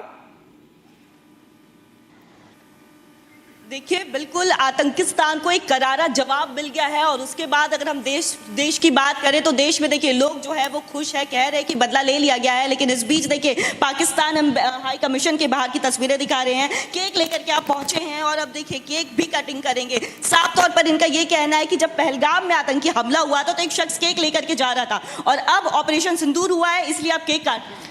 देखिए जब पहलगाम में हमला हुआ था तो कुछ लोगों ने यहाँ केक काटकर जश्न मनाया था और आज हम अपनी सेना को धन्यवाद करते हैं। हमारी सेना और हमारे प्रधानमंत्री जी ने जो देश का नाम रोशन किया है और उन लोगों को जवाब दिया है जो देश के अंदर रहकर देश विरोधी काम कर रहे थे। तो मैं अपनी सेना को आज ये हमारी इंडियन आर्मी ने जो काम किया है मैं सबसे पहले सेना का धन्यवाद करता हूँ और ये इसी खुशी में हम केक काट रहे हैं और अब अपने लोगों को केक खिला रहे हैं। ये सब इंडियन आर्मी ने जो काम किया है उसके लिए और सभी को जो भी लोग हैं हमारे केक खाएंगे। हमने दिखाई थी सबसे पहले देखिए रिपब्लिक भारत में ही वो तस्वीरें हमने दिखाई थी कि किस तरह से पहलगाम में हमला हुआ और उसके बाद देखिए एम्बेसी से एक शख्स बाहर निकलता है, पाकिस्तान का वो रहने वाला होता है और यहाँ पे पाक हाई कमीशन में चूंकि वो कार्यरत था केक लेकर के बाहर जा रहा होता है। उस पिक्चर को देख करके देशवासियों में काफी ज्यादा गुस्सा देखने को मिला था और उसी कड़ी में देखिए अब चूंकि ऑपरेशन सिंदूर हो गया है और आप केक लेकर के पहुंचे हुए हैं, केक भी खिला रहे हैं, क्या कहना चाहेंगे इंडिया के इस जवाबी कार्रवाई पर? देखिए अभी तो ये उनको छोटा सा जवाब है। पाकिस्तान ने हमेशा से हमारे ऊपर आतंकी हमले कराए हैं लेकिन हमारी सेना ने हमारे प्रशासन ने इसका जवाब दिया है। तो कोई झुकने वाला नहीं है। इंडिया का हर एक नागरिक भारत सरकार के साथ और सेना के साथ और हमारे प्रशासन के साथ खड़ा है। पाकिस्तान कमजोर ना समझे और मैं मोदी जी का बहुत बहुत धन्यवाद करता हूं कि उन्होंने ये काम किया और भगवान उनको लंबी आयु दे, हमारी आयु भी उनको लगाए। और ये उन लोगों के लिए जो हमारी बहनों का सिंदूर उजाड़ दिया गया था, ये आज उनको ऑपरेशन सिंदूर करके उनको जवाब दिया गया है। और इसी तरह से हम ये चाहेंगे कि जो भी बचे कुचे आतंकवादी हैं इन सभी के खिलाफ कार्रवाई करके एक बार सारा ही साफ कर देना चाहिए कि दोबारा हमारी बहन बेटियों का सिंदूर नाम पूछकर जाति पूछकर किसी की हत्या करना ये बहुत ही शर्मनाक और नाम पूछ करके जाति पूछ करके कलमा पढ़ने को भी बोला जाता है। और ऐसे में देखिए आप भी यहाँ पे पहुंचे हुए हैं इंडियन आर्मी का ये लेकर के जिंदाबाद। बिल्कुल, क्या कहेंगे इस कार्रवाई पर? मैं तो ये कहूँगा जो कुछ हुआ है ये बहुत अच्छा हुआ है और हमारी सरकार जो कर रही है बहुत अच्छा कर रही है और ऐसी करती रहेगी तो बहुत अच्छा रहेगा, हम सबके लिए अच्छा, हमारे पूरे देश के लिए अच्छा रहेगा। ये हम लेके आए हैं Indian army. Well, Abhishek, go ahead, Shawan, go ahead. You have a breaking news development coming in. Abhishek, I've just got some more details, and this is as far as the operation at Sialkot is concerned. In fact, in Sialkot, they have been able to destroy 2 launch pads. Interestingly, the backstory of how they were able to pin down at least 2 of them, because when Chuck Amru's name actually came up, there was a bit of a surprise because Chuck Amru's name so far hasn't been widely spoken about. But it turns out that during the interrogation of a few OGWs and the GPS coordinates of gunned down terrorists, based on which the security agencies were able to identify at least 2 launch pads in Sialkot. And that's how they were able to carry on with a reconnaissance, and the NTRO thereafter basically looked at the movement of the terrorists at the Sialkot launch pad. And Sialkot launch pad, it turns out, was one of the main areas from where the infiltration bids have actually taken place. Remember, there was an attempt that was made to create absolute havoc in the Punj area, particularly with the infiltration route being very, very active. It turns out that questions were basically raised right now about how they were able to identify these GPS coordinates and thereafter carry out this precision attack at Sialkot. So that's the backstory that I'm getting to you right now as far as the Sialkot is concerned. Can I also just quickly go to Colonel Shailendra also? Colonel Shailendra, if you can hear me. Oh, yes, I can hear you. I can hear you. Colonel Shailendra, I just had a word with a source of mine in the agency, and they've just given me a brief because right now we're not being able to get, a full details of it. A snippet that I was just told about Sialkot and Chak Amru is when I asked them the question about Chak Amru. They said that, look here, this is how we got. It was based after the interrogation of certain OGWs and some of the terrorists who were basically gunned down and the GPS coordinates from that they actually got. And that's how they realized that Chak Amru, that was the second launch pad in Sialkot. Shravan, I'll correct you. I think we decided it once. There is nothing called as ODW. They are OGW terrorists. There is only one word for them. They need to be treated like a terrorist. But before I answer your question, I would like that cake issue which Abhishek brought out. Well, let me tell you, when the cake was brought by the Pakistani for his embassy, that's the time we had said, you can have the cake, but you can't eat it. Today, what we have shown outside the High Commission, we will have the cake, we will cut it, and we will have it also. We have proved it. That's the difference between Pakistan and us. When they make a claim, it is only a claim. We don't make a claim, but what we do gets proved as a claim. There is a lot of difference between what they are doing and what we are doing. But at the same time, the way these strikes have taken place, I'm still surprised that how could we still restrain ourselves, that we will selectively only go for those targets where the terrorists are there. There's a lot of work done. There's a lot. Otherwise, it should have been that particular village should have vanished where they were.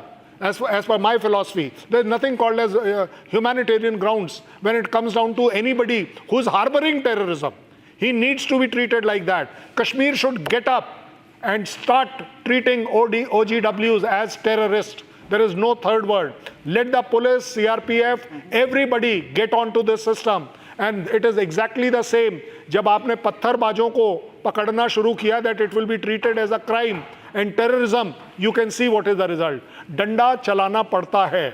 आपको एक बार जरूर चलाना पड़ता है. That is how Pakistan understand. That is how OGW understand. And that is the language of the terrorists which they understand. I am very clear about this. Colonel Shailendra, thank you very much. But there's also some more breaking news now coming in. The Prime Minister would be briefing the President with regards to the Operation Sindoor. In fact, this is going to happen in a short while from now. Earlier in the day, you've had the Prime Minister in the Cabinet meeting congratulating all the cabinet members as well as the forces, particularly the team that carried out the precision strikes. We are also given to understand that the Raksha Mantri has now been told by the Prime Minister to actually spend time with the very team that carried out the precision strike. So for all our viewers who are tuning in right now, this is undoubtedly a historic moment where India has not only been able to avenge the killings in Pahalgam, but several of the terrorist attacks that have taken place in Jammu and Kashmir, and Pakistan has now been shown the mirror. General Rajendra Singh is also joining us on this broadcast. General Rajendra Singh, a big day for us. There are more details now emerging. The kind of success that we are witnessing right now. Several terrorists gunned down. Several terrorists eliminated in the precision strikes that have been carried out. And most of them are now linked to the attacks that have taken place in the last 1 year. Yes, I think one of the most creditable thing which has happened is that the type of intelligence that we were able to gather from various intelligence agencies like RAW and NTRO and various other agencies, military intelligence, etc. I think it has been phenomenal. for the for such a strike to be carried out, it couldn't have been possible unless our intelligence agencies were able to pinpoint the exact places where these people are staying. And the very fact that we have been able to inflict about 90 to 100 killed in these operations, I think speaks by itself the type of intelligence that we have been able to get. And like I mentioned earlier, as far as our armed forces are concerned, they are second to none. Pakistan is no patch. I have seen them in 1971. I was a second lieutenant at that time, and they are no patch to Indian Army or Indian Air Force or Navy. I think that particular realization, if it was not there, it would have come by now. About 12 hours have already passed. There has been no strike back from Pakistan. I'm sure they are going to strike back, because otherwise it will be very difficult for them to justify to their masses as to how they were saying that they are going to inflict the heaviest of damage to the Indian Army or Indian Air Force. And if they do not strike back, it will be very difficult for them to stay. But if they strike back, our plans are already ready.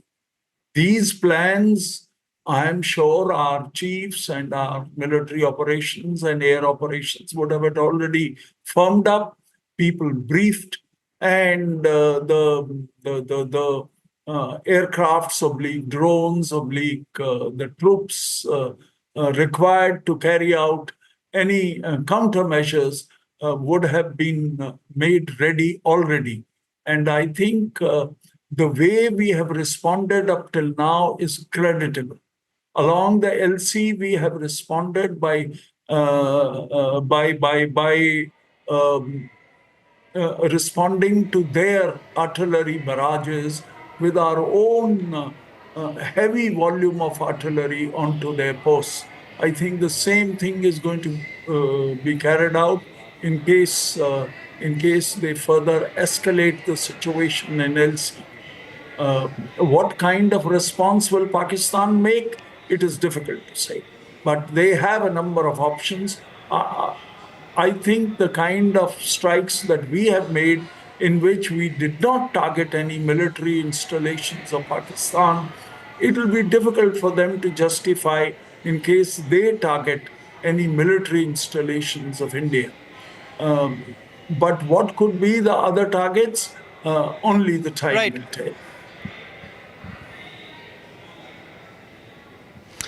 We're getting in some more breaking news right now with regards to the 2 launch pads that were targeted at Sialkot. It turns out that the agencies were able to get the new coordinates as far as Chak Amru is concerned from the terrorists who were gunned down in Jammu and Kashmir, and they were basically carrying certain coordinates with them. And the second is OGWs who were questioned by the security agencies. From there, they actually figured out that these are the launch pads from where about 50 to about 70 terrorists were present at the launch pad itself. And that is how they were able to narrow down on the Sialkot terror launch pad. And the precision strike was thereafter carried out. That's the other breaking news now coming in, Rhythm. That's the latest that we have now picked up, apart from the attacks that have been, the precision strikes that have been carried out at the other locations. That's massive. That's news that's coming in from Shavan. And Shavan, this is extremely crucial to understand how we've decimated the terror camps that had been launched by these terrorists. And now you're giving us details of the Sialkot launch pad.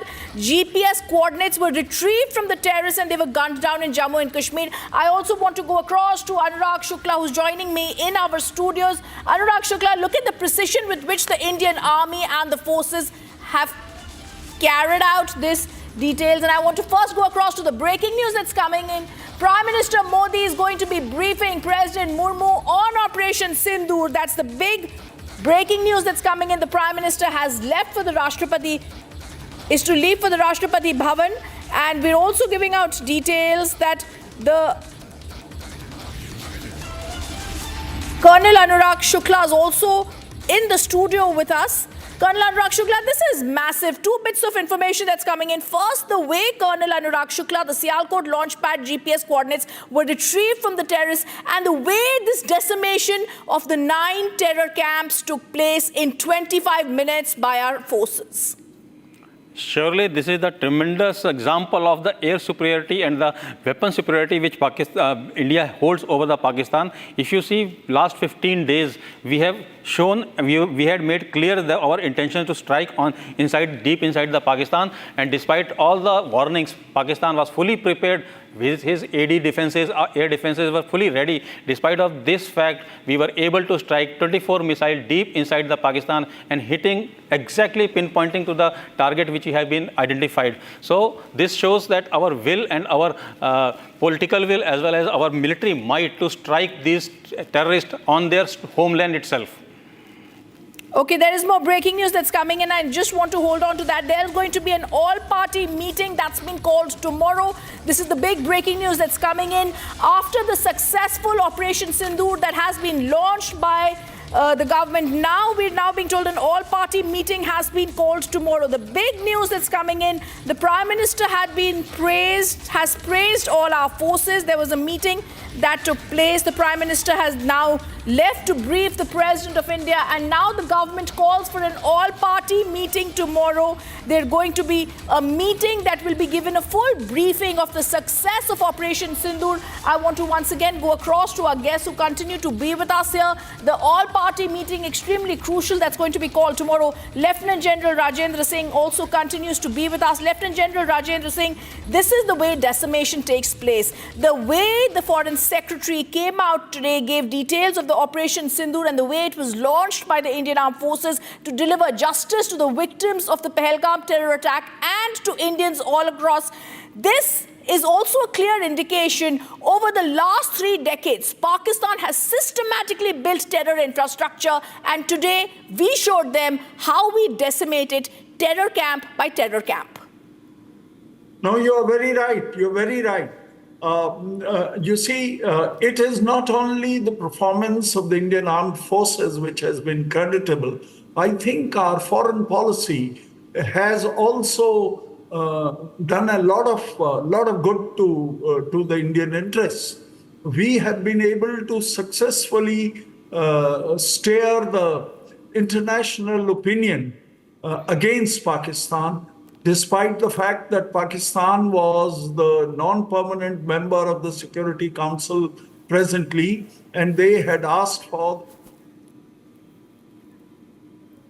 Absolutely. I also want to go across to Colonel Anurag Shukla, and this is very clear. This is the big breaking news that's coming in, Colonel Shukla. There's going to be an all-party meeting. The Prime Minister first congratulated the Indian forces and the cabinet. The all-party meeting has been called tomorrow. There's going to be a great details about also what is going to be expected.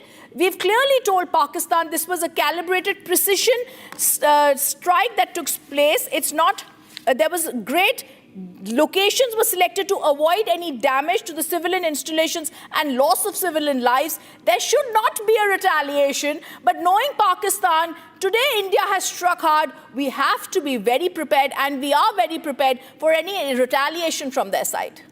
We are fully prepared for any retaliation they might be thinking of. We are very strong army, and we will repel them, or not only repel them, we will strike them hard. And they know this thing very well, and that is the reason you see there are contradictory statements coming from different ministers and other state players from the Pakistan. So second thing, coming to the operation, that there's a phase 1. The phase 1 of the operation has been completed. Now everybody is in a good feet. Now the political class will stick together. All-party meeting is taking place. The Prime Minister is briefing the matter to the President. So phase 1 can be taken as a completed. Now, if phase 2 has to be activated, that will depend upon the further goals, which will be defined by the CCS. At the same time, depending upon the reaction from the Pakistan side.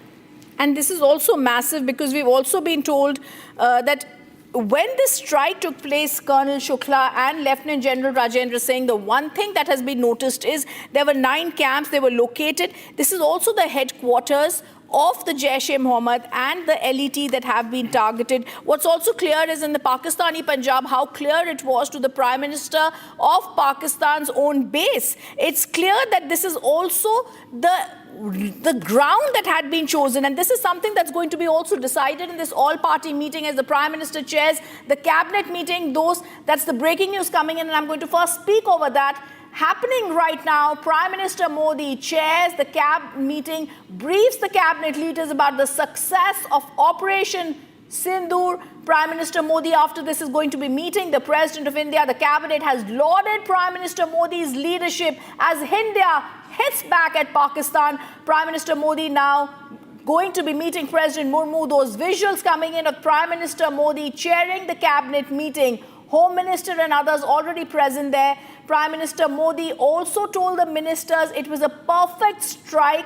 Top government sources tell us cabinet ministers lauded Prime Minister for the exemplary leadership. And I think that's the only thing we can call this, Colonel Anurag Shukla, because look at the kind of precision with which we've targeted the nerve center for training of suicide bombers of the LET, the facilitators and the key training ground of Hizbul Mujahideen, the place where Ajmul Kasab, the Mumbai terror attack terrorist captured alive, Markaz Taiba Muridke that was captured, and Bhavalpur, the headquarters of the JEM, where they indoctrinated JEM terrorists. The way with which we've struck in 25 minutes 9 terror camps with precision capability, using niche technology, selection of warheads, the targets have been neutralized with clinical efficiency, Colonel Shukla. This clearly shows the professionalism of the Indian Armed Forces and the intent of the Prime Minister. Sure, this should have been done much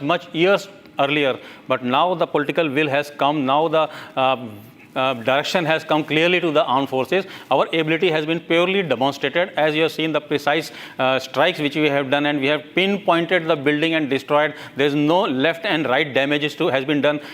So you can say a political will could have created much earlier when the parliament attack was done or the other Mumbai attack was taken place. That time we should have struck them hard. So we should have eliminated these criminals who have been nurtured by the Pakistani on their own soil in the middle of the population. So we should have done it much earlier, but nevertheless, anything which is done now is also welcome, and we hope that Pakistani understand this and never repeat the same in future.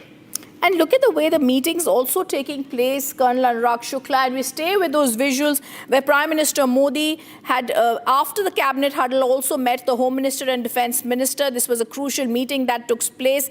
This meeting after the cabinet huddle, the pictures on the screen where Prime Minister Modi chairs a crucial cabinet meeting. Prime Minister Modi is also going to be going to Rashtrapati Bhavan to brief the President on Operation Sindoor. And it's also not just retaliation. This was the clear answer that was given by the Prime Minister when he coined the words Operation Sindoor.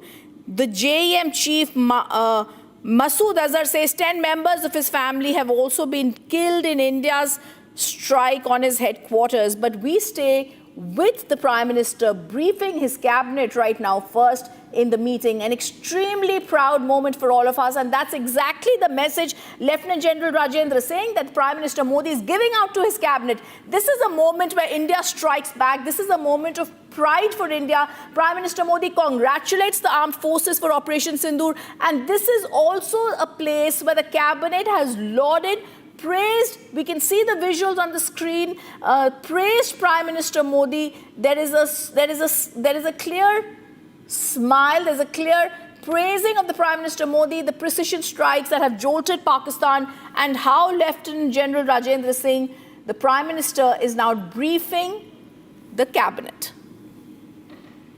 Yes, you are right. Actually, the leadership of our Prime Minister Modi needs to be lauded.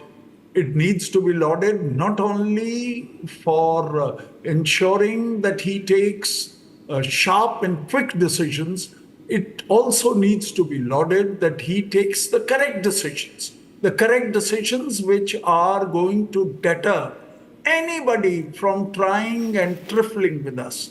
And I think it is a moment that all of us need to applaud the efforts of the current leadership led by Prime Minister Modi.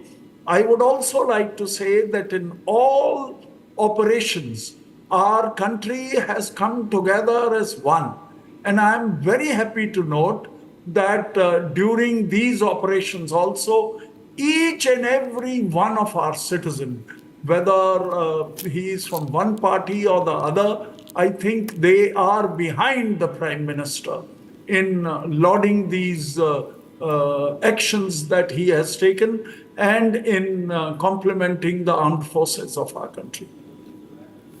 I think it's also the video proof that we are putting out there, Colonel Anurag Shukla, that has stunned Pakistan. This is the video proof where the Prime Minister is now also calling the all-party meeting, but this video proof is something that Pakistan did not expect. They expected a dossier. They expected that, like earlier, like the Pulwama, they would say that, oh, there's no proof, a dossier has been given. But as I'm going to go across and give you the latest information coming in, where the Prime Minister is going to be holding a meeting with President Murmu. Colonel Shukla, I want to ask you, the videos that have been released where the 9 terror camps have been decimated that I was talking about, and before I come across to you, I just want to give out names of these. This is the Savai Nala camp in Muzaffarabad. 30 kilometers from the LOC, a key LET training facility. The Saidna Belal camp in Muzaffarabad, a camp of Jaish-e-Mohammed terrorist organization, where they were trained in weapons, explosives.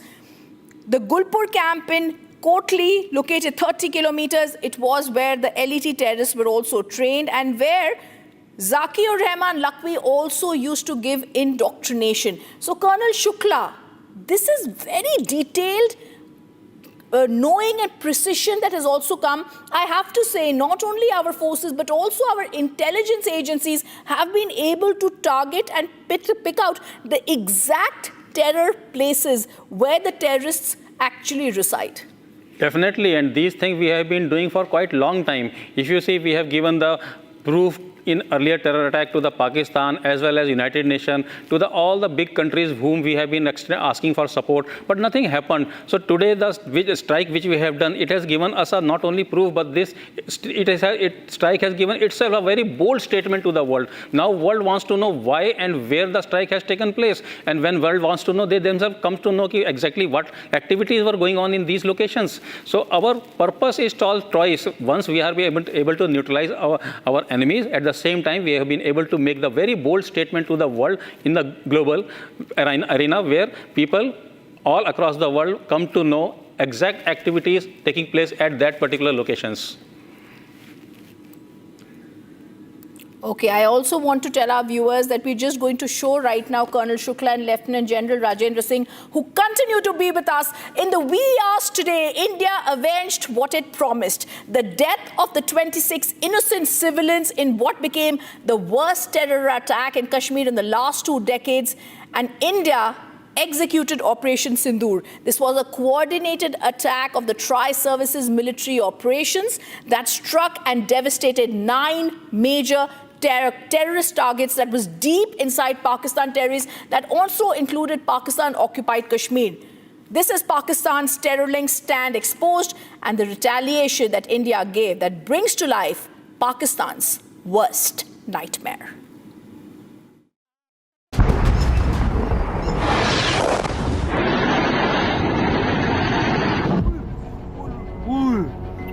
A little after midnight on the 7th of May, 9 targets struck inside Pakistan. Nobody saw it coming. Not even those in this video.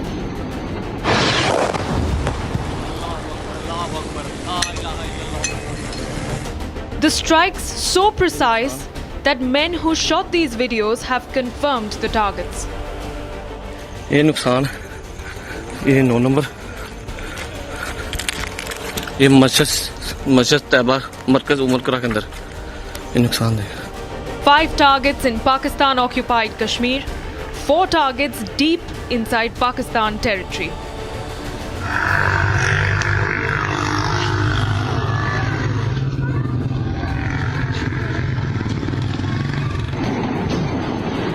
Terror camps struck with multiple hits on some targets.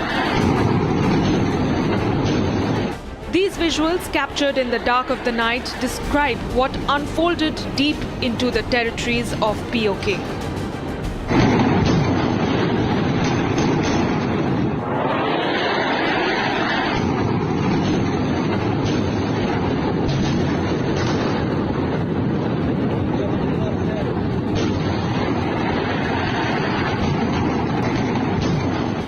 Precision strikes that turned the skies red. हाँ देखना वाम कैसे आ रही है वहाँ से अभी video catch होगी नहीं होगी Multiple loud explosions and a complete blackout. The enemy was not ready for this.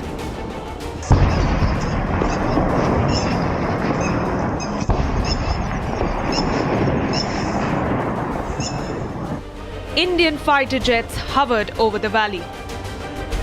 14 days after the Pahalgam killings, India has hit Islamabad hard. And as the world wakes up to Operation Sindoor, it's only the beginning of the end for the terror ecosystem of Pakistan.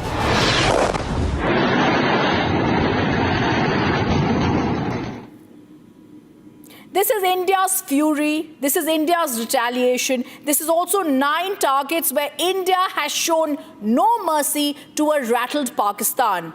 As India has shown and unleashed its anger, terror hubs have been obliterated. We're going to show you how swift, how silently, and how surgically with precision India carried out these attacks.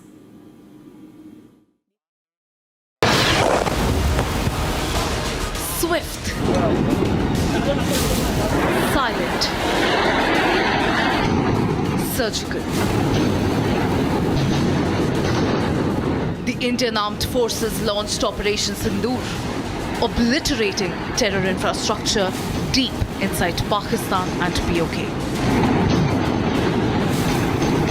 14 days and 9 targets later, the terror towers of Pakistan have toppled. Headquarters of Jaish and LET were also reduced to rubble. The escalation followed days of mounting anticipation after the dastardly Pahalgam terror attack, which left 26 innocent civilians dead.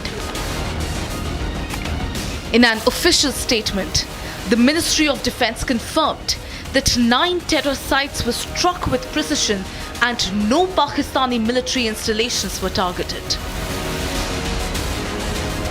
Pakistan Army spokesperson Lieutenant General Ahmad Sharif Chaudhry said that Indian missiles struck Kotli and Muzaffarabad in Pakistan-occupied Kashmir and Bahawalpur in Punjab province.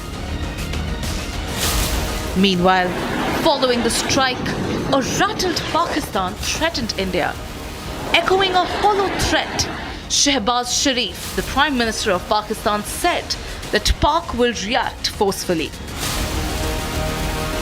Reacting to the developments, US President Donald Trump said that the US was aware that something was about to happen and hoped that the situation would de-escalate quickly. No, it's a shame. We just heard about it just as we were walking in the doors of the Oval. Just heard about it. I guess people knew something was going to happen based on a little bit of the past. They've been fighting for a long time. You know, they've been fighting for many, many decades and centuries, actually, if you really think about it. No, I just hope it ends very quickly. According to the reports, India has reached out to various countries across the globe, including US, Russia and the UK, to brief them about the military strike. With India tightening its ironclad fist around Pakistan's neck, Operation Sindoor echoes the message of Prime Minister Modi from the grounds of Bihar. India will identify, track and punish every terrorist and their backer. We will pursue them to the ends of the earth. India's spirit will never be broken by terrorism. Terrorism will not go unpunished. And the message is clear. India will always strike back.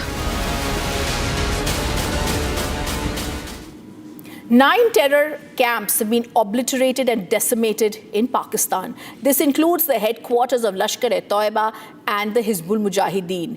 This also includes those places where indoctrination took place of those attacks that happened in India, whether it's the 26/11 attack or now the Pahalgam terror attack. Pakistan is rattled, Pakistan is spooked, because this was right at the nerve center of these terrorist camps and the very center where India has obliterated these camps. 26 innocent lives lost. 2 weeks later, all of the 26 innocent lives avenged. Operation Sindoor 22 April को पहलगाम में हुए विभत्स आतंकवादी हमले के शिकार मासूम नागरिकों व उनके परिवारों को न्याय देने के लिए लॉन्च किया गया था। इस कार्रवाई में 9 टेररिस्ट कैंप्स को टारगेट किया गया और पूरी तरह से इसे बर्बाद किया गया। Not only did Pakistan not see this coming, but its worst nightmares were brought to life in the wee hours of Wednesday as India launched the first tri-services operation against Pakistan since the 1971 war. The Indian Army, Air Force and the Navy launched a coordinated operation striking hard some of the most significant and long-standing terrorist training hubs deep inside Pakistani territories. We've hit back. Ladies and gentlemen, the big breaking news story of the moment. If you can hear me, all right, because I want to recap exactly what is happening. As of this minute, 33 minutes past 2, history has been made. This is a very direct and straightforward attack by the Indian Army. We are reporting Pakistan has been hit. Muzaffarabad has been hit. A total of 9 places in Pakistan have been hit. The operation has dismantled 9 major targets of the Lashkar-e-Toiba and Jaish-e-Mohammed. Bombs were also rained on Hizbul Mujahideen hideouts inside Pakistan. India's retaliation used precision strikes and long-range standoff weapons at 9 locations, flattening the logistical, operational and training infrastructure of terror groups.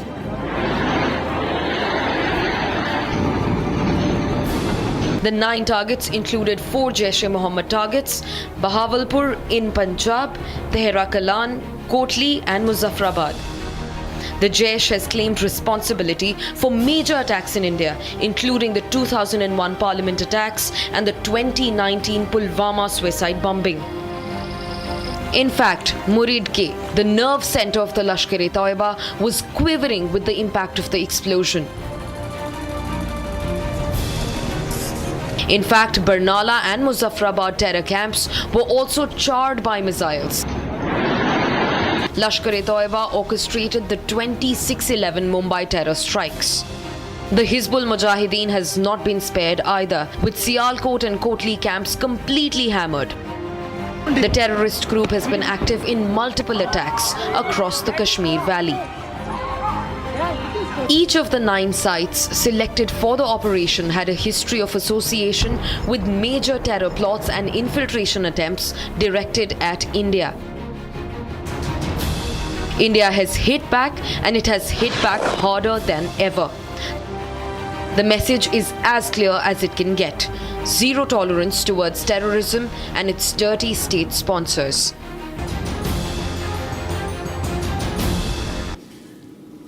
And we're going to tell you how, while the world slept, Indian Army and the Air Force in a coordinated operation had striked at a precision back at Pakistan. We're also going to tell you when this strike happened, how we're going to tell you some breaking news that's coming in.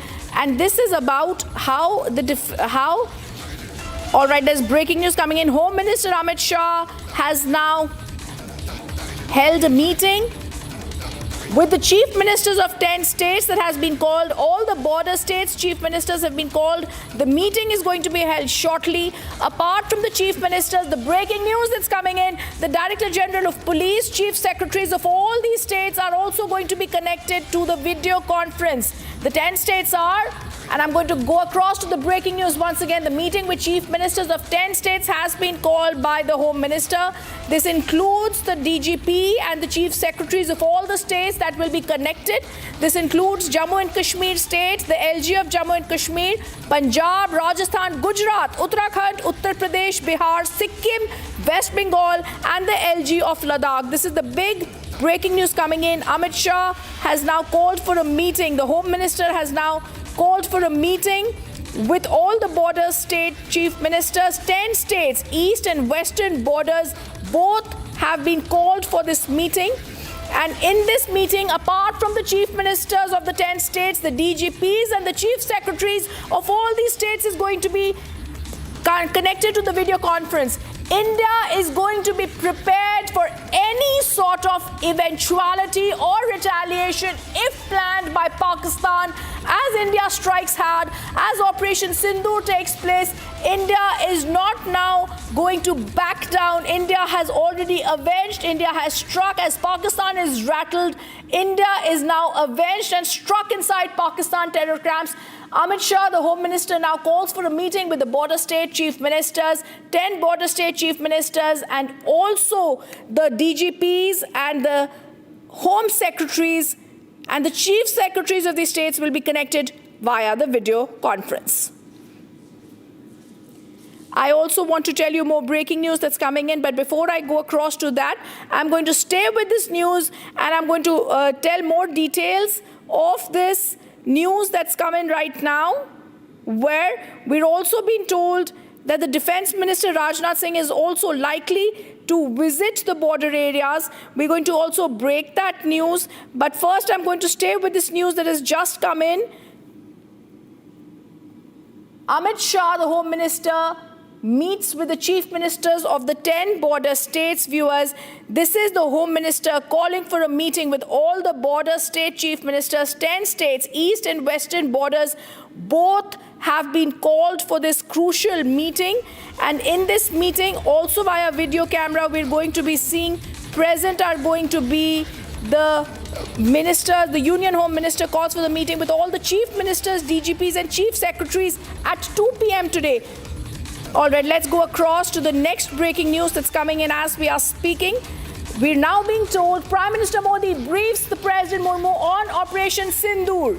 The Prime Minister has reached Rashtrapati Bhavan. The Prime Minister briefs President Murmu on this. The Prime Minister has reached Rashtrapati Bhavan to brief. This is after the cabinet went into a huddle on the precision strikes and this Operation Sindoor successfully, where Pakistan has been beaten. These are shots coming in of Prime Minister Modi's cavalcade that has now reached the Rashtrapati Bhavan to brief the President of India, President Murmu. Happening right now, there have been high-level meetings that have taken place since morning, and now Prime Minister Modi at Rashtrapati Bhavan to brief President Murmu on Operation Sindoor. This happens after the cabinet meeting. The Prime Minister heads to meet President Murmu. Simultaneously at 2 p.m. we're being told the Union Home Minister is going to be having a meeting with the chief ministers of all the 10 states. Prime Minister Modi is going to brief President of India, President Murmu, on Operation Sindoor. And this is the beauty of a democracy, where there's a cabinet meeting that is held.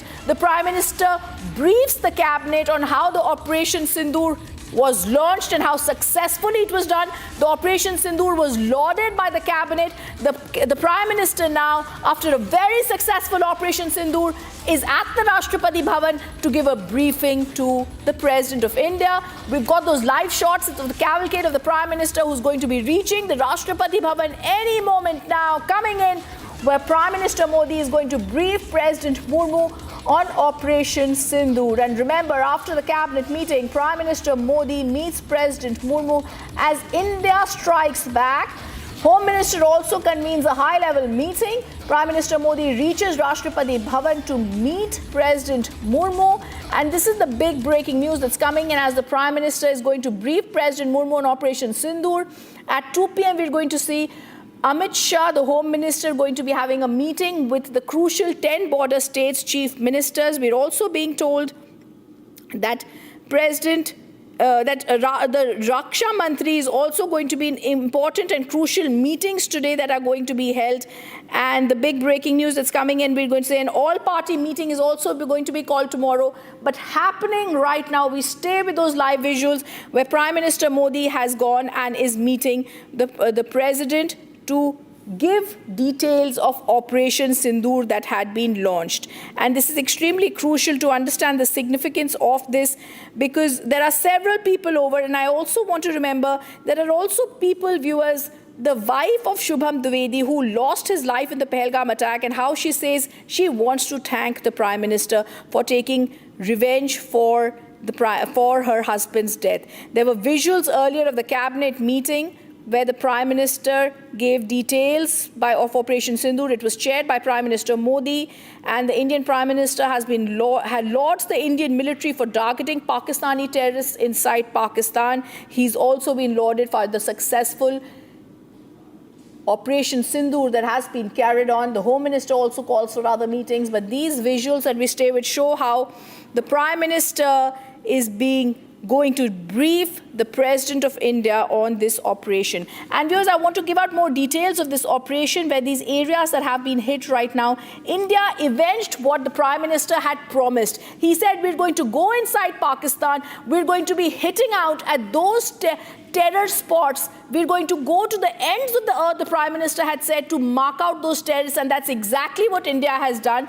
We have avenged in the wee hours today what the Prime Minister promised. India executed Operation Sindoor. This is the coordinated tri-services military operation. We attacked and devastated 9 major terrorist targets deep inside the Pakistan territories, which includes the Pakistan-occupied Kashmir. We're showing you on the screen the terrorist camp that has been destroyed, Mehnoona Joya in Pakistan that has been destroyed. While Pakistan's terror links now stand exposed, this Indian retaliation brings to life Pakistan's worst nightmare. To brief the President, Prime Minister Modi's cavalcade has reached the Rashtrapati Bhavan, and Pakistan did not see their worst nightmare coming on the wee hours of Wednesday morning, viewers, as India launched the first tri-services operation against Pakistan since the 1971 war.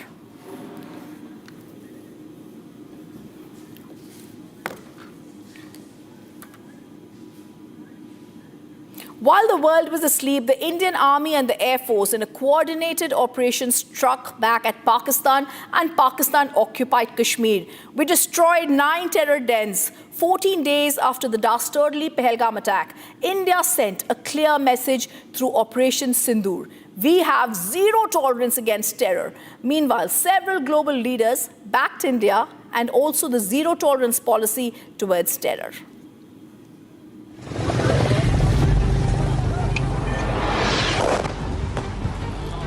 In a bold and decisive move, swift, surgical and unforgiving. 14 days after the dastardly Pahalgam terror attack,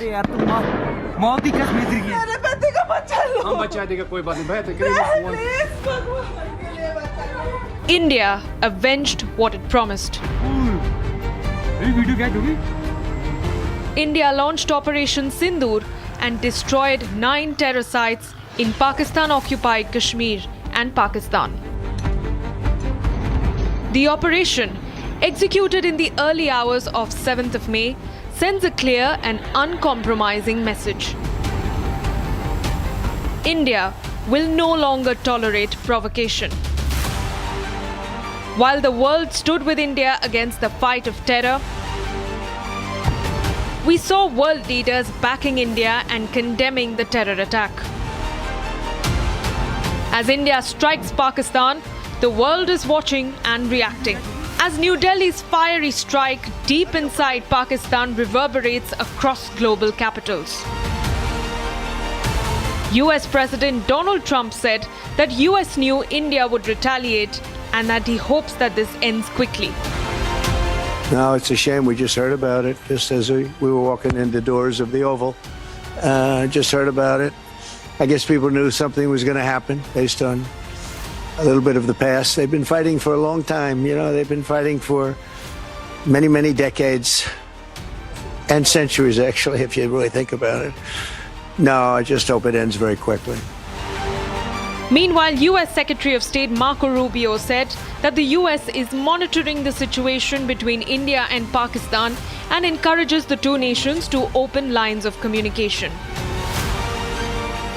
Reacting to India conducting precision strikes, Israel envoy to India showed solidarity, saying that Israel supports India's right to self-defense. The operation targeted 9 locations, including Jaish's base in Bahawalpur and Lashkar's hub in Mudrike. Operation Sindoor, as the Indian Army stated, is India's answer to Pakistan. Justice is served.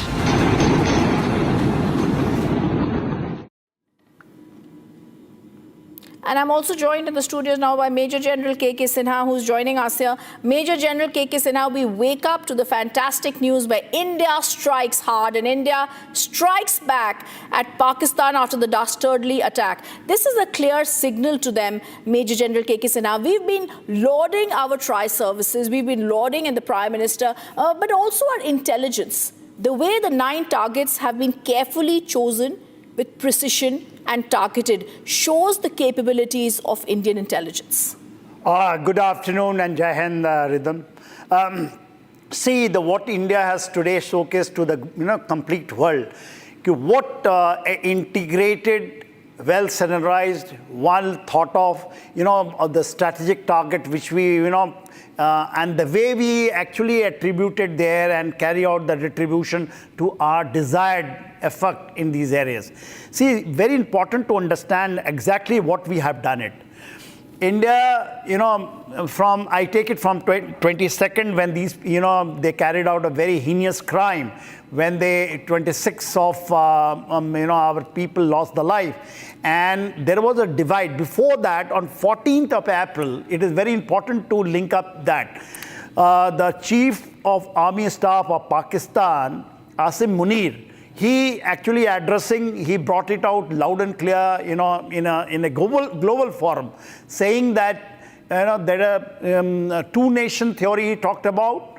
He talked about jugular vein. Jugular vein, is the next vein, very important about the Kashmir. And then he talked about two-nation theory and that Hindu-Muslim divide. He brought it out, that Muslim and Hindu, we are two different. That we have seen in 22nd when they carried out this heinous crime with 26. You link it up, everything 14th and 22 same. 24th onwards, we in India, because before that Prime Minister addressed from Bihar in both for the own countrymen or also for the global in English, saying that India is going to carry out the missions or he has taken the nischay that we will carry out, and we will carry out, pinpointed, absolutely pick out from the immense graves if these perpetuators who are funding, who are the masters behind this, and India is not going to leave. And what you have seen from last night onwards, you must be awake, I am awake, but India has seen, the Operation Sindoor, which is very important. That, our sisters, our daughters who lost their, loved ones in this, and they have actually the Sindoor is very important and very, very precious thing for our Hindus, ladies. That is the Operation Sindoor, which the Prime Minister has chosen the name, and the way we have attributed. Now come down to actual, how it has been done. If you say in the POK, Muzaffarabad, which is the actual symbol of the complete terrorist launch areas. The launch area, launch pad, and the launch point, which is there in that area about 30 kilometers, which is the depth. There are 2 targets from there, Kotli coming. There are a Fidayan training camps of 15. Absolutely the 2 targets, that is the launch area we have to hit.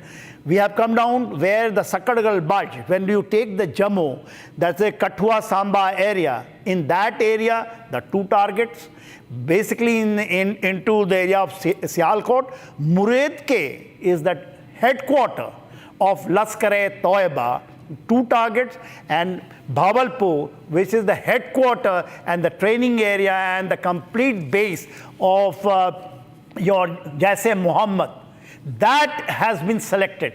The stretch is more than 1,000 kilometers when you see from Muzaffarabad right up to the Bhabalpur and deep inside 100 kilometers. Hitting precisely, starting the operation at 1305 and getting over by 1325. No armed forces of the world. Where is the synergy? There are drones which has come, naval drones, Army, Navy, Air Force in precision like this and picking up the targets and getting the kill the way we want. Absolutely.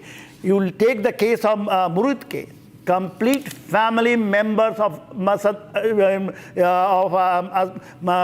has been eliminated there.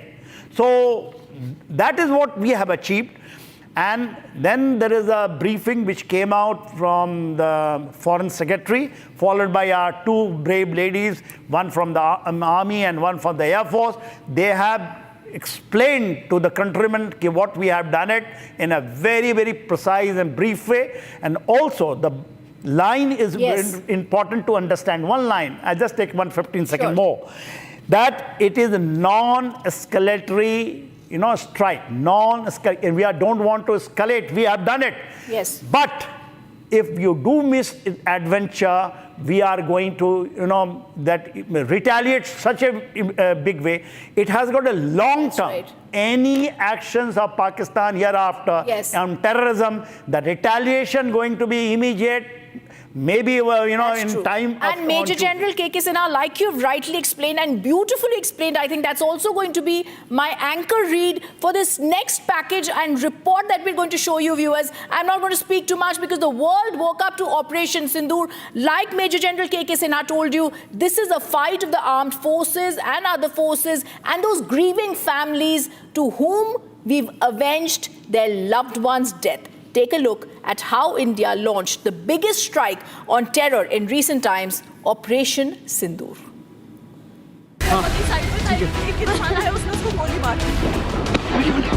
The April 22nd Pahalgam terror attack claimed the lives of 26 Indians, families that were witness to the killings of their loved ones. Women and children left grieving a deep and unbearable loss. 14 days after, India and the world woke up to Operation Sindoor. Operation Sindoor, India's response to Pakistan's terror ecosystem. Operation Sindoor, an invocation of grief, memory, and resolve.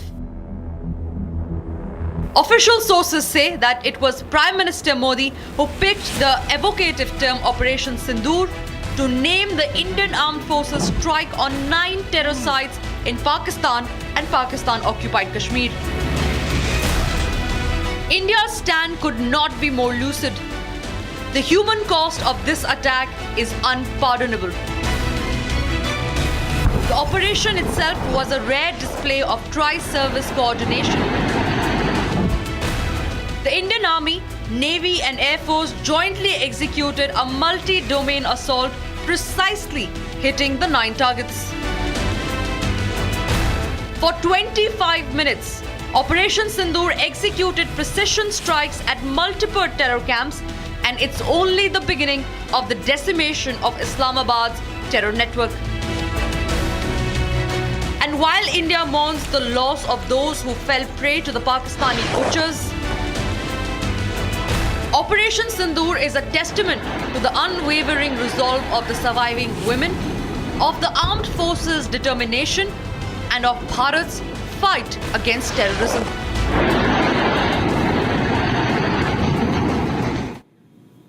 Major General K.K. Sinha continues to be with us. And Major General K.K. Sinha, I want us to understand the inside details of how Operation Sindoor was launched and carried out. We're telling you exactly what you told us, where Hafiz Saeed is attacked, the LET headquarters stuck in Muridke, like you were telling us. I also want to tell our viewers the strategy was surgical, it was selective, it was precise. There was a high-value targets were under constant vigilance. Major General K.K. Sinha, the Prime Minister was briefed before the final execution order, but taking us through all the 9 camps that were destroyed, the headquarters of the LET you mentioned, that's at Muridke, the Markaz Taiba, the headquarters of where Hafiz Saeed terrorists were trained, and also the headquarters of Jaish-e-Mohammed Bahal at Bahawalpur, Markaz Subhan, the headquarters. This is where terrorists, Major General K.K. Sinha, were indoctrinated.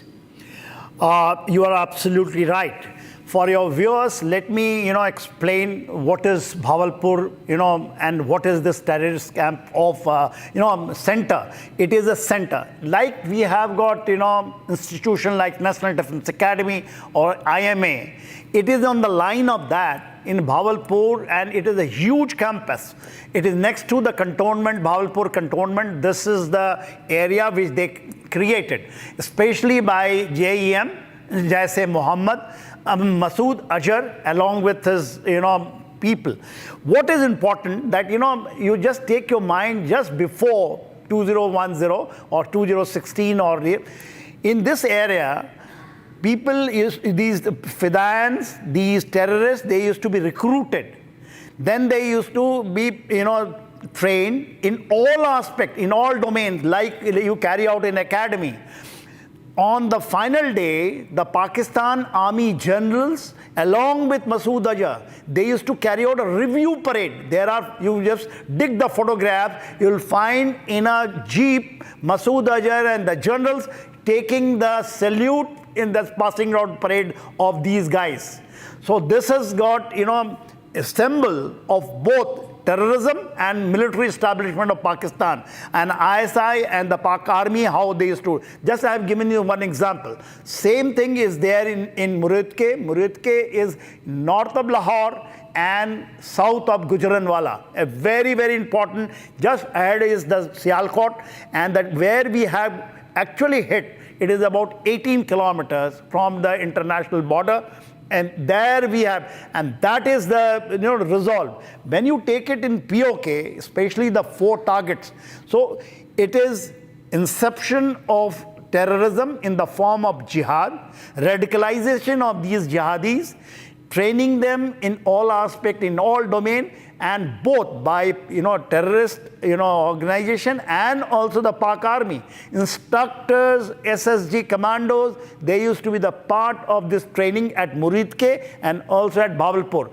And then their launch areas just behind the main areas of Pak deployment in the POK, in the Sakargal Bulge area, in the area of Sialkot, from there used to come. These are the riverine terrains. So if you take Jammu and Kashmir, starting from top, if you say in the area of Pir Panjal north and south, and also in the area of when we say Cham Jauria, that is, and then you come down to Jammu area, everything has been hit. It is so beautiful planned, so much intrinsic information about presence of these terrorists at that particular time, because Pakistan was rattled. Is a real-time information, and then you are going and hitting them. I think nothing can be more precision.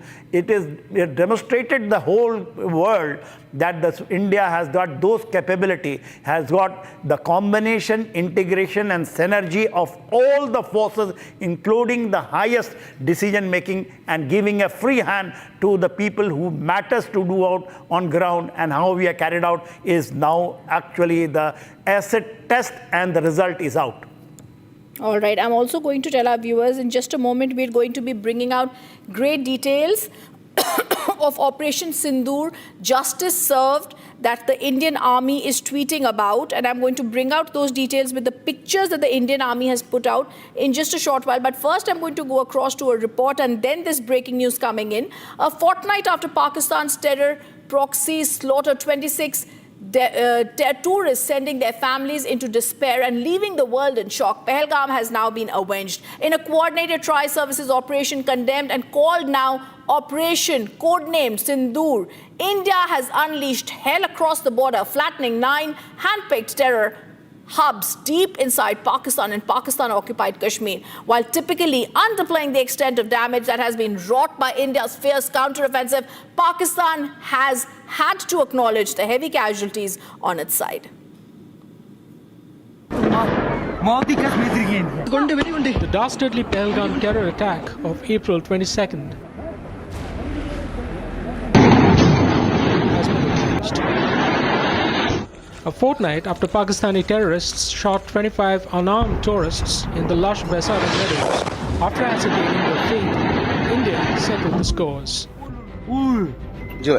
In a precise and deadly tri-services offensive codenamed Operation Sindoor, the Indian forces destroyed 9 terror hubs or hideouts deep inside Pakistan and Pakistan-occupied Kashmir. It was learned that of the 9 terror hideouts that the Indian forces hit, 4 were in Pakistan and another 5 in the POK. The targets, the coordinates for which were determined by intelligence agencies, included the Jaish and Lashkar headquarters in Pakistan's Bahawalpur and Muridke. The precision munitions, which included kamikaze drones, downed Markaz Tayyaba, the main training camp or facility of the Lashkar Tayyaba. Huge visual coming in right now. Just see the extent of the devastation in Pakistan tonight. Just see that go through. This is a huge strike, ladies and gentlemen. Just see that visual, the level of devastation. The first visuals brought to you here only on Republic, and all the Pakistanis watching in shock and horror as India begins a mammoth strike. Now you're seeing the kind of armory and ammunition being used here. What does this look like to you? General Kochar, you've been with the ordnance. I want to show you this visual. General Kochar, are you there? Are you seeing this visual with you, sir? You see the nature of the visual, the nature of the explosion. What does it look like to you, sir? My assessment is, Arnab, from what I can see on your screen. Yes, sir. This is a combination of a drone and a missile strike. A mix of drone and missile? Yeah. Because okay, I don't. One second, sir. 1 second. Can the drones go so deep? I also want you to expect, General Bakshi, how deep did we go? General Bakshi, how deep have we gone when we go to? And there's breaking news that's coming in, and I'm also going to get my guests involved in this. This is the big breaking news. The Indian Army has now given out details of Operation Sindoor, the Target 1.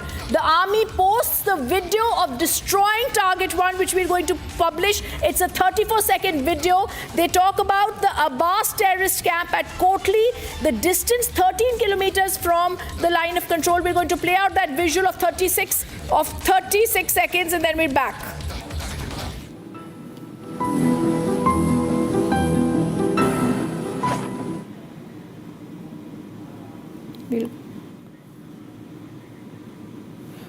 All right, the big breaking news that we'd broken a few minutes ago. Home Minister Amit Shah in that meeting that's going to be held. The government sources had said the Prime Minister had briefed the cabinet, and now the big breaking news that's coming in. This is a meeting that the Home Minister is having. There's also another meeting that has been announced of Home Minister Amit Shah with all the state chief ministers, the DGPs. That is going to be a briefing that's going to be there on Operation Sindoor. After the very successful meeting, after the very successful Operation Sindoor, Union Home Minister Amit Shah is going to be.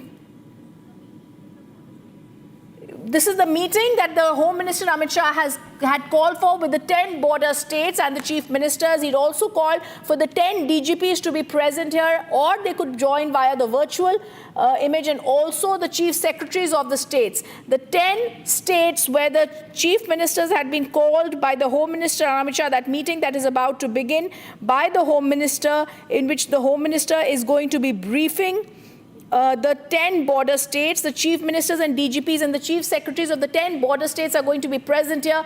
This includes the state chief ministers of Jammu and Kashmir, of Punjab, of Rajasthan, Gujarat, Uttarakhand, Bihar, Uttar Pradesh, Sikkim, West Bengal, the LG Ladakh, they'll all be attending the meeting that has been called by the Union Home Minister after the success of Operation Sindoor. Union Home Minister Amit Shah had called for this meeting. He called for the meeting with the chief secretaries, with the DGPs and the chief ministers. This crucial meeting by the Union Home Minister that's going to be addressing and meeting the border state chief ministers. Obviously, this meeting is going to be giving out key pointers, viewers, on what has taken place and also precautionary measures, Major General K.K. Sinha, that have to be put on guard now. Yeah, this is a very important meeting, but you brought it out that, both eastern and western side. First, we take it the western front of ours when Jammu and Kashmir, Punjab. Then, of course, we have got Rajasthan and Gujarat. Those 4 and 6 of them of the northeast. Sir, I'm just interrupting you for 1 minute. Now the meeting that the Prime Minister has with the President of India, Draupadi Murmu, those are the first visuals coming after an extremely successful Operation Sindoor, where India decimated 9 terror camps. After having met the cabinet, the Prime Minister of India on the very successful Operation Sindoor then briefs the President of India, Draupadi Murmu. We'd seen earlier he was going towards the Rashtrapati Bhavan, Prime Minister Modi, who was lauded by his cabinet on this success of Operation Sindoor, briefing, giving, discussing, deliberating Operation Sindoor with the President of India. There is this beautiful namaste that is being shared between the President and the Prime Minister, Major General K.K. Sinha. And we're also, I just want to go across to this tweet that's coming from the President of India, Major General K.K. Sinha, and then I ask you to please comment on it. The President of India has said that Prime Minister Shri Narendra Modi called on President Draupadi Murmu at Rashtrapati Bhavan and briefed her about Operation Sindoor. And as we go back, I want you to speak on both sets of visuals that we are putting out, Major General K.K. Sinha. The beauty of the Indian democracy, where even now the Prime Minister goes and briefs the President after the successful operation. On the other side, all the 10 border states, like you mentioned, the eastern side and the western side, now being briefed by the Home Minister. So, beauty of Indian democracy, what we can see, it is in full play display. Prime Minister and going to the head of the armed forces, Army, Navy, and Air Force, and he is the executive head, the Prime Minister, is briefing him exactly what happened. This is not only a protocol, but this is actually what the democracy is. The same time, Home Minister, you see, when you carry out the internal security matters, homeland security in a global parlance, when we use homeland security, he has taken in account of all the people who matters. And we have got 2 neighbors, which is immediately of concern. One is Pakistan and towards the Bangladesh. I think, he has left the Chinese part of it for the time being, because I think there is no threat. This is what the threat assessment for the immediate requirement. But there is a huge threat requirement which is coming from Bangladesh, because it is against the terrorism. And terrorism is also coming from the Bangladesh, the way the situation is there internally inside the Bangladesh. I think is a very, very good visual, yes, where all and everyone, including the DGP of the state, has been brought, and yes, that will give the resolve, because today onwards, yes, there was supposed to be, mock drills also starting. Yes, sir. Sir, I just want you to just now speak over what I'm going to show for 34 seconds to our viewers. Let's break that now. Breaking news that had come in. The Indian Army has now tweeted the target 1 of Operation Sindoor, the Abbas terrorist camp at Kotli, at 13 kilometers from the line of control. The destruction that took place at 1:04 a.m. on the 7th of May, 2025. We play out that visual.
We're just going to cut across and go across once after these visuals that make us so proud.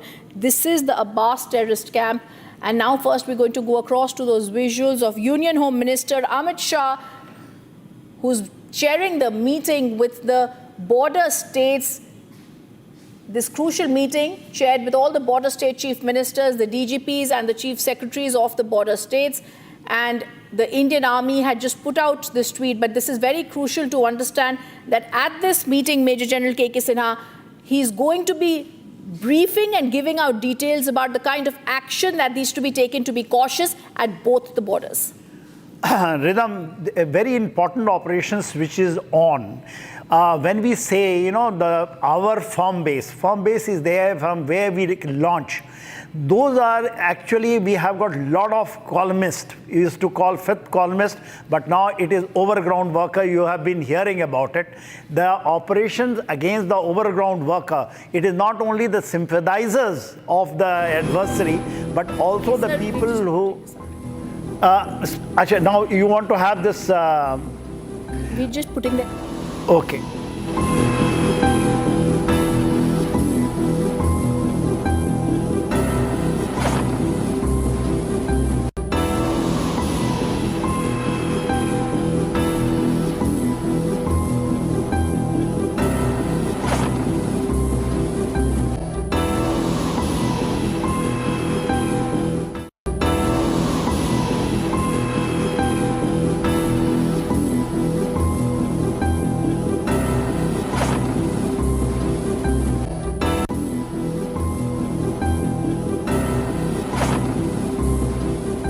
Pakistan. This is the Abbas terrorist camp at Kotli that has been shown 13 kilometers from the line of control in Pakistan-occupied Jammu and Kashmir, the nerve center for training suicide bombers of the Lashkar-e-Toiba, destroyed at 1:04 a.m. on the 7th of May.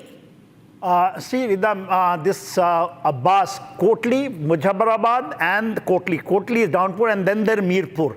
This is the area, this camp, which is about 13 kilometers. The Fidaian group is based here. When the Fidaian group will say the people are ready to give their life, but they carry out the terror. These are the deadliest terrorists of Lashkar-e-Toiba, which is actually supposed to be here, and they have been destroyed. If you see amount of, it is not the missile.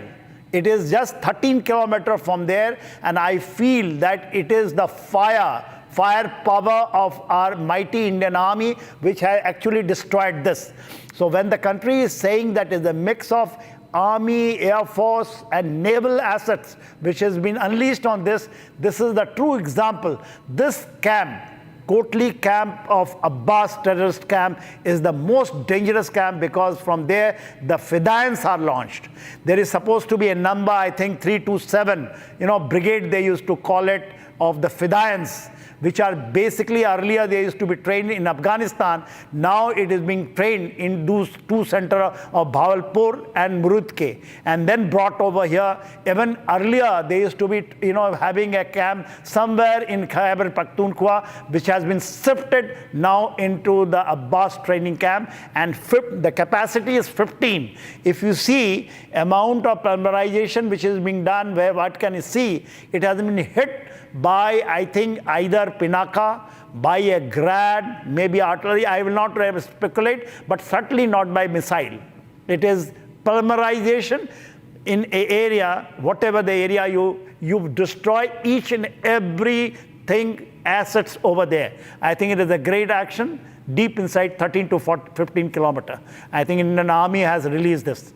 I think any response that has to be given to this, Pakistan needs to understand that anything they do will be met with an unprecedented, overwhelming response that is going to be there. And we also need to understand, like you're speaking to us, Major General K.K. Sinha, we're going to once again play out that, where we're going to show the viewers how India has obliterated 9 terror camps, but not only Kotli, even the headquarters, like you mentioned, of the Jaish-e-Mohammed and the Lashkar-e-Toiba that have been obliterated, the Markaz Taiba at Muridke, like you were speaking about, where Ajmal Kasab also got his training. These are very critical, precision, pinpointed targets that the Indian forces chose. Yeah, absolutely. When we say Murid K is not only what you say Kasab, but David Headley was also trained over there for carrying out espionage, recce, and then, the deep selecting the target within the India. Even 26/11, when David Headley was used basically for the 26/11 strike, it was all planned from the area of Murid K, which is the headquarters of Lashkar-e-Toiba. That is very, very important. And of course, Bhavalpur we know. And see, the complete ecosystem of terrorism, which is there, where these people are recruited, trained, then they are made radicalized, they made the jihadis, and then from where they come and launched, those are all destroyed for the time being. And until unless Pakistan chooses to again create this thing, I think in that retribution will come if he tries a misadventure, which has been told by our Foreign Secretary in his briefing today. I also want to go across to pictures that we are getting, sir, and we're going to put those out. India has successfully, like you said, destroyed the Markaz Subhanallah, the Jaish-e-Mohammed terror headquarters. This is also the training facility in Bhavalpur that we're going to show. This is the key base for terror operations in Bhavalpur. The site had been reduced to rubble that we had showed. The pictures clearly show that. And this is also signaling a very strong response that is going on the cross-border terrorism that India has been seeing for decades, sir. You are absolutely right. Bhavalpur, as a crow fly, when we take it from international border, it is 100 kilometers deep inside. When you move on road, and this is along with NH5 of Pakistan, and along with the canal system, which is going from Bhaval Nagar to Bhavalpur. So this is a very, very important area, and just behind that, is Rahmiyar Khan nearby and Multan.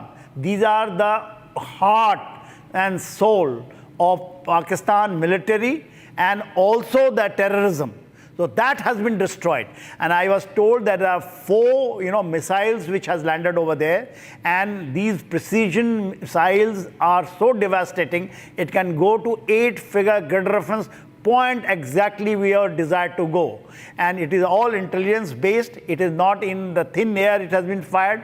It has been carried out with the deep your intelligence-based operations when these terrorists were there. And I think the damage initially was coming 30. I think it is now gone maybe very, very high, up to 100 terrorists killed over there itself. I also want to get some breaking news that's also coming in, of course, from Pakistan. The morale is down. They are demoralized, they are rattled, they are nervous. We're also now going to go across to that breaking news that's coming in, and we're going to put that picture out, viewers, that we've just got. This is the picture of the Chinese ambassador Jiang Zhaidong calling on the Pakistan FM Muhammad Ishaq Dar. A very clear picture in which, if I can actually see very somber faces, they're all looking down, rattled, nervous. There are no smiles. There are hands that are closed. The body language is serious. Everybody seems to be taking notes. And there is just solemnity. There's just nervousness and grievousness that is in the air. But this is also a very critical thing to understand, sir, here, that this is also happening, that China had earlier also supported Pakistan. The kind of language they've used, the kind of support we've heard that the China is giving to them. Of course, for China, the support to them is obvious, because they will try to have the non-state actors and the state actors in Pakistan create an unstable India, which helps their economic pursuits as well as them trying to have regional dominance in Asia. Yeah, see, the Chinese involvement in twofold as far as Pakistan is concerned. First, for the military, 81% of the Pakistan weapons and equipment are Chinese, which is proven to be now of no use as Pakistan is concerned. They are a very, very bad state. The second point is the terrorism. The Pakistan picked up the Chinese has picked up the Pakistan, the act of terrorism of strategy of 1,000 cut as their extended policy. That's why when it's come down to Lashkar-e-Toiba, Hizbul Mujahideen, especially Masood Azhar and Hafiz Saeed, China was vetoing number of times for these, organization to declare it as a global terrorist or the organization, and they are also funding them with the drones, all equipment, munitions. They are doing it. Al-Badr, which is now the TRF, this is the Chinese. Chinese gave them the idea, and especially when the Chinese ambassador over there, they changed the idea, changed the name of Lashkar, like Lashkar, Mujahideen, and come to TRF. And today's briefing, if you have heard properly with our foreign secretary, he talked about TRF. TRF claimed, when the strike took place in Pahalgam, initially the TRF, the resistant front, which is the Al-Badr, the Chinese stooge of all these three tanjims, as that they owned up that they have taken the responsibility. But immediately they have, on the behest of China, they took out. And also the UN, United Nations Security Council, when the resolution passed, they were able to take out the name of TRF. But today India has exposed it in a big way. That's right. Sir, we're also going to show our viewers exactly what had happened. We're going to show you Operation Sindoor, how Pakistan and Pakistan terror camps have been decimated in the wee hours of the morning on 7th May. The first one, the tweet showed 1:04 a.m., how we obliterated the first terror camp. We're going to give you a timeline about how Operation Sindoor worked out.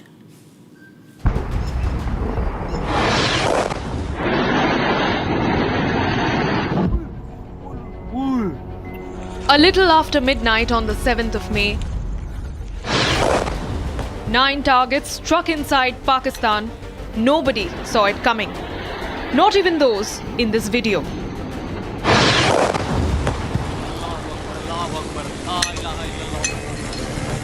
The strikes so precise that men who shot these videos have confirmed the targets. ये नुकसान, ये 9 number, ये मस्जिद तैयबा मरकज उमर करा के अंदर ये नुकसान है. 5 targets in Pakistan-occupied Kashmir, 4 targets deep inside Pakistan territory.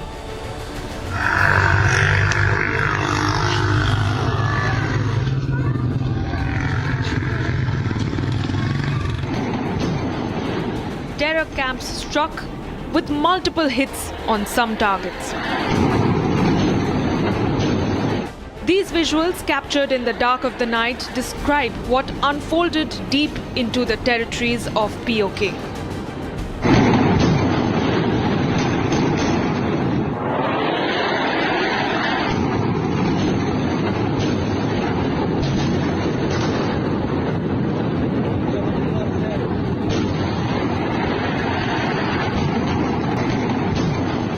Precision strikes that turned the skies red.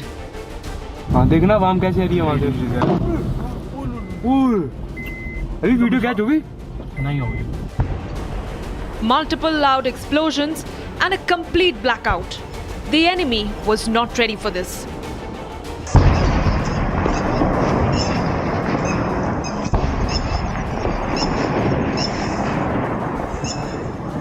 Indian fighter jets hovered over the valley. 14 days after the Pahalgam killings, India has hit Islamabad hard. And as the world wakes up to Operation Sindoor, it's only the beginning of the end for the terror ecosystem of Pakistan.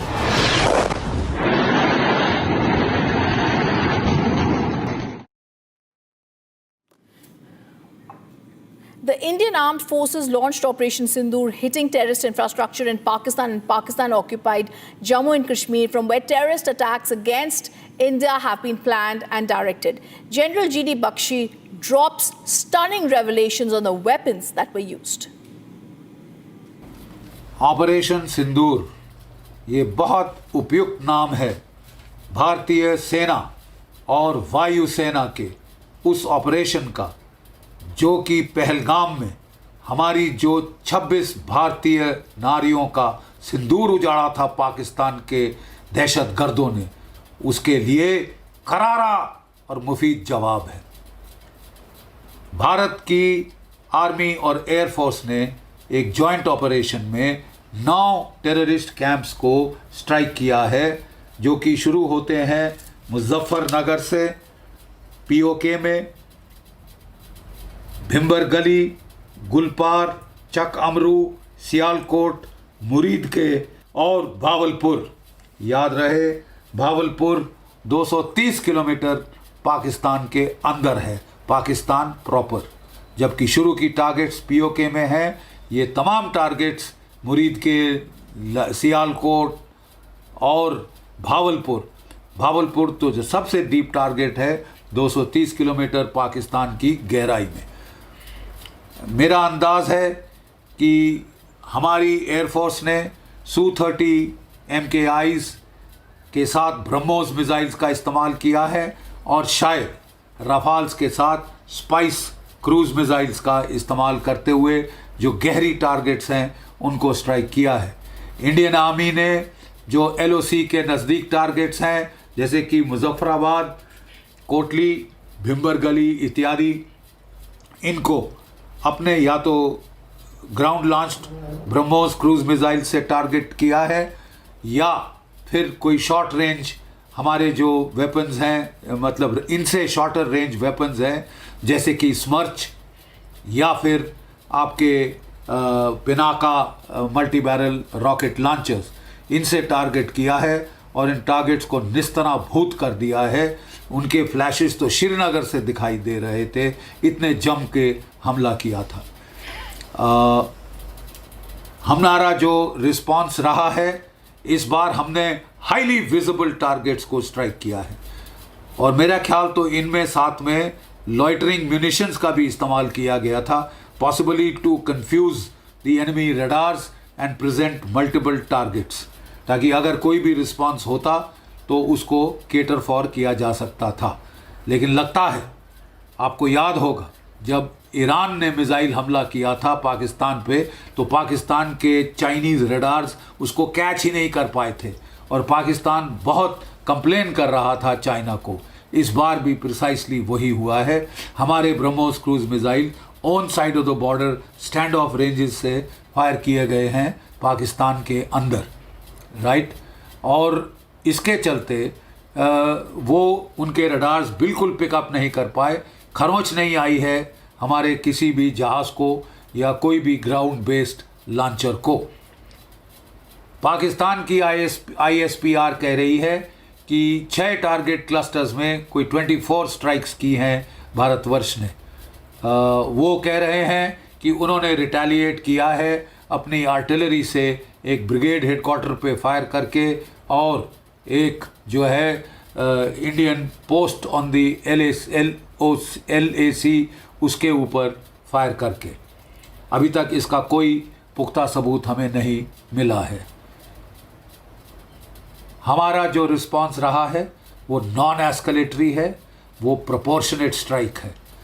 सो फार हमने केवल पाकिस्तान की terror targets को address किया है, लेकिन अगर पाकिस्तान भारत की जवाबी कार्रवाई में भारत की सिविल या मिलिट्री टारगेट्स को स्ट्राइक करता है तो हमें पूरी जस्टिफिकेशन मिलेगी इसको एस्केलेट करने अगले 2-3 स्टेप्स, जिसमें पाकिस्तान की आर्मी, ISI के जो कमांड, जो उनका नेटवर्क है इस टेरर इकोसिस्टम का, उसको भी हम टारगेट कर सकते हैं और उस दर्जे हरारत तक जा सकते हैं जहां पाकिस्तान जाना चाहता है।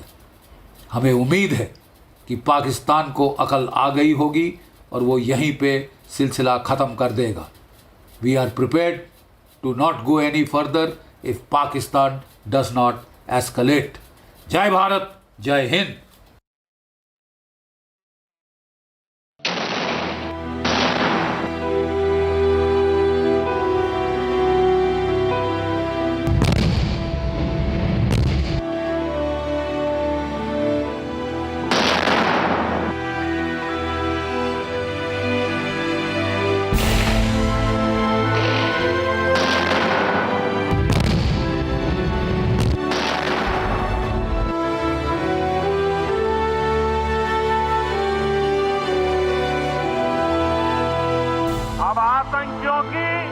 बची खुची जमीन को भी मिट्टी में मिलाने का समय आ गया है।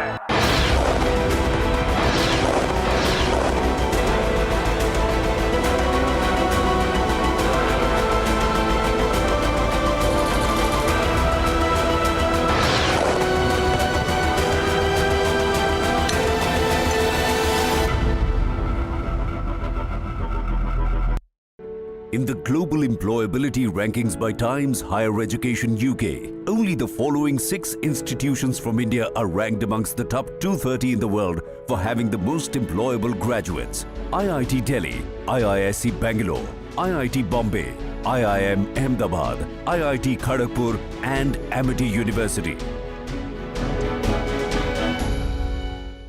MDH की हल्दी मिर्ची धनिया करे कमाल, ये रंग दे, ये खुशबू दे, ये तीखा, ये कम पड़े, क्या निराला MDH masala.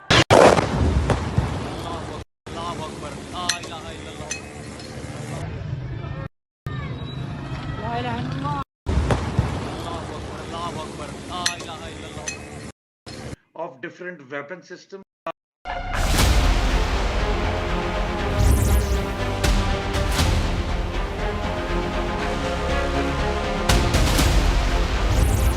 I say to the whole world, India will identify, track and punish every terrorist.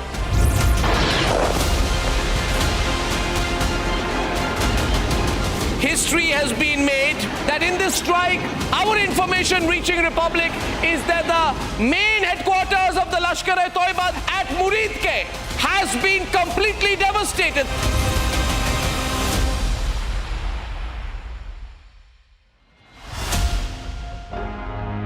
आधे बाउल दही में 4 चम्मच MDH चटनी पुदीना मसाला डाला, स्टर करो, पुदीना चटनी तैयार। MDH चटनी पुदीना मसाला। MDH।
Of different weapon systems, because you cannot risk putting all eggs in one basket.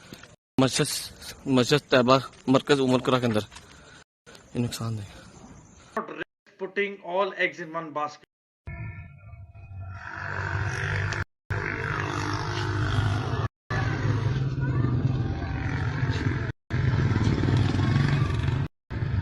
Not risk putting all eggs in one basket. Mentor here, and most some of the visuals. I can see some. are at the LOC. No. This is a long shot. I can see in the sky there's somebody who shot something to light.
Under Operation Sindoor, the Indian armed forces struck deep into terror infrastructure in Pakistan and Pakistan-occupied Jammu and Kashmir.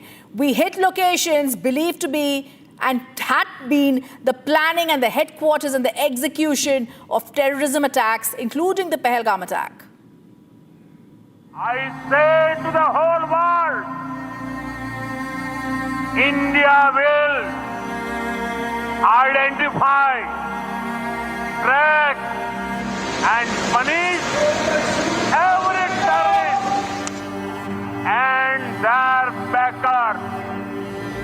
Terrorism will not go unpunished.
वही था कोई दिखता जहांगीर तो क्या है बिहारियां पे छजुल दे यार बहुत ही कश्मीर की है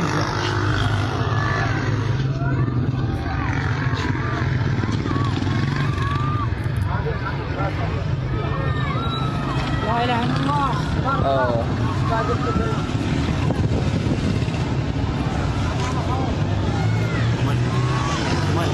वो ताजुल दे यार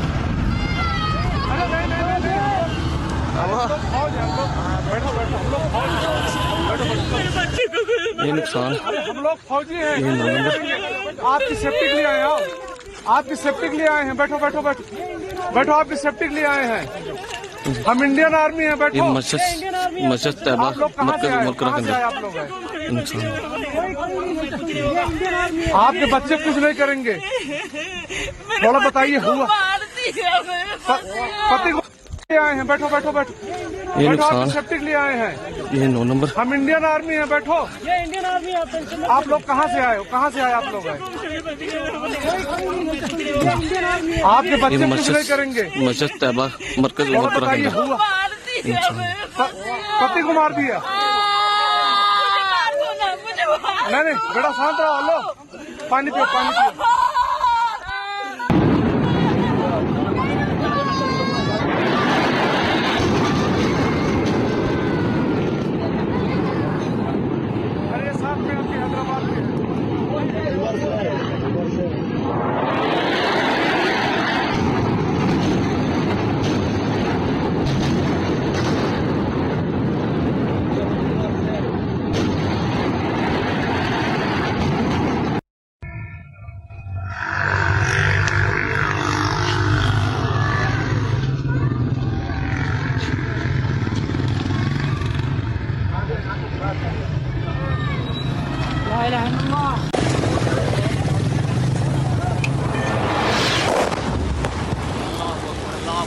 ला इलाहा इल्लल्लाह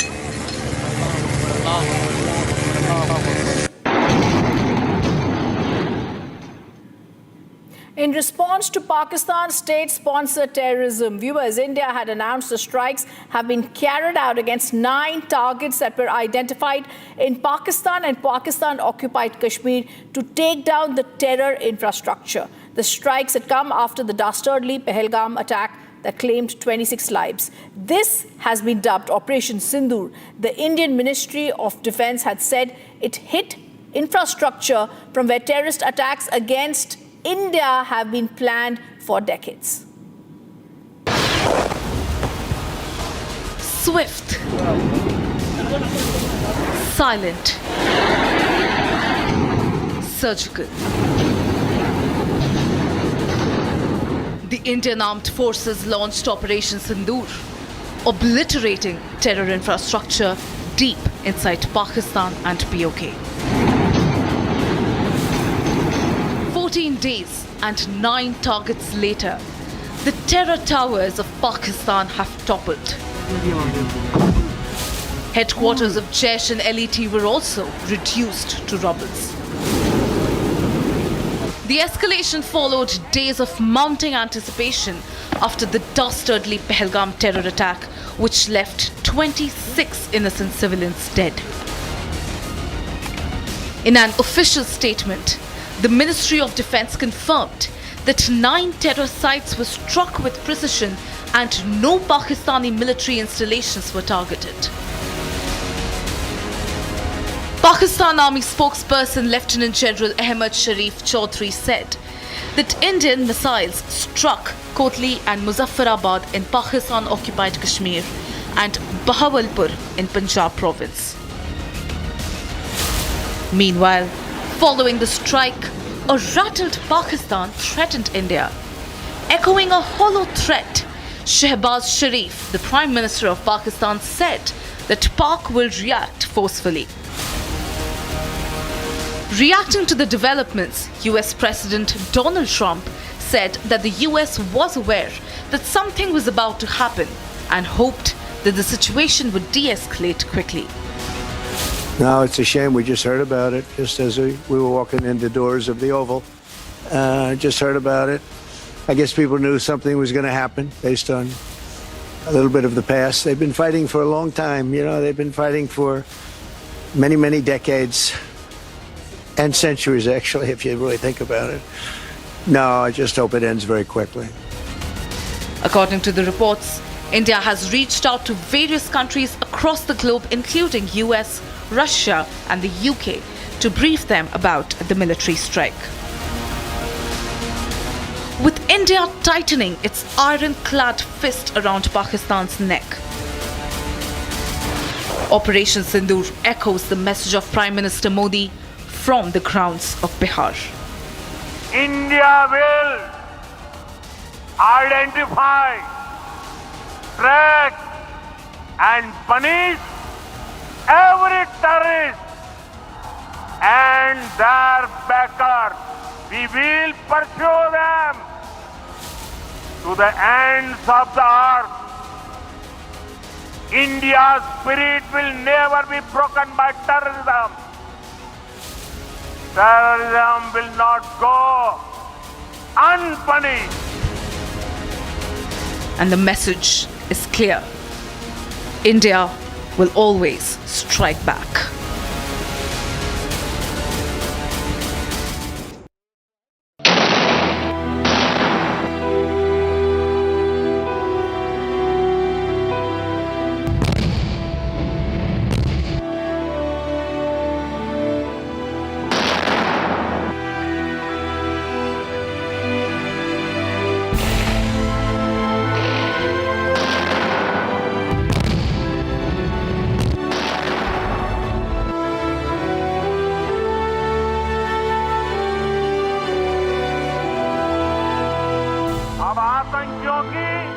बची खुची जमीन को भी मिट्टी में मिलाने का समय आ गया है।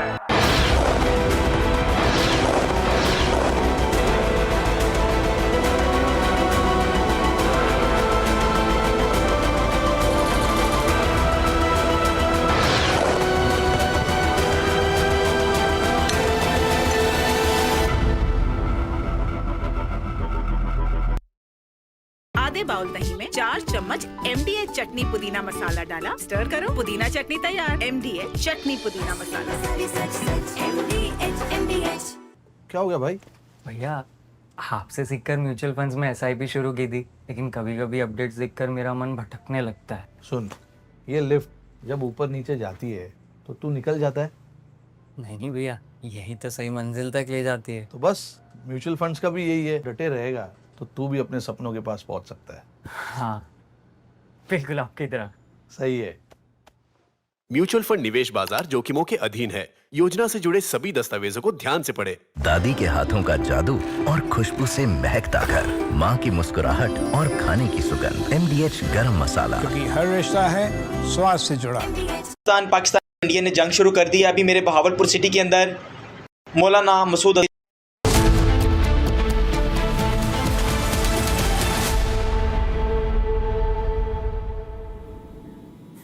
We asked today, India avenged what it promised, the death of 26 innocent civilians in what became the worst terror attacks in Kashmir in the last 2 decades. India executed Operation Sindoor, the coordinated tri-services military operation that struck and devastated 9 major terrorist targets that were inside the Pakistan territories. That includes Pakistan-occupied Kashmir. While Pakistan's terror links stand exposed, the retaliation brings to light Pakistan's worst nightmare.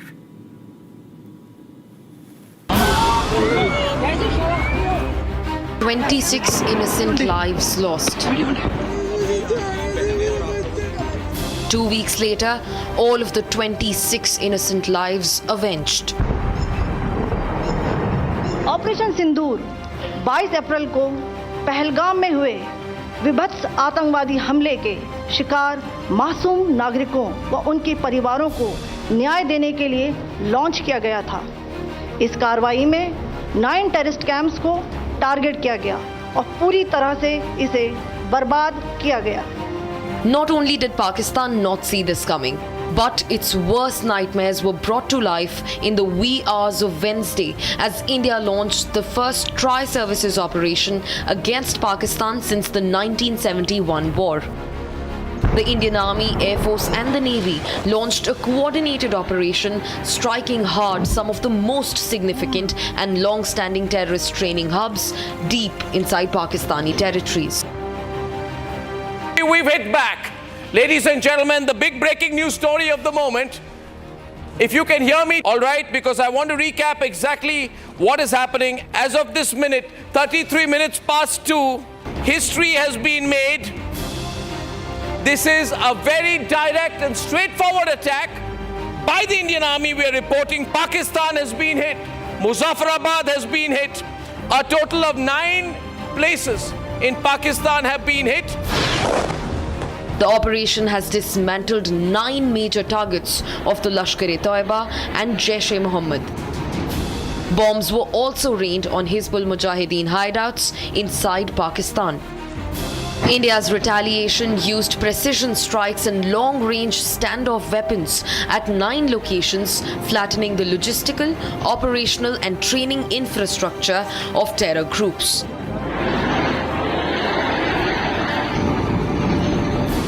The 9 targets included 4 Jaish-e-Mohammed targets: Bahawalpur in Punjab, Tehra Kalan, Kotli and Muzaffarabad. The Jaish has claimed responsibility for major attacks in India, including the 2001 Parliament attacks and the 2019 Pulwama suicide bombing. In fact, Murid K, the nerve center of the Lashkar-e-Taiba, was quivering with the impact of the explosion. In fact, Barnala and Muzaffarabad terror camps were also charred by missiles. Lashkar-e-Taiba orchestrated the 26/11 Mumbai terror strikes. The Hizbul Mujahideen has not been spared either, with Sialkot and Kotli camps completely hammered.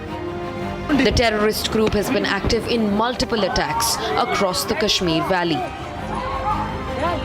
Each of the 9 sites selected for the operation had a history of association with major terror plots and infiltration attempts directed at India.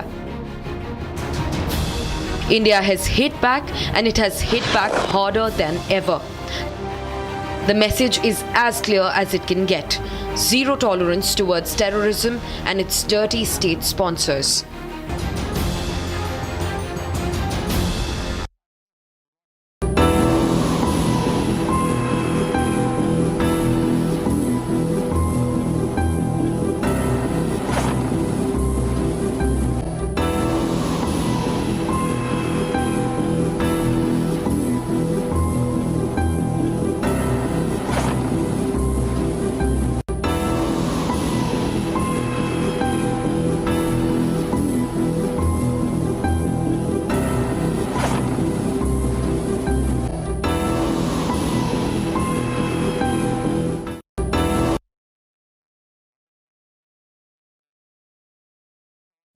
In the global employability rankings by Times Higher Education UK, only the following 6 institutions from India are ranked amongst the top 230 in the world for having the most employable graduates. IIT Delhi, IISc Bangalore, IIT Bombay, IIM Ahmedabad, IIT Kharagpur and Amity University.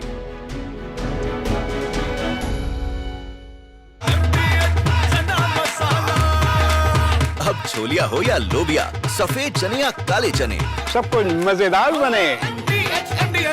Unlike in 2019 when we had hit Balakot, which was in the wilderness, and Pakistan got an excuse to say that nothing.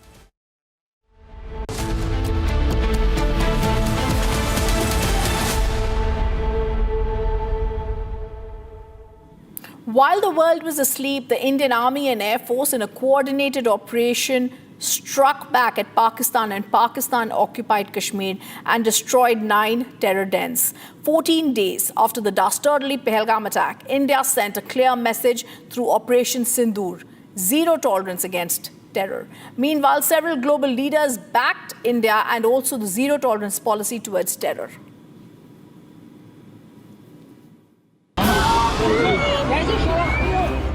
"26 innocent lives lost."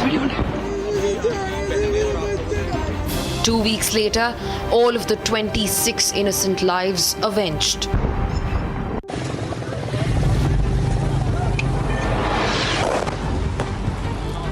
In a bold and decisive move, swift, surgical and unforgiving, 14 days after the dastardly Pahalgam terror attack,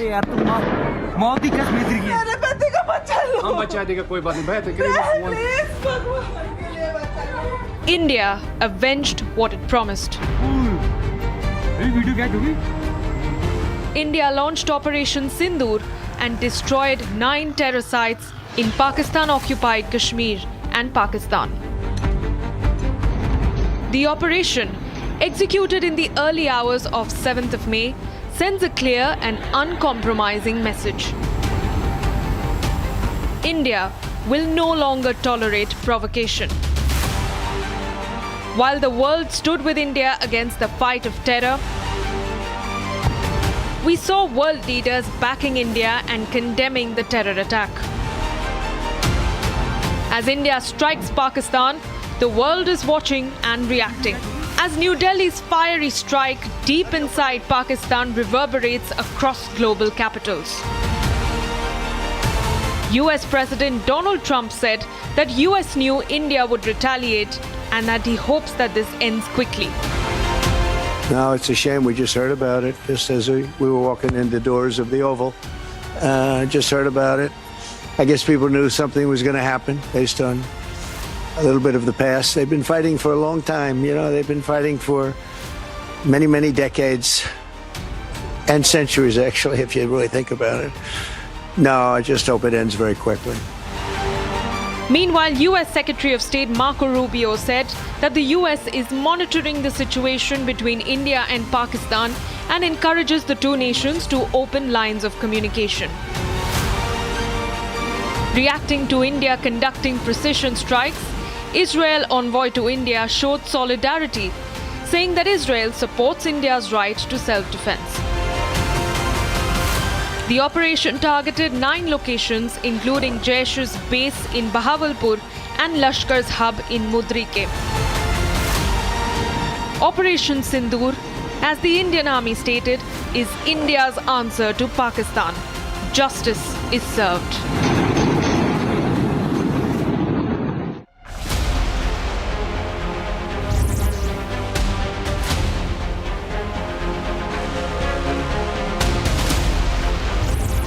I say to the whole world, India will identify, track and punish every terrorist.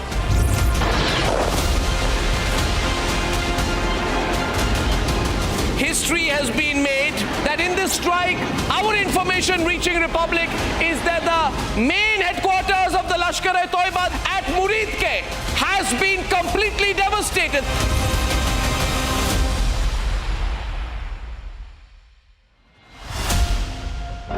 Mahi sir, how much do you love your fans? Honestly, I love my new fans. पुराने वाले बेकार में शोर करते Sir, fans हैं, शोर तो करेंगे ही ना? नए वाले नहीं करते. And they listen to what I say. The new generation Orient BLDC fans. Super silent performance with voice control.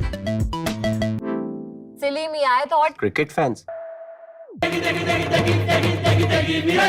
MDH की देगी मीरज, देगी मिर्च का तड़का, अंग अंग फड़का. MDH की देगी Miraj.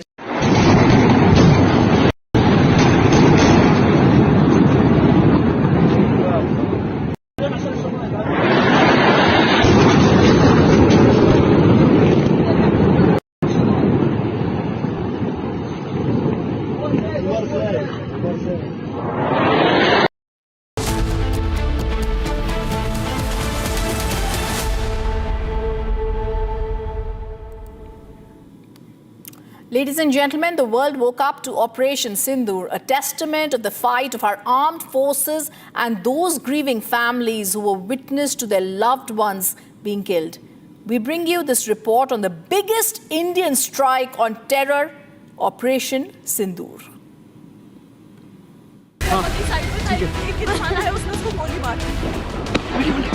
The April 22nd Pahalgam terror attack claimed the lives of 26 Indians, families that were witness to the killings of their loved ones.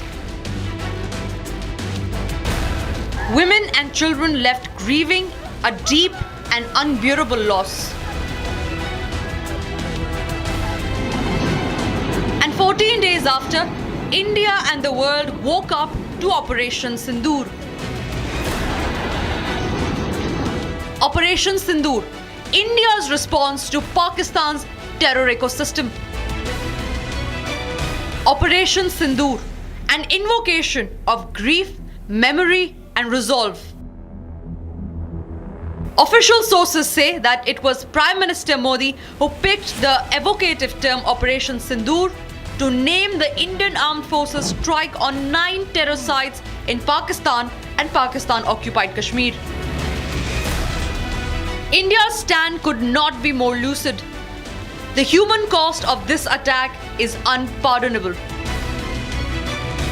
The operation itself was a rare display of tri-service coordination. The Indian Army, Navy and Air Force jointly executed a multi-domain assault precisely hitting the 9 targets. For 25 minutes, Operation Sindoor executed precision strikes at multiple terror camps, and it's only the beginning of the decimation of Islamabad's terror network. And while India mourns the loss of those who fell prey to the Pakistani butchers, Operation Sindoor is a testament to the unwavering resolve of the surviving women, of the armed forces' determination, and of Bharat's fight against terrorism.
इसको घर पे लगाओगे तो शादी का तो पता नहीं, पर घर पक्का नहीं टूटेगा।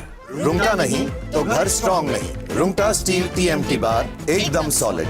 पहाड़ों में एक हाइकिंग स्टिक भी बन सकती है। ये है सीक्रेट रेसिपी MDH का जीरा सिप जल जीरा मसाला।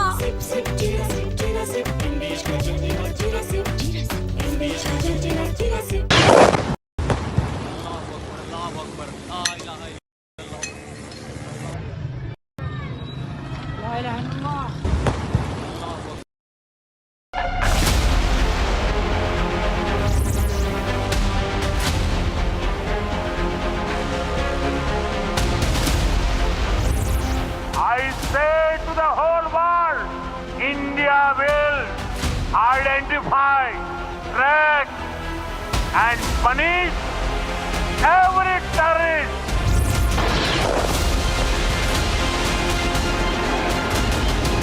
History has been made that in this strike, our information reaching Republic is that the main headquarters of the Lashkar-e-Toiba at Muridke has been completely devastated.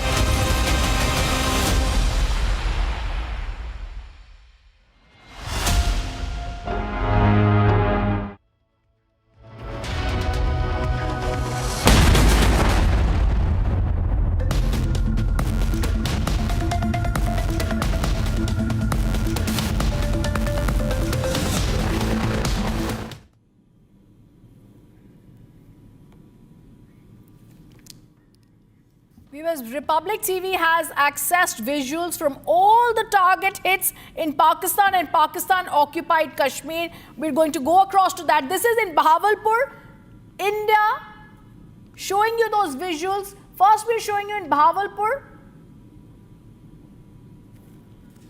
These are all the locations one by one that we're going to show you, and I'm going to say what has happened in Mehmoon Mana, Joya in Muzaffarabad, in Savai Nala camp, in Sidna Bella camp, in Gulpur camp in Kotli. Kotli and Gulpur, like we're showing you, located 30 kilometers from the line of control, the base for LED terrorists where Zakir Rahman Lakwi, the 2611 mastermind, visited the camp for indoctrination. This is Kotli, the visuals that are coming in, the visuals of targets that were hit. We're then going to show you also a Bas camp Kotli where we showed you the army's tweet that had also come out, but this is exclusively accessed where targets are hit in Pakistan, occupied Kashmir, and in Pakistan. This is in Kotli and Gulpur, also known as the nerve center for training of suicide bombers of the LET. I'm going to show you more visuals that are coming in. This is located, viewers, 13 kilometers from the line of control, opposite Rajouri, known as the nerve center for training of suicide bombers, Muridke. I'm going to show you visuals of Muridke, the headquarters of the Lashkar-e-Toiba, led by Hafiz Saeed. We've attacked Muridke, the headquarters of Lashkar-e-Toiba.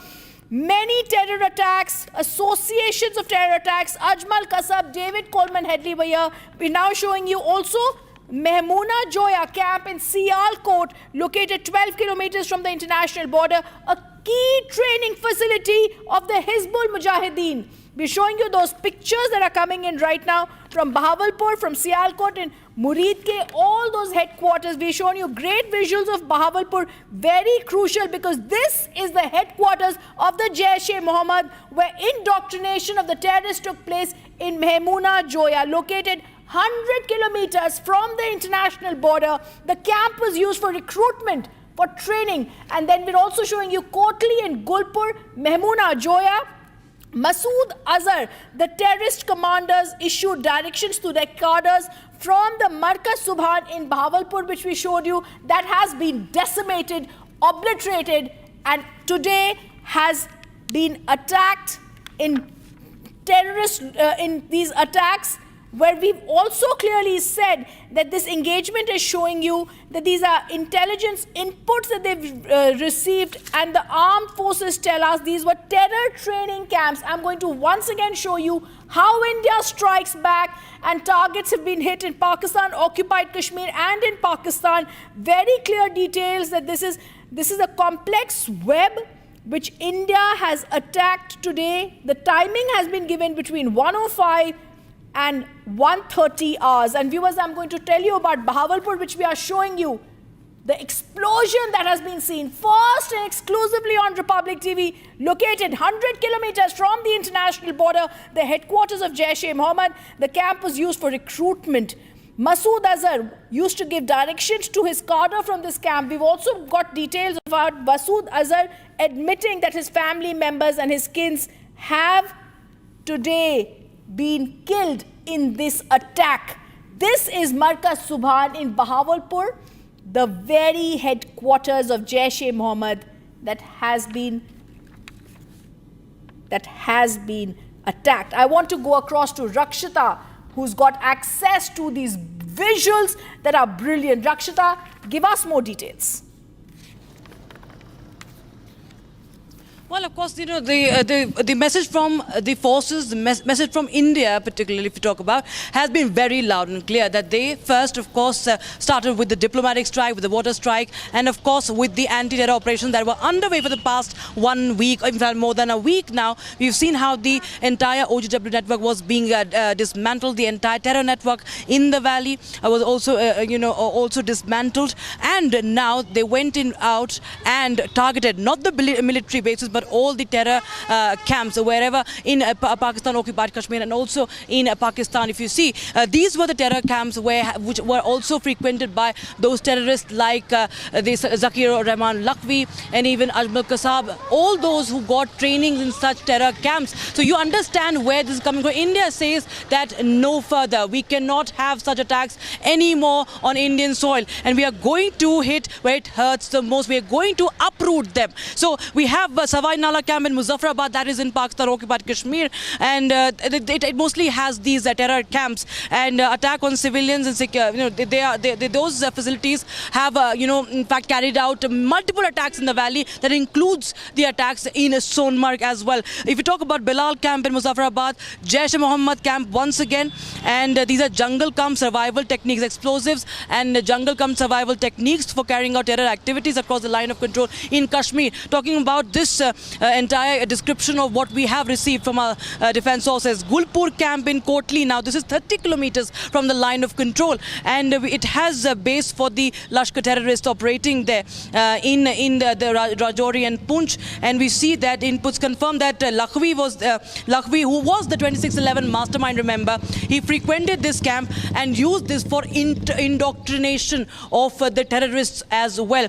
Talking about the Abbas camp, it is again 13 kilometers from the LOC, and suicide bombers were trained here. It's the nerve center that has been attacked with them. It's a nerve center of such bombers that have been now targeted. Barnala camp in Bimbar also 9 kilometers from the line of control, quite close, and this is opposite Rajouri Poonch, which has witnessed massive shelling in Jammu and Kashmir. Today we have seen right after the airstrikes there was a massive shelling across Poonch, and this is one of the camps in Kotli that was targeted, and also in Bimbar again. And in Pakistan, if you talk about, no military camps, no civilian targets. So it was very clear, it's been made very clear by the forces. Now the Sarjal camp in Sialkot, and there are two locations in Sialkot, Murid K and Bahawalpur. Now Bahawalpur, remember, Republic TV had broken those images first where the Hamas commanders, the leadership of the Hamas terror groups had also come in, and they had held meetings with these terrorists, these terror groups as well, because we saw that there was a Hamas link, the Hamas linked to all these, the kind of killing, this dastardly killing, the firing, that kneeling down, the entire design of those terrorists was very much, the entire pattern was very much that of Hamas. And Bahawalpur has been a terror hotbed, and it is in Punjab's Pakistan. So the Markaz Subhan in Bahawalpur has been targeted 100 kilometers from the IB, the international boundary. That is, remember, the headquarters of Jaish-e-Mohammed, and it has been used for recruitment, for training, for indoctrination as well, and it has been frequented by Masood Azhar. Remember, Masood Azhar's family has also in fact Masood Azhar himself has issued a statement about the loss of his family members. So there has been great destruction in these terror hotbeds, in the terror outfits, the families of these terrorists, because India knows what the families what those women whose Sindoor, the vermilion, has been wiped off from their foreheads. That is the revenge that India has taken today. If you talk about more locations that are here, the targeting, if you talk about the way of targeting, the medium, because the forces were given a free hand. So there's modern warfare that includes the drones also, that the loitering drones were used, and that is a precision strike. It was 100% precision that was employed in here. A strike was undertaken through precision capability, niche technology weapons with careful selection of warheads. And that's why it took time. Everybody was wondering, why aren't we striking today? Why not tomorrow?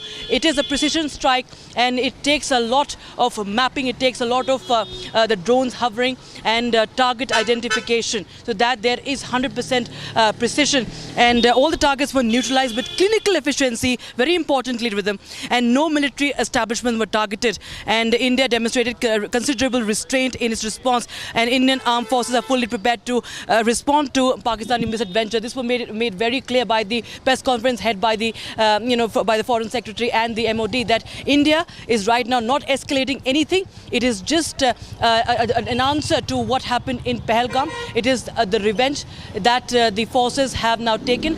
But India will not step back if Pakistan, in its foolish ways, thinks of any sort of misadventure.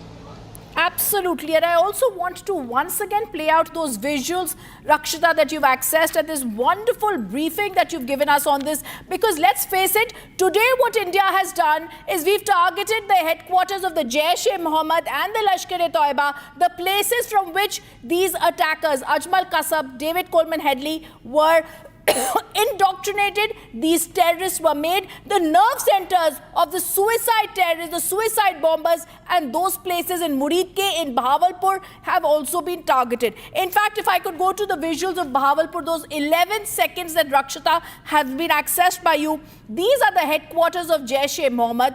Masood Azhar used to come here to give and indoctrinate the cadres. This is Bahawalpur on the screen that can be seen. This camp was used for recruitment, for training and indoctrination. But then whether we go across to Muridke, similar stories are there. Today, Rakshita, in fact, we've also got news of admission of Masood Azhar stating and admitting that there are close aides of his who've been killed and family members.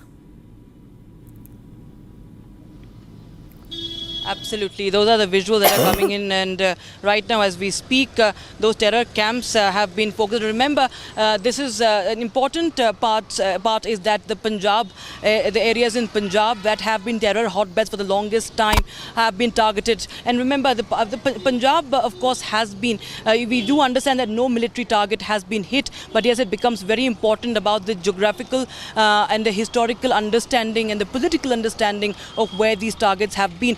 Nevertheless, this Indian Army maintains, Indian forces maintain that we continue to strike and take the revenge. This is a step. This is a step in the way of dismantling terror networks and hitting them where it hurts the most. And the reaction that has come in from the Pakistani government, we can see that sort of a scrambling, and the kind of statement that are coming in, they are completely shattered. They're completely shattered. They're completely trembling. They were trembling even after this attack. They carried out this dastardly attack and they were trembling, and now they have nowhere to go. They don't have any options. Of course, India will wait and watch. India is not escalating this further. We've seen multiple ceasefire violations that have happened across the border, Rakshita, along the LOC right after the strike. I'm just going to come back to you. There is some more breaking news coming in. The National Security Advisor, Ajit Doval, has briefed his counterparts on the actions that have been taken, the methods that have been used. He's spoken to his counterparts in several countries. Soon after the focused strikes on terror have taken place, he has spoken with the NSA of United States and the Secretary of State, Marco Rubio. He's spoken, the National Security Advisor Ajit Doval has also spoken to the United Kingdom National Security Advisor Jonathan Powell. He's spoken to the Saudi NSA Musaid Al-Ayban, the UAE NSA H.H. Sheikh Tahanoon, Secretary General of NSC of UAE Ali Al-Shamsi, and NSA of Japan Masatka Okano.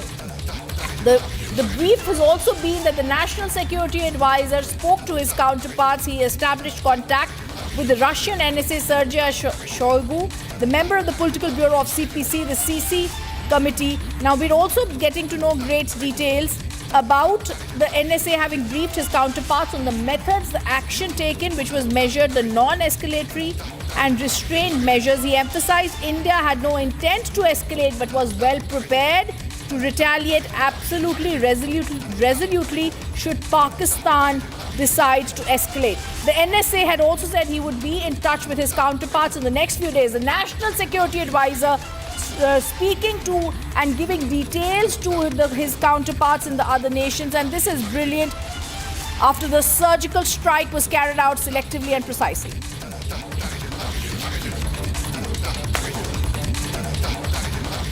The Indian Armed Forces carried out 24 precise missile strikes on 9 terror targets in Pakistan and Pakistan-occupied Kashmir, including Muridke and Bahawalpur. These are the strongholds of the terror groups, the headquarters of Lashkar-e-Toiba and Jaish Mohammed. The attack, which was carried out at 1:44 a.m., 1:05 a.m. started. It was in response to the terror attack in Pahalgam in Jammu and Kashmir's Anantnag district that claimed 26 lives. A complete report on how the Operation Sindoor was done. Let me take you through the inside details of how Operation Sindoor was conceptualized. National Security Advisor Ajit Doval and a special team spearheaded this entire mission. And the goal of this mission was not only to avenge those who were killed in Pahalgam, but several other innocent lives that were lost in terror attacks that have taken place in Jammu and Kashmir. That is the reason why each of these 9 targets that were selected by this special team, there is a significance attached to it.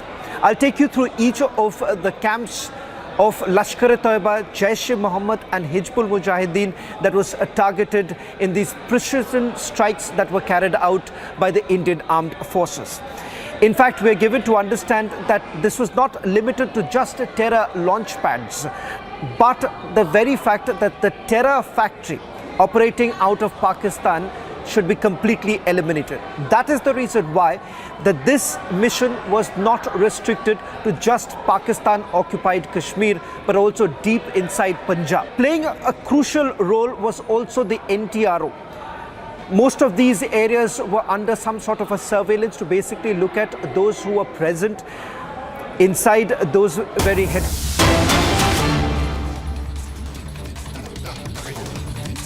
Okay, the breaking news that's coming in, we're going to now.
What a proud moment for India. Now, viewers, the Ministry of External Affairs and the Ministry of Defence held a joint press briefing sharing details of India's military response to the cowardly Pahalgam terror attack. Speaking for the forces, Colonel Sophia Qureshi and Wing Commander Vyomika Singh informed that the targets and the munitions were picked carefully to avoid civilian casualties and collateral damage. They said the forces were ready for Operation Sindoor 2 in the event of any military escalation or misadventure from across the border.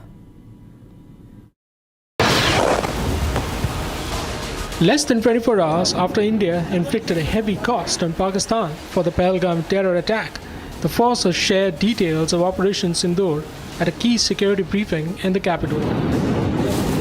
Speaking for the forces, Colonel Sophia Qureshi and Wing Commander Vyomika Singh said the targets and payloads were picked very carefully to avoid civilian casualties and collateral damage. Addressing the joint press briefing, Foreign Secretary Vikram Misri said the counter-strikes were intelligence-based and non-escalatory. Misri said the targets were locked on the basis of hard and actionable intelligence, and the forces took necessary caution to avoid any harm or damage to the civilian population and installations in Pakistan. Earlier this morning, as you would be aware, India exercised its right to respond and preempt as well as deter more such cross-border attacks. These actions were measured, non-escalatory, proportionate, and responsible. They focused on dismantling the terrorist infrastructure and disabling terrorists likely to be sent across to India. He said the larger objective behind the dastardly Pahalgam killings was to incite communal tensions in the country. The attack in Pahalgam was marked by extreme barbarity, with the victims mostly killed with headshots from close range and in front of their families. Family members were deliberately traumatized through the manner of the killing, accompanied by the exhortation that they should take back the message. Misri said Pakistan gave space and sanctuary to terrorists and failed to act against terror directed from the soil. Perpetrators and planners of the 22nd April attack be brought to justice. Despite a fortnight having passed since the attacks, there has been no demonstrable step from Pakistan to take action against the terrorist infrastructure on its territory or on territory under its control. Jaish's Markaz Subhanallah and Lashkar's main training facilities were targeted and destroyed in the retaliatory airstrikes. Jaish Muhammad's Tera Kalan facility and the Hizbul's Maimuna Zoya facility were also blown to bits in the precision strikes. Operation Sindoor 22 April को पहलगाम में हुए विभत्स आतंकवादी हमले के शिकार मासूम नागरिकों व उनके परिवारों को न्याय देने के लिए लॉन्च किया गया था। इस कार्रवाई में 9 टेररिस्ट कैंप्स को टारगेट किया गया और पूरी तरह से इसे बर्बाद किया गया। Republic learned from top sources that the Indian munitions and payloads targeted the residence of Jaish chief Masood Azhar as well as his terror nursery. While the fate of the Jaish chief remains unclear in the wake of Operation Sindoor, a purported statement from him said 10 members of his family perished in the airstrikes. Meanwhile, in a statement of intent, the forces said they were ready to hit Pakistan again in the event of any further escalation or misadventure. India has demonstrated considerable restraint in its response. However, it must be said that the Indian armed forces are fully prepared to respond to Pakistani misadventures, if any, that will escalate the situation. Meanwhile, as a coward Pakistan targeted civilians post-Operation Sindoor with heavy artillery shelling across the LSE, the forces responded befittingly and proportionately. The message is clear. The blueprint for Operation Sindoor 2 is ready if Pakistan dares respond.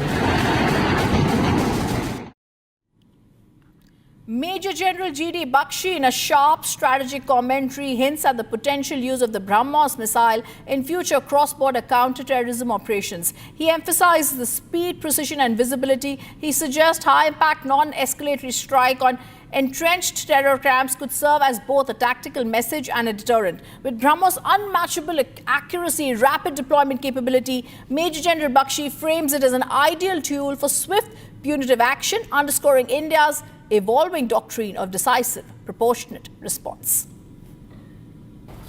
Operation Sindoor ये बहुत उपयुक्त नाम है भारतीय सेना और वायु सेना के उस ऑपरेशन का जो कि पहलगाम में हमारी जो 26 भारतीय नारियों का सिंदूर उजाड़ा था पाकिस्तान के दहशतगर्दों ने, उसके लिए करारा और मुफीद जवाब है।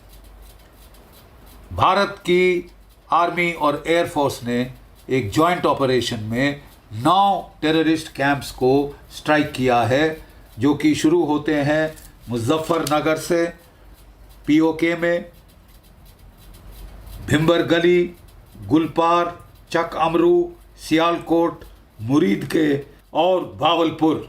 याद रहे भावलपुर 230 किलोमीटर पाकिस्तान के अंदर है, पाकिस्तान प्रॉपर, जबकि शुरू की टारगेट्स पीओके में हैं।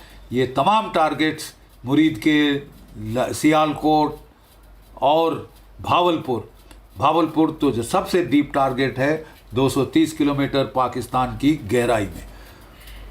मेरा अंदाज़ है कि हमारी एयरफोर्स ने Su-30 MKIs के साथ ब्रह्मोस मिसाइल्स का इस्तेमाल किया है और शायद राफाल्स के साथ स्पाइस क्रूज मिसाइल्स का इस्तेमाल करते हुए जो गहरी टारगेट्स हैं उनको स्ट्राइक किया है।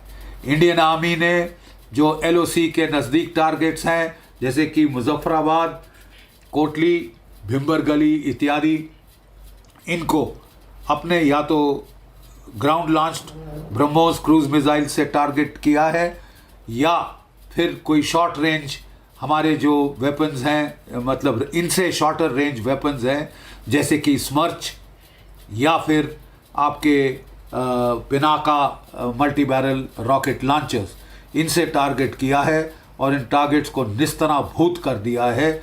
उनके फ्लैशेस तो श्रीनगर से दिखाई दे रहे थे, इतने जम के हमला किया था।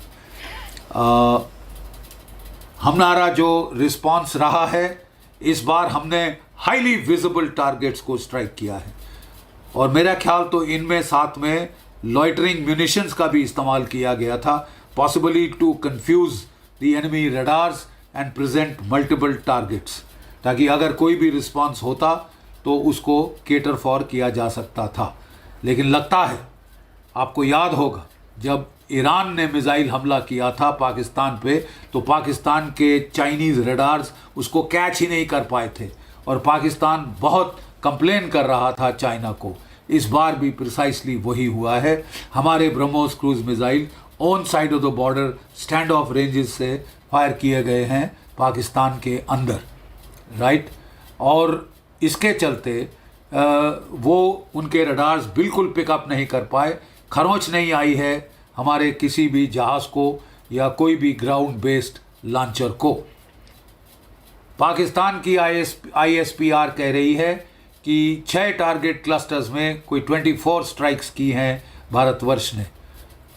वो कह रहे हैं कि उन्होंने रिटेलिएट किया है अपनी आर्टिलरी से एक ब्रिगेड हेडक्वार्टर पे फायर करके और एक जो है Indian post on the LAC उसके ऊपर फायर करके। अभी तक इसका कोई पुख्ता सबूत हमें नहीं मिला है। हमारा जो रिस्पांस रहा है वो नॉन एस्केलेटरी है, वो प्रोपोर्शनेट स्ट्राइक है।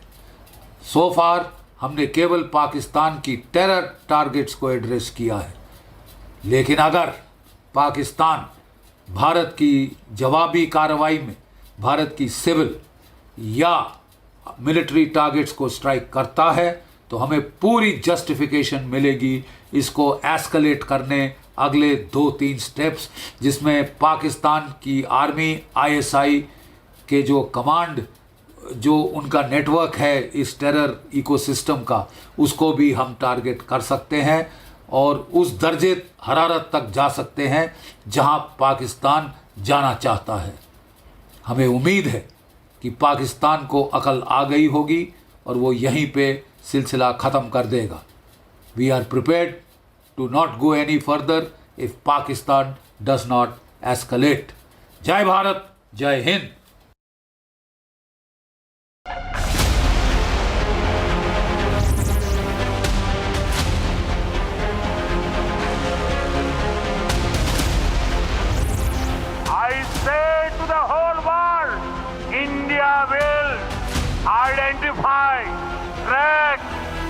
and punish every terrorist.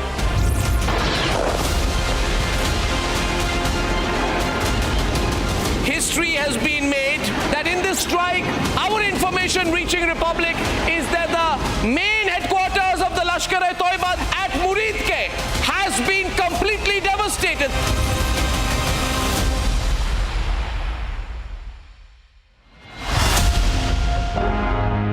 In the global employability rankings by Times Higher Education UK, only the following 6 institutions from India are ranked amongst the top 230 in the world for having the most employable graduates: IIT Delhi, IISc Bangalore, IIT Bombay, IIM Ahmedabad, IIT Kharagpur and Amity University. MDH की हल्दी मिर्ची धनिया करे कमाल, ये रंग दे, ये खुशबू दे, ये तीखा, ये कम पड़े, क्या निराला MDH मसाला। पाकिस्तानियों ने जंग शुरू कर दी है। अभी मेरे बहावलपुर सिटी के अंदर मौलाना मसूद अजहर साहब के जो है मदरसा है उसके ऊपर 4 मिसाइल दागे गए हैं। 4 मिसाइलों के साथ हमला किया गया है मौलाना मसूद अजहर के मदरसे के ऊपर। हम अपनी अफवाज पाकिस्तान के साथ खड़े हैं, लेकिन मेरा सवाल है कि हमारी एजेंसीज कहाँ सोई हुई थी, हमारी अफवाज पाकिस्तान कहाँ सोई हुई थी जब ये हमला हुआ। मुजफ्फराबाद की भी खबर आ रही है कि मुजफ्फराबाद वाली साइड पे भी अटैक हुआ है, लेकिन सबसे पहले मेरे बहावलपुर सिटी के अंदर अटैक हुआ है ब्लास्टिक मिसाइल के साथ। उन्होंने हमला किया है मौलाना मसूद अजहर साहब के मदरसे के ऊपर। 4 मिसाइल मारे गए हैं।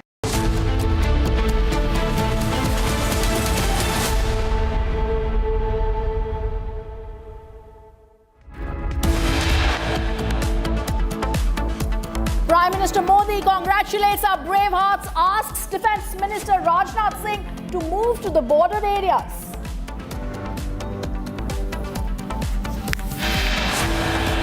Prime Minister Modi meets President Murmu, briefs her about Operation Sindoor.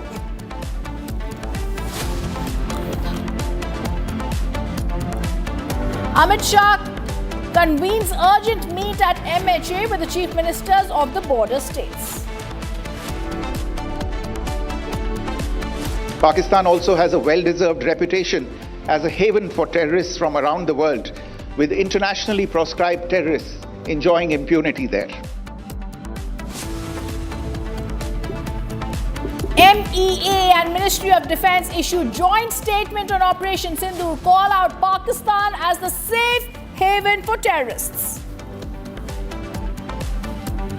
India has demonstrated considerable restraint in its response.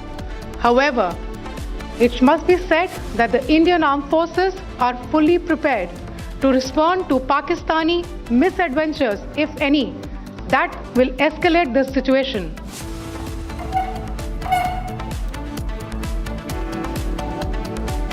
"25 minutes in which Ministry of Defence briefs on Operation Sindoor, explains how precision strikes were carried out on 9 targets for 25 minutes.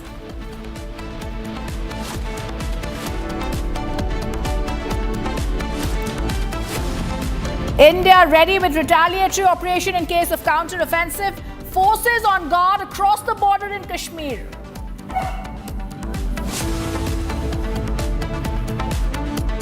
And Republic leads Operation Sindoor coverage. Story broken first on Republic by Arnab Goswami.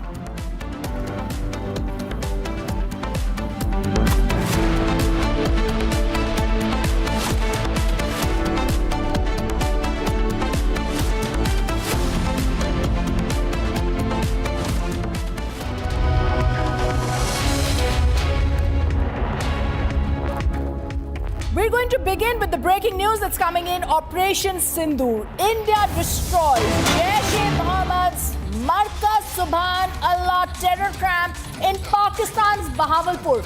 We're going to play out that exclusive 11 seconds. The headquarters of Jaish-e-Mohammed have been destroyed. Masood Azhar gave orders from here. 100 kilometers from the international border. This camp was used to train, recruit and indoctrinate. These visuals that talk about Markaz Subhan in Bahawalpur show us those visuals and that golden bomb explosion explosion that went up in the air. Let me go across to Rakshita, bringing us those visuals. Rakshita, it's massive. Masood Azhar, now the terrorist who issued directions from here, the headquarters, now claims that his family members also have been killed. The close aides have been killed. We play out that Bahawalpur headquarter visuals that has been accessed by you.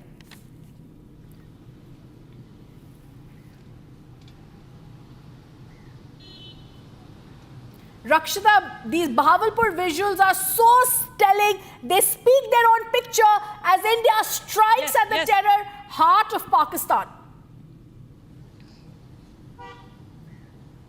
Absolutely, Jaish Mohammed Chief Masood Azhar has claimed that 10 members at least of his family, that includes 4 of his aides, also have been killed. Now this man has been sponsoring, has been breeding terror for the longest time, for decades now. He has been sending these terrorists, these demons on Indian soil, bleeding the innocent civilians, innocent Indians on the soil. And today, his own family, today his own aides have been targeted. And how?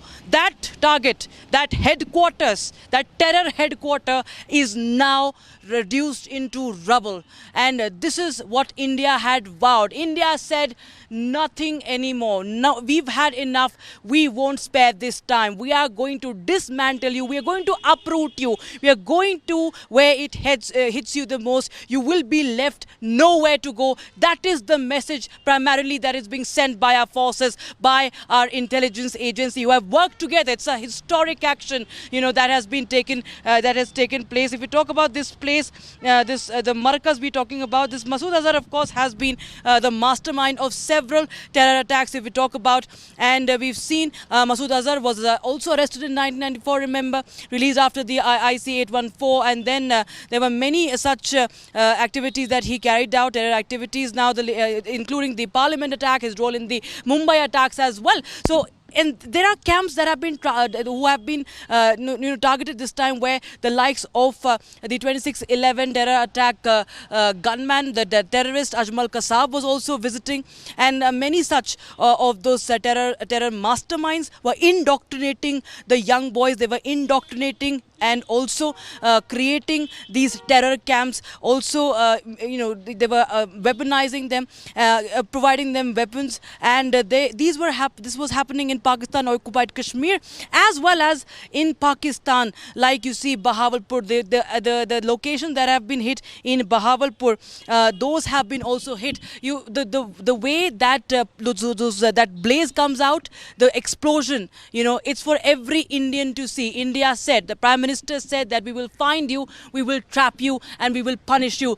The punishment is for the world to see, that nobody would dare ever raise an eye to India, not even look at the way anybody can dare look at the way they did towards India. And we've seen that India this time has set an example like never before. This is not an operation. These are strikes down the bottom. These are strikes dismantling these terrorists, these masterminds who have been controlling these areas and sponsoring terrorist attacks in several parts of the country rhythm.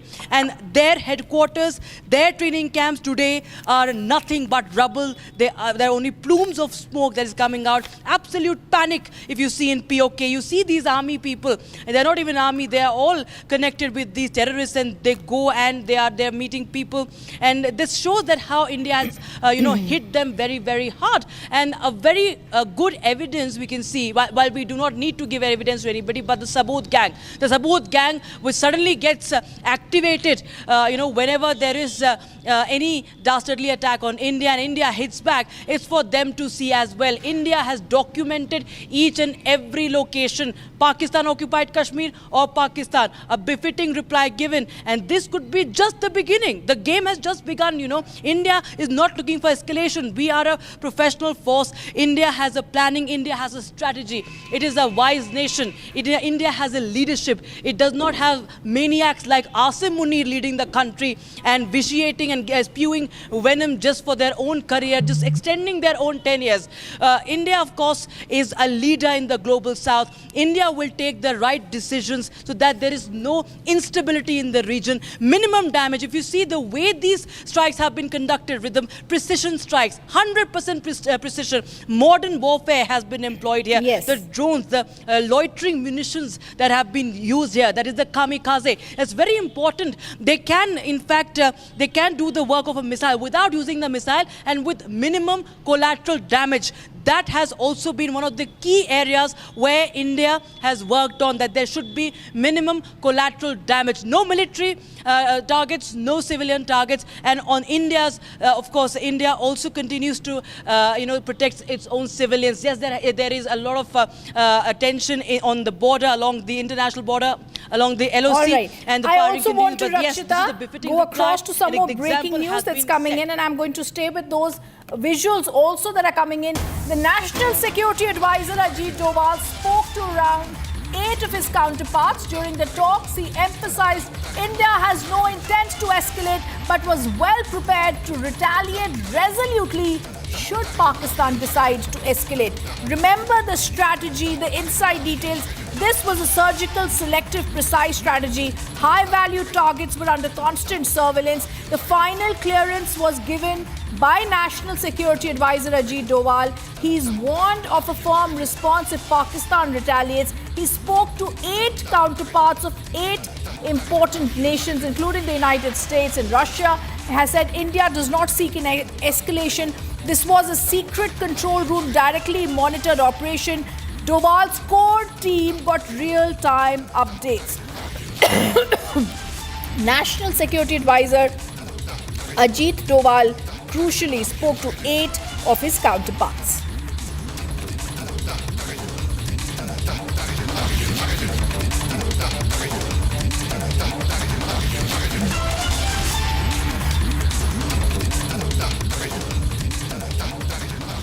While the world was asleep, the Indian Army and the Air Force, in a coordinated operation, struck back at Pakistan, and Pakistan-occupied Kashmir destroyed 9 terror dens. 14 days after the dastardly Pahalgam attack, India sent a clear message through Operation Sindoor. There is zero tolerance against terror. Several global leaders backed India and the zero tolerance policy.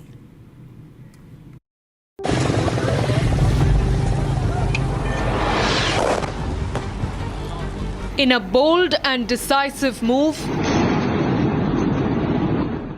swift, surgical and unforgiving.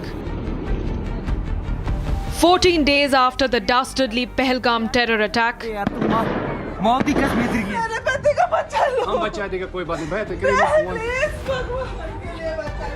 India avenged what it promised. India launched Operation Sindoor and destroyed 9 terror sites in Pakistan-occupied Kashmir and Pakistan. The operation, executed in the early hours of 7th of May, sends a clear and uncompromising message. India will no longer tolerate provocation. While the world stood with India against the fight of terror, we saw world leaders backing India and condemning the terror attack. As India strikes Pakistan, the world is watching and reacting.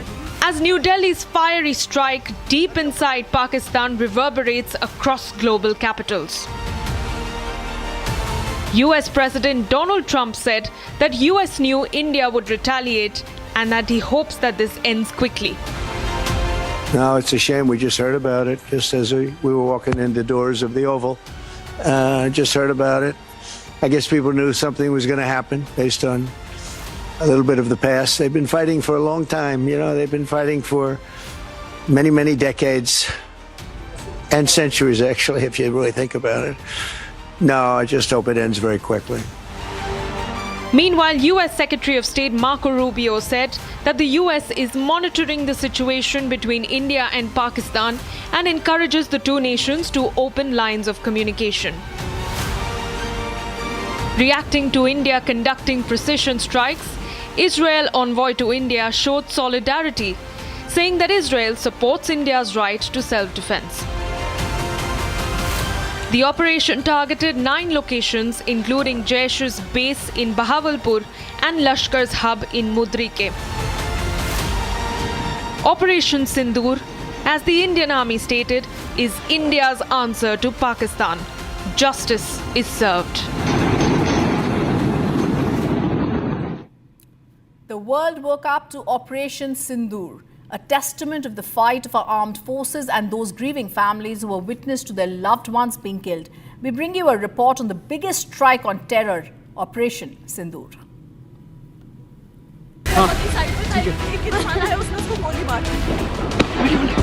The April 22nd Pahalgam terror attack claimed the lives of 26 Indians, families that were witness to the killings of their loved ones. Women and children left grieving a deep and unbearable loss. And 14 days after, India and the world woke up to Operation Sindoor. Operation Sindoor, India's response to Pakistan's terror ecosystem. Operation Sindoor, an invocation of grief, memory, and resolve. Official sources say that it was Prime Minister Modi who picked the evocative term Operation Sindoor to name the Indian Armed Forces strike on 9 terror sites in Pakistan and Pakistan-occupied Kashmir. India's stand could not be more lucid. The human cost of this attack is unpardonable. The operation itself was a rare display of tri-service coordination. The Indian Army, Navy and Air Force jointly executed a multi-domain assault, precisely hitting the 9 targets. For 25 minutes, Operation Sindoor executed precision strikes at multiple terror camps, and it's only the beginning of the decimation of Islamabad's terror network. And while India mourns the loss of those who fell prey to the Pakistani butchers, Operation Sindoor is a testament to the unwavering resolve of the surviving women, of the armed forces' determination, and of Bharat's fight against terrorism.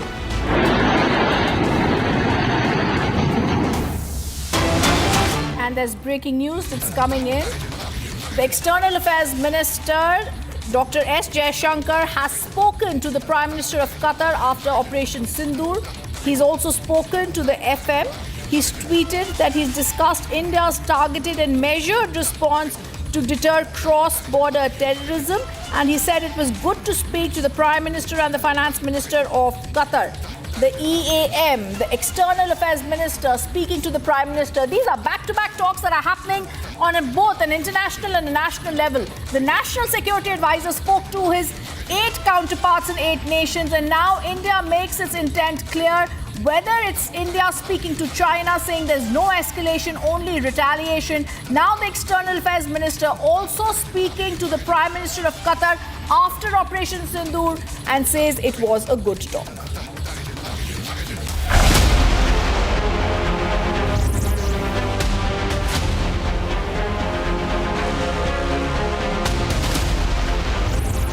I say to the whole world, India will identify, track and punish every terrorist.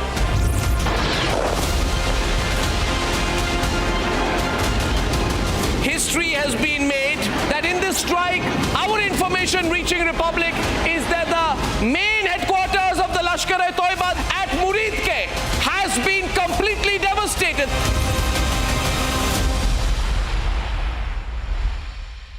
Mahi sir, how much do you love your fans? Honestly, I love my new fans. पुराने वाले बेकार में शोर करते Sir, fans हैं, शोर तो करेंगे ही ना? नए वाले नहीं करते. And they listen to what I say. The new generation Orient BLDC fans. Super silent performance with voice control. Silly me, I thought. Cricket fans. आधे बाउल दही में 4 चम्मच MDH चटनी पुदीना मसाला डाला, स्टर करो, पुदीना चटनी तैयार. MDH चटनी पुदीना मसाला. Unlike in 2019 when we had hit Balakot, which was in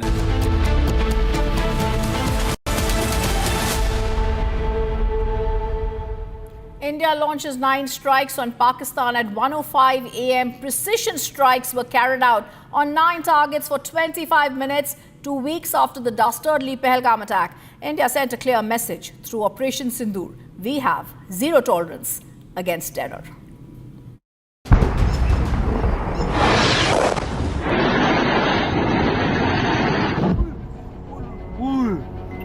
A little after midnight on the 7th of May, 9 targets struck inside Pakistan. Nobody saw it coming. Not even those in this video.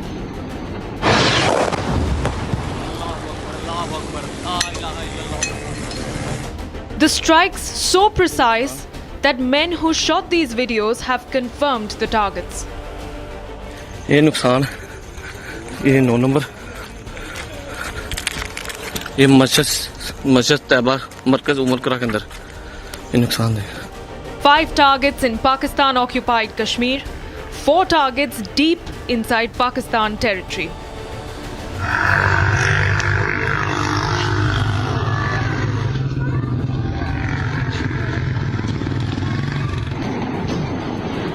Terror camps struck with multiple hits on some targets. These visuals, captured in the dark of the night, describe what unfolded deep into the territories of POK.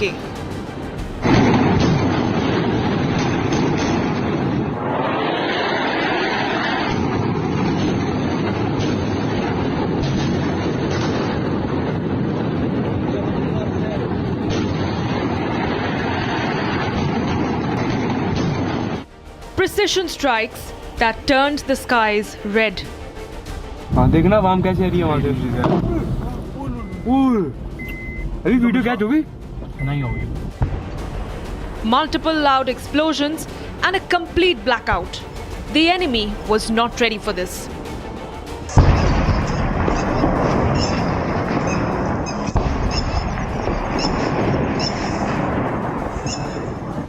Indian fighter jets hovered over the valley.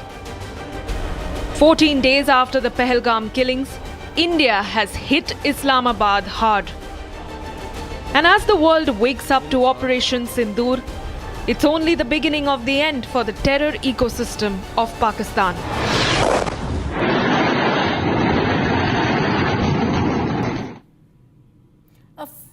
A fortnight after Pakistan's terror proxies slaughtered 26 defenseless tourists, sending their families into despair, leaving the world in shock, Pahalgam has now been avenged. In a coordinated tri-services operation codenamed Operation Sindoor, India unleashed hell across the border, flattening 9 hand-picked terror hubs deep inside Pakistan and Pakistan-occupied Kashmir. While typically underplaying the extent of damage that has been wrought by India's fierce counter-offensive, this time Pakistan was forced to acknowledge the heavy casualties on its side.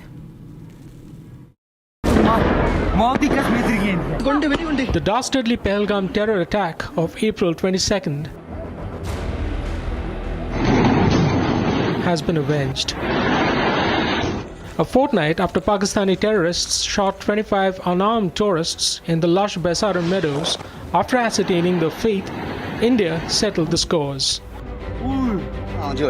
In a precise and deadly tri-services offensive codenamed Operation Sindoor, the Indian forces destroyed 9 terror hubs or hideouts deep inside Pakistan and Pakistan-occupied Kashmir. It was learned that of the 9 terror hideouts that the Indian forces hit, 4 were in Pakistan and another 5 in the POK. The targets, the coordinates for which were determined by intelligence agencies, included the Jaish and Lashkar headquarters in Pakistan's Bahawalpur and Muridke. The precision munitions, which included kamikaze drones, downed Markaz Tayyaba, the main training camp or facility of the Lashkar Tayyaba. Huge visual coming in right now. Just see the extent of the devastation in Pakistan tonight. Just see that go through. This is a huge huge strike, ladies and gentlemen. Just see that visual, the level of devastation. The first visuals brought to you here only on Republic, and all the Pakistanis watching in shock and horror as India begins a mammoth strike. Now you're seeing the kind of armory and ammunition being used here. What does this look like to you? General Kochar, you've been with the ordnance. I want to show you this visual. General Kochar, are you there? Are you seeing this visual with you, sir?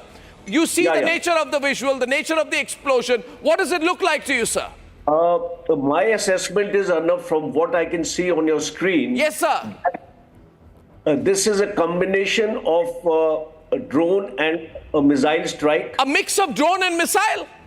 Yeah. Because I don't. 1 second, sir. 1 second. Can the drones go so deep? I also want you to expect, General Bakshi, how deep did we go?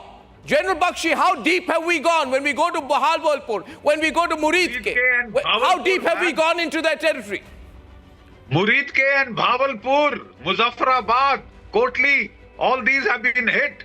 Targets deep into Pakistan have been hit. Pakistan main, not just POK. So to that extent, I would extend, in all probability, it is the BrahMos cruise missile, which have a range of 400 kilometers plus. I was telling you the circular error of probability is 1 meter, and the warhead that it carries is hundreds of kilos. The facility funded by Osama bin Laden was where Ajmal Kasab received his training before the 26/11 attacks. The Bahawalpur headquarters of the Masood Azhar-led Jaish-e-Mohammed was also targeted in India's precision counterstrikes. Significantly, while typically underplaying the extent of damage inflicted by the Indian airstrikes, Pakistan did acknowledge heavy casualties on its side. Pakistan's Foreign Minister Ishaq Dar released a statement claiming the Indian counterstrikes claimed civilian lives, including those of women and children. However, top sources told Republic that the Indian forces eliminated over 100 terrorists in Operation Sindoor, while avoiding civilian casualties and collateral damage. As Pakistan goes crying to the UN again, claiming civilian casualties in the Indian airstrikes, its thriving terror nurseries lie in ruins.